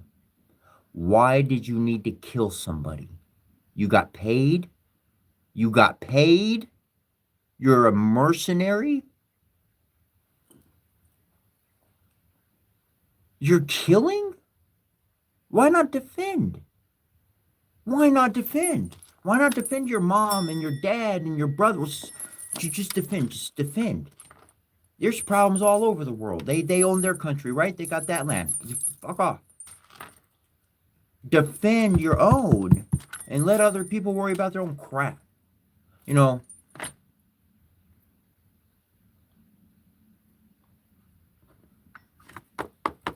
energies in the world are moving around rapidly, transforming. Transformation is happening rapidly in society. Do you see it? Do you notice it? Do you feel it picking up faster?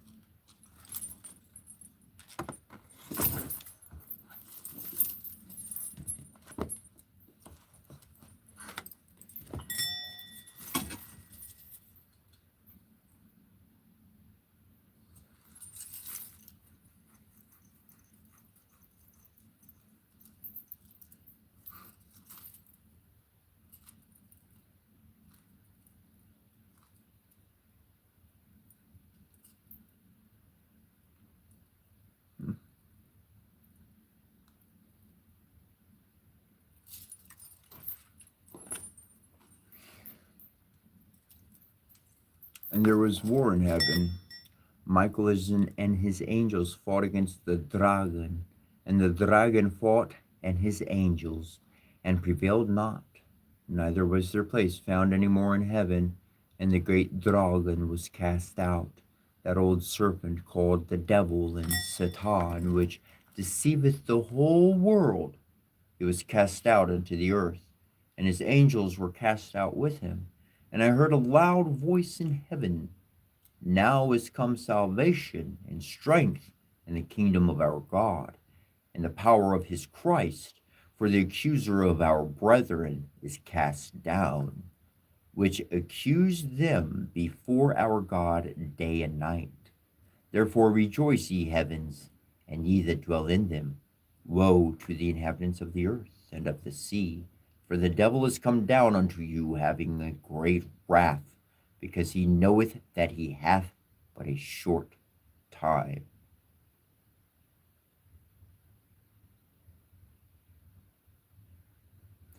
Satan's followers, the angels who were expelled from heaven with him, became the demons which tempt men to sin, so as to lure them into the devil's clutches in hell and deny their souls to God. It was said that the great archangel's name was Lucifer, light bearer in heaven, and Satan, adversary, after his fall. Satan's crime was the same as Adam's, the attempt to rival God.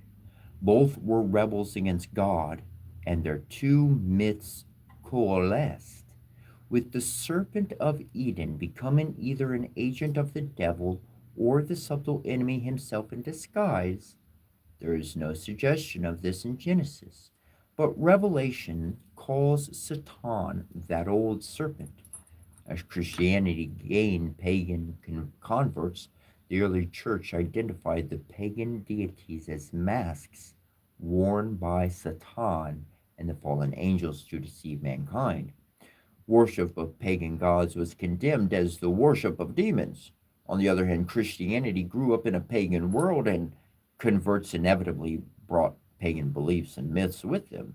Christianity had no goddess, and to some extent, in popular belief, the Virgin Mary took the place of the pagan mother goddess. Similarly, Christ was sometimes assimilated to the dying and rising gods of paganism, though they died and rose from death every year. In Christ, but once. Another classical tradition which passed. You know what is interesting? It says the devil came down to earth. He knew he had a short time. Our society started developing, what, in the 50s? Was it World War One or two? That whole thing kicked up. And then like the 50s, we start getting like crazy technology out the wazoo. 60s, boom. 70s, boom. 80s, boom. 90s. And today, we in the future. Blast from the past. We live in it now. Why do they suck the oil out of the earth? Why do they dam up the water to control the environment? Why are they doing things at such a fast rate that there's so much drugs in the world killing people? It's going crazy. Because Satan has been here for a long ass time. And this is the world we live in. That's why everybody acts the way they do. That's why love isn't around. That's why everything that you have a question to, a curio in your mind about, that's your answer. The dude's been here. The dude's been destroying the planet. That's why people attack the planet. They drill it. They take oil out of it. They destroy the rock to get to the metal to destroy it, because they know their time here is short. So join with me, my brothers and sisters. Join with me in this transformative state of love and defenders of love and defenders of the earth. Don't accept the money to destroy the planet.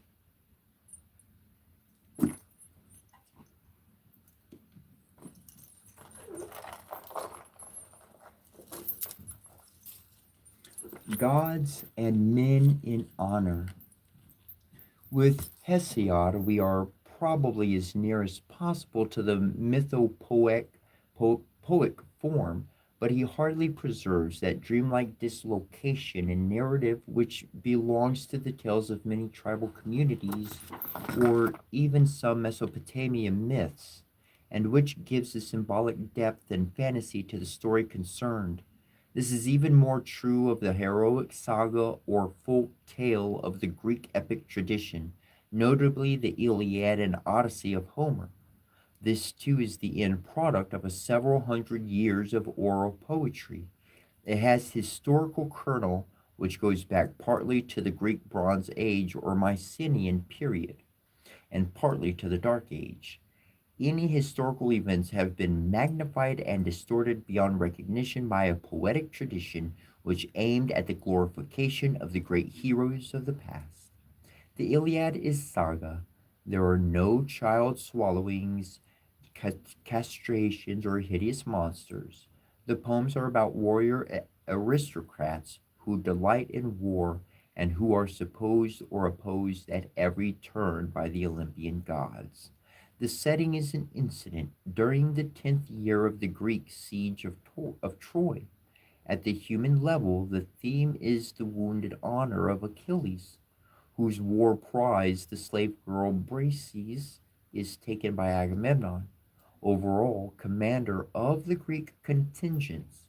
His wrath, initially justified, is nursed so bitterly that the latter spurns generous recompense and caused the death of his closest friend, Patroclus, at the hands of the Trojans. His revenge on the Trojans is to kill their champion, the prince Hector, and to leave his corpse to rot unburied. The pleas of Hector's father, King Priam of Troy, eventually make him relent, but the structure of the story is much looser than this, and many other heroes perform notable deeds in honor and prowess. Menelaus and Paris, Diomedes, Aias, Ajax, Odysseus, and Eromoneus. It's interesting. Stories of old, that's what we read. We actually read from the Iliad and the Odyssey. We read from the Odyssey today. And though it's true.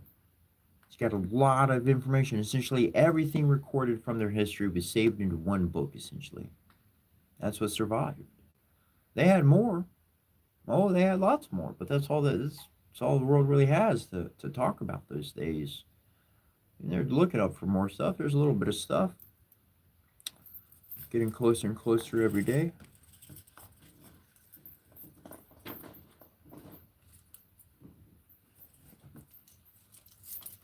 But those heroes, aristocrats, wise, learned men, some were defending their country, some were defending their home, and others were going out there to take something they wanted. I'm used to people taking what they want. They take what they want from me all the time. And I give, I give.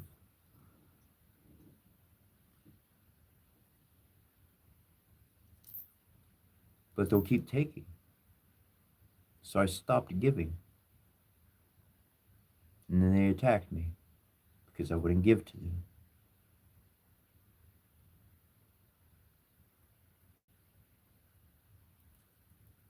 You're human. You can make a different choice.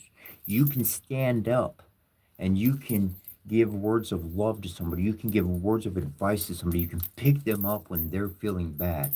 That's a hero right there. You don't need no badge. You don't need no stripes on your shoulders, stars, or anything.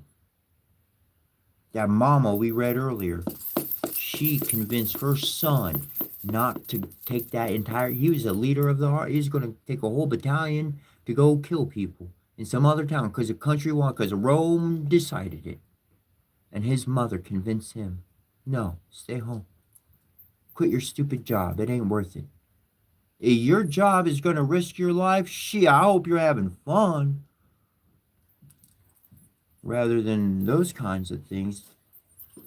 Because last I checked, Grandpa said, Granddad said, defend the window, defend the orphan.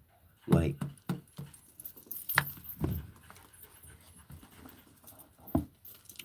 omnipotence is the most absolute liberty. An absolute liberty cannot exist without a perfect equilibrium, and the columns Yakin and Boaz are also the unlimited power and splendor of perfection of the deity.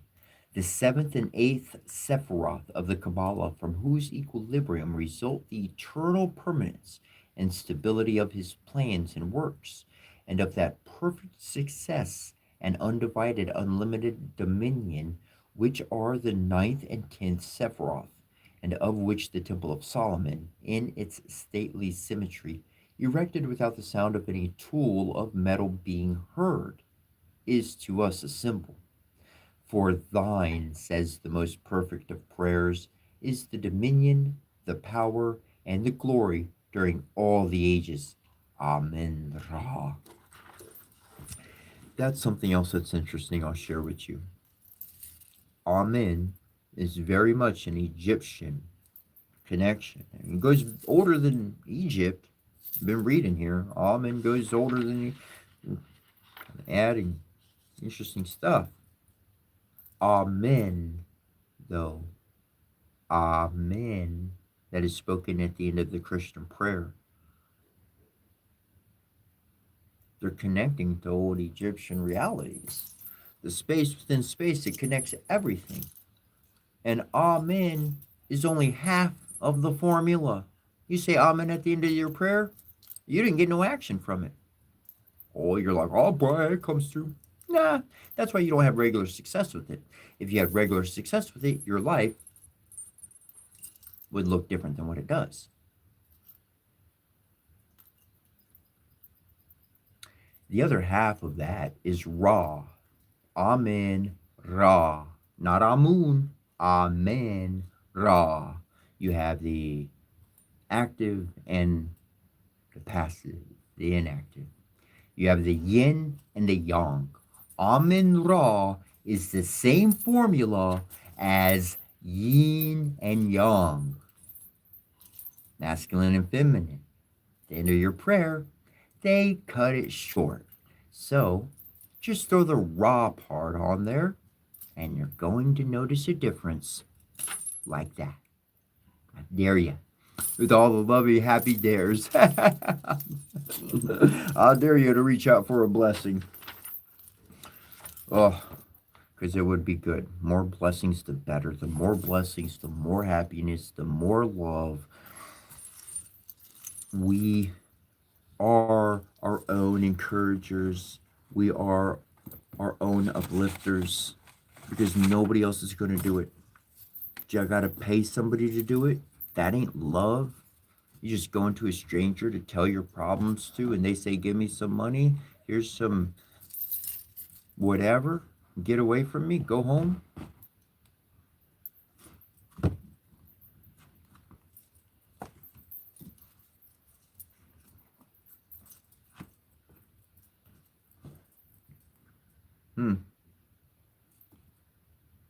It's actually pretty cool, because I got all those items on my table.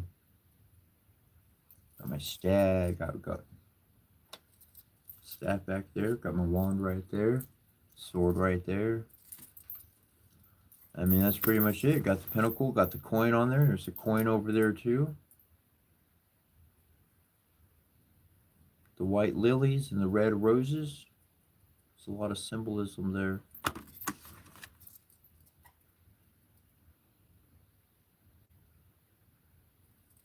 When you make that X, sword and staff crossed, when you make double X's, you're connecting to the deceased.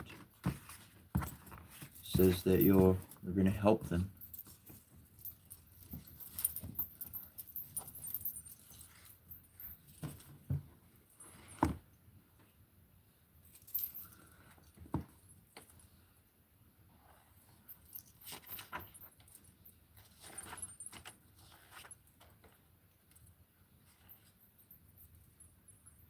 The water of life. There was once a king who had an illness, and no one believed that he would come out of it with his life. He had 3 sons who were much distressed about it, and went down into the palace garden and wept.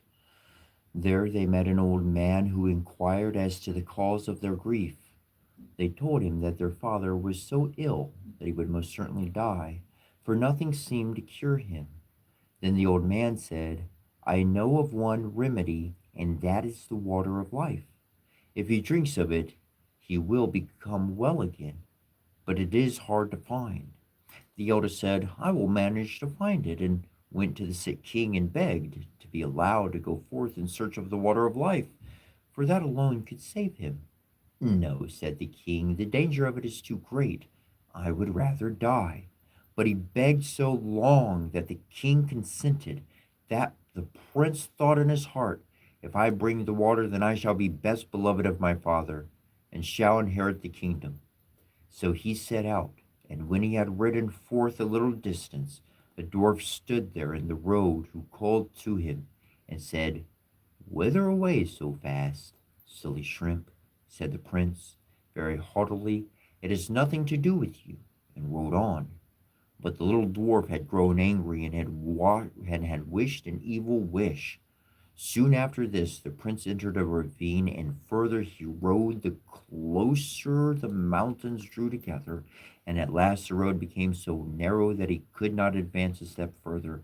It was impossible either to turn his horse or to dismount from the saddle, and he was shut in there as if in prison. The sick king waited long for him, but he came not.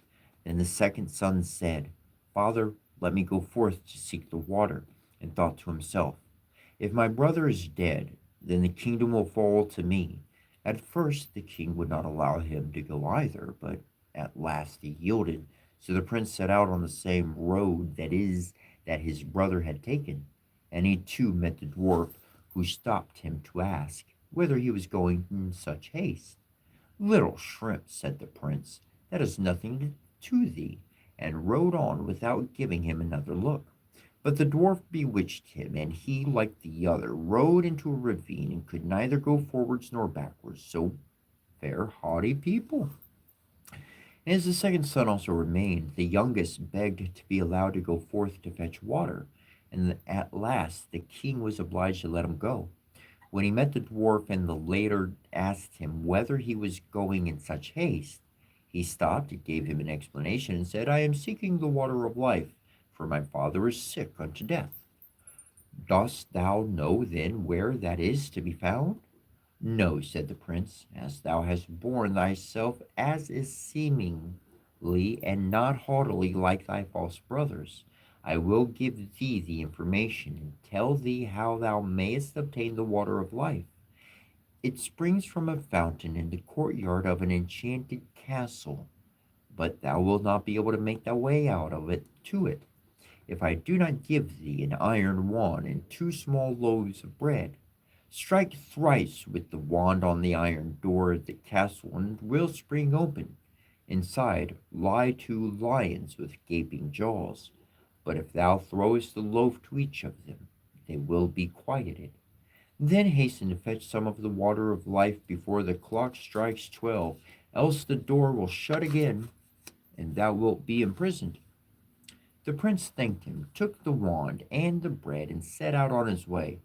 When he arrived, everything was as the dwarf had said. The door sprang open at the third stroke of the wand, and when he had appeased the lions with the bread, he entered the castle, and came to a large splendid hall, wherein sat some enchanted princes, whose rings he drew off their fingers. A sword and a loaf of bread were lying there, which he carried away. After this he entered a chamber, in which was a beautiful maiden, who rejoiced when he saw him, kissed him, and told him that he had delivered her, and should have the whole of her kingdom, and that if he would return in a year, their wedding should be celebrated. Likewise she told him where the spring of the water of life was, and that he was to hasten and draw some of it before the clock struck 12. Then he went onwards, and at last entered a room where there was a beautiful newly made bed, and as he was very weary, he felt inclined to rest a little. So he lay down and fell asleep. When he awoke, it was striking a quarter to 12. He sprang up in a fright, ran to the spring, drew some water in a cup which stood near, and hastened away. But just as he was passing through the iron door, the clock struck 12, and the door fell to with such a violence that it carried away a piece of his heel. He, however, rejoicing at having obtained the water of life, went homewards and again passed the dwarf.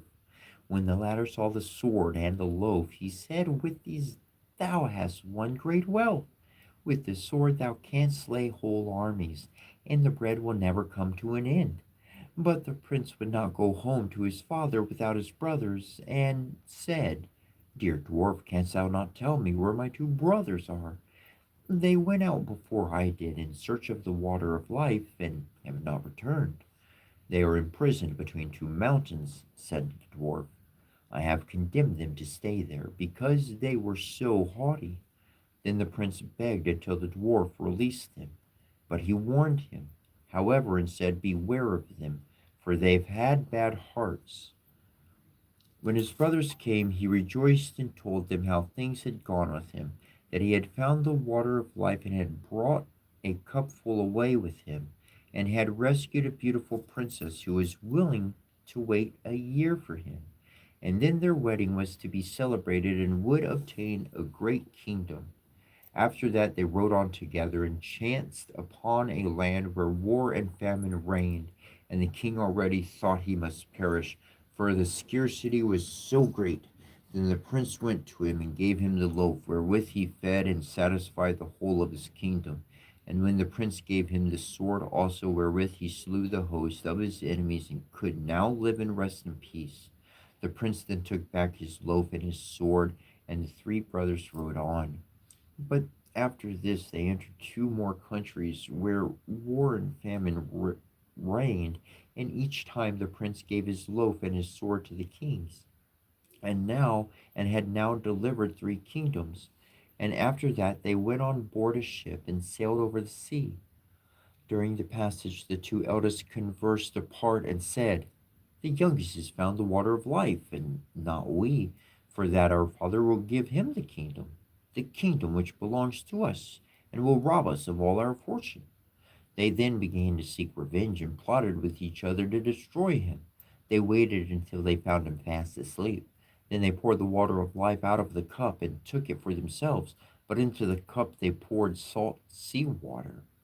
Now, therefore, when they arrived home, the youngest took his cup to the sick king in order that he might drink out of it and be cured. But scarcely had he drunk very little of the salt water than he became still worse than before. And as he was lamenting over this, the two eldest brothers came and accused the youngest of having intended to poison him, and said that they had brought him the true water of life, and handed it to him. He had scarcely tasted it when he felt his sickness departing and became strong and healthy, as in the days of his youth. After that, they both went to the youngest, mocked him, and said, "You certainly found the water of life, but you have had the pain, and we the gain. You should have been sharper, and should have kept your eyes open. We took it from you while you were asleep at sea, and when a year is over, one of us will go and fetch the beautiful princess. But beware that you do not disclose aught of this to our father. Indeed, he does not trust you. And if you say a single word, you shall lose your life into the bargain. But if you keep silent, you shall have it as a gift." The old king was angry with his youngest son, and thought he had plotted against his life. So he summoned the court together and had sentence pronounced upon his son, that he should be secretly shot. And once, when the prince was riding forth to the chase, suspecting no evil, the king's huntsman had to go with him. And when they were quite alone in the forest, the huntsman looked so sorrowful that the prince said to him, "Dear huntsman, what ails you?" The huntsman said, "I cannot tell you, yet I ought." Then the prince said, "Say openly what it is. I will pardon you." "Alas," said the huntsman, "I am to shoot you dead. The king has ordered me to do it."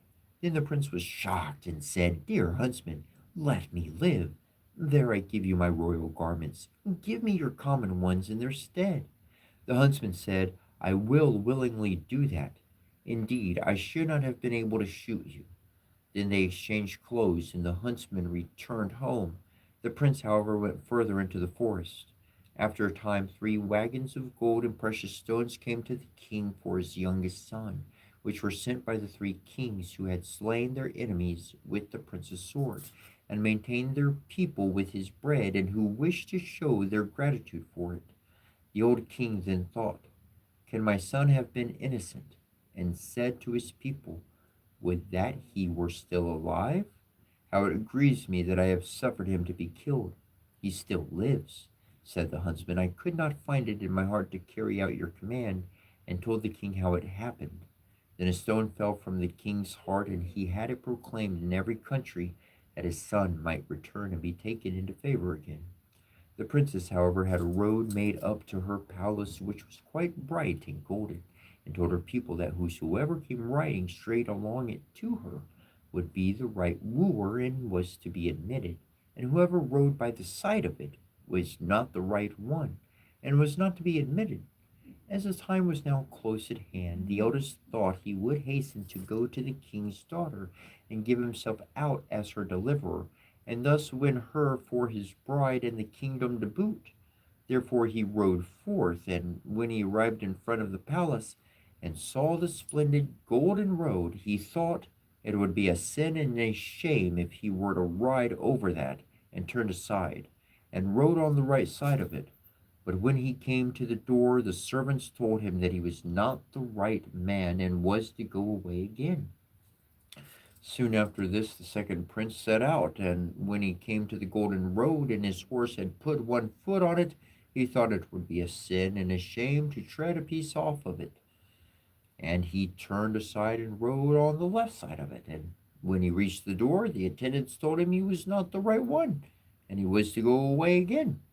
When at last the year had entirely expired, and the third son likewise wished to ride out of the forest to his beloved, and with her forget his sorrows, so he set out and thought of her so incessantly, and wished to be with her so much, that he never noticed the golden road at all.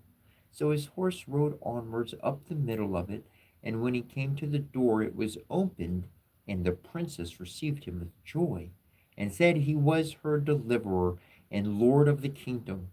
And their wedding was celebrated with great rejoicing. When it was over, she told him that his father invited him to come in, and had forgiven him. So he rode thither and told him everything, how his brothers had betrayed him, and how he had nevertheless kept silence. The old king wished to punish them, but they had put to sea and never came back as long as they lived.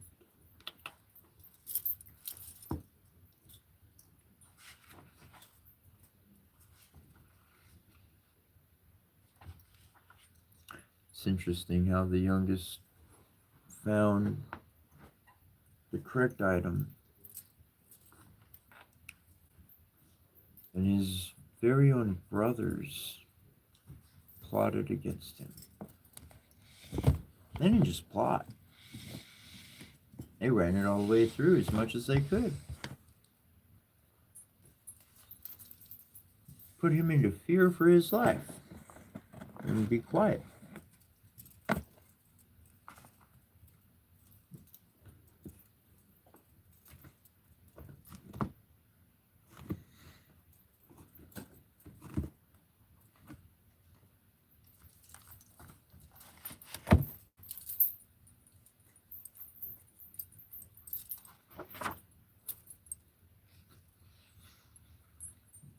Akkad. We speak of Akkad, the two lions.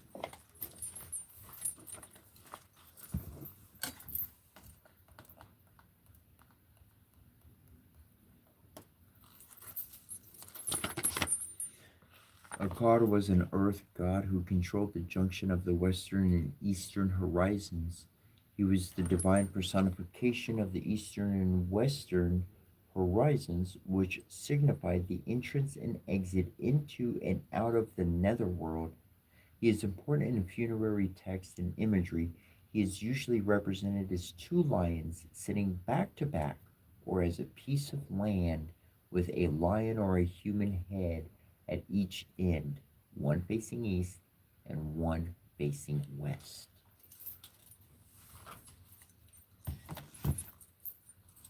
Earlier, we talked about the Godhead, the Christ, the time that they would return. and how the constellational seasons of his return would be at the different timings. So he would come as different forms. Two lions back to back. Can't help but follow those thoughts.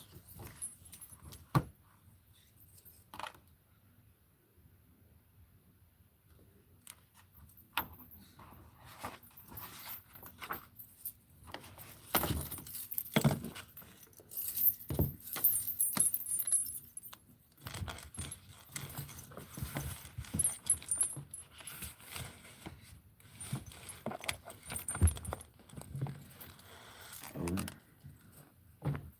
yes.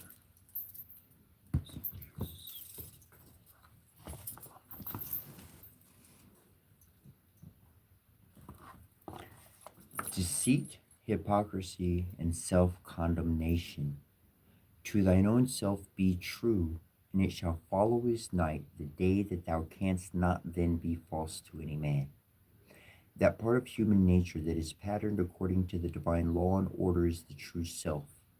That form of human thought and expression that is out of harmony with the divine plan is the false self.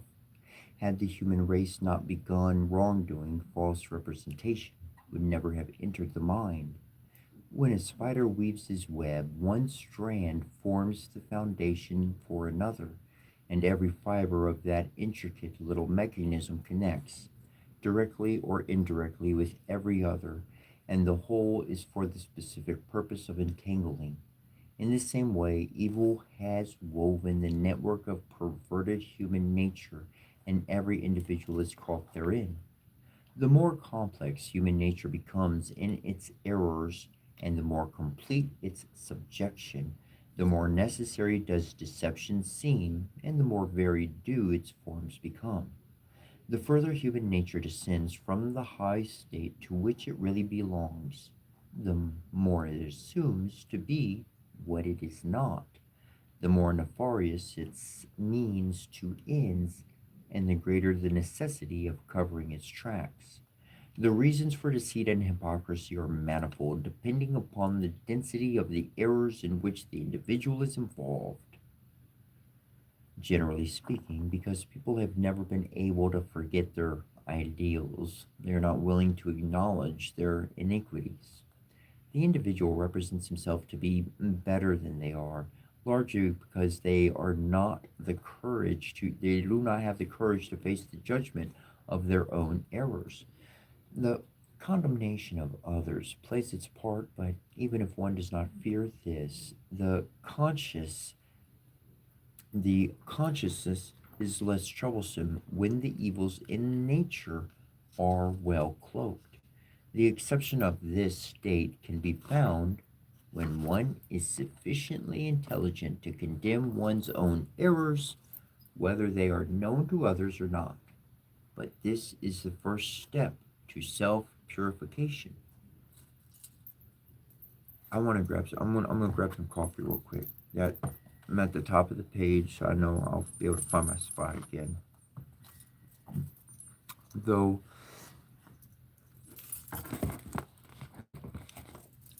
I'm gonna say it again because it's important. Self purification. This is I'm not telling you what to do. If you take this advice and run with it, cool, great. If you take a part of it, great. If you don't take any of it, just being entertained, okay, that's accepted. But the self will help the self. People who want help, help themselves. People who don't want help, they give problems like we were reading about. Anyways, I'm gonna go grab that coffee.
Whenever a person deceives another without just cause, there is an inevitable condemnation of the self. Such deceit can be observed in all forms of social intercourse. A little child may mislead its parents, but always it suffers the remorse that follows. A student may deceive his superiors and profit temporarily, but in the degree that he employs the destructive tool of deception, he will lose his honor and self respect. A man may cheat his neighbor and gain momentary advantage, but the price for such transgression must be paid in self condemnation. Nothing is so destructive as self condemnation. It causes more misery and suffering than pain deep within one's own being. Viewing the past with regret does not help the present, nor does it brighten the future. If we repent being involved in some deception, dishonesty, or misrepresentation, the only sensible course of action to follow is to refrain. You want to know how you refrain from making the same mistake by doing the same crap every day? You make a choice. That's what I learned. Make a choice. If you don't make a choice, you don't keep doing something else. But if you make a choice, if you decide something and you make a choice for yourself, then this is the way I'm going to do it. I choose this course of action. I am doing this. Change happened. I don't need to think about regret. Oh, I didn't do it sooner. Should have done it later. Oh, so and so hurt. They got their booty hurt. Oh, whatever. Well, you didn't know any better. You didn't make that choice yet. But if you made the choice, it's a different day. It's a new future. If you make a choice to change something in your life, it's a new future. You have new actions, you have new responses, you have new paths. You don't have to keep doing what you did yesterday. You play a video game, and guess what? You got to pay $49.99 to play the same levels over and over and over. And if you get really far, it mixes the levels up pretty good, and it always seems a little different, but you pay your $49.99, you got the same levels over and over, essentially. Well, in human life, get some new levels. You want to know how you get new levels? You make a new choice, make a decision, change your life. I ain't gonna do that no more. I'm gonna paint nails, or I'm gonna braid my hair, or I'm gonna wear something cool, or I'm gonna laugh at some. I'm gonna make a choice. When you make a choice, you write it down. You say, okay, this is what I'm doing, and that replaces that. Because if you get rid of something, you have to have something to replace it. If you get rid of something and you just have a hole, well, you're gonna go back to you'll go back digging in the same hole again. Make a choice to move forward. Doctors of all classes, not being fully aware of the underlying principle of all healing and being conscious of their inadequacy, sometimes react to a subtle form of deceit, an unavoidable form of deception which can be attributed to the doctor's limited training.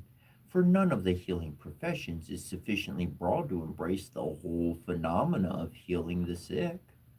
Many doctors of a high evolutionary status, in order to escape from the self condemnation of their ignorance, frequently resort to the use of opiates or alcohol to escape from reality of consciousness of having deceived their patients.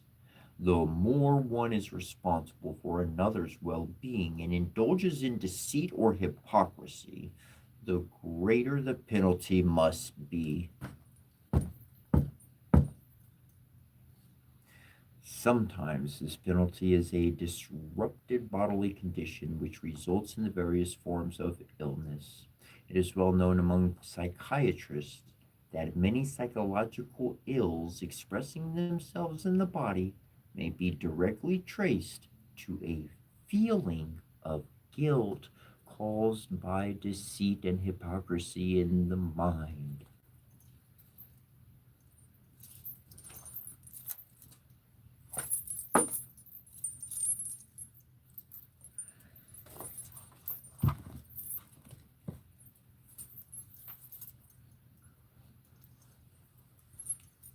mom had a saying, and you probably heard it too. Do what I tell you to do, not what I do.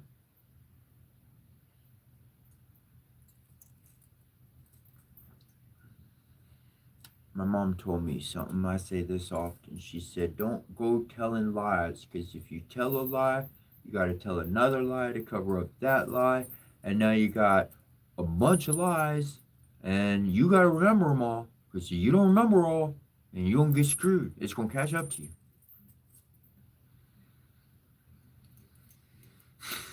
I was like, yeah, okay. Makes a lot of sense. Don't waste the brain power. Don't. As I got into all of this spiritual stuff, I recognized we only have so much brain power to use. So if you using your brain power to make up lies, then you don't got no brain power to learn nothing about your own heart, let alone how your body or emotions or anything. Doctor or scientist or not, I don't care who you are, you don't know nothing. Just a human studying information. That's it.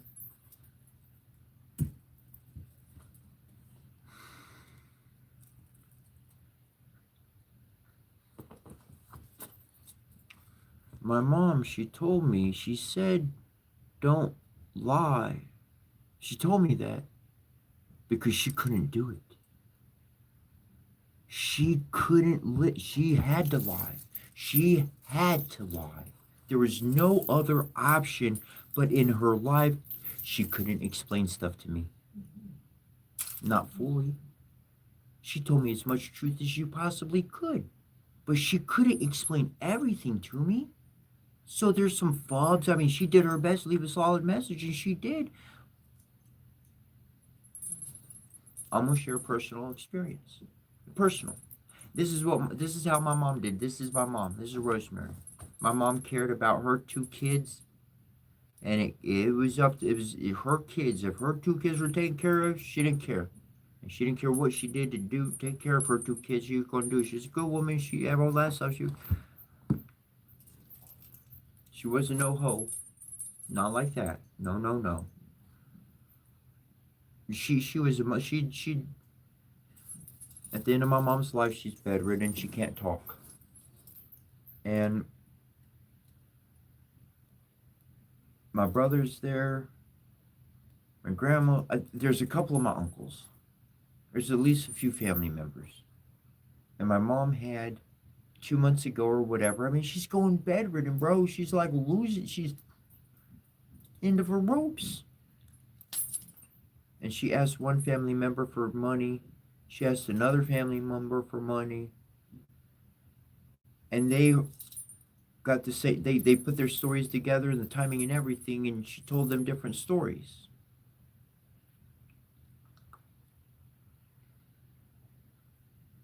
For whatever reason, okay, she couldn't nix out the lies. So she told me, don't lie.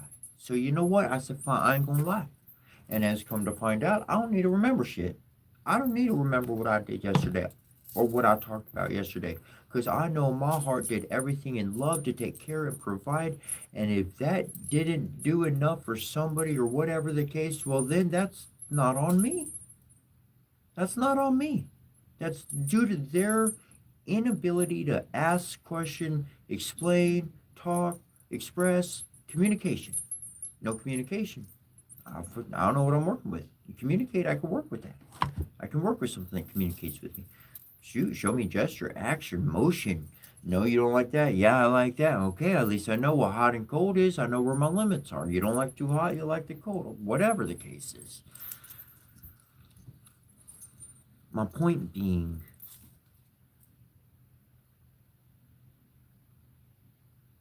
it's just like this book said, man. Like, guilt caused by deceit or hypocrisy, no matter good or bad, it's literally going to destroy your body. It'll hurt you, it'll kill it. That kind of, those feelings. My mom was a great woman. It wasn't like, there's one time we went out and they call it field service, door to door stuff. And there's this presiding overseer visiting, and she said, she's my mom Rosemary. They were all talking, and it seemed like nobody could help. And my mom walks up. She goes, "Well, what do you need? I'll buy you underwear." And everybody laughed at her. She had no guilt or shame. She'd go buy the guy underwear. We were doing all right at the time. Go whatever he needs. That's okay. Sure. She'd figure everybody else was shameful or whatever. Didn't want to. And they laughed at her because they were talking about a suit in the measurement, not undies, not underwear. My mom, she always just trying to do good. She was always trying to do good, and it's a very hard world for a mother with one, especially two or more children, and they need all the help they can get. They need all the assistance they can get from anybody.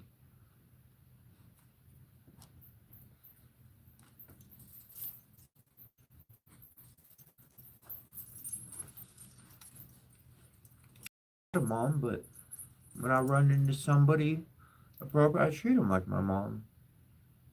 I treat them like they're a mom in my life. She couldn't be around, but God sent someone else to fill in.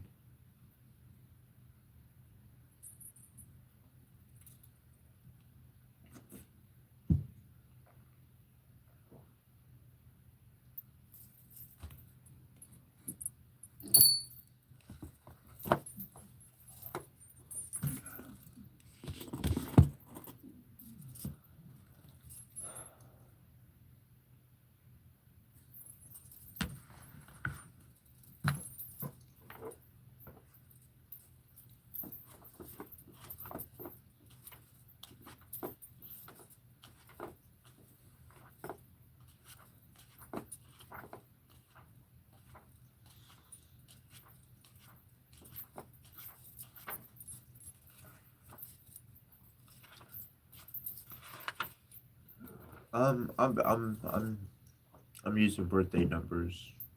Or I read page 23. That was the one about the Virgin Mary and her son, and read what's page 84. I don't know. I'm going to page 123, which begins on 122, and it's called the riddle. The riddle. I'm down for a good riddle. I don't even know what time it is. And oh, there's a phone down on the ground. I don't even care to get it. I don't know how long I've been talking. Yesterday I read for an hour something plus afterwards. I didn't even. Anyways, it's called the riddle. There was once a king's son who was seized with a desire to travel about the world and took no one with him but a faithful servant. One day he came to a great forest, and when darkness overtook him, he could find no shelter, and knew not where to pass the night. Then he saw a girl who was going towards a small house, and when he came nearer, he saw that a maiden was young and beautiful. He spoke to her and said, "Dear child, can I and my servant find shelter for the night in the little house?" "Oh, yes," said the girl in a sad voice, "that you certainly can, but I do not advise you to venture it. Do not go in." "Why not?" asked the king's son. The maiden sighed and said, "My stepmother practices wicked arts. She is ill disposed towards strangers." And then he saw very well that he had come to the house of a witch. But as it was dark, and he could not go farther, and also was not afraid, he entered. The old woman was sitting in an armchair by the fire and looked at the stranger with her red eyes. "Good evening," growled she, and pretended to be quite friendly. "Take a seat and rest yourselves." She blew up the fire on which she was cooking something in a small pot. The daughter warned the two to be prudent, to eat nothing and drink nothing, for the old woman brewed evil drinks. They slept quietly until early morning, when they were making ready for their departure, and the king's son was already seated on his horse. The old woman said, "Stop a moment. I will first hand you a parting draught." While she fetched it, the king's son rode away, and the servant who had to buckle his saddle tight was the only one present when the wicked witch came with the drink. "Take that to your master," she said, but at that instant the glass broke, and the poison spitted on the horse, and it was so strong that the animal immediately fell down dead. The servant ran after his master and told him what had happened, but would not leave his saddle behind him, and ran back to fetch it. When, however, he came to the dead horse, a raven was already sitting on it, devouring it. "Who knows whether we shall find anything better today?" said the servant. So he killed the raven and took it with him, and now they journeyed onwards into the forest the whole day, but could not get out of it. By nightfall they found an inn and entered it. The servant gave the raven to the innkeeper to make ready for supper. They had, however, stumbled on a den of murderers, and during the darkness 12 of these came, intending to kill the strangers and rob them. Before they set about this work, they sat down to supper, and the innkeeper and the witch sat down with them, and together they ate a dish of soup in which was cut up the flesh of the raven. Hardly, however, had they swallowed a couple of mouthfuls before they all fell down dead, for the raven had communicated to them the poison from the horse flesh. There was no one else left in the house but the innkeeper's daughter, who was honest and had taken no part in their godless deeds. She opened all doors to the stranger and showed him the heaped up treasures, but the king's son said she might keep everything. He would have none of it, and rode onwards with his servant. After they had traveled about for a long time, they came to a town in which was a beautiful but proud princess, who had caused it to be proclaimed that whosoever should set her a riddle which she could not guess, that man should be her husband, but if she guessed it, his head must be cut off. She had 3 days to guess it in, but was so clever that she always found the answer to the riddle given her before the appointed time.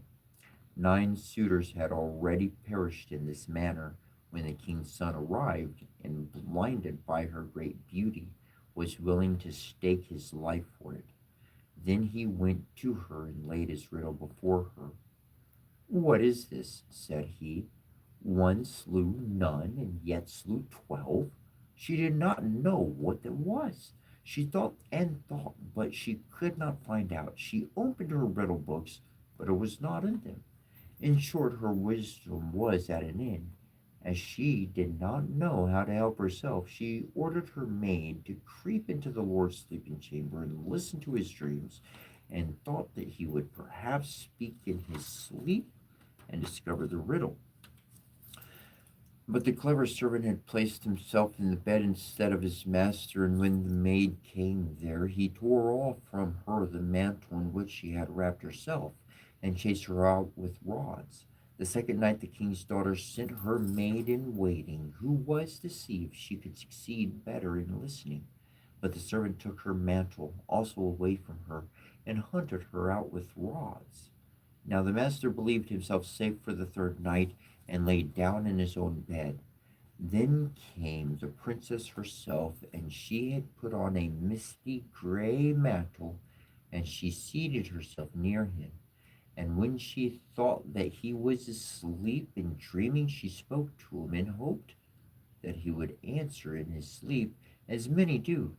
But he was awake, and understood and heard everything quite well. Then she asked, "One slew none.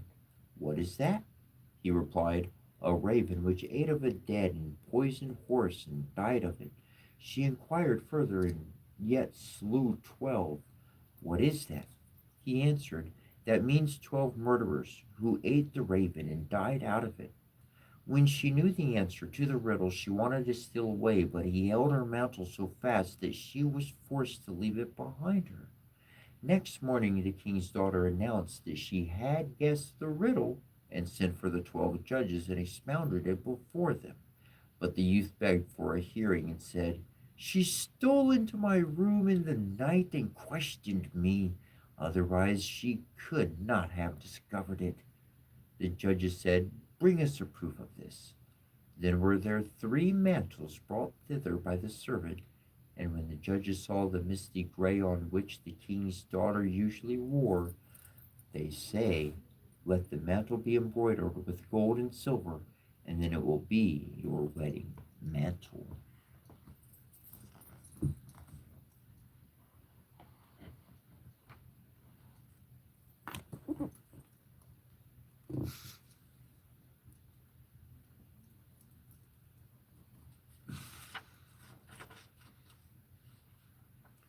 This next one looks really cute. I'll show you the picture. We're going to read the mouse, the bird, and the sausage. What?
Once upon a time, a mouse, a bird, and a sausage became companions, kept house together, lived well and happily with each other, and wonderfully increased their possessions. The bird's work was to fly every day into the forest and bring back wood. The mouse had to carry water, light the fire, and lay the table, but the sausage had to cook. He who is too well off is always longing for something new. One day, therefore, the bird met with another bird on the way, to whom it related its excellent circumstances and boasted of them. The other bird, however, called it a poor simpleton for his hard work, but said that the two at home had good times. For when the mouse had made her fire and carried her water, she went into her little room to rest until they called to her to lay the table. The sausage stayed by the pot, saw that the food was cooking well, and when it was nearly time for dinner, it rolled itself once or twice through the broth or vegetables, and then they were buttered, salted, and ready. When the bird came home and laid his burden down, they sat down to dinner, and after they had had their meal, they slept their fill till next morning. And that was a splendid life. Next day, the bird, prompted by the other bird, would go no more into the woods, saying that he had been servant long enough, and had been made a fool of by them, and that they must change about for once, and try to arrange it in another way. And though the mouse and the sausage also begged most earnestly, the bird would have his way, and said it must be tried. They cast lots about it, and the lot fell on the sausage, who was to carry wood. The mouse became cook, and the bird was to fetch water. What happened? The little sausage went out towards the wood. The little bird lighted the fire. The mouse stayed by the pot and waited alone until little sausage came home and brought wood for the next day. But the little sausage stayed so long on the road that they both feared something was amiss, and the bird flew out a little way in the air to meet it. Not far off, however, it met a dog on a road, who had fallen on the poor sausage's lawful booty, and had seized and swallowed it. The bird charged the dog with an act of barefaced robbery, but it was in vain to speak, for the dead said he had found forged letters, on the sausage, on which account its life was forfeited to him. The bird sadly took up the wood, flew home, and related what he had seen and heard. They were much troubled, but agreed to do their best and remain together. The bird therefore laid the cloth, and the mouse made ready the food, and wanted to dress it and to get into the pot, as the sausage used to do, and roll and creep amongst the vegetables to mix them. But before she got into the midst of them, she was stopped, and lost her skin and hair and life in the attempt. When the bird came to carry up the dinner, no cook was there. In its distress, the bird threw the wood here and there, called, called and searched, but no cook was to be found. Owing to his carelessness, the wood caught fire, so that a conflagration ensued. The bird hastened to fetch water, and then the bucket dropped from its claws into the well, and he fell down with it, and could not recover himself, but had to drown there.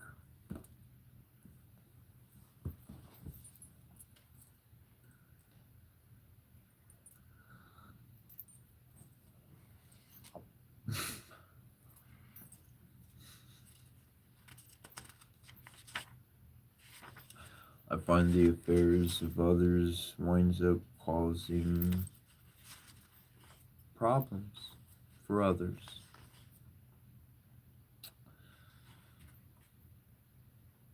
Here's a really good tip. If anybody comes racing to you and they're like, help, help, help. And emergency is an emergency. I ain't saying not to help out in an emergency, you file whatever, take care of that stuff. But if somebody's like, yo, I gotta move my stuff, I gotta take care of this, you gotta come help me right now.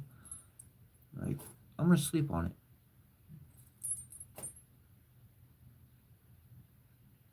Sleep on it. Don't be nice and just say yes. Say you're gonna sleep on it. The reason why is because when you go to sleep, believe it or not, your soul, your spirit travels around, and it's going to go look at that situation. It's going to go look at that person and everything that's happening.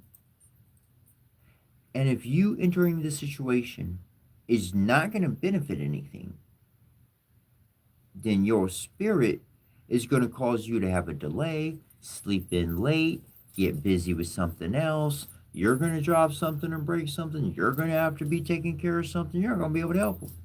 But if your spirit, your soul looks around and says, wow, I could help this person. It's actually going to do good and everything's going to go through. The next morning, you're going to wake up and things are just going to happen in favor to align you and be like, hey, yeah, I can help you out when you want to do that. When people press you for time, when you have time and they give you a short amount of time, it's because they are up to something and they don't want you to figure it out. And if you take the time to think about it, just sleeping on it, a lot of times you'll catch on to the bad crap before it ever even happens. Patience and slowness is deliberate slow, like a turtle. Why did the turtle win the race? I'm going to tell you why the turtle won the race. Because a rabbit was bouncing around so dang fast. Said, oh yeah, I can go help out this guy over here because they had a problem.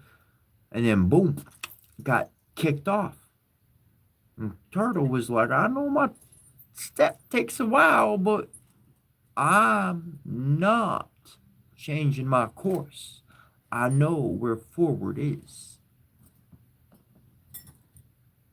Just because you can move real fast and take care of something lickety split, don't mean that's the best course of action. Even a good runner knows when a play is closing down and he got to abandon his run and toss that ball away. Biggest lesson you'll ever accomplish in your own life is accepting failure. Accepting that you couldn't help that person. Accepting that you couldn't be that person's savior. You couldn't get them out of the problem. And the reason why you couldn't get them out of the problem or the situation was because that was a lesson that they need to learn from. And if they learn from that lesson, then it doesn't happen again to them. But if they do learn from that lesson, then it stops happening.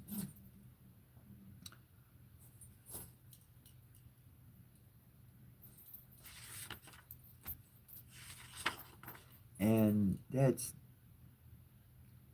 I did a lot of work. I did a lot of yard work in land clearing and a lot of laboring. And at some point, I had a great weed eater, and I'm telling you, I cleared out a lot of land with that thing. It's a powerful echo. Anyways, it wound up being. Instead of getting upset or angry, when I started to think about it, it came to me. Your work's over. That work, that's not for you no more.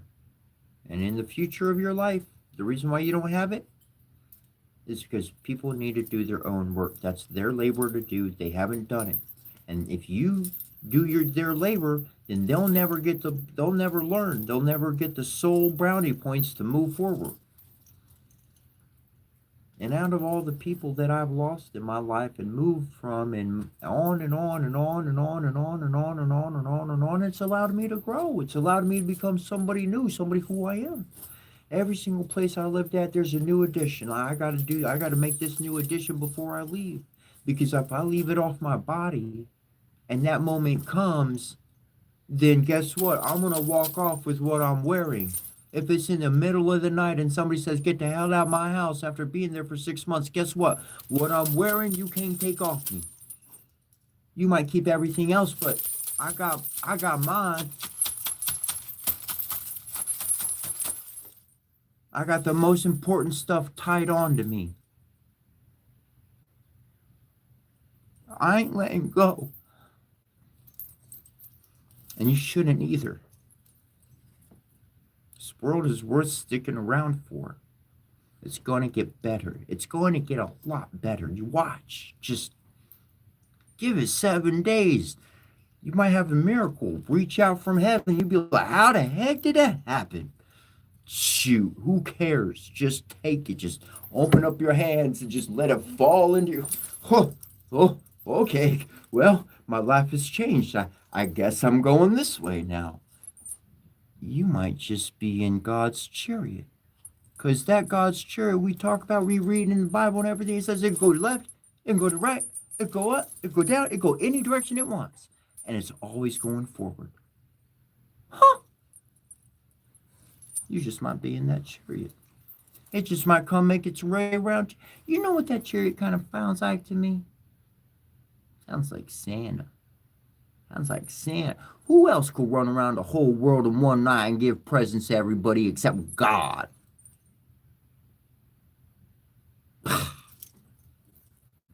Just saying.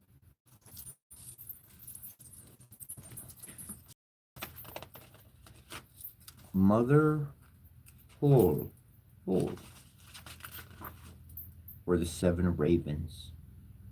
7 ravens. 7 ravens. There was once a man who had 7 sons, and still he had no daughter, however much he wished for one. At length his wife again gave him hope of a child, and when it came into the world it was a girl. The joy was great, but the child was sickly and small, and had to be privately baptized on account of its weakness. The father sent one of the boys in haste to the spring to fetch water for the baptism. The other 6 went with him, and as each of them wanted to be first to fill it, the jug fell into the well. There they stood and did not know what to do, and none of them dared to go home. As they still did not return, the father grew impatient and said that they have certainly forgotten it for some game, the wicked boys. He became afraid that the girl would have to die without being baptized, and in his anger cried, I wish the boys were all turned into ravens. Hardly was the word spoken before he heard a whirring of wings over his head in the air, looked up and saw 7 coal-black ravens flying away. The parents could not withdraw the curse, and however sad they were at the loss of their 7 sons, they still, to some extent, comforted themselves with their dear little daughter, who soon grew strong and every day became more beautiful. For a long time she did not know that she had had brothers, for her parents were careful not to mention them before her. But one day she accidentally heard some people saying of herself that the girl was certainly beautiful, but that in reality she was to blame for the misfortune which had befallen her 7 brothers. Then she was much troubled and went to her father and mother and asked if it was true that she had had brothers and what had become of them. The parents now dared keep the secret no longer, but said that what had befallen her brothers was the will of heaven, and that her birth had only been the innocent cause. But the maiden took it to heart daily, and thought she must deliver her brothers. She had no rest or peace until she set out secretly and went forth into the wide world to trace out her brothers and set them free. Let it cost what it might, she took nothing with her but a little ring belonging to her parents as a keepsake, a loaf of bread against hunger, a little pitcher of water against thirst, and a little chair as a provision against weariness. And now she went continually onwards, far, far to the very end of the world. Then she came to the sun, but it was too hot and terrible, and devoured little children. Hastily she ran away and ran to the moon. It was far too cold, and also all the child had said, I smell the flesh of men. On this she ran swiftly away and came to the stars, which were kind and good to her, and each of them sat on its own particular little chair. But the morning star arose and gave her the drumstick of a chicken, and said, If thou hast not the drumstick, thou canst not open the glass mountain, and in the glass mountain are thy brothers. The maiden took the drumstick, wrapped it carefully in a cloth, and went onwards again until she came to the glass mountain. The door was shut, and she thought she would take out a drumstick. But when she undid the cloth, it was empty, and she had lost the good star's present. What was she now to do? She wished to rescue her brothers, and had no key to the glass mountain.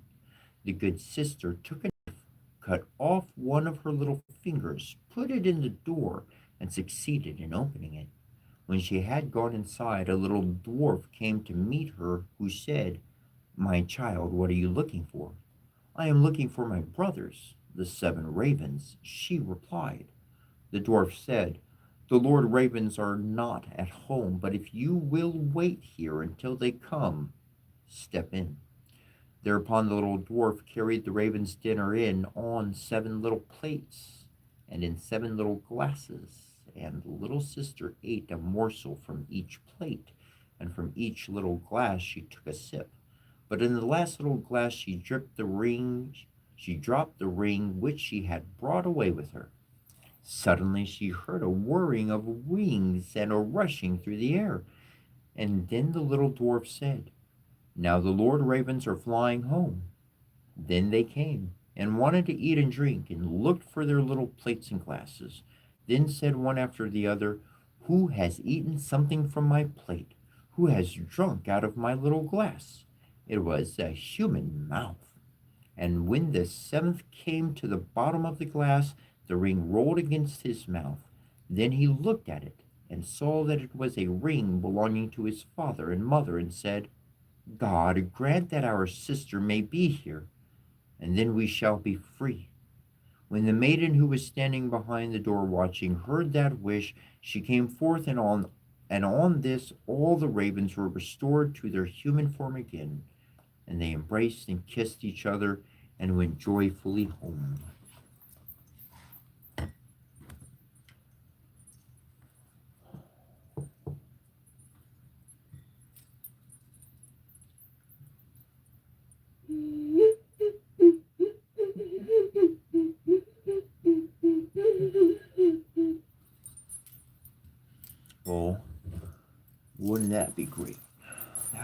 awesome.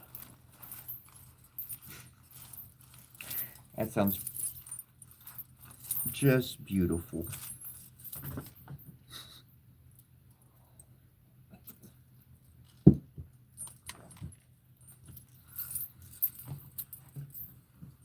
That sounds wonderful.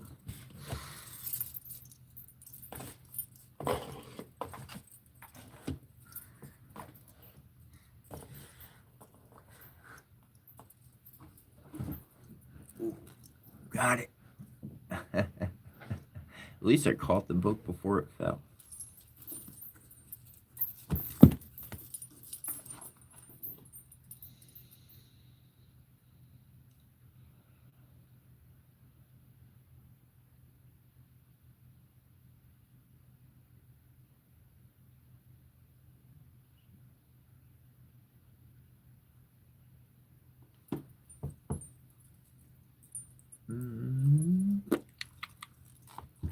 Where did I go? Oh, there it is.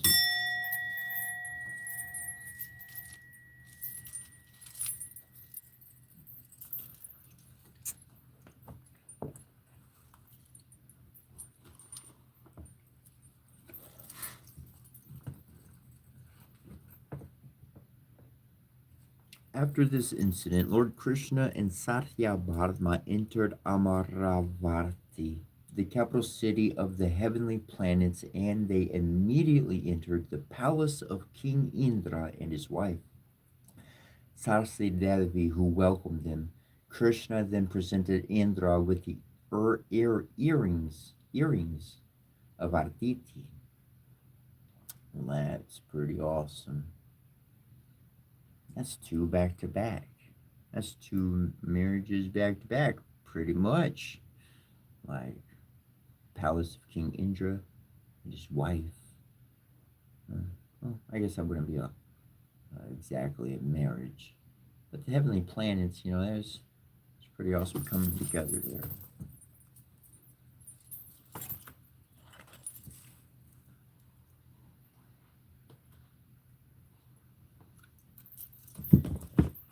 All right.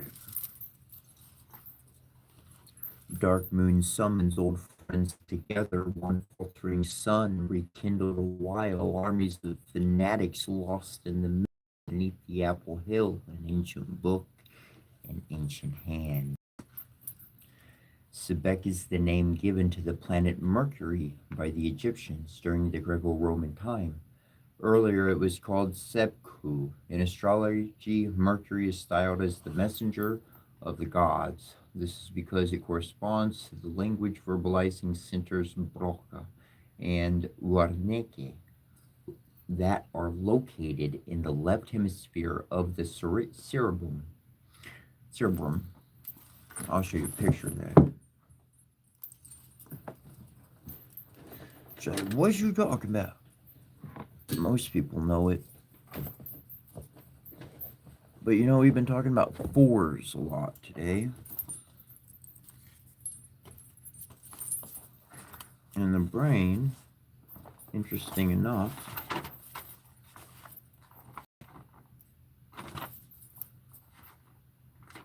this big old portion right there. And since we're on the topic of the brain, hold on. Yep. So check this out. I got some information to share with you. I really like this. It's actually pretty cool. We got 4 brains in our body. You have the triune, the innermost layer. It's reptilian, instinctive, of which reptilians share the same structure. The brainstem and cerebellum. Auto runs our vital organs. Involuntary response. Impulsive, fight or flight response. Limbic, middle layer. Mammals, emotional. Here we learn and store memories. 8 core emotions of joy, which are happiness, enjoyment, relief, bliss, delight, pride, thrill, and ecstasy. This portion picks up on facial cues, expressions, smells, body language, and so forth. Then we have the neocortex, the third, the outer layer, the primates, the thinking. This layer sorts core emotions to make all complex social interactions, such as language, abstract thought, imagination, conscious. Dolphins and orcas have similar brain structures and are considered by most scientists to be non human persons. Then we have the fourth, and it's actually called the enteric nervous system, ENS, our gut. That gut feeling is an actual conscious awareness communicating to you. It has as many sensory perceptions, like firing synapses going on, as your brain, your stomach. They're firing at the same rate. Now, now that you understand all that, this is we must take note of the fact that all other faculties are only able to communicate sensations and images. Verbal thinking is a process of putting into verbal form, informing what is felt, imaged, or already known non-verbally. This will become very clear if you were to practice clipping your thought as soon as they begin to appear. You will realize that even though you suppress the completion of the sentence or paragraph, you are still able to know what the words are going to indicate. This is because the knowledge of what you clothe in thoughts precede the mental verbalization of such knowledge. Sebek translates these nonverbal messages into words. If the names, definitions, and logical activities concerning these nonverbal messages are in harmony with reality, then the way is open for the indwelling intelligence to extend its operations to the outer career, marriage, etc. part of our lives. Otherwise, it is closed. It is important to note that Western psychologists have overreacted, have overrated the value of this faculty, obviously for the fact that it is the foundation of their technological and commerce orientated culture.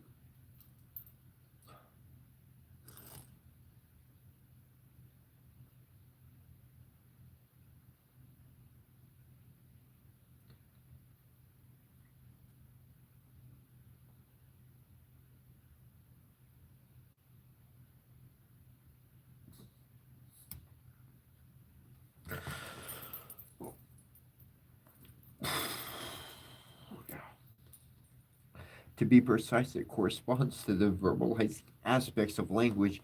It does not have the ability to process meaning, to understand, which is the function of the right side of the brain, a fact that suggests how and why the left side of the brain is the chief source of mischief to the world.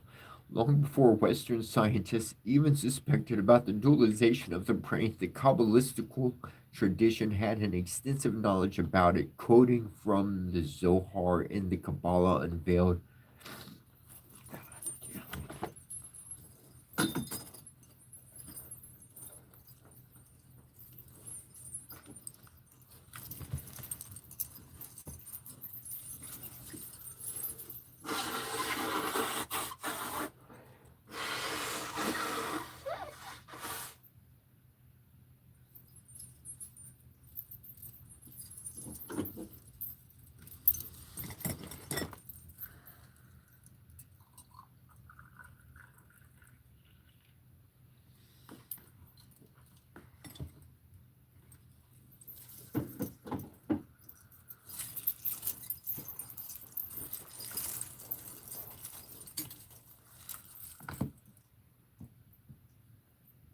I mentioned before, when you read, you're in a state of um, hypnosis. It's a trance state of being because when you if as you read, you're gonna if you know what you're doing, you can control your breathing, and so you're gonna have a trance state allows the mind to enter different states of the personality, the servant, the warrior, the king, the healer, all those, there's seven of them, and you access these through states of trance. You can alter your state of trance through your state of breathing. So that's why I say you get emotional over something that affects your rate of breathing, your changes your trance state, on and on and on. So when I'm reading,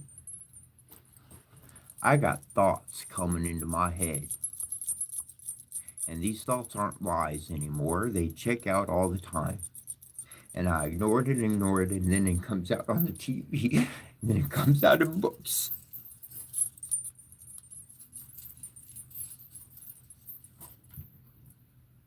But all I'm used to is being rejected.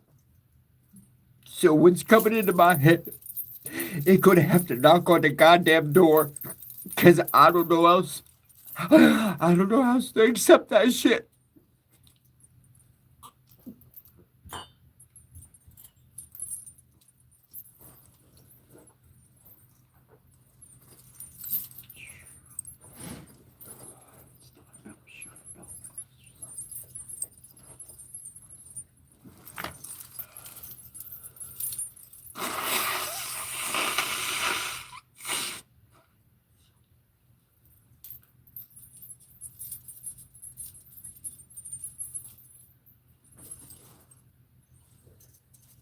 Hey, it's 3:41. I'm 40 minutes over. You know what? Y'all have a great day. Love y'all. Dana de Guay. We'll see you tomorrow.